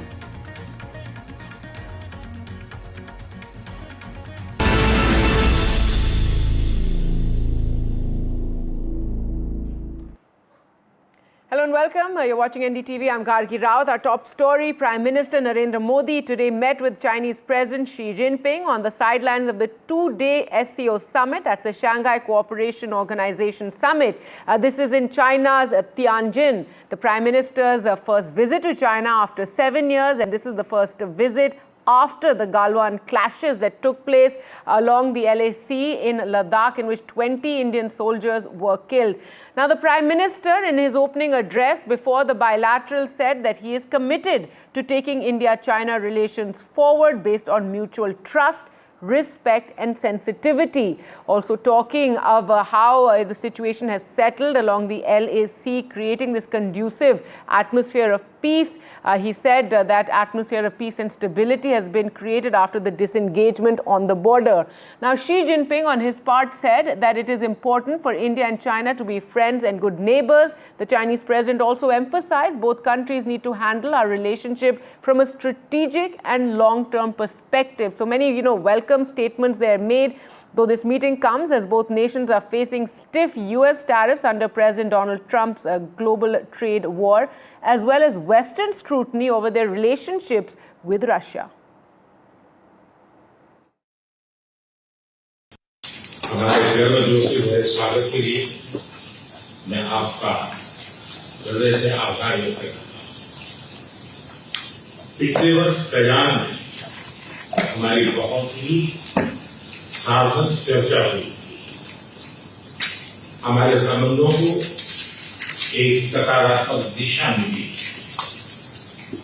सीमा पर disengagement के बाद शांति और स्थिरता का माहौल बना हुआ है।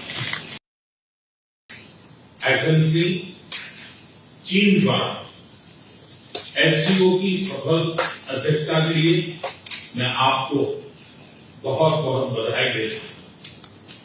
एक बार फिर चीन यात्रा के निमंत्रण के लिए और आज की हमारी बैठक के लिए आपका हार्दिक धन्यवाद। हमारे स्पेशल रिप्रेजेंटेटिव्स के बीच बॉर्डर मैनेजमेंट के संबंध में सहमति बनी। कैलाश मानसरोवर यात्रा फिर से शुरू की। दोनों देशों के बीच डायरेक्ट फ्लाइट भी फिर से शुरू की जा रही है। हमारे सहयोग से दोनों देशों के 2.8 बिलियन लोगों के हित जुड़े हुए हैं। इससे पूरी मानवता के कल्याण का मार्ग भी प्रशस्त होगा। परस्पर विश्वास, सम्मान और संवेदनशीलता के आधार पर हम अपने संबंधों को आगे बढ़ाने के लिए प्रतिबद्ध है। Mr. Prime Minister, it's a great pleasure for me to meet you again this time in Tianjin. Welcome to come to China for the Shanghai Cooperation Organization Tianjin Summit. Last year, you and I had a successful meeting in Japan, and the China-India relationship at the reset and the start of the year. The two sides have earnestly implemented the important consensus we have agreed, and the bilateral exchanges and cooperation have since made new progress. The world today is swept by one-single-century transformations. The international situation is both fluid and chaotic. China and India are two ancient civilizations in the East. We are the world's two most populous countries, and we are also important members of the global South. We both shoulder the historical responsibility of improving the well-being of our two peoples, promoting the solidarity and rejuvenation of developing countries, and propelling the progress of human society. It is the right choice for both sides to be friends who have good neighborly and amicable ties, partners who enable each other's success, and to have the dragon and the elephant dance together. And NDTV has accessed the full details of the Prime Minister's statement in Tianjin during his meeting with Xi Jinping, where he noted that India and China both pursue strategic autonomy and that their relations should not be seen through a third country lens. The two leaders also deemed it necessary to expand common ground on bilateral, regional and global issues and challenges like terrorism and fair trade in multilateral platforms. So as this much-awaited bilateral meeting took place, NDTV's reporters are there in Tianjin getting us all the latest of the SCO summit. Aditya Rajkol spoke to Chinese journalist Shen Shiwai on the strategic importance of the meeting. We are reporting continuously from the SCO summit here in China, and the big handshake between the Chinese President Xi Jinping and, of course, Prime Minister Narendra Modi has just concluded. It was more than 50 minutes meeting and some people-to-people contact and an unprecedented way forward between India and China. Who would have thought that 5 years after Galwan, there would be a reset in ties? Thank you to Donald Trump and the White House for making this happen. But joining me right now is a journalist from China, Chen, who is in fact the founder of the China Briefing News, who will speak to us more about the reset in the ties. Thank you very much, Chen, for joining us. Thank you for having me here. Yeah, please tell me, how do journalists in China see the developments between India and China? You know, there is the Trump tariff. It was imposed on China, and now the Maharaja of tariffs, Bob, against India, and a lot of anti-India statements coming in from the American side. What are your views? I think for the U.S. tariff, huge tariffs against India, I think it's beyond everyone's expectation. Previously, we always believed India is an ally of the U.S., but now you have the over 50% of the tariff, and also the U.S. has forced India to open its more market, for example, the sensitive agriculture part. So I think that is a huge shock, and some people even call it kind of a betray. And for the China-India relations, I think as both sides agree that is we are not affected by the third party, but we're also not targeting the third party. I think for Prime Minister Modi's 7 years, the first visit in 7 years to China, I think that is a milestone for the bilateral ties. Any Bollywood films that you like and you want to speak about? I think when I was a student, the Three Idiots, that is quite influential here in China. Amir Khan. And I met him in Beijing several times when his new films were released here in China, and he's very popular. What are the songs? Are there any Bollywood songs that you like or enjoy? I think one of the most influential ones that coming to mind is like this. I don't know how to say it in Hindi, but the rhythm is like this. Dun, dun, dun, dun, dun, dun, dun. Dun, dun, dun, dun, dun, dun, dun, dun. Dun, dun, dun, dun, dun, dun, dun, dun. Dun, dun, dun, dun, dun, dun. All right, a musical note there in Tianjin, but let's now go across to Aditya for more. And Aditya, give us more highlights of this meeting, the significance of the Xi Jinping Modi meeting, as well as the statements that have come from both sides. We are also expecting a press conference later today. Well, Gargi, the Chinese journalist might be singing an Indian Bollywood song, but the Chinese are known for their long game. Clearly, and that's what India is keenly observing after the bilateral that really happened today. There was some positive shift and clearly important message both in the Indian statement and the Chinese statement saying that we are not rivals, we need to work together because we are neighbors. It referred to a third country as well, that China does not want to be seen from the prison of a third country. It could be the US that it is indicating, because of the tariffs that have been slapped against India. It could be even Pakistan, because terrorism is a huge issue for India. India being a victim of Pakistan-sponsored cross-border terrorism for a very long time. And China and Pakistan enjoy a very, very robust relationship. Here, in fact, at the SCO summit, we have the Pakistani Prime Minister, Shehbaz Sharif, along with a huge delegation of at least 2 to 3 ministers who are accompanying him. So clearly, as of now, there seems to be at least a beginning to think of a reset in the ties with the people-to-people contacts that are being established in the form of the Kailash Mansarovar Yatra or the forthcoming Delhi-Beijing direct flight that will be, in fact, implemented very soon. The Prime Minister also spoke about it, but they also spoke about the mutual trust and mutual respect. That should be the basic tenet and the foundation of the India-China relationship. There's been a lot of trust deficit because of the Galwan clashes, first violent clashes between India and China in 40 years, and thereafter China's continuous support during Operation Sindoor to Pakistan against India. That has been duly noted by New Delhi and conveyed to China as well. So China does not want India to see China from the lens of Pakistan or any other country.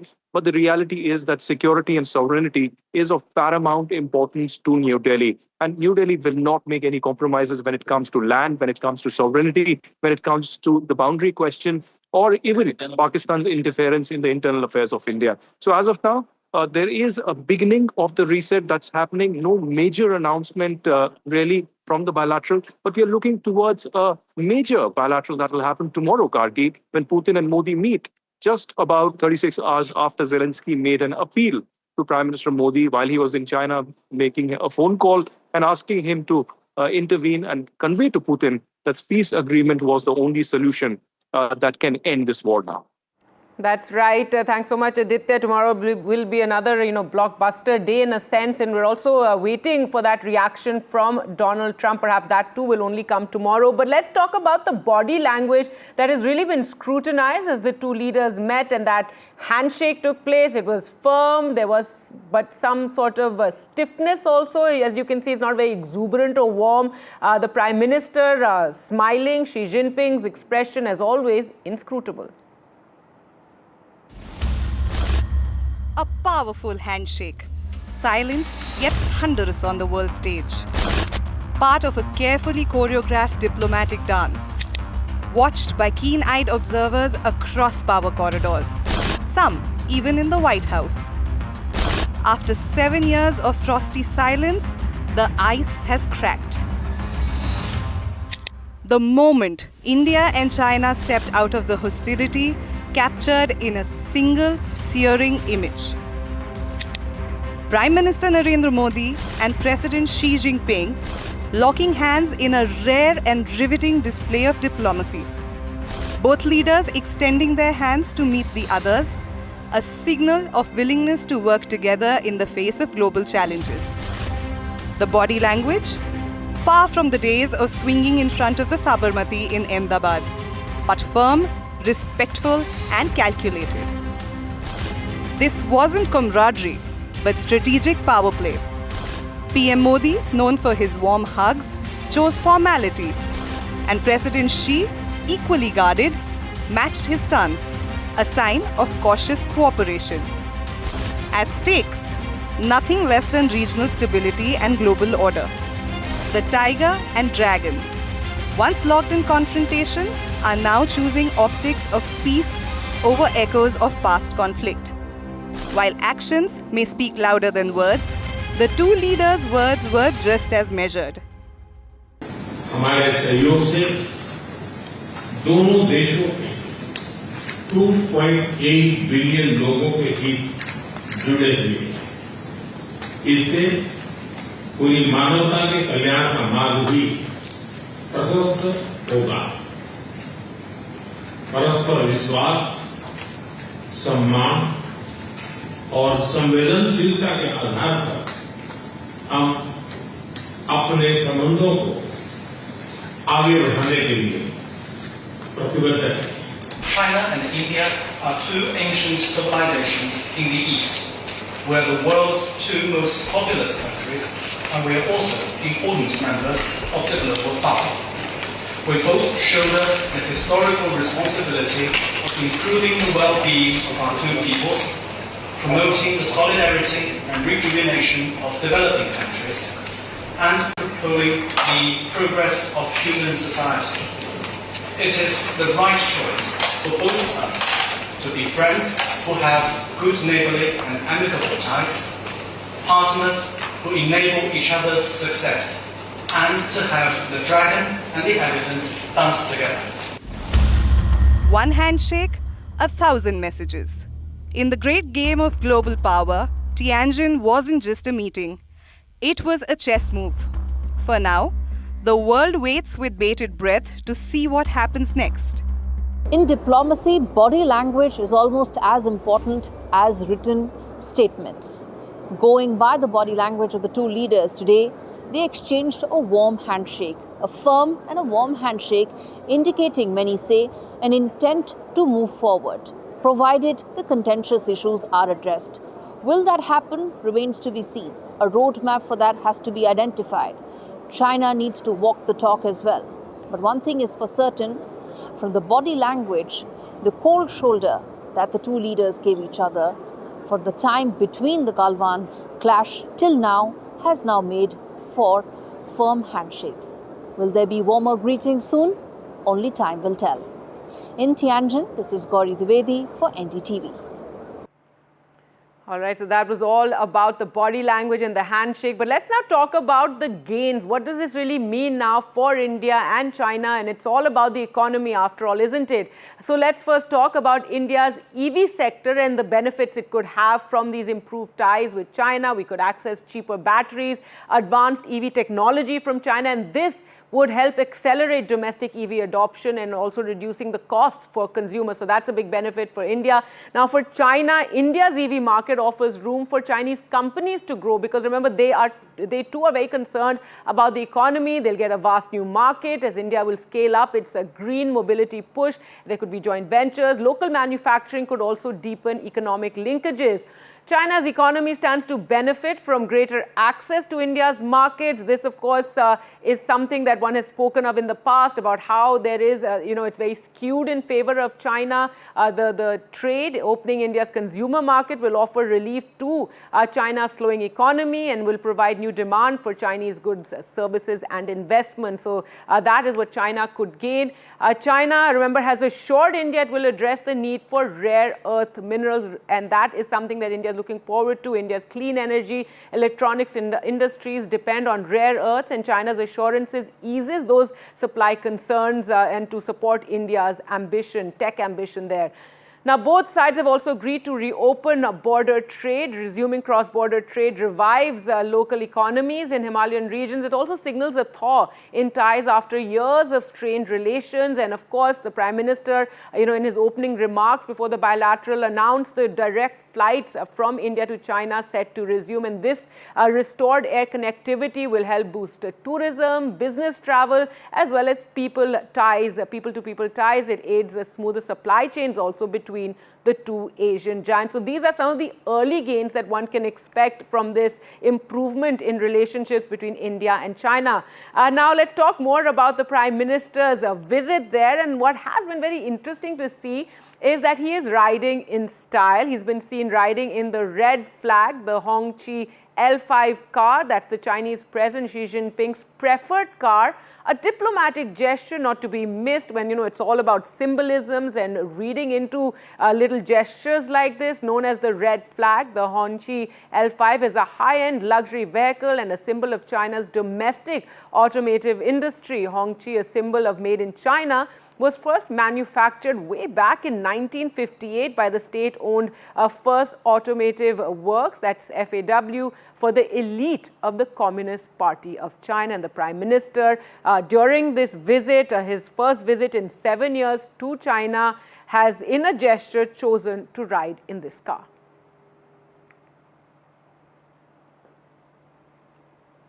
Well, let's get you more from Tianjin, and while there are many reporters who are there, there are also social media influencers who are there, where the SCO is happening, and Aditya Rajkol spoke to one such social media influencer, Lulu.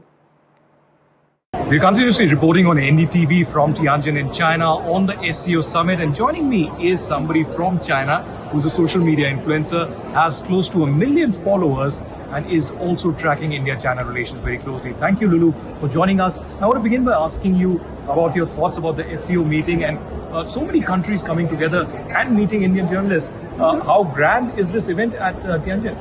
Yes, this is actually the largest SCO summit since it was founded. So I'm quite excited and really thrilled to meet all the international friends here. Yes. And particularly if we speak about India, just a couple of hours ago, Indian Prime Minister Narendra Modi has met the Chinese President Xi Jinping. And we haven't had that great relations in the last 5 years. So how do you see India-China relations at present? What would you want it to happen in the next few months? Well, I mean, regardless of nationalities, we are all human beings and we are all looking for a better future and a better life. I mean, peace is not only for one country or one region; it's for entire globe. And also, with economic downturns and a lot of turmoil is currently happening in the international sphere, I think that's the interest for almost everybody. So yeah, I hope in the future things will go smoothly. Thank you very much, Lulu, for joining us. That's the latest coming in from the SCO summit, but a lot that is expected in the next 24 hours as well. Aditya Rajkol reporting for NDTV from China. All right, more now from the SCO summit and what's happening there at that location. So from trilingual humanoid robot at the SCO to a robot that is serving ice cream in just 30 seconds, delighting visitors at the summit. So it's the Tianjin meet is not just highlighting geopolitical moves, but also China's technological advancements. Gauri Dwivedi enjoys a soft serve in a futuristic manner. Take a look. I'm here at the SCO summit media venue, and one of the most interesting things here is an AI-enabled robot that is giving you the ice cream preference and the flavor that you want in just 30 seconds. Let's figure this out and see if it actually works. So how does one get the ice cream in 30 seconds? So it's powered by AI and using the dual robot arm, so making the ice cream. So from you taking the order, you press that? Yeah, you press the button. Currently in the summit, we only survive the vanilla flavor. Okay. So you press the button to select. And let's see the robot now. Let's see the robot. Okay. Yeah. Okay, so viewers, that's the robot, and you can see it's actually preparing that ice cream. And all right, the next order. Right there. That is how soon you can get your ice cream, your flavor in that soon. Okay, so that is the vanilla ice cream right here from an AI-enabled robot, all in just 30 seconds. Interesting take on how life is set to change with technology. This is Gauri Dwivedi here in Tianjin reporting for NDTV.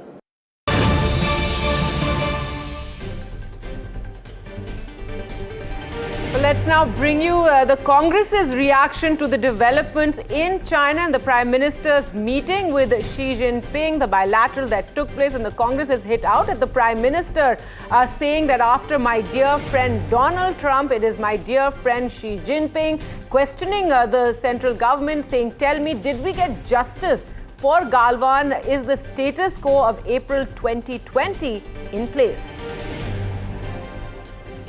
Xi Jinping ने कहा कि dragon और elephant दोनों एक साथ रह सकता है, हम दुश्मन नहीं है, दोस्त हैं। My dear friend Donald Trump के बाद अब my dear friend Xi Jinping हो गए इनके। अब हाथी पे चढ़ के मोदी जी थोड़े दिन घूमेंगे, फिर देखते हैं क्या होता है। पहले ही बताइए, क्या गलवान का न्याय मिला? क्या अप्रैल 2020 का जो स्टेटस को एंटी था वो फिर से स्थापित हुआ है? क्या हमारी सेनाएं, हमारे सुरक्षा बल वहां गश्त लगा पा रहे हैं जहां अप्रैल 2020 से पहले लगा पाते थे? इन सब का जवाब प्रधानमंत्री लेकर आएंगे या नहीं आएंगे?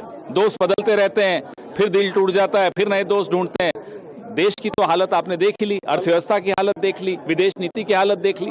कल ऐसा लगा कि तेजस्वी को लेकर वाले Xi Jinping. All right, so the Congress party questioning the bilateral, questioning whether we got justice for the deaths that took place in the Galwan clashes. Remember, 20 Indian soldiers died. And also in terms of territory, whether status quo of April 2020 is in place. Pawan Khera there questioning the government. With that, we'll slip into a short break. More news and updates on the other side. Stay with us.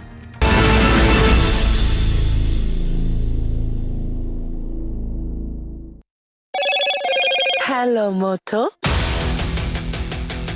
Moto G96 5G. All eyes on you. Prime Minister Modi and Xi Jinping hold a bilateral meeting in China. Say India, China and partners, not rivals. Xi Jinping says right choice to be friends. The bilateral taking place amid the tariff war with the US. Tomorrow at the SCO summit with Putin. Can the reset in ties counter Trump? The Prime Minister's statement on the bilateral says ties can't be seen via third country lens, must expand common ground on terrorism. Karnataka Chief Minister hits out at critics over the Dasera Rao, over the invitation to Booker Prize winner Banu Mushtaq, says that Dasera belongs to all.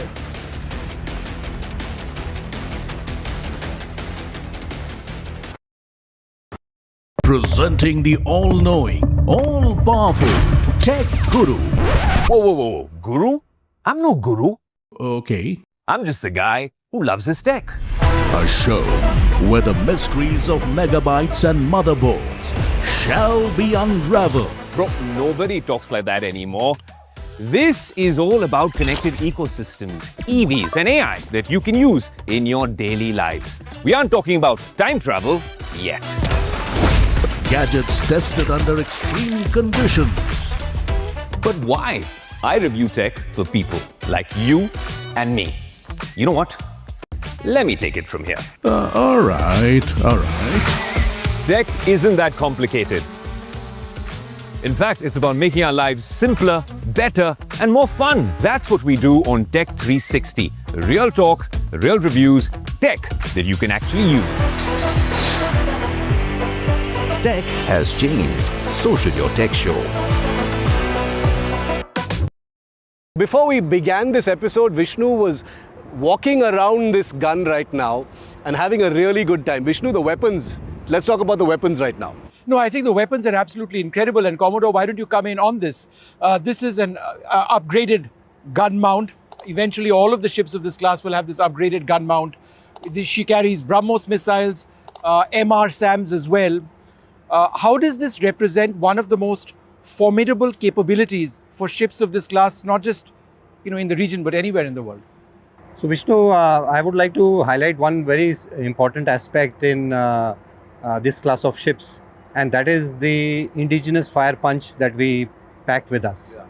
So weapons, sensors are very complex systems, and very few countries across the world have this capability to have very potent and very credible weapon and sensor package. So what the P-17 Alpha class of ship gets to the table is the fact that the larger majority of our weapons are indigenous. They are built, designed, and operated and maintained thereafter throughout their life cycle by the companies and the wherewithal of India. And that's a really proud moment for us to have this opportunity and this capability with us that today we showcase. So if we take this, the Super Rapid gun mount, which is there in front of us, an amazingly formidable weapon capable of deploying ammunition across multi-domains for multi-role, multi-tasks. So the SRGM is one of the best weapons in the world, and we proudly host this on board our class of ship. Addition to this is also the BrahMos, which you spoke of. It's proven its mettle, its battle worthiness, and we feel amazingly proud to be today here having this capability with us. Again, an indigenous capability. What you see thereafter is also the integrated rocket launcher. So whilst we are very formidable in the above water warfare, the underwater warfare itself is also a very challenging domain that we face today. And in that also, if you see the package that we have with us, the integrated rocket launchers, 2 of them, they are again indigenous in nature and give us great capability. When I speak of the sensors also, the sonar, it's a Hamsa Mark III sonar that we are operating. Indian sonar. It's an Indian sonar. So that gives us the immense pride of hosting the entire capability which we are hosting is of indigenous nature. This AK-630 gun that we have, which has got huge firepower, is again something which is indigenous, made in Indian product, very reliable and battle hardened. So I would say over and all, the key takeaway of this platform would be that how we have grown as a Navy, of having made huge investments in indigenization, and this is not a product of I would say a decade's investment. It has been an investment of a long time, a vision of the Indian Navy to have our indigenous products, and we today very proudly showcase them to the entire world and to the Navy. Vanakkam Tamil Nadu. Well, the battle for Tamil Nadu 2026 is open now. After Chief Minister Stalin rolls up his sleeves. And Vijay steps in as a star challenger. This is a mass gathering, not for cash. Meanwhile, a former Chief Minister, Edapadi Palanisamy, begins his fight back. The big comeback campaign by EPS has well and truly begun. These are all the ultimate players, and this is going to be the ultimate test.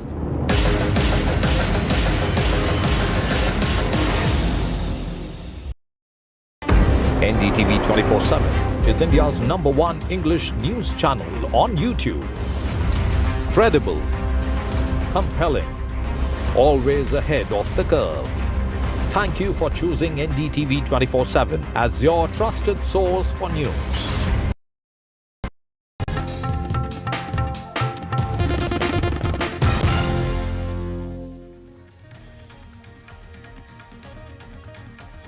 Welcome back. We're returning to news from Tianjin in China, where the SCO summit will be taking place. Now, the Prime Minister earlier today met with Xi Jinping. This was, remember, a bilateral being held on the sidelines of the SCO summit. And now, after that, the Prime Minister also met with Myanmar's junta chief, as Myanmar remains a key partner for India's strategic interests in the region. This is the second meeting between the two leaders. The focus for India and Myanmar are the Kaladan Transit Project and border to disaster relief. These are some of the issues between the two countries.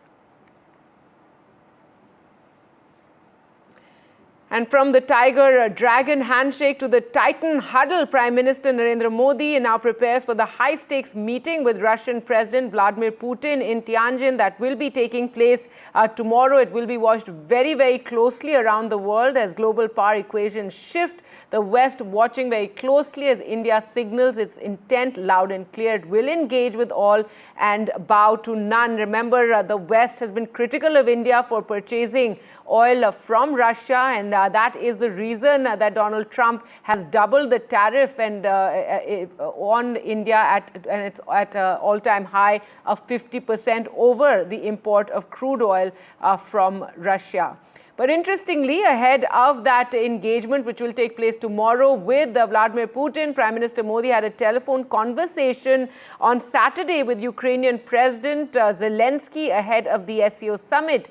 They discussed the ongoing Russia-Ukraine conflict and expressed India's full support for efforts to restore peace and stability. In his statement, President Zelensky shared details which also covered talks with President Trump and Ukraine's ongoing efforts to engage in peace discussions with Russia.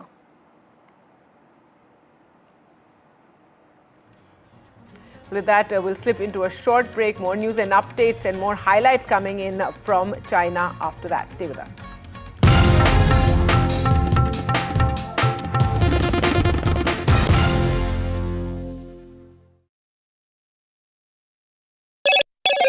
Hello, Moto.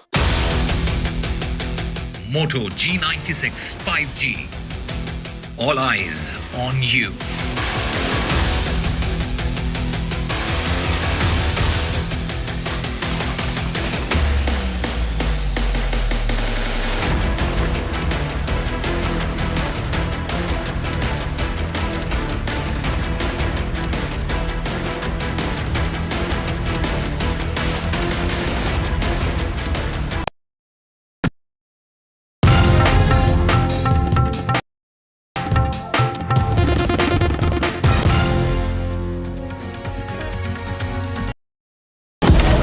Breaking news का जमाना है।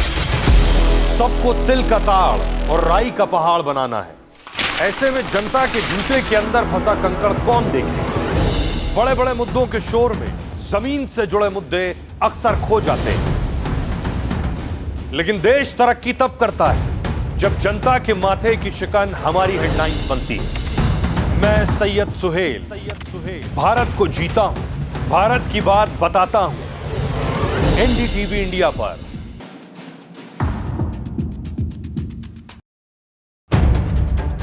If it matters to you, if it matters to you, if it matters to you, it matters to India, it matters to India, and it matters to me, and it matters to me.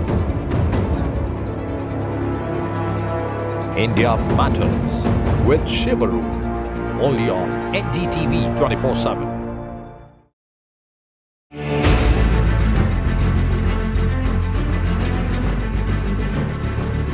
The biggest Modi visit in 7 years.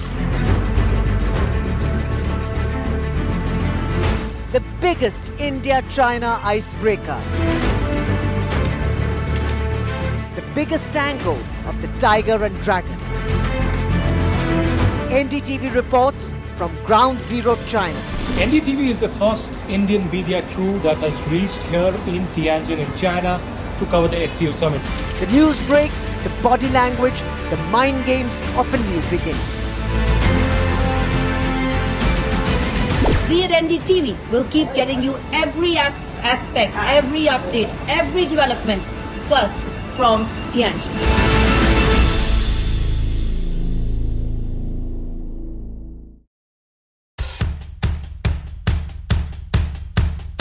The markets move fast. And so should your portfolio. Expert insights, real-time stock picks. Do I buy Ola? Should I or hold CDSL for the long term? Buy, sell or hold. The answers you need, straight from the experts. Callers from India and across the world. Connect live, ask, decide and invest wisely. Your portfolio, your future. Ask Profit.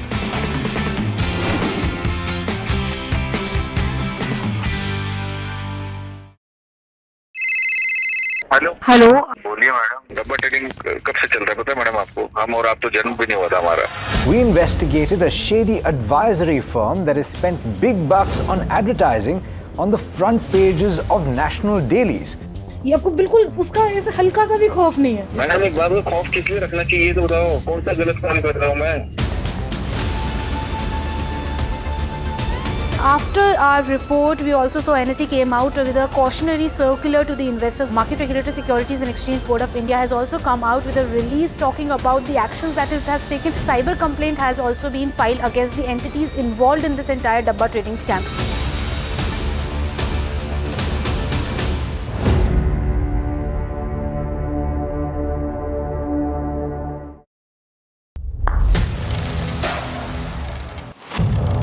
What seems settled for me is unfinished business. So I rewind, I pause, I reflect, I dig until what's buried stands up to be counted. Breaking ground, not just headlines, the meaning behind them. This is Breaking Ground with me, Vedika Sood.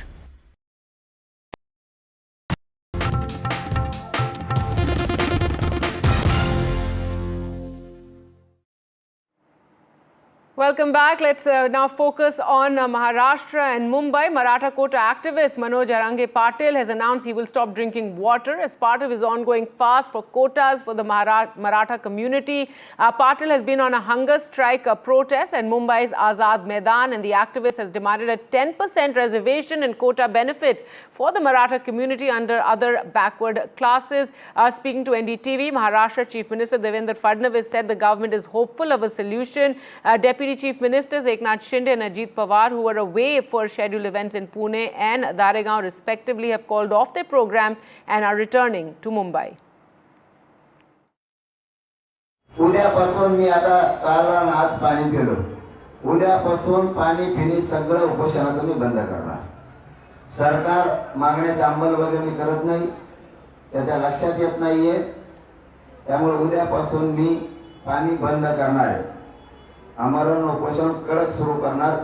उद्यापासून पाणी सुद्धा बंद. आणि पाचवा मुद्दा, मराठा समाजाच्या एकाही पोरानं दगडफेक अमुक तमुक करायचं नाही. समाजाला खाली मान घालावं लागेल असं एकही पाऊल कोणी उचलायचं नाही. सगळ्यांनी शांत राहायचं. त्यांना किती आपल्यावर अन्याय करू द्या, अत्याचार करू द्या, मला तुमच्याकडून शांतता पाहिजे. काही करून तुम्हाला मी आरक्षण देणार आहे, त्याशिवाय मुंबई सोडणार नाही. हे शब्द आहे माझा. फक्त तुम्ही शांत राहा.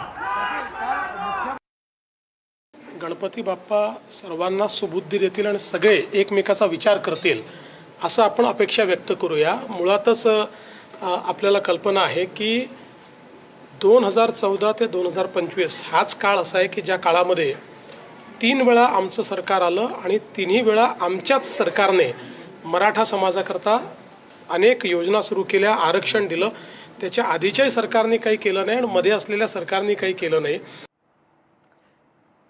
Meanwhile, NCP SCP MP Supriya Sule met with Manoj Arange Patil at the protest site at Azad Maidan. Sharad Pawar is also expected to arrive in the city tonight, and there is a possibility of him too meeting with Patil. Notably, yesterday Pawar had suggested that similar to Tamil Nadu, Maharashtra too could consider an amendment to cross the 50% reservation cap. And as Supriya Sule was leaving the protest site, however, demonstrators did surround her, and they could be heard saying that Sharad Pawar betrayed them.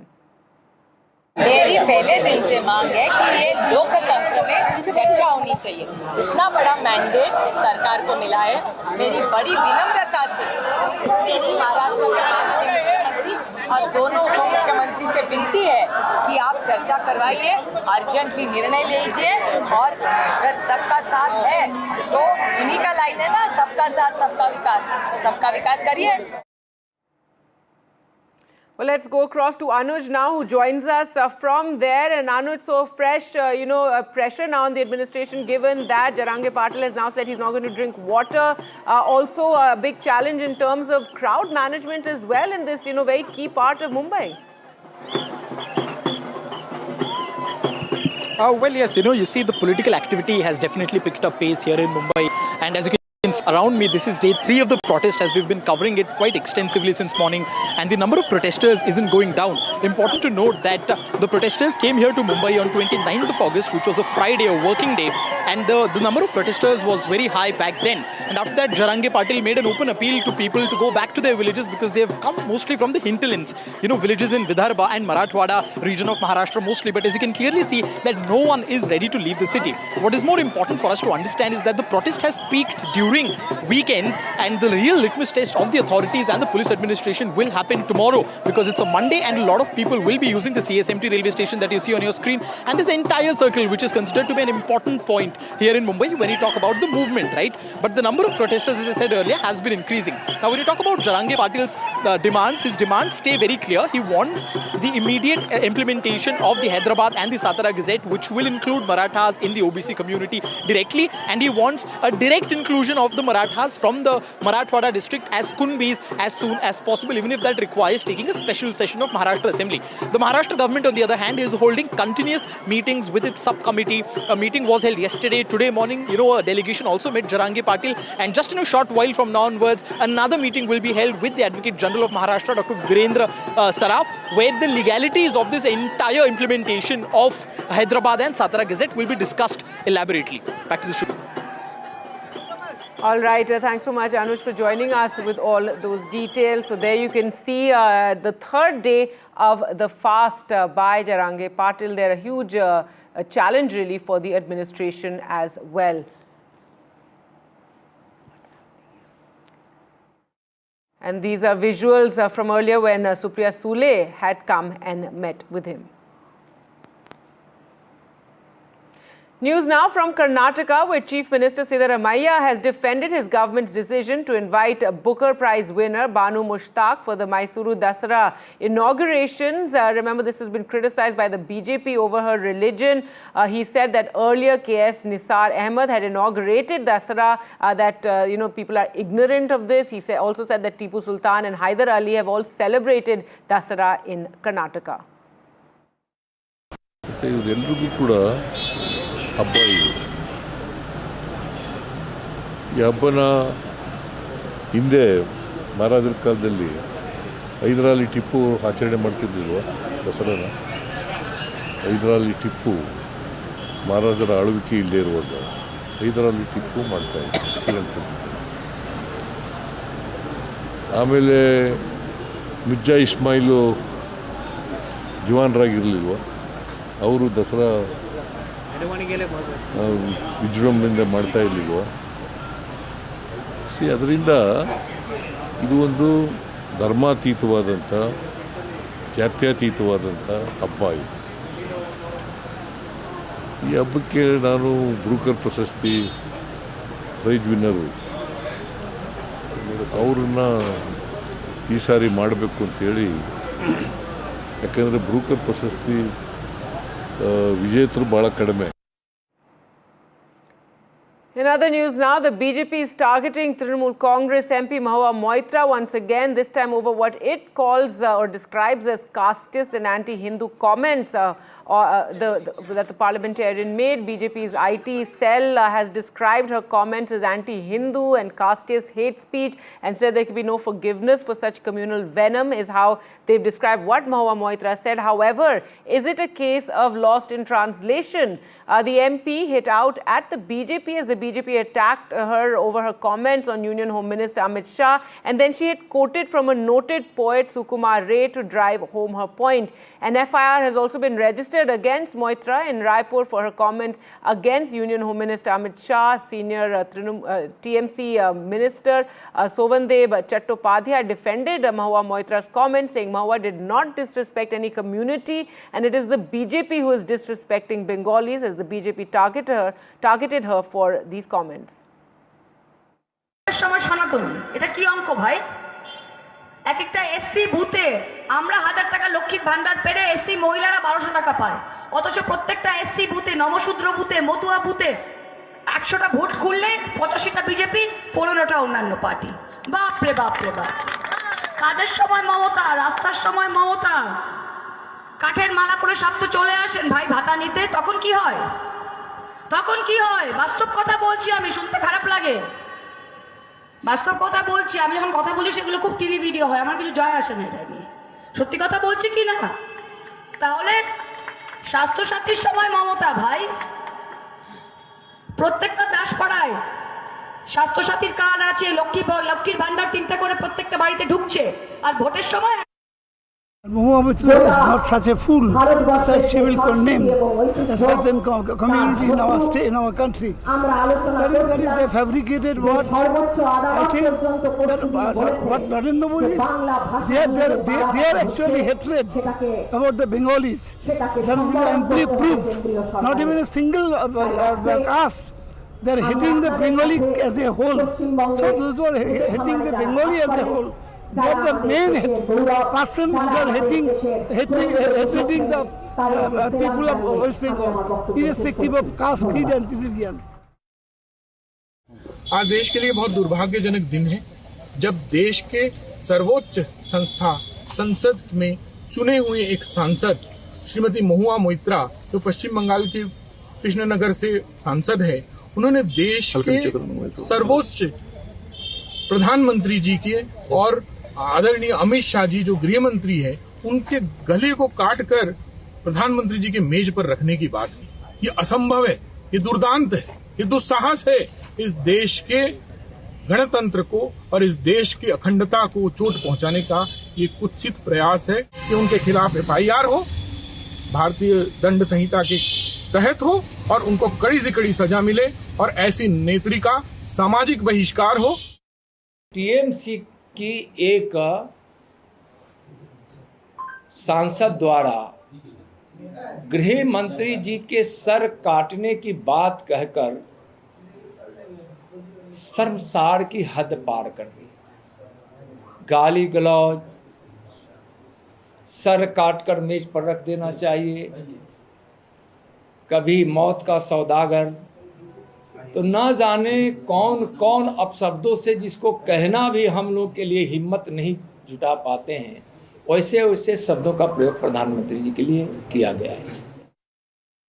Now, FIR has been registered against TMC MP Mahua Moitra for her controversial remarks against Home Minister Amit Shah. The FIR has been lodged at a police station in Raipur. What we are given to understand earlier, several complaints were lodged with the police here in Bengal by several BJP leaders against Mahua Moitra for her controversial comment. On the other hand, Mahua Moitra freshly engaged herself in a controversy in which a video has surfaced and being posted by BJP leader Amit Malviya attacking Mahua Moitra, in which can be seen that Mahua Moitra has came down heavily against the Motua community voters. She can be heard that while addressing a workers meeting in Krishnanagar. What we consider is a recent video in which Mahua Moitra accused communities of Namasutra caste they are being benefited by Mamata's scheme but casting vote for Bharatiya Janata Party. Mohua said when votes are being counted, it can be seen that these people belongs to Motua community or Nomosudro castes. They are casting votes in favor of BJP, but they are being benefited by Mamata's scheme. They are supporting TMC the entire year, but voting for Bharatiya Janata Party. That has triggered a row. Now BJP has started attacking Moha Moitra, though TMC has decided to defend Moha Moitra. They are saying that Moha is being targeted by BJP leaders as she is one of the loudest voice against BJP inside Parliament. With camera person Anirudh Tripathi, this is Riktik for NDTV. In other news, North India is facing monsoon fury from Jammu's Varwan, which was hit by a cloudburst to rivers in Himachal and Uttarakhand overflowing. Several roads and highways have been cut off, isolating villages in the region and causing heavy damage to houses and roads. Tourist hubs such as Manali too haven't been spared, and authorities have advised residents in low-lying areas to move to safety. And Punjab, of course, one has been seeing inundation, villages completely submerged, and rescues taking place. Many people being rescued from their homes as the entire villages and areas have been submerged. Prime Minister Modi in his Mann Ki Baat today, it was the 125th edition, he expressed anguish over the natural disasters that have struck and hailed the rescue efforts of the NDRF and the SDRF. NDTV's Ravish gets us a ground report from Manali. Monsoon के इस मौसम में प्राकृतिक आपदाएं देश की कसौटी कर रही है। पिछले कुछ हफ्तों में हमने बाढ़ और भूस्खलन का बड़ा कहर देखा है। कहीं घर उजड़ गए, कहीं खेत डूब गए, परिवार के परिवार उजड़ गए। पानी के तेज बहाव में कहीं पुल बह गए, सड़कें बह गई, लोगों का जीवन संकट में फंस गया। इन घटनाओं ने हर हिंदुस्तानी को दुखी किया है। जिन परिवारों ने अपने प्रियजन खोए, उनका दर्द हम सबका दर्द है। गांव की तस्वीर है, ब्यास नदी के किनारे बसा ये गांव और त्रासदी का शिकार हो चुका है। जब यहाँ पर बादल फटा, ये जो पहाड़ आप देख रहे हैं, इसी के ऊपर में बादल फटा था, फिर वहाँ से नालों के जरिए एकाएक पानी आया, और जब पानी आया तो नदी ने अपना जो रुख है वो 90 डिग्री बदल लिया। यानी अब आप देखिए कि जो ब्यास नदी है वो सबसे पहले यहाँ टकरा रही है इन घरों के पीछे, उसके बाद ऐसे बह रही है, और उसका नतीजा ये हुआ कि तमाम सारे जो घर हैं, जो दुकानें हैं, वो पूरी तरीके से ज़मींदोज़ हो चुकी हैं। अब यहाँ लग ही नहीं रहा है कि कोई दुकान या मकान रहा होगा। आइए आपको चलकर दिखाते हैं वो जो घर है जो गिरा हुआ है, वो घर कैसे गिर गया। वो सर यहाँ से जो पानी का बहाव आया उसके कारण गिरा सर। पूरा का पूरा बहाव पानी का हमारी तरफ ही था सर, इस गांव की तरफ ही।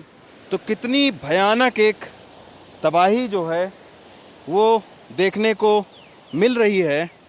ये है ब्यास नदी, और ब्यास नदी ने ज़बरदस्त तरीके का जो नुकसान है वो यहाँ पर किया है।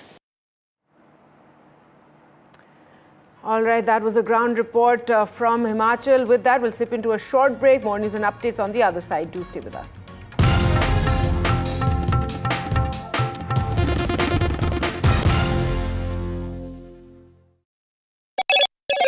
Hello, Moto. Moto G96 5G. All eyes on you.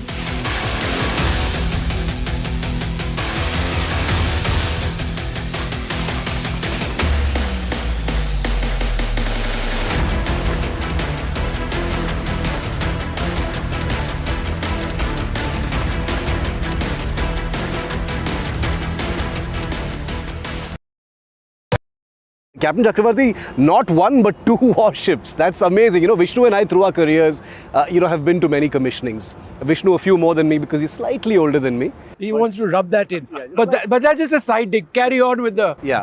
But 2 ships is incredible. I mean, that's, tell us why that is so significant. The Indian Navy, with its huge expanding responsibilities, is hungry for more ships. So getting 2 ships at the same time is a bonus, isn't it, sir? Yeah, of course. Like you said it yourself, the responsibilities are increasing. Indian Ocean is where the action is happening. Yeah. And Indian Ocean is going to be the future playground for all not just the navies, the nations around the world. And Indian Navy, as the preferred security partner, is very active in this area. Given the responsibility and the large area that is, the number of assets is required. And that's the reason we are getting these warships. They're not just numbers, it's not just the quantity, it's the quality of these warships also, because they have high speed and they have got very large endurance and they can stay out at sea for long times. The frigates are very versatile ships to be. And so these 2 warships are going to add a punch, not just to the Eastern Naval Command, in particular, of course, Eastern Naval Command, but to the Indian Navy in general.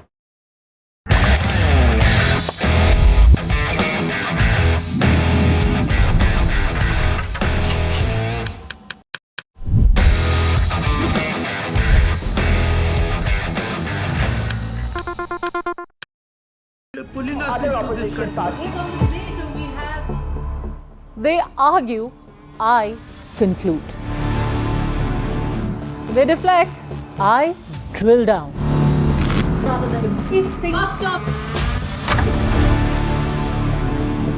This isn't a free-for-all. It's a reckoning. No filler, no fog. Only the facts and where they lead.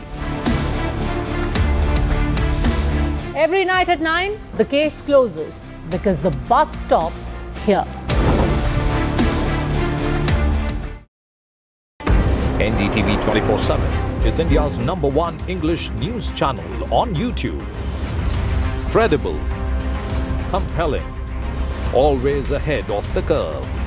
Thank you for choosing NDTV 24/7 as your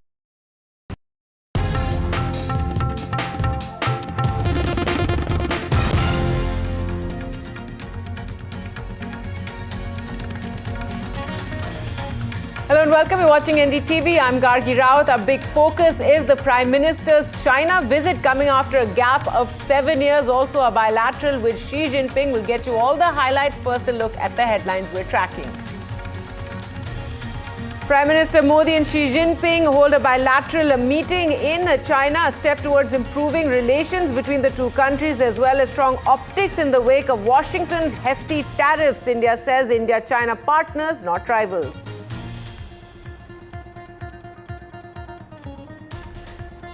Prime Minister's statement on the bilateral meeting with Xi Jinping says ties can't be seen via a third country's lens. Also says must expand common ground on terrorism.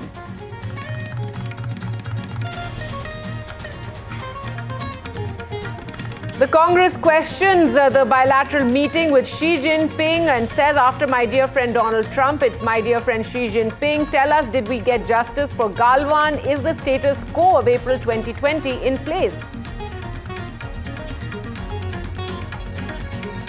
Karnataka Chief Minister hits out at the criticism over the invitation to Booker Prize winner Rabbanu Mushtaq for the Dasra festivities.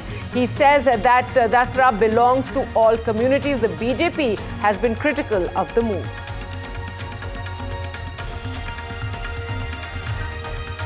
And rain havoc across North India, Punjab, Himachal, Jammu and Kashmir, Uttarakhand bearing the brunt as there's flooding, landslides, rivers in spate. The Prime Minister in his Mann Ki Baat address said natural disasters are testing the country.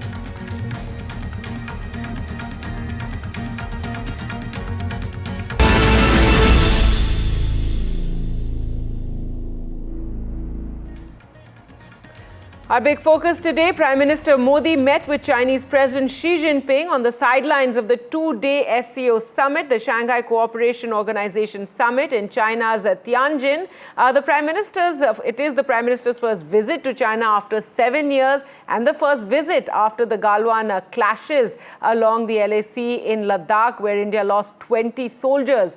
Now, Prime Minister Modi, in his opening remarks ahead of this bilateral, said he is committed to taking India-China relations forward based on mutual trust, respect and sensitivity. During the meeting, he also said atmosphere of peace and stability has been created after the disengagement on the border. Xi Jinping, on his part, said it is important for India and China to be friends and good neighbors. The Chinese president also emphasizing how both countries need to handle our relationship from a strategic and long-term perspective. Now, this meeting does come at a time when both nations are facing stiff U.S. tariffs under President Donald Trump's global trade war, as well as Western scrutiny over their relationship with Russia. And tomorrow will be the meeting with Vladimir Putin as well. Let's just take a look at those opening remarks. In fact, these visuals now coming in as the SCO summit has formally begun. Remember, earlier was the bilateral on the sidelines. However, now, as you can see, it is the red carpet there for all the leaders who have arrived for the SCO summit, and there was a reception as well where all of them were greeted. There will be a gala dinner event also. So there will be Prime Minister Narendra Modi, there will be Vladimir Putin and Xi Jinping at the leaders' dinner, which is going to be taking place. And this meeting will be very closely watched, of course, by the Western world, by the United States. There has been no comment yet from Donald Trump, but the SCO summit in Tianjin, where the Prime Minister has visited China after a gap of 7 years. There was that formal handshake between the two leaders, but also a lot of speculation over what this meeting will now bring for India and China, and in terms of normalizing relationships, though there is always, remember, a lot of wariness when it comes to relations with China. So there you can see that photo op taking place currently at the SCO summit as it will formally begin. Before that, we have seen today the focus has been on the bilateral meeting between Xi Jinping and Prime Minister Narendra Modi. Well, let's go across to NDTV's Gauri Dwivedi, who joins us from Tianjin there. And Gauri, we can see that photo of all the leaders there lined up. Earlier, they were all greeted formally as the SCO will now, begin. There is the gala dinner, which is going to see, Vladimir Putin, Xi Jinping, Prime Minister Narendra Modi, all there. Indeed, that's your SCO family photo that's right there on our screens. First coming on NDTV, what we are putting out, that's the SCO family photograph, the official one that's come out right now, Karti. And interestingly, you have world leaders there in a huddle that is likely to decide which way the larger message goes as far as the global south is concerned. You have President Putin there, you have President Jinping, Prime Minister Modi there, right, and several other leaders. Let's also remember that this is the largest grouping of leaders as far as SCO summit is concerned. This is the most expansive format of the SCO so far. You have the permanent members, then in addition, there are dialogue partners, there are those who are special invitees. This is the largest grouping where you now have this year, where you have 20 world leaders congregating. So that's the official photo, the family photo of the SCO 2025 that we are putting out first on NDTV. Now, Gargi, this image itself is something that is going to be very significant because this is likely to elicit some sort of a response from Donald Trump. It comes in the wake of some very sharp and shrill rhetoric coming in from the Trump administration. It also comes in the backdrop of a very crucial bilateral meeting that has taken place between Prime Minister Modi and President Xi Jinping, where some very significant messaging has come out from both sides, which relates to how they feel they should now look at the relationship going forward, both from a trade point of view and the larger issue with regards to disengagement and continued progress, hopefully, with regard to contentious issues related to border. But on your screens right now is that first official visit, first official photograph, of the SCO family of 2025. Right, and Gauri, as you said, very significant, especially, this grouping and what it means for the global south and the relevance given the fraught situation right now in geopolitics. And this will review 25 years of the organization's achievements. They'll also have a roadmap going into the future. If we take a look at, the larger SCO summit that is taking place. Indeed, Gargi, this was a summit that started as the Shanghai Five. It started 25 years back, yes, by China and Russia. Security being the undercurrent that really tied these countries together. The other aspect of it is connectivity. Connectivity in Central Asia, which is a key objective for Russia and China. And that's the premise of the grouping. Over the years, it's become much bigger and expansive in its scope. And with more countries coming together, India joined formally and became a full-time member of the SCO in 2017. This also has some other countries, which includes Turkey and Azerbaijan and Pakistan as well. Those leaders are also there.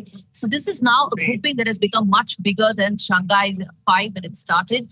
Security is going to be significant, but over the years, trade has also become a very important aspect. As I said, connectivity, linkages for Central Asia, and upwards from Central Asia further ahead are important aspects of this summit of SCO itself. And that is likely to feature in the discussions and even possibly in the summit declaration that will come up at the official statement that will be adopted by all member nations at the end of the deliberations.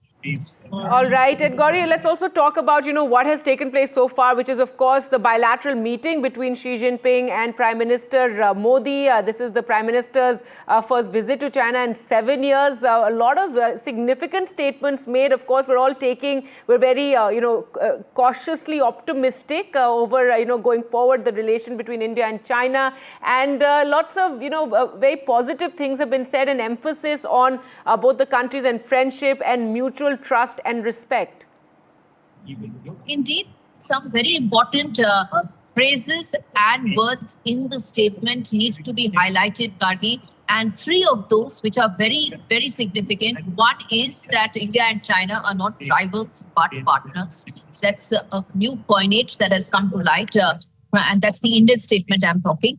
And that's indicative of how the two sides want to approach several of their common issues that they are facing with regard to economic warfare led by Donald Trump.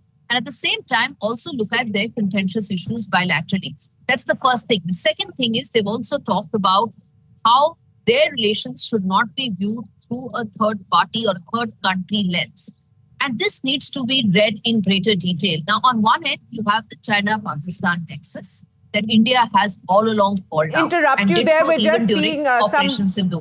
Right, we're just seeing some, visuals also just to, tell our viewers, this is the, when the leaders earlier arrived and all of them are being greeted by Xi Jinping and his wife. So they're one by one, all those 20 leaders that Gauri was talking about who are in Tianjin for the SCO summit, they're being greeted by Xi Jinping personally. And there you can see one by one, each of the leaders is arriving there. We also brought you that group photograph, which Gauri is describing as the first family photograph there on NDTV. So there you can see visuals coming in right now from Tianjin, China. There is going to be a gala dinner as well shortly after this, and you're going to have all these key leaders, Vladimir Putin, Xi Jinping and Narendra Modi are going to be together for that dinner. And tomorrow, of course, will be the big meeting between Prime Minister Modi and Vladimir Putin as well. Today, the bilateral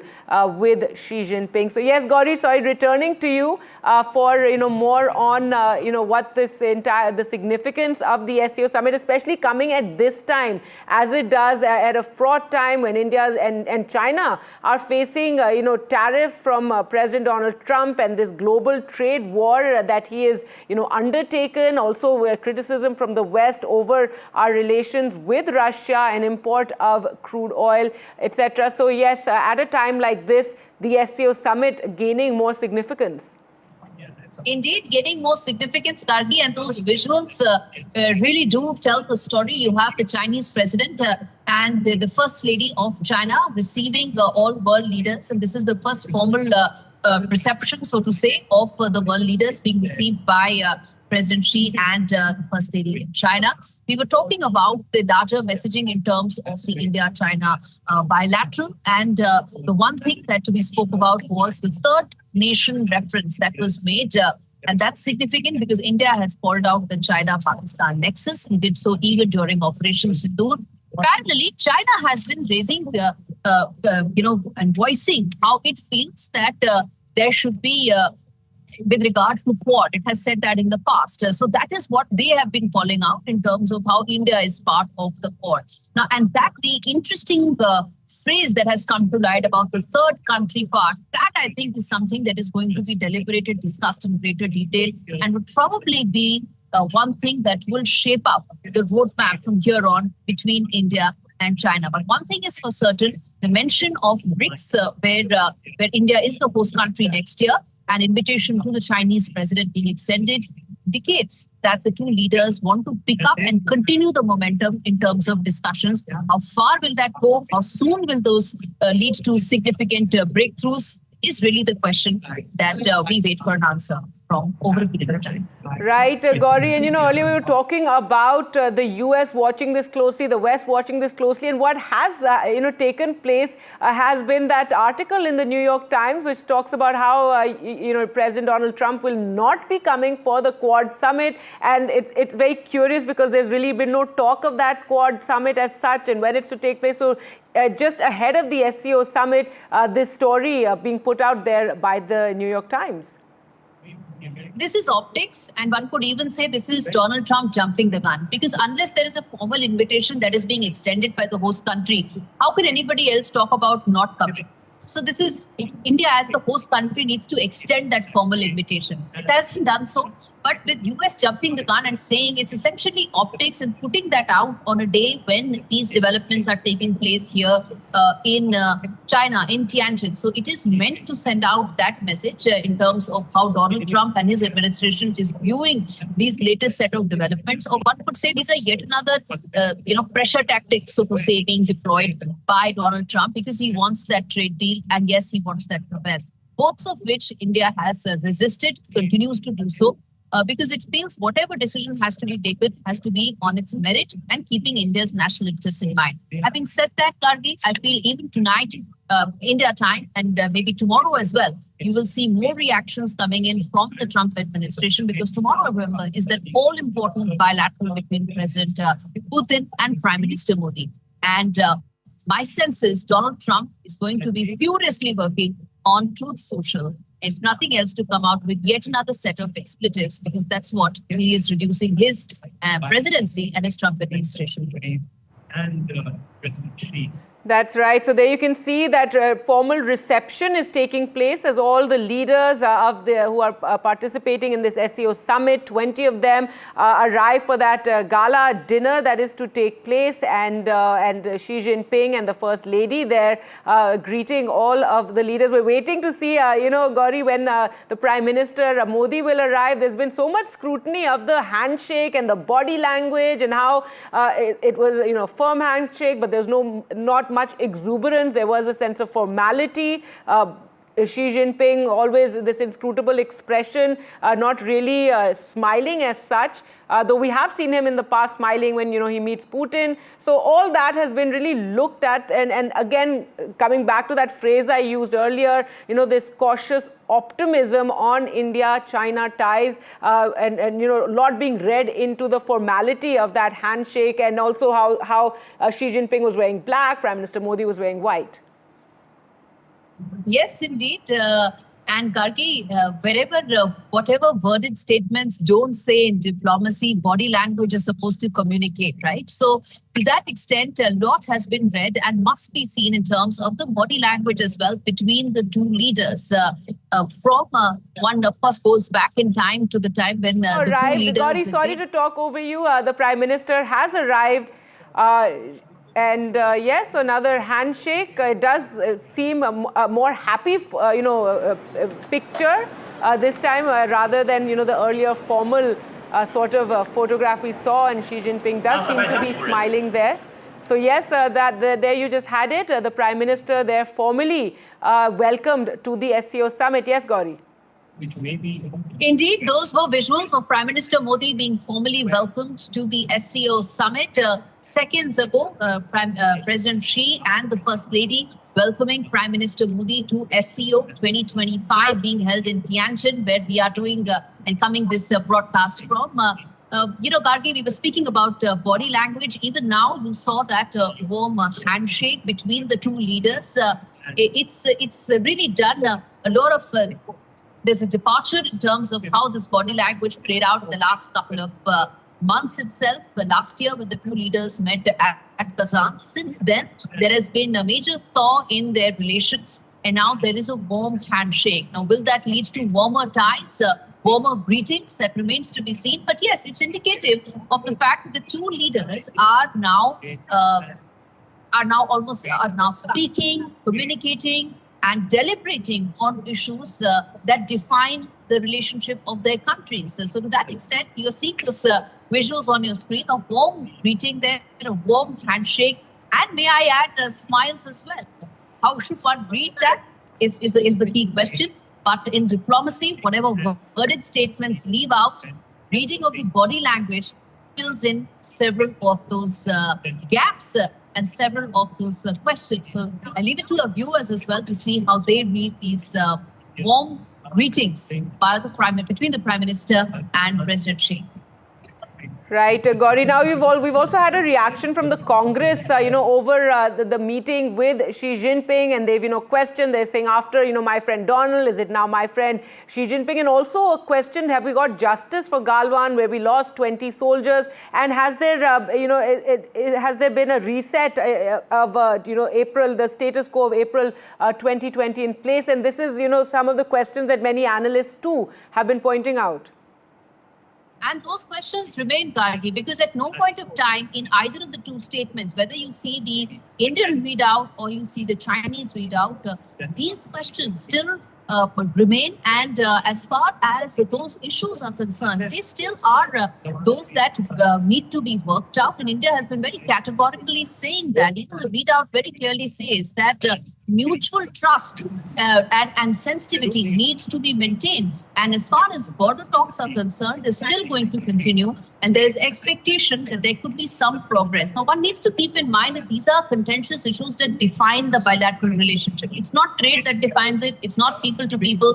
It is these most contentious issues that actually define the bilateral relationship. And to that extent, there is a huge trust deficit that exists.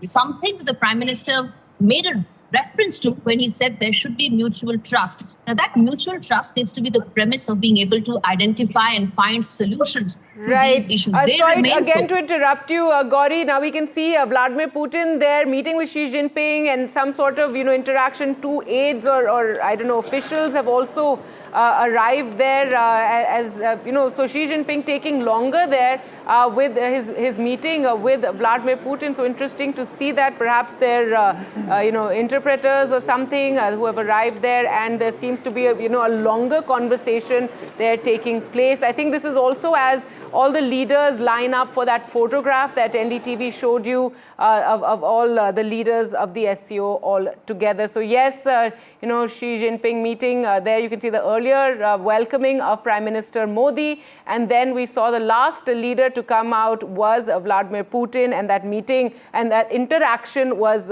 much longer. And there you can see that photograph that we brought to you first of all the leaders lined up ahead of the gala dinner. And that's it. That's the program for today, isn't it, Gauri? After this, there is going to be just the dinner, and tomorrow is when the summit will get underway. Absolutely. This is the kickstarting of the summit, the formal dinner, the formal welcome of all the leaders. This is the most expansive format of the SCO this year in 2025. All world leaders who are attending the summit being formally welcomed by the host, which is the Chinese president and the First Lady of China. There you can see those visuals of the huddle, the first huddle of all the leaders for SCO summit. Now, what happens tomorrow is when there will be first the deliberations, the SCO of heads of state meeting that will take place. There will also be adoption of the formal statement, the declaration, the Tianjin declaration, I beg your pardon, of SCO Summit 2025, and what references will that make to cross-border terror, to trade, to Donald Trump? All that will be very significant, and that messaging will be watched closely around the world. Will there be a solid and a strong message with regard to a concerted push by the global south? That could be another issue. So all that is likely to come up tomorrow after the heads of state meeting that takes place in the formal adoption of the statement of the SCO formal statement. And post that will be that all-important bilateral meeting that will take place between Prime Minister Modi and President Putin. That will be extremely significant, comes in the backdrop of everything that Trump's bully-in-chief, Peter Navarro, could think of, has said and hit out at India. That is going to take place tomorrow as well. But first, all eyes on the SCO deliberations at the heads of state level and the adoption of the formal statement. What will that entail? Will there be reference to cross-border terrorism? Remember, Pakistan is also a full-time member of the SCO. India has called out Pahalgam. It wants that there should be a reference to cross-border terror in the strongest possible terms. This SCO also comes in the wake of India adopting a new normal where it says that any act of terror will be treated as an act of war. Now, that's the backdrop in which several of these deliberations will take place. That's going to be tomorrow after these visuals of bonhomie, these visuals of welcome and greeting that you are seeing on your screens right now, and the big huddle of the 20 world leaders at the SCO summit right here in Tianjin in China. Right, Gauri, you spoke about, this sort of delicate balancing that India has to do, given that Pakistan Prime Minister is also there, and Prime Minister Modi had also said in his statement on the bilateral meeting that ties can't be seen via third countries' lens. He also said must expand common ground on terrorism. So that was a significant, point, and that is something that India will have to, very delicately and diplomatically ensure that our concerns are also voiced at SCO Summit. Absolutely, Gargi, and that will be the primary focus. Turkey is also a member here, so is Azerbaijan, along with Pakistan. So there are some members here who've been very vocal during Operation Sindoor. Turkey being the other one. It supplied the drones to Pakistan during Operation Sindoor. And you have Erdogan coming out with his harshest terms in terms of talking about India. India also took a very strong measure during Operation Sindoor when it blocked the Turkish company in aviation, which was working in the aviation maintenance. So those measures were taken, which is why all that sets the context for how New Delhi views these deliberations, these discussions that will take place tomorrow. As I said, defense, cross-border terrorism, security are likely to be one key pillar of these deliberations. The second being a message to Donald Trump. All these 20 countries together have been at the receiving end of Donald Trump's tariff war. Some more, some less, but all are being faced with these increasing tariff that have been leveled by the Trump administration, because that's the economic warfare that Trump administration feels is the best way that they can bring, they can leverage their heft. But in the backdrop of those, if these countries come together, send out a single message of solidarity with regard to economic bullying that Donald Trump is doing, then I think that will be also a very significant aspect of these deliberations. So two major pillars, the economic part of it, security part of it. So trade, connectivity on one end, security, cross-border terrorism on the other end. Those are going to be the two key pillars as far as these deliberations that will kickstart tomorrow at the SCO summit right here. That's right. And, if we just talk about how Xi Jinping greeted, Vladimir Putin there, we once saw, we're talking about how he's put out his hand and he's shaking it. With Vladimir Putin, it was a much warmer handshake. He brought out his other hand and, patted his hand as well. So that was very interesting to see and something that I assume would also be looked at closely given this sort of, special relationship or, this very much warmer sort of greeting that Xi Jinping has had for Vladimir Putin. Both the men are watched very, very closely by the West, and, India, of course, being criticized by the West for importing crude oil from Russia. So it, very significant, as Gauri has been, emphasizing here. All this will be watched very, very closely as it comes in the shadow of the Trump tariffs that India is facing and China too is facing, and criticism criticism from the West. Just ahead of this, Gauri, Vladimir Putin also in an interview hit out at what the US is doing, at these, tariffs that have been brought out, and he spoke about the unfairness of this as well. He did, and he's going to use this platform as well to hit out even more at the Trump administration. He spoke about the sanctions as well, and look at it from the US side of it. You have President Xi and President Jinping coming together on a platform. There will also be a military parade where both of them will be together, along with the North Korean dictator. So the three of them together will be there on the 2nd, and look at the messaging that they will send to Donald Trump. And ahead of that, you have the sharp message coming in from Vladimir Putin, which is around the fact that these secondary sanctions, this economic warfare that Donald Trump and his administration are doing, is not going to go down well. Let's also not forget that out of the Alaska summit, Vladimir Putin got everything that he wanted. No ceasefire, no halt, continuing of the war, no sanctions at that time. But Donald Trump walked out with absolutely nothing. And that also is something that many people know in terms of where things stand, in terms of where the power scales may be tilting between Putin and Trump. And Vladimir Putin understands that, which is why Russian president came out with that very sharp, solid message to Donald Trump in terms of the economic warfare that he's unleashing in the name of these tariffs. All right.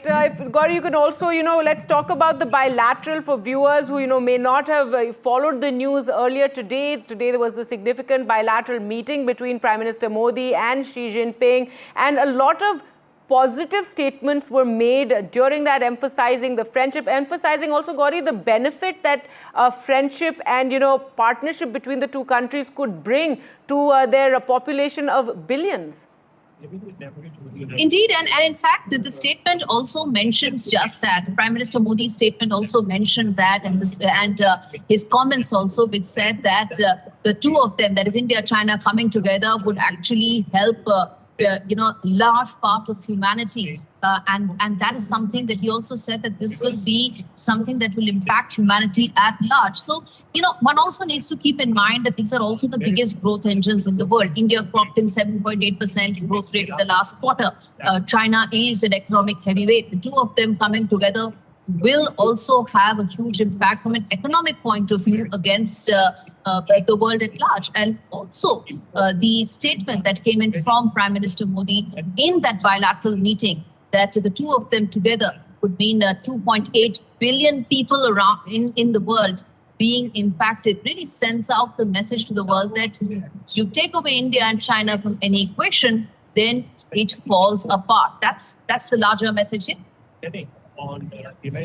All right, and as we said, being watched very, very closely by the West, Gauri, whether this is, some kind of a new world order emerging from the global South, especially at a time of such chaos with Donald Trump, the upending of, relationships, especially given so many years and effort was put into the India-US relationship, and all that has currently, been upended with Donald Trump's tariffs and restrictions, these sanctions also that he has declared. And given that situation right now, this relationship between India, China, Russia, really, the emergence possibly of a new global world order.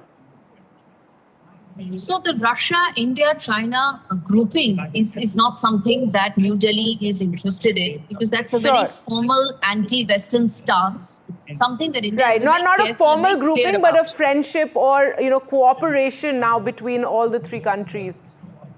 I think that is already building up, Gargi, these two bilaterals that the Prime Minister has scheduled. One that has already happened, one that will happen tomorrow, is indicative of just that. India's stance when it hedges its geopolitical bets in a very turbulent global trading environment and a very uncertain political environment because of the US. Now, in the backdrop of that, India is looking to hedge several of our geopolitical bets right now. And this is pragmatic diplomacy 101 that is on play here, where you try and see that what best can be done in terms of ensuring some certainty, stability, in a very uncertain global environment, which is why the relationship between India and Russia is also going to be extremely significant tomorrow when that comes up for discussions between the two leaders from defense to energy. There is going to be a lot of focus there as well. Donald Trump has been talking about how he wants that that American weapon companies should be prioritized when it comes to India, which is one of the world's largest defense spenders in the world. But can that really happen in the backdrop of those really nasty, personal, undiplomatic comments that have come in from the Trump administration? The answer to that is unlikely at best, no, maybe, in all possibility. Which means that Russia, which has stood by India all along, and S-400, which played a very crucial role during Operation Sindoor, is likely to feature in those discussions as well. So that brings us to the larger point of Russia-India relationship, along with India-China relationship. There is also picking up momentum, as though it is yet to sort of revive completely, but definitely momentum is picking up in talks between India and China as well. That's right. Something that you described, as incremental gains. We've had this bilateral today. However, many of the analysts and, China watchers are very wary, Gauri, again, just to tell our viewers, because of course, we have this baggage of history. So much has happened in the past with China, and that is something that, which is why there's so much caution also being spoken of by the analysts. Indeed, that's why there is a lot of focus as far as how this relationship is likely to go from here on, and a lot of focus on how the India-Russia relationship will play out. India has all along said that as far as our energy security is concerned, we don't need to be lectured, we certainly not need to be talked down. And we will take the decision that is best suited for us. More so because India is not the largest importer of Russian oil, that is China, and EU, which is the largest importer of Russian natural gas. So in the backdrop of that, in this sharp rhetoric, the India-Russia relationship, which has energy and defense as its cornerstone, may also have more trade. Because, if these American tariffs come into play, there will be alternate markets that will have to be identified. And that could be Russia as well. Russian ambassador has already spoken about it, saying that if Indian products are more than welcome in the Russian market. So, and could that be more rupee-ruble trade, which is trade being undertaken in local currencies for India and Russia. All those are dynamics that are likely to shape up the relationship from here on. All right. Thanks so much, Gauri, for being with us. Gauri Dwivedi there reporting.